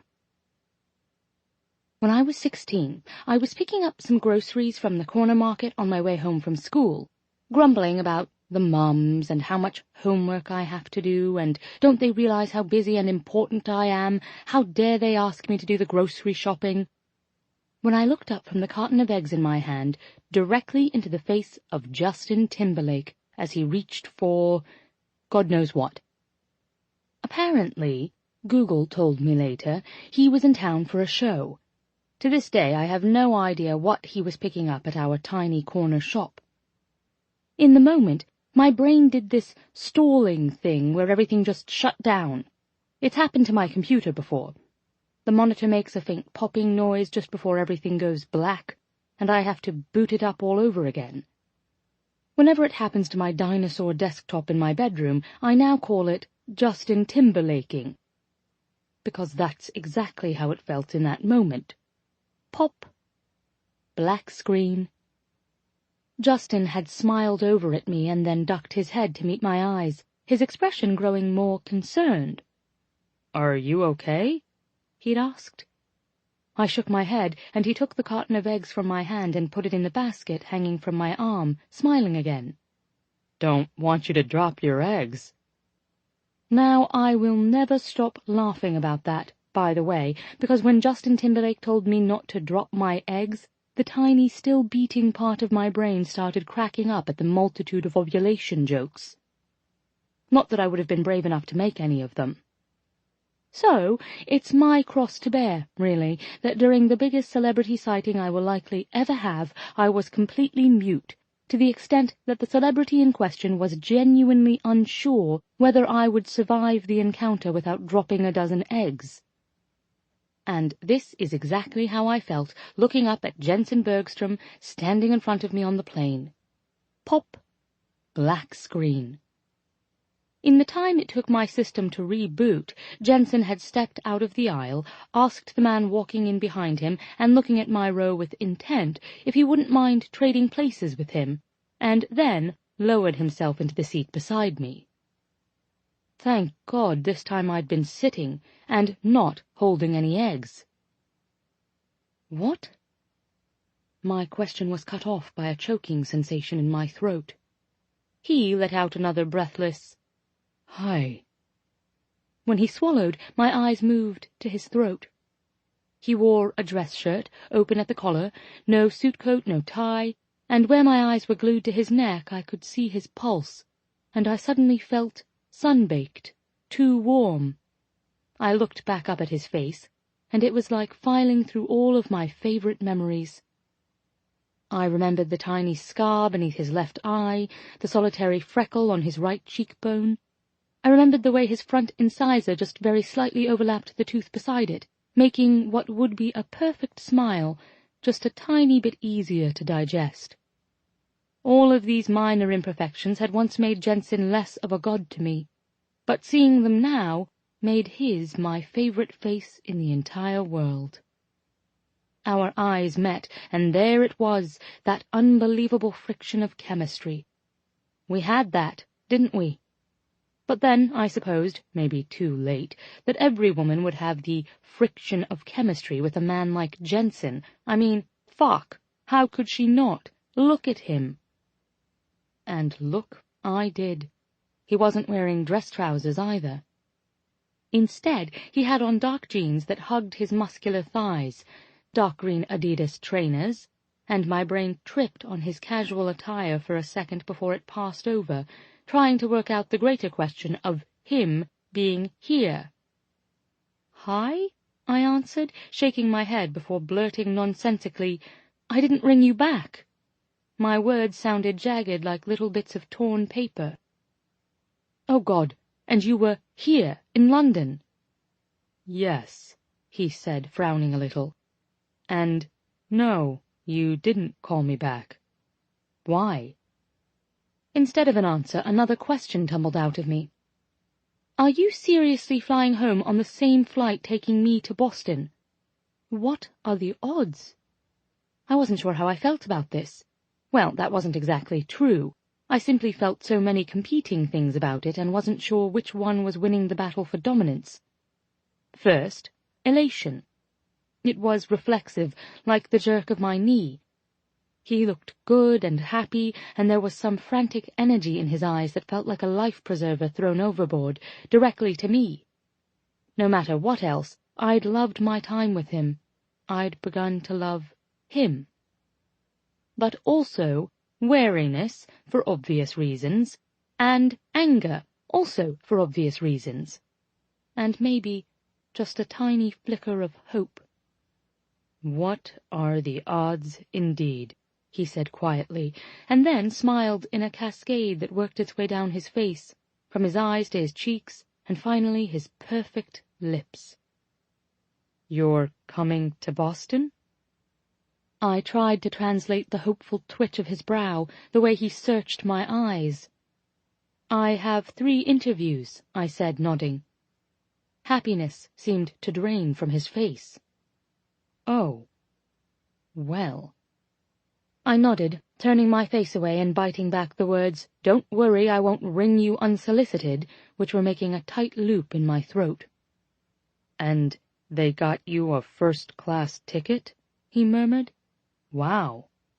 I was officially done with this conversation. This was what he found interesting, that I was worthy of their expensive ticket?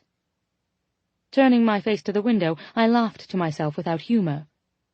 I'd spent the last 3 weeks working to stop thinking about him. It was taking me longer to get over a 2-week fling than it had to get over the cohabitating, thrusting bum. But here I was, right back beside Jensen, and it was painful. "Pippa," he said quietly, putting a careful hand over mine on my lap. "Are you angry at me about something?" Gently I pulled my hand away. The words bubbled up, and then I bit them down, because it was just a fling. It was just a fling. Pippa, bloody hell, it was just a fling. I looked back to him, unable to keep telling myself that lie. "The thing is, Jensen, what happened between us in October, it wasn't just a fling to me." His eyes went wide. "And you completely brushed me off." Jensen opened his mouth to speak again, but I beat him to it. "Look, I know I was meant to keep it casual, but my heart apparently had other plans. So, if I'm not looking at you, it's because I care for you. And I also want to break your face a little." Shaking his head as if he wasn't sure where to start, Jensen said, "Saturday night, before I called, I went by your old flat. Sunday I emailed Ruby trying to find you. I've called you every 4 hours for the past 3 days. A hammer went to work inside my chest. "I was out with friends celebrating my job interviews on Saturday when you called. I shut off my mobile service on Sunday because I couldn't afford it. Just over a week ago, I moved out of that old flat and back home with the mums. I called you not long after I got back to London from Boston. Twice, in fact. You sent it to voicemail each time. Maybe Saturday seemed a little too late to return a call." His green eyes went wide. "Then why on earth didn't you leave a voicemail? I had no idea you'd called. I have you in my contacts, but I didn't have a missed call from you." "It was a UK number, Jensen, my home line, calling at night, London time. Who else would it be?" He laughed. "Maybe one of the 50 people I work with here in the UK office?" His voice was gentler when he added, "Do you think anyone stops working at this firm?" I ignored his tender smile, because a hot burn of humiliation was quickly spreading across my cheeks. "Don't make me feel like an idiot. Even I know you would never send a work call directly to voicemail." "Pippa," he said, leaning in and reaching for my hand. His was warm, firm. "London starts work in the middle of the night for me, and the West Coast office doesn't close until 9 at night. That means from 6 in the morning until around 9 at night, I'm in meetings or answering the emails and voicemails people send me when I'm sleeping or in meetings. I almost never answer my phone, especially when I finally get home." That bitch hindsight reared her mocking head again. I'd immediately assumed he was brushing me off, when in fact he was just doing what he did for every call, not really being a phone talker. "Why do you even have a cell phone?" I asked, eyes narrowing. He smiled. "Work, for one. I can't ignore the call when it's my boss, who owns the firm, or my mother." Shaking my head, I whispered, "Don't try to be charming." This clearly bewildered him. "I'm not attempting charming. I'm being honest." I didn't know you called. I wish I had known. I missed you." This tripped something in me, some bittersweet reaction that I couldn't quite name. It was nice to hear this, but it didn't mean much. I'd been in his neighborhood for days at the end of my holiday, and he hadn't called me after our night at his house, or shown any interest in seeing me again. And, despite what we'd once said lightly, the truth was, I really wasn't all that interested in the "when Jensen visits London" booty call. "While it's nice to hear," I said, "in the end, I don't reckon I want you to call me when you're passing through London. I've discovered I'm not really the fling type." I sniffed, trying to look composed. "Not any more. I don't think I want to go back down that road." Jensen paused before speaking, blinking at me a few times. "I was never the fling type. You seem to do it quite well, if memory serves." A smile pulled at one side of his mouth. "Pippa, ask me why I'm here." "I believe we've already established you're here for work, the London office, remember?" He tilted his head, eyes narrowed. "Did we establish that?" I frowned. Hadn't we? This was all becoming rather confusing, talking about time zones and work hours and— "Fine," I said, giving in, voice flat. "Why are you here?" "I flew here to see you." Pop. Black. While my mind tried to shuffle these words into sense, he simply watched me, his tiny smile lingering before turning slightly unsure. "You— what?" He smiled wider, nodding.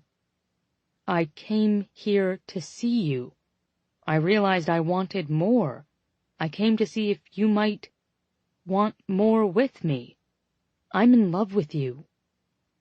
My legs straightened, shoving me upright and standing of their own volition, and before I knew it, I was awkwardly stepping over his lap and tripping down the aisle to the lavatory. The flight attendant gently called after me, "We'll be taking off shortly." But the flight was still boarding, and I had to move, walk, breathe, something. I slid into the loo and was beginning to close the door when a hand reached out, stopping me. Jensen looked at me, pleading. "There's barely room in here for me," I whispered, putting a hand on his chest. He stepped forward anyway, deftly swapping our positions so my back was to the door. "Just give us a second," he said to the bewildered flight attendant. Sliding the door carefully closed behind me, he lowered the lid on the toilet before sitting and looking up at me. "What in the bloody hell are we doing in here?" I asked. He took my hands, staring down at them. "I don't want you to walk away from me after I tell you I love you." "I'll be sitting next to you on the entire flight," I countered lamely. He winced, shaking his head a little. "Pippa, I came home from Boston and was miserable," I told him. I quit my job, moved back home, and set about making my life something I would want to rejoin after vacation. Jensen listened, watching me patiently. "I couldn't decide if you ruined me or found me," I said. "I went on dates," he winced again, "and didn't enjoy any of them." "I haven't been out with anyone since you," he said. "Not even softball Emily?" He laughed. "Not even her. It wasn't a sacrifice." He reached up, cupping my jaw and staring directly into my eyes. "And maybe Hannah and Will would say that's par for the course, but I did date before. I just hadn't met you yet. You're the most beautiful person I've ever known." He was looking at my face when he said this, and he hadn't said anything about my hair. If he'd noticed that it was lavender, he'd given no indication. He didn't even do the casual but obvious scan of my bracelets stacked up my arm, or my chunky necklace, or my red combat boots. And I think that's when I knew I was done for. Those thickly lashed green eyes, the smooth flushed cheeks, the hair he'd let grow long enough to fall over his brow, and now, the way he saw me for me, not as a series of eccentric parts and bright colors. My brain tried one last argument. You've come to London for the grand gesture because you're lonely." Jensen studied me, reaching with one hand to thoughtfully scratch his jaw. "It's true." The two short words hung heavily between us, and the longer they lingered, the more I realized he could find someone else if it was only about wanting companionship. "It's too late?" He stared up at me, lips slowly pulling into a skeptical half-smile. "I feel like we haven't really had a chance yet. We were both trying to make it casual last time." "I don't know what to think about all of this," I admitted. "You're not the impulsive type." He laughed, taking my hands. "Maybe I want to change things a little." "Before," I began gently, "you really only wanted me when I was convenient." Jensen looked around at the tiny bathroom we were crammed into on the flight he had booked only to see me. His argument was superfluous, and we both knew it, so he looked back up at me and grinned, playful, relaxed, exactly the man I knew on our wine trip. "Well, here we are. Not exactly convenient," he added with a teasing smile. "And I love you." The words burst out of me. "I've slept with a lot of blokes." "What?" he laughed. "So?" "I'm shit with money." "I'm great with money." I felt my heart reaching out, trying to claw its way out of me. "What if I don't get a job in Boston?" "I'll move to the London office." "Just like that?" I asked, my heart a mass of flapping wings in my chest. "It isn't exactly just like that," he said, shaking his head. "I've spent the last month being miserable and debating every reason why this doesn't make sense. The problem is, there are no more compelling reasons remaining." He ran his index finger across one raised eyebrow. "I don't care about the distance. I'm not worried that you'll leave me without explanation. I don't care that we're such different people. And I'm not worried that my job will get in the way. I won't let it. Not anymore." Pausing, he added, "I made partner on Friday." I felt the air around us go still, and the tiny space seemed to shrink further. "You what?" His smile was tentative and sweet. "I haven't told anyone yet. I wanted to tell you first." Clutching his shoulders, I cried, "Are you fucking kidding me?" He laughed. "No, it's crazy, I know." But being so close to him and feeling this crushing hope was terrifying. "Pippa," he said, looking up at me, "do you think you could love me, too?" "What if I couldn't?" I whispered. He stared up at me, unspeaking. It wasn't cockiness in his eyes, and it wasn't defeat, either. It was some surety deep in his heart that told him he wasn't wrong about us. I know how hard he had worked to trust his emotional compass, and I would be damned if I extinguished that trust. "If I said that, you would know I was lying," I said. His chest fell a bit in an unsure exhale. "Lying?" I bit my lip before clarifying. "Because you know I already do." His entire face transformed with a smile. "Sorry," he said. "You're standing a little far away. I couldn't quite—" Bending down, I spoke the words against his mouth again before kissing him.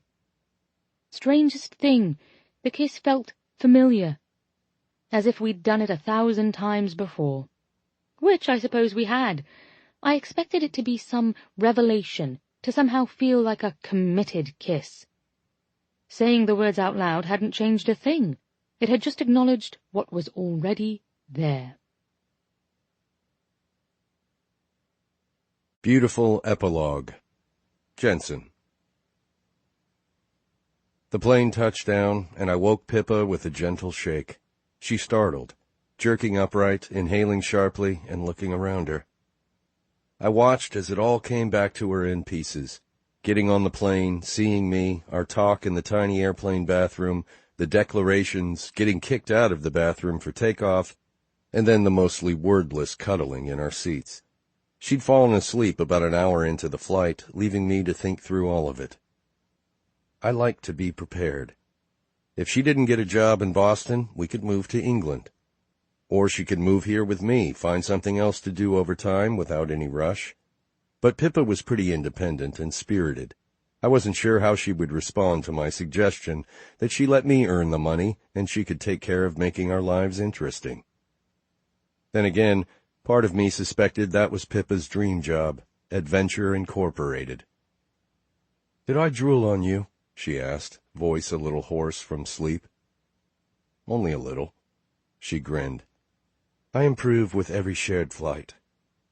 Cupping her jaw, I bent and kissed her once, briefly. This one was pretty great.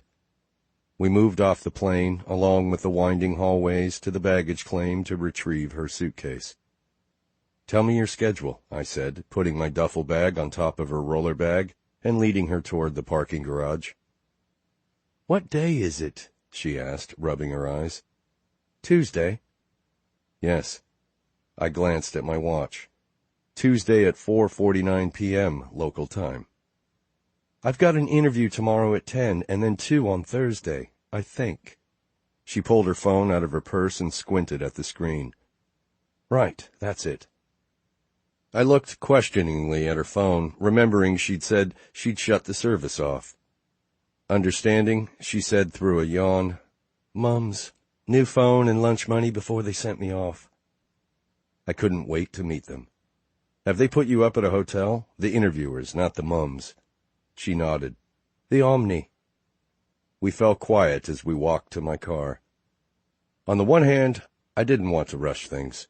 On the other, I'd flown to London to profess my love, and before that we'd had sex in every conceivable manner. It seemed a little late to worry about rushing. "Want to stay over?" She looked up at me as I loaded our bags into my car. "Either that or you're at my hotel," she said, grinning. "Don't you belong to me now?" It was only about 15 minutes without traffic from Logan International to her hotel, but it was about a half hour to my house. The benefit of the hotel? Speed. The benefit of my house? My bed, more food delivery options, and more flat surfaces for sexual activity. My phone rang over Bluetooth as we curled around the streets, Pippa's hand on my leg.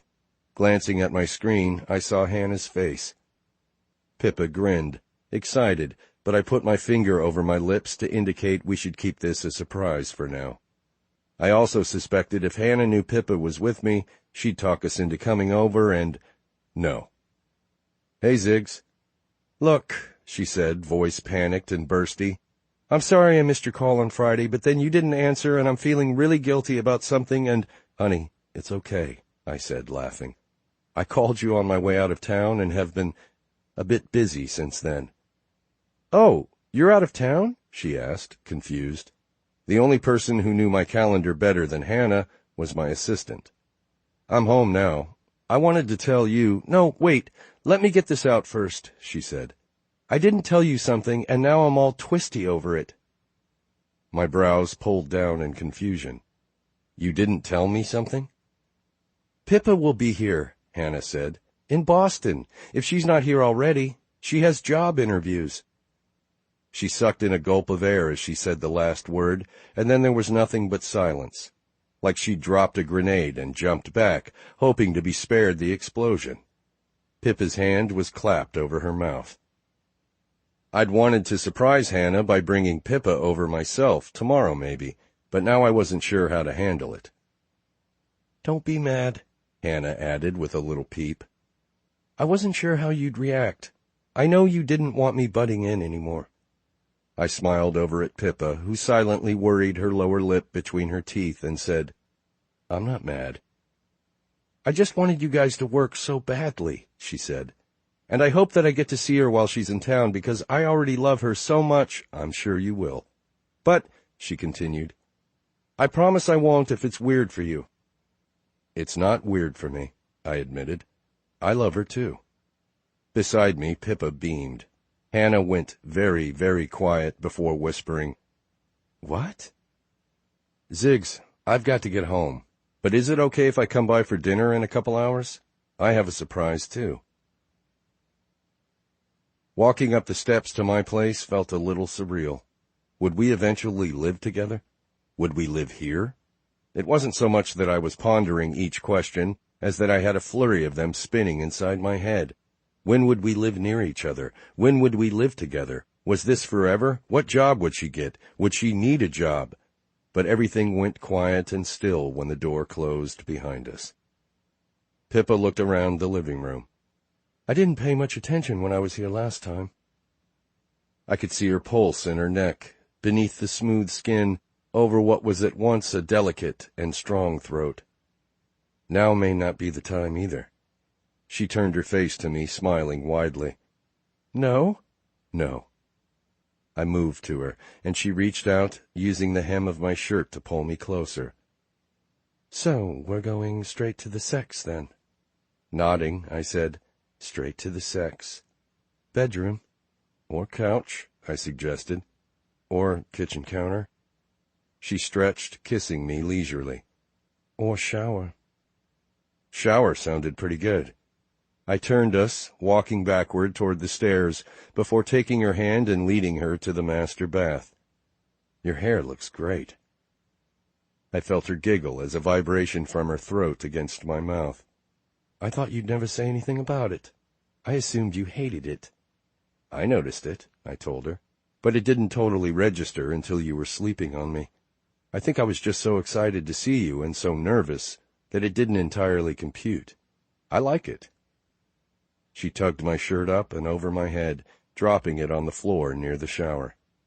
That's a good answer. Is it? My hands came up to her shoulders, coaxing the fabric there away. Her dress pooled at her feet, and she stepped out of it. Yeah, Grandpa would like you. I pulled back, staring blankly at her. Grandpa? I looked to her hands as she worked my jeans down my hips, taking my boxers with them. We're talking about your grandfather right now? She smirked up at me. I'll tell you the story some other time. Sometime over sandwiches and soda, I said, laughing. Not when we're... She stood naked with her back to me, reaching into the shower to turn on the water. And fuck, it was like everything sort of slotted into place. We were headed towards sex in the shower, and not for the last time before we said goodbye, and not with some sort of agreement that it was temporary, but with the assumption that it wasn't. Pippa curled up closer to me on the couch, her wet hair tickling my neck as she took the remote from my hands.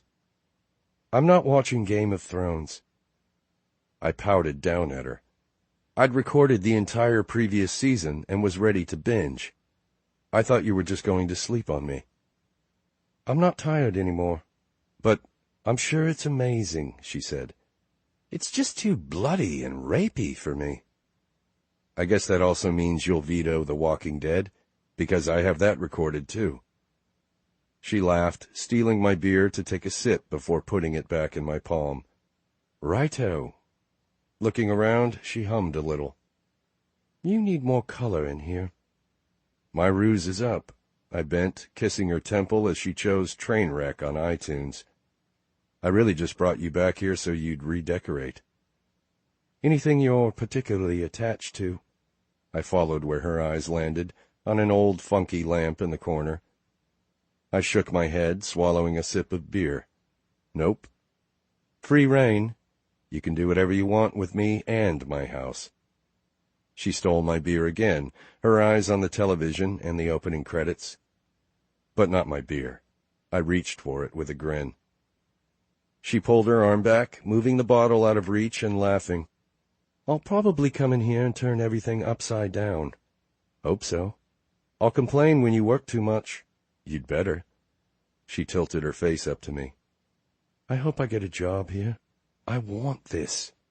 I want it too. She pouted a little. I like your shower. There's tons of space in there for my million shampoos, and your bed is so comfortable. Hannah is here, and I love all the New York friends. And this, just curling up like this, I dread not having it now. Especially you. The vulnerability there made my heart twist. Whatever happens with the interviews, we'll find a way to make it work." Her eyes cleared as something seemed to occur to her, and she sat up a little. "Weren't we supposed to go over to Hannah's?" I bolted upright. Oh, shit. I fumbled for my phone on the coffee table, nearly dropping it into Pippa's lap.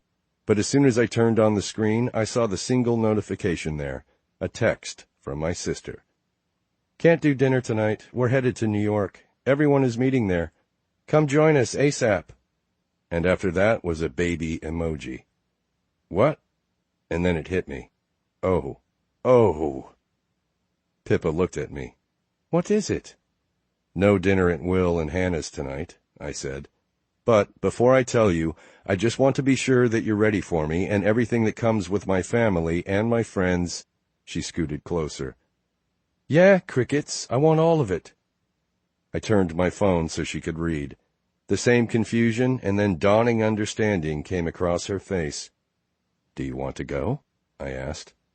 "Fuck yeah," she said, grinning up at me. She turned, bending to pull her phone from where it rested inside her purse on the floor. "Hannah texted me, too." She scanned it. "She's apologized for likely missing me on this trip." I grinned at her. "Or maybe you'll show up and surprise her." Looking back to her phone, Pippa's eyes teared over. "Ruby texted, too. She doesn't want to miss it. Is everyone going down there to celebrate?" "Probably. And normally I'd stay up here, buried in work. But if you're in, I'm in," I said. "They're insane and overbearing, but I think you'll fit in perfectly." She pulled back in mock insult. "You think I'm insane and overbearing?" "No, I think you're fun and smart and wild." I leaned forward, kissing her nose. "I think you're fucking beautiful." Player Epilogue. Will. Hannah hung up the phone and then stared at it for a few confused beats. "He was in the car. He seemed super busy." "Jensen, busy?" I asked, lacing my voice with intentionally sarcastic confusion. Jensen always seemed busy. "No," she clarified. "I mean, not like work busy, where he's all business voice and monosyllables, if he even answers. I mean, distracted." Chewing her lip, she added, "He sounded suspiciously easygoing and happy. He said something about loving—" She shook her head. "I have no idea." Shrugging, she circled the kitchen counter to wrap her arms around me, resting her chin on my shoulder. "I don't feel like going to work tomorrow." "Me either," I admitted. "I don't even feel like working tonight." I lifted my arm behind her back to glance at my watch. "But I've got that Biolex call in about an hour." "Well?" Her voice was a little thin, the way it got when she was trying to ask me what I wanted for Christmas, or whether I would make her a cherry pie just because it sounded good, for dinner. I looked down at her and kissed the tip of her nose. "Yeah?" "Do you really want to wait 2 years?" It took me a breath to figure out what she meant. She was the one who wasn't ready for kids. At 34, I was ready now, but of course was willing to wait until we were on the same page. I realized this was Hannah speak for, "I think I might be ready." "You mean—" Nodding, she said, "It might not work right away. I mean, remember what Chloe and Bennett went through? Maybe it would be good to just see what happens." My phone buzzed on the kitchen island, but I ignored it. "Yeah?" I asked, searching her expression. It had been hard for Chloe to get pregnant. She and Bennett had tried for more than 2 years. All joking aside, part of me believed that was why she was so blissfully happy. They hadn't let it take over their lives, the wanting, but there was undeniable relief and victory in their eyes when they told us they were finally pregnant. Hannah nodded, biting her bottom lip, but the smile lit up her eyes. "I think so." "You should probably be sure," I whispered, and then kissed her again. "It's not really an I think so kind of thing." "I've kept the African violet in the kitchen window alive for the past 7 months, she said, and then grinned at me.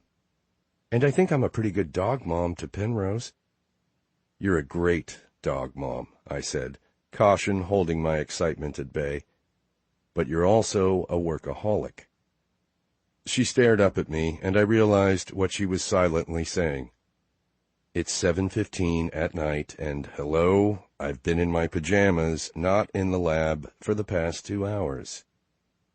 This is one day, I said, voice tight. Most mornings you're gone by 7, and you're not home until dark. I know we planned that I'd stay home, but at first you'll want to. It's a big deal, isn't it? I'm ready, Will. She stretched, kissing my chin. I want to have a baby. Fuck. I had a call in. I glanced at my watch again and groaned. 45 minutes. And I'd wanted to review the due diligence package first, but now there was something I wanted more than that. Specifically, Hannah's warm waist beneath my hands and the tiny gasp she made when I lifted her up onto the kitchen island. I wanted the dig of her nails in my back and the clutch of her around me. It wasn't the first time we'd had sex in this room, not by a long shot, but it felt different. This is like super-married sex, she said, pulling the thought from my head as she gleefully tugged the hem of my shirt out of the waistband of my jeans. It's our first productive, reproductive sex. Goal-oriented sex. Sex with a mission. She looked up at my face, beatific. Missionary. I kissed her to shut her up, laughing into her mouth and working her pajama pants down her hips. Wait. I pulled back, looking at her. You're still on the pill, though, right? She gave me a guilty shrug. What? I pulled back, gaping at her. When did you go off? Ducking into her shoulders a little, she admitted, Maybe a week ago? We've had sex in the past week. I blinked, thinking back. Like, several times. I know, but I don't think I'm, immediately fertile or anything. Even in the face of her illogical confidence, warmth rolled through me. I know I should have been a little annoyed that she did this without any discussion, but I wasn't. The possibility suddenly seemed so fucking real. We were going to have kids someday. Maybe even someday soon. Holy shit. Things turned into a blur of laughter and clashing teeth and limbs caught in clothes, but when I had her free enough to step between her knees and press into her, the rest of the world melted into the periphery. It wasn't really goal-oriented sex after all. It was just being with Hannah. The way I had 1,000 times, with a tiny echo of anticipation and excitement that had nothing to do with the way she felt around me or the sound she made. Her hair brushed over my face when I bent to kiss her neck. Her hands were smooth and sure down my back, gripping my ass. I had watched Hannah go from a glowing, innocent young woman to a confident, assertive powerhouse, and with me she still remained the sweet, wide-open, smiling plum I fell for more than 3 years ago. Hannah collapsed back on the island, staring sex-drunk up at me. Well done, William. I kissed her breast, mumbled something incoherent. She reached blindly over her head when my phone buzzed again. What the hell is going on with your phone? Did you have the time wrong for the call? Catching it in her hand, she pulled it over her face to read it, keeping one hand buried in my hair. I felt her go still beneath me, her breath held in her chest. Well? I pressed a kiss right over her beating heart. You have a few texts from Bennett and another from Max. I laughed. Read them to me. Hannah made a small sound of refusal and reached down, pressing the phone into my hand. I think you'll want to read these yourself. Stranger Epilogue. Max. How have I had 3 babies before this one, and none of my maternity clothes fit? Sarah tugged at the hem of the shirt and looked up at my face in the mirror, misery written plainly on her expression. The T-shirt fit her well enough in the sleeves, the chest, the width, but it wasn't nearly long enough. The fabric barely reached past her enormous pregnant belly. Because little Graham refuses to be contained, I told her, kissing the top of her head. I fear for your ability to sneeze without wetting yourself. That's been true since Annabelle. She turned, leaning back against the bathroom counter. Her frown turned into a tight smile. I love you. I laughed. This was her new refrain these last few weeks. Each time she secretly wanted to punch me, she would tell me she loved me instead. I didn't have to ask her to know it was true. I had been told I love you a lot. My giant-headed babies made her pee when she sneezed. I love you, Max. We had to ask for a table instead of a booth at her favorite breakfast dive in Hell's Kitchen because my giant spawn took up too much space. I love you, Max. Our second daughter, Iris, who was barely 2, had already broken her arm once trying to play rugby at the park. I love you, Max. Our life was a jumble of kids and spilled juice and work calls taken in the loo and wiping jelly stains off furniture. But in reality, I didn't fear our even more chaotic future. Sarah loved having babies more than she loved nearly anything, and we both seemed to be able to roll with the insanity pretty well. I told her I'd be fine with 3. She wanted 5. Even as pregnant as she was, she hadn't yet changed her tune. Though I might suggest after this boy that we stop at 4.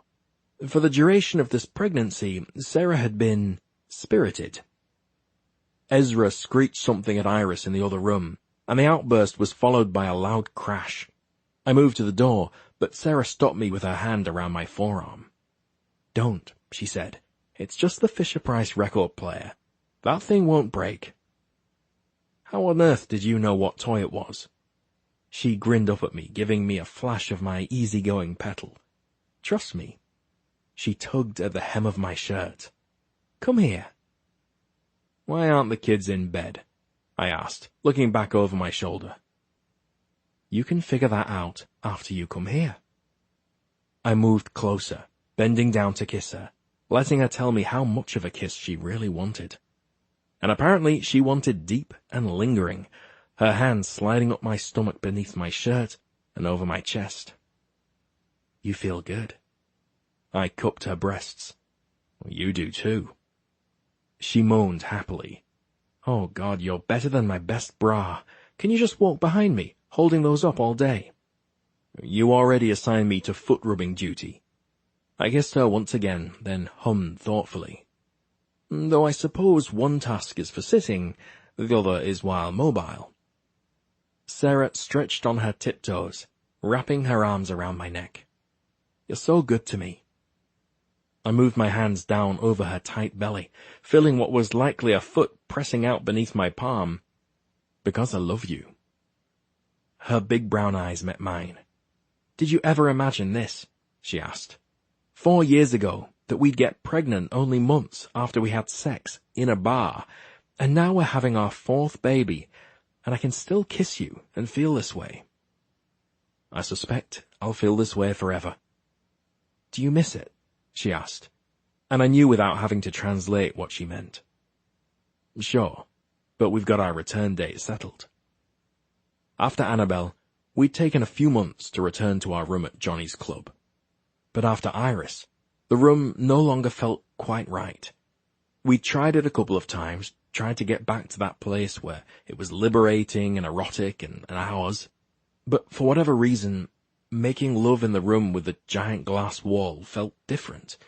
It was almost too intimate, too exposed. Put simply, it didn't work anymore. Instead, we had a new deal. Over our lunch hour, while Red Moon was otherwise closed, a brilliant photographer, whose name we never learned and who we'd never met, stood on the other side of the glass, taking beautiful photos while we made love. Johnny used them in tasteful decoration along the voyeur's hallway. Once or twice a month we would go for a session. More if we needed, less if life got in the way.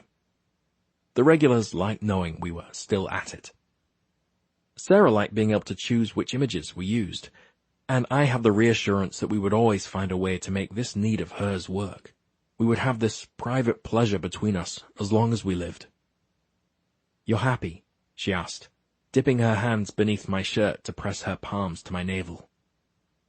fucking blissful. She stretched, kissing me again. I think we should stop at 4. I laughed into her mouth. I think you're right. I like having a nanny. I don't want him to quit. This made me laugh harder. I think George is pretty thrilled you have a nanny too. In the pocket of my trousers, my phone vibrated, and I pulled it out, reading. My heart stilled.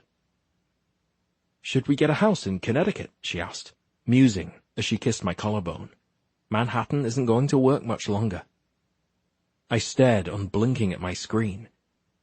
Maybe we can drive up tomorrow, since your schedule's pretty light. I read the text again and again. Well, here we go. I let out a laugh. That poor bastard had no idea what was about to hit him. Max? Startling, I blinked over at her. Yeah? Maybe we could drive up to Connecticut tomorrow afternoon? With a grin, I turned my phone so she could read it. Not quite yet, Petal. We've got a more important trip to make right now. At long last, epilogue.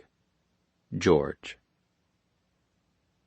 Will poked his head up from under the covers, mouth curved in a proud grin. His hair was all perfectly rumpled, and, no lie, if I weren't such a gentleman, I might be tempted to take his picture and share it with a few hundred followers on Snapchat. Lucky for him, I was a gentleman. "You alive?" he asked, kissing my chest.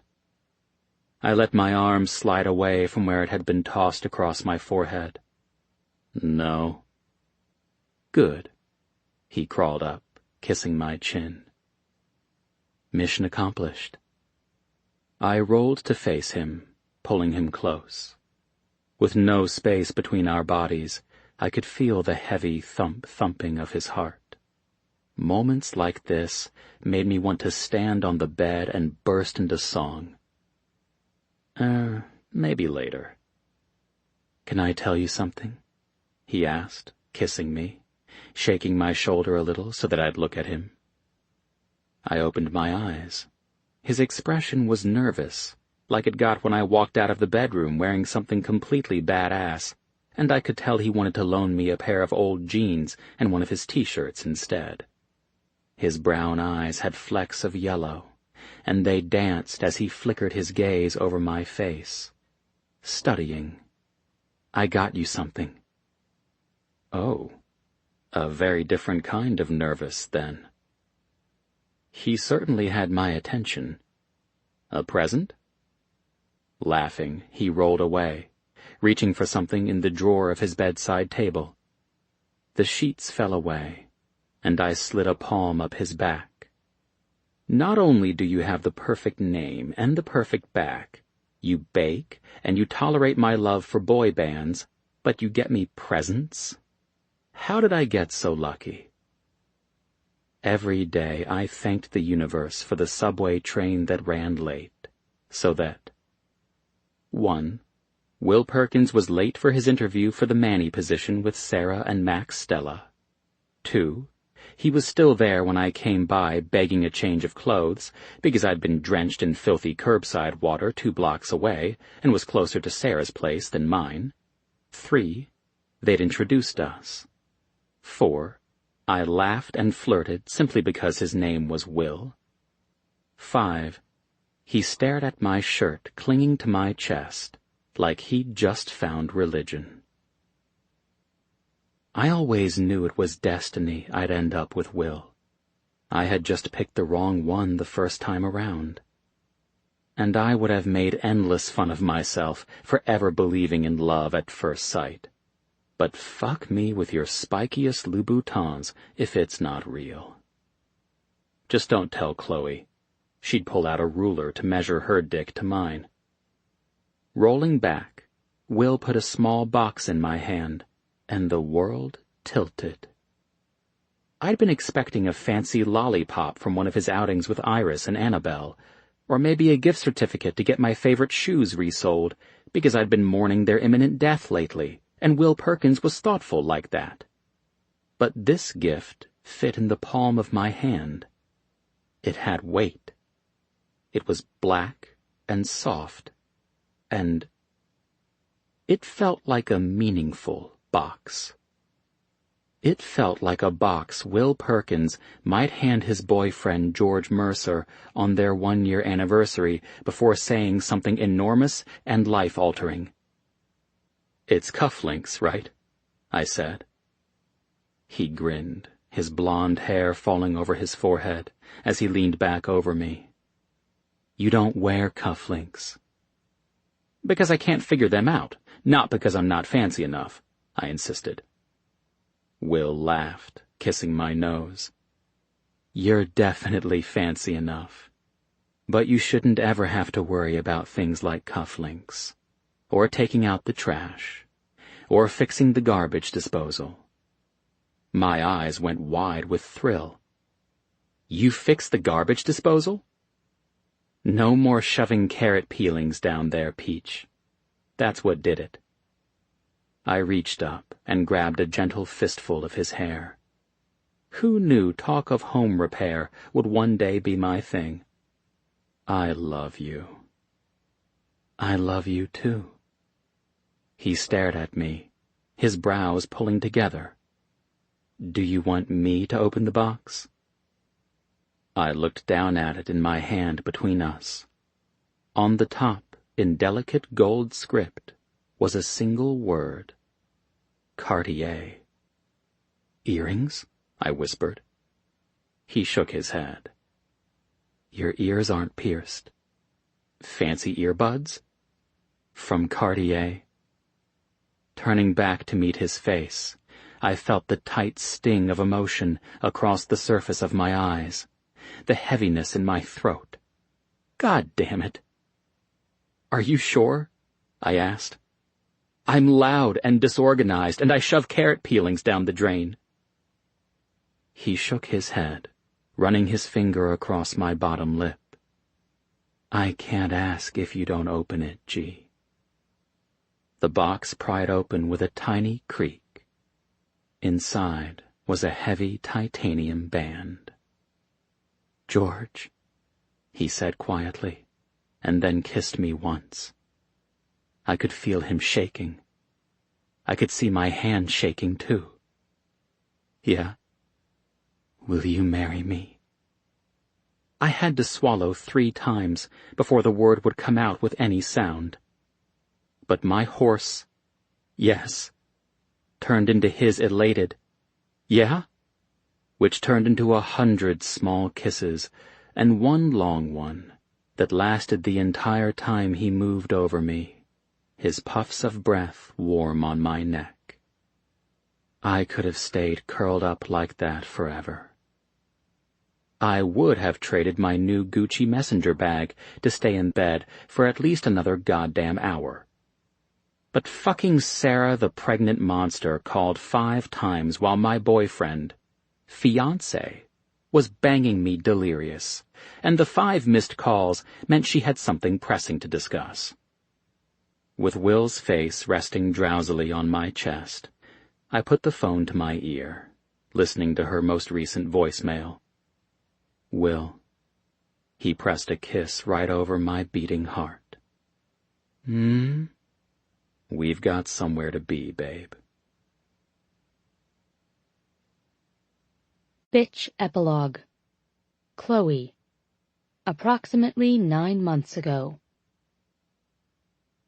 Bennett came up behind me, hands firmly bracketing my hips. "I'm headed to the bar. Do you want anything?" I turned into him, smiling as his lips moved across my jaw and down to my neck. "I'm good." Pulling back, he inspected my expression. "You're sure? Head still hurt?" I blinked and looked away, not wanting him to see the lie in my eyes. "A little." He paused before turning me and bending so that I lifted my face to his, meeting his eyes. "Want some water or anything?" he asked. "Water would be good. Thanks, babe." He found me 10 minutes later near the dance floor, mesmerized by the newlywed couple.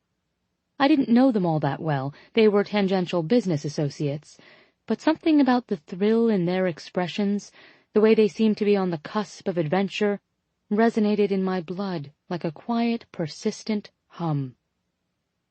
"You good?" He came up behind me, kissing my neck. I nodded, taking the glass of water from him and lifting my chin toward the couple dancing in the middle of the outdoor dance floor. "Just watching them." "Good wedding."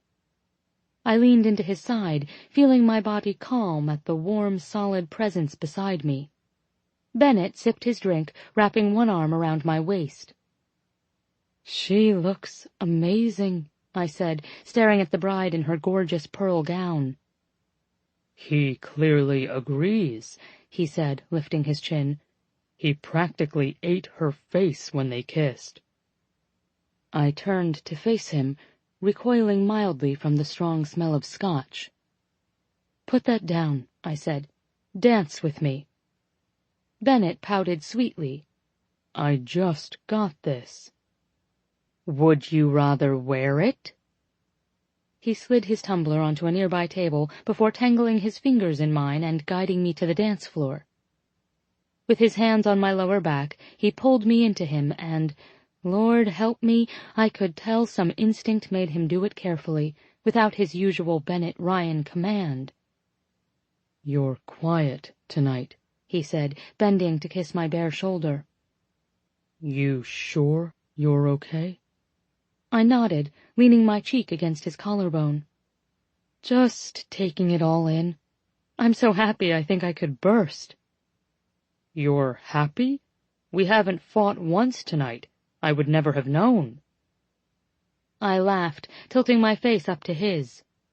"BB?" "Yeah?" I felt my stomach ride into my chest, my heart climb into my throat. I wanted to do this later, but I couldn't wait. The words didn't want to stay put. "You're going to be a daddy." Bennett stilled in my arms, feet halting their slow circle before a mad trembling came over him, and he took a step back. The emotion I saw in my husband's eyes was completely new. I'd never seen him look awed quite like this. "What did you just say?" The words came out a little too loud, too tight, like a mallet dropped on a drum. "I said, you're going to be a daddy." His hand rose, shaking, and he pressed it over his mouth. "You're sure?" he said from behind his fingers. His eyes had begun to shine. I nodded, feeling my eyes burn too. His reaction, his relief and thrill and tenderness, nearly made my knees buckle. "I'm sure." After 2 years of trying, I'd never once gotten pregnant. Months of charting and planning, 2 rounds of failed IVF. And here we were, a month after our mutual decision to give up for now, and I was pregnant. Bennett slid his palm over his face before reaching for my elbow and pulling me a bit off the dance floor and into the shadow of the tent. "How do you... when?" "I took the test this morning." I chewed my lip. "Okay, to be fair, I took about 17 tests this morning. I mean, I'm barely pregnant. I was only a few days late." "Chloe," he stared at me, breaking into an enormous smile. "We're going to be horrible parents." Laughing, I agreed. "The worst." "We've never known failure," he said, eyes manically searching mine. "I mean, we will probably be the most uptight, strict, overbearing, neurotic." "No," he said, shaking his head, his eyes shining again. "You're going to be perfect.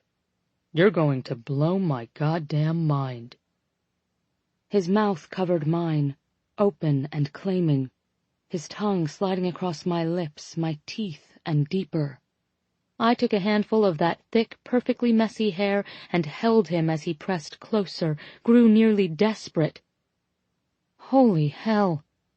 I'm pregnant. I'm going to have this bastard's baby. Bastard Epilogue. Bennett. Tonight. Our driver met my eyes in the rearview mirror, apologizing silently for the fact that we seemed to be hitting every goddamn red light in Manhattan. He, I prompted, reminding Chloe how to breathe the way we'd learned. Chloe's eyes were wide, pleadingly fixed on mine as she nodded frantically, as if I were the life preserver thrown overboard in this goddamn biological farce called My Wife Gives Birth to a Melon Through a Straw. "Did you text Max?" she cried, squeezing her eyes shut. I watched as a drop of sweat rolled down her temple. Yes? I have so many fucking questions, not the least of which, how in the hell is this supposed to work? Faced with the reality of this giant kid coming out of my wife, I was suddenly less confident that history can offer any statistical conclusion about women successfully giving birth. "Will? Hannah?" "Yes." She bent over, letting out a growl that turned into a scream, and then she sucked in a huge breath, squeaking out, "George and Will P?"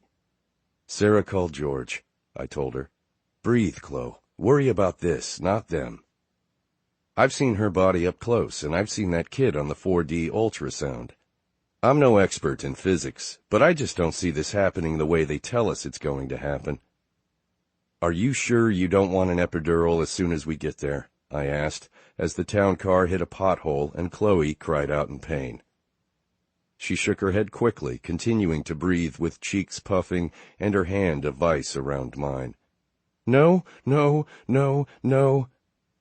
It became a chant, and I thought back to the estate planning we'd done, the living wills and power of attorney documents we'd signed. Had there been a provision in there for me taking over all health care decisions in the event of sudden and terrifying childbirth? Could I choose for her to have a C-section as soon as we pulled up to the hospital to spare her the pain she was about to endure? "Good breathing, Chloe. You're perfect." "How are you so calm?" she asked, breathless, forehead damp with sweat. "You're so calm. It's freaking me out."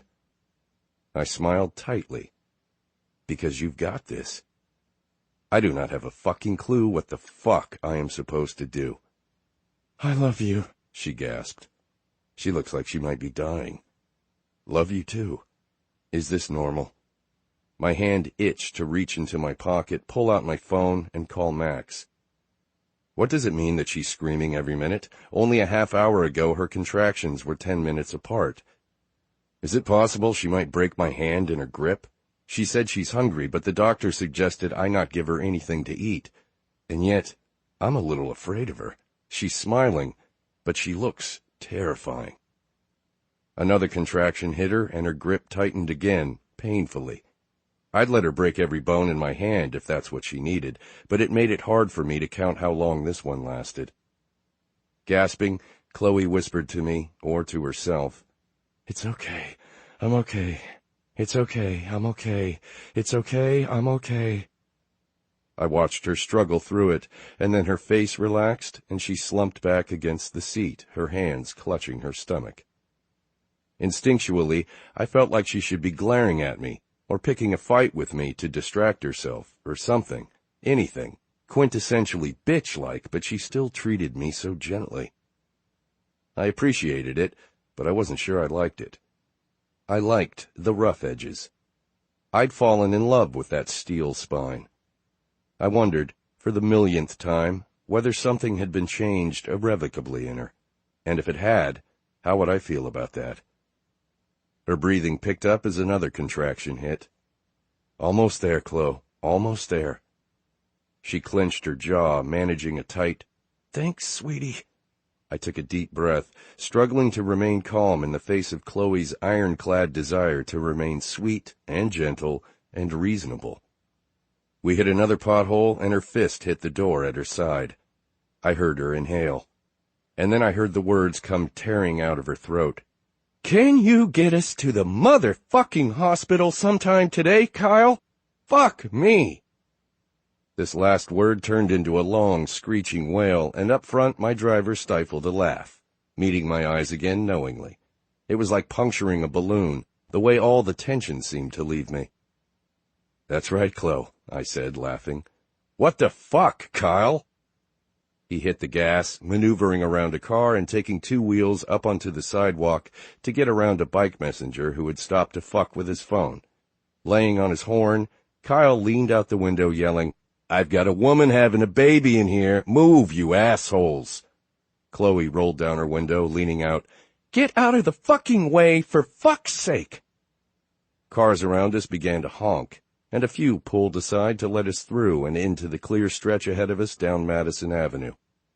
Kyle grinned, pulling ahead and out of traffic before hitting the gas with enthusiasm. I reached over, putting my hand on Chloe's arm. "We're only 5. Don't touch me," she growled, in the best impression I've ever heard of the demon from The Exorcist. Reaching out in a flash that took me by surprise, she grabbed my collar, bunching it in her fist. "You did this." I grinned, giddy with relief. "You bet your ass I fucking did." "Think you're cute?" she asked in a hiss. "You think this was a good goddamn idea?" Elation ripped through me. Yeah, I do." "This thing is going to tear me in half," she moaned. "And you're going to have to push your ripped-in-half wife around in a wheelchair for the rest of her life because her legs won't work together because her goddamn spine has been shredded by this goddamn baby coming out of her vagina in a motherfucking car, Bennett. How am I supposed to sell the Langley account like that?" She let go of my shirt. "Kyle!" Chloe leaned forward, slapping the back of his seat. "Are you hearing me?" "Yes, Mrs. Ryan." "It's Mrs. Mills from now on, and the gas pedal is the skinny one on the right. Are you fucking Flintstoning us to the hospital?" Kyle guffawed, steering us around the delivery truck. Chloe gripped my hand in both of hers, grinding the bones together. "I don't want to hurt you," she moaned. "It's okay." She turned, glaring at me with clenched teeth. "But I want to fucking kill you right now." "I know, baby, I know." "Don't you fucking baby me. You don't know. Next time you have the child, and I'll sit there laughing about the fact that you're being ripped in half." I bent, kissing her clammy forehead. "I'm not laughing at you. I just missed you so much. We're almost there." Chloe's birth plan had been very specific. No epidural, no food restrictions, the option of a water birth in the suite. Honestly, there had been 3 pages of notes, and she'd worked on it meticulously over the past few weeks. Her hospital bag had been packed, unpacked, repacked, lather, rinse, repeat. As it turned out, our child had a double nuchal cord, meaning the umbilical cord was wrapped twice around the neck. Not uncommon, we were told, but in our situation, not great. "After you have a contraction," Dr. Bryant explained to us, her hand on Chloe's shoulder and the steady beep, beep, beep of monitors all around us, "the baby's heart rate isn't going back up." She looked over at me, smiling calmly. If she was already pushing, we'd just work to get the baby out quickly. But here, this baby is still too high. She looked back to Chloe. "And you're only at 5 centimeters. "Can you check again?" Chloe groaned. "Because, I'm serious, it feels like 20. "I know," Dr. Bryant said, laughing, "and I know how adamant you are about having a natural birth, but guys, this is one of the situations where I need to play my veto card." Chloe didn't even get to push before she was taken into surgery. Drugged and distraught over her perfect plan falling apart, she stared up at me, her hair held back in a sterile yellow cap, her face splotchy and makeup-free. She had honestly never looked more beautiful. "It doesn't matter how it happens," I reminded her. "At the end, we get a baby." She nodded. "I know." I stared down at her in surprise. "You're okay?" "I'm disappointed," she said, and swallowed back a clear wave of emotion. "But I just want everything to be fine."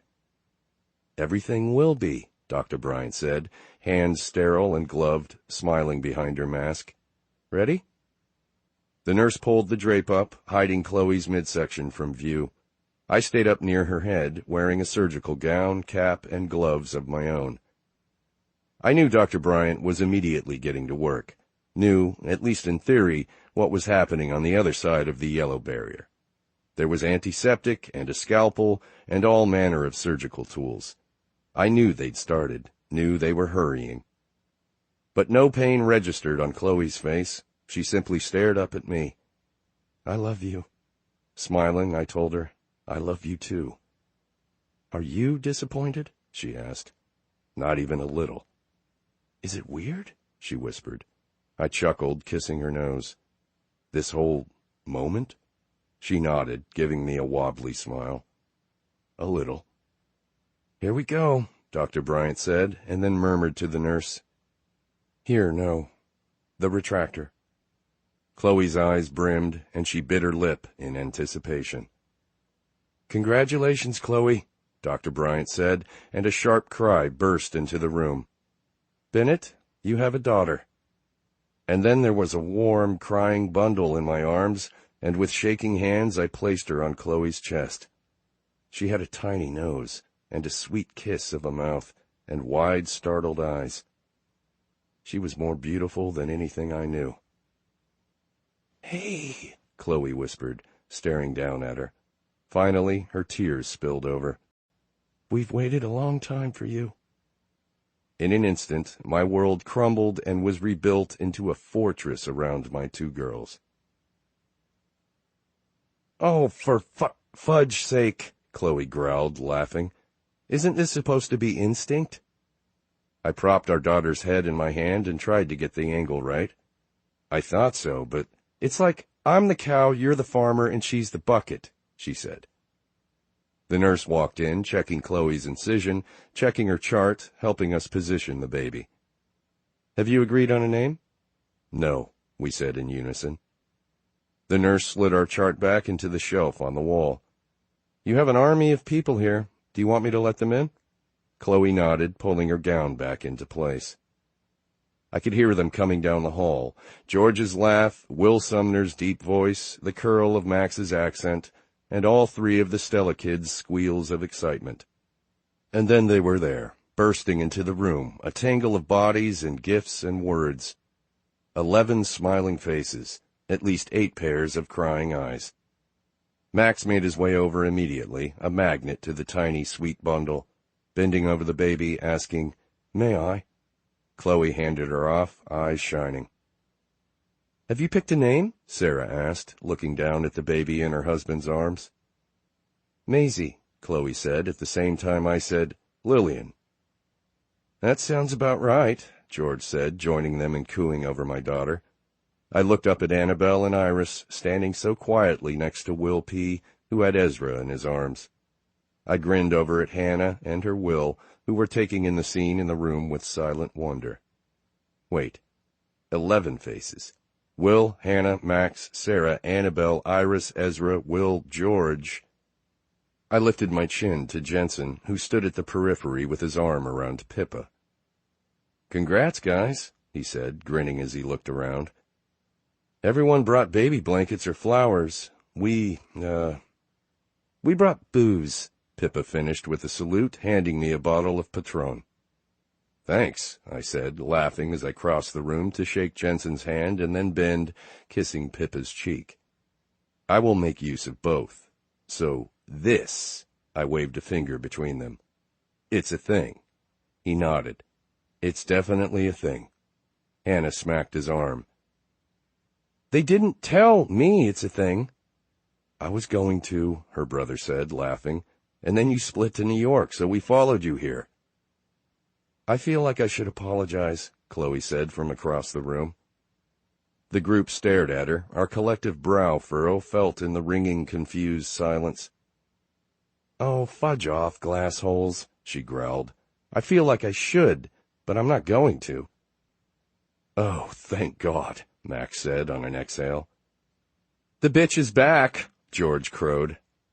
"You're fired," Chloe shot out. "He works for me, sweetie," Sarah reminded her in her gentle refrain we'd all heard 100 times. "And be nice," George told Chloe, reaching out with his left hand and dropping his fingers to show us a gleaming silver band. "Or you won't be my monster of honor." "Your best bitch?" she asked in a reverent whisper. Right up there at my side, George said, reminding me I don't deserve him. Apparently my wife wasn't completely recovered from her delicate emotional state because she burst into tears at the sight, waving George over so she could hug him. You too, Will Perkins, she insisted, reaching out with her free arm. Jokingly, Will Sumner leaned against the wall as if to steady himself from the rolling thunder of the world cracking wide open and eating us all. But, in fact, the room remained perfectly still. Chloe hugged George, George hugged Chloe, and, to all of our surprise and relief, the apocalypse never rained down.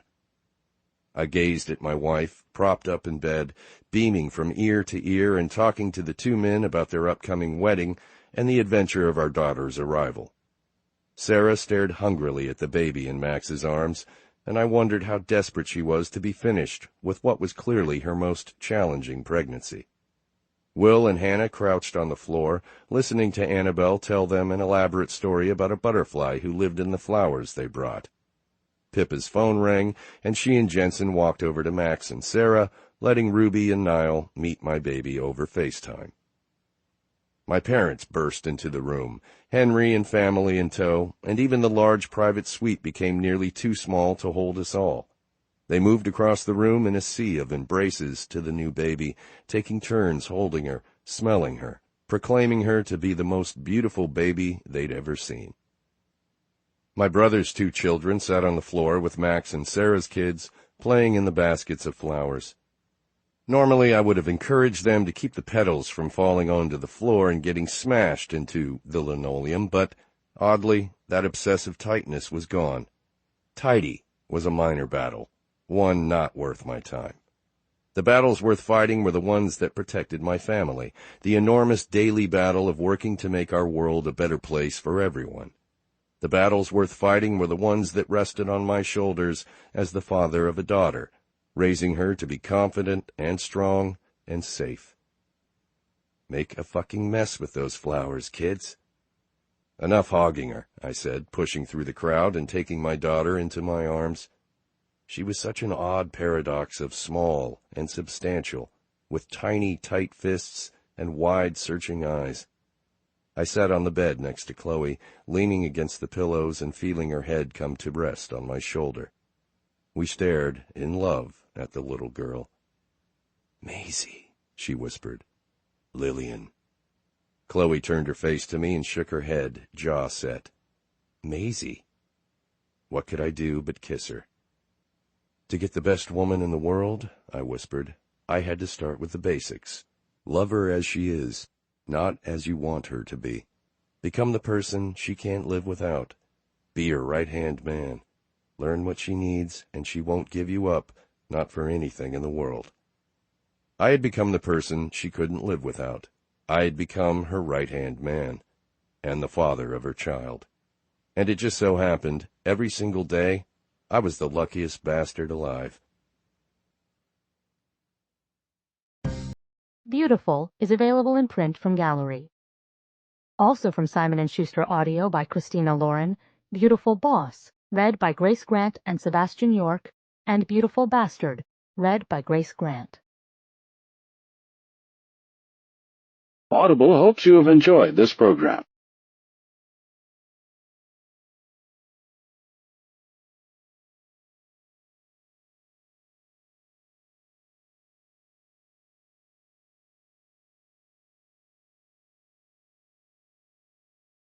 Audio by Christina Lauren, Beautiful Boss, read by Grace Grant and Sebastian York, and Beautiful Bastard, read by Grace Grant. Audible hopes you have enjoyed this program.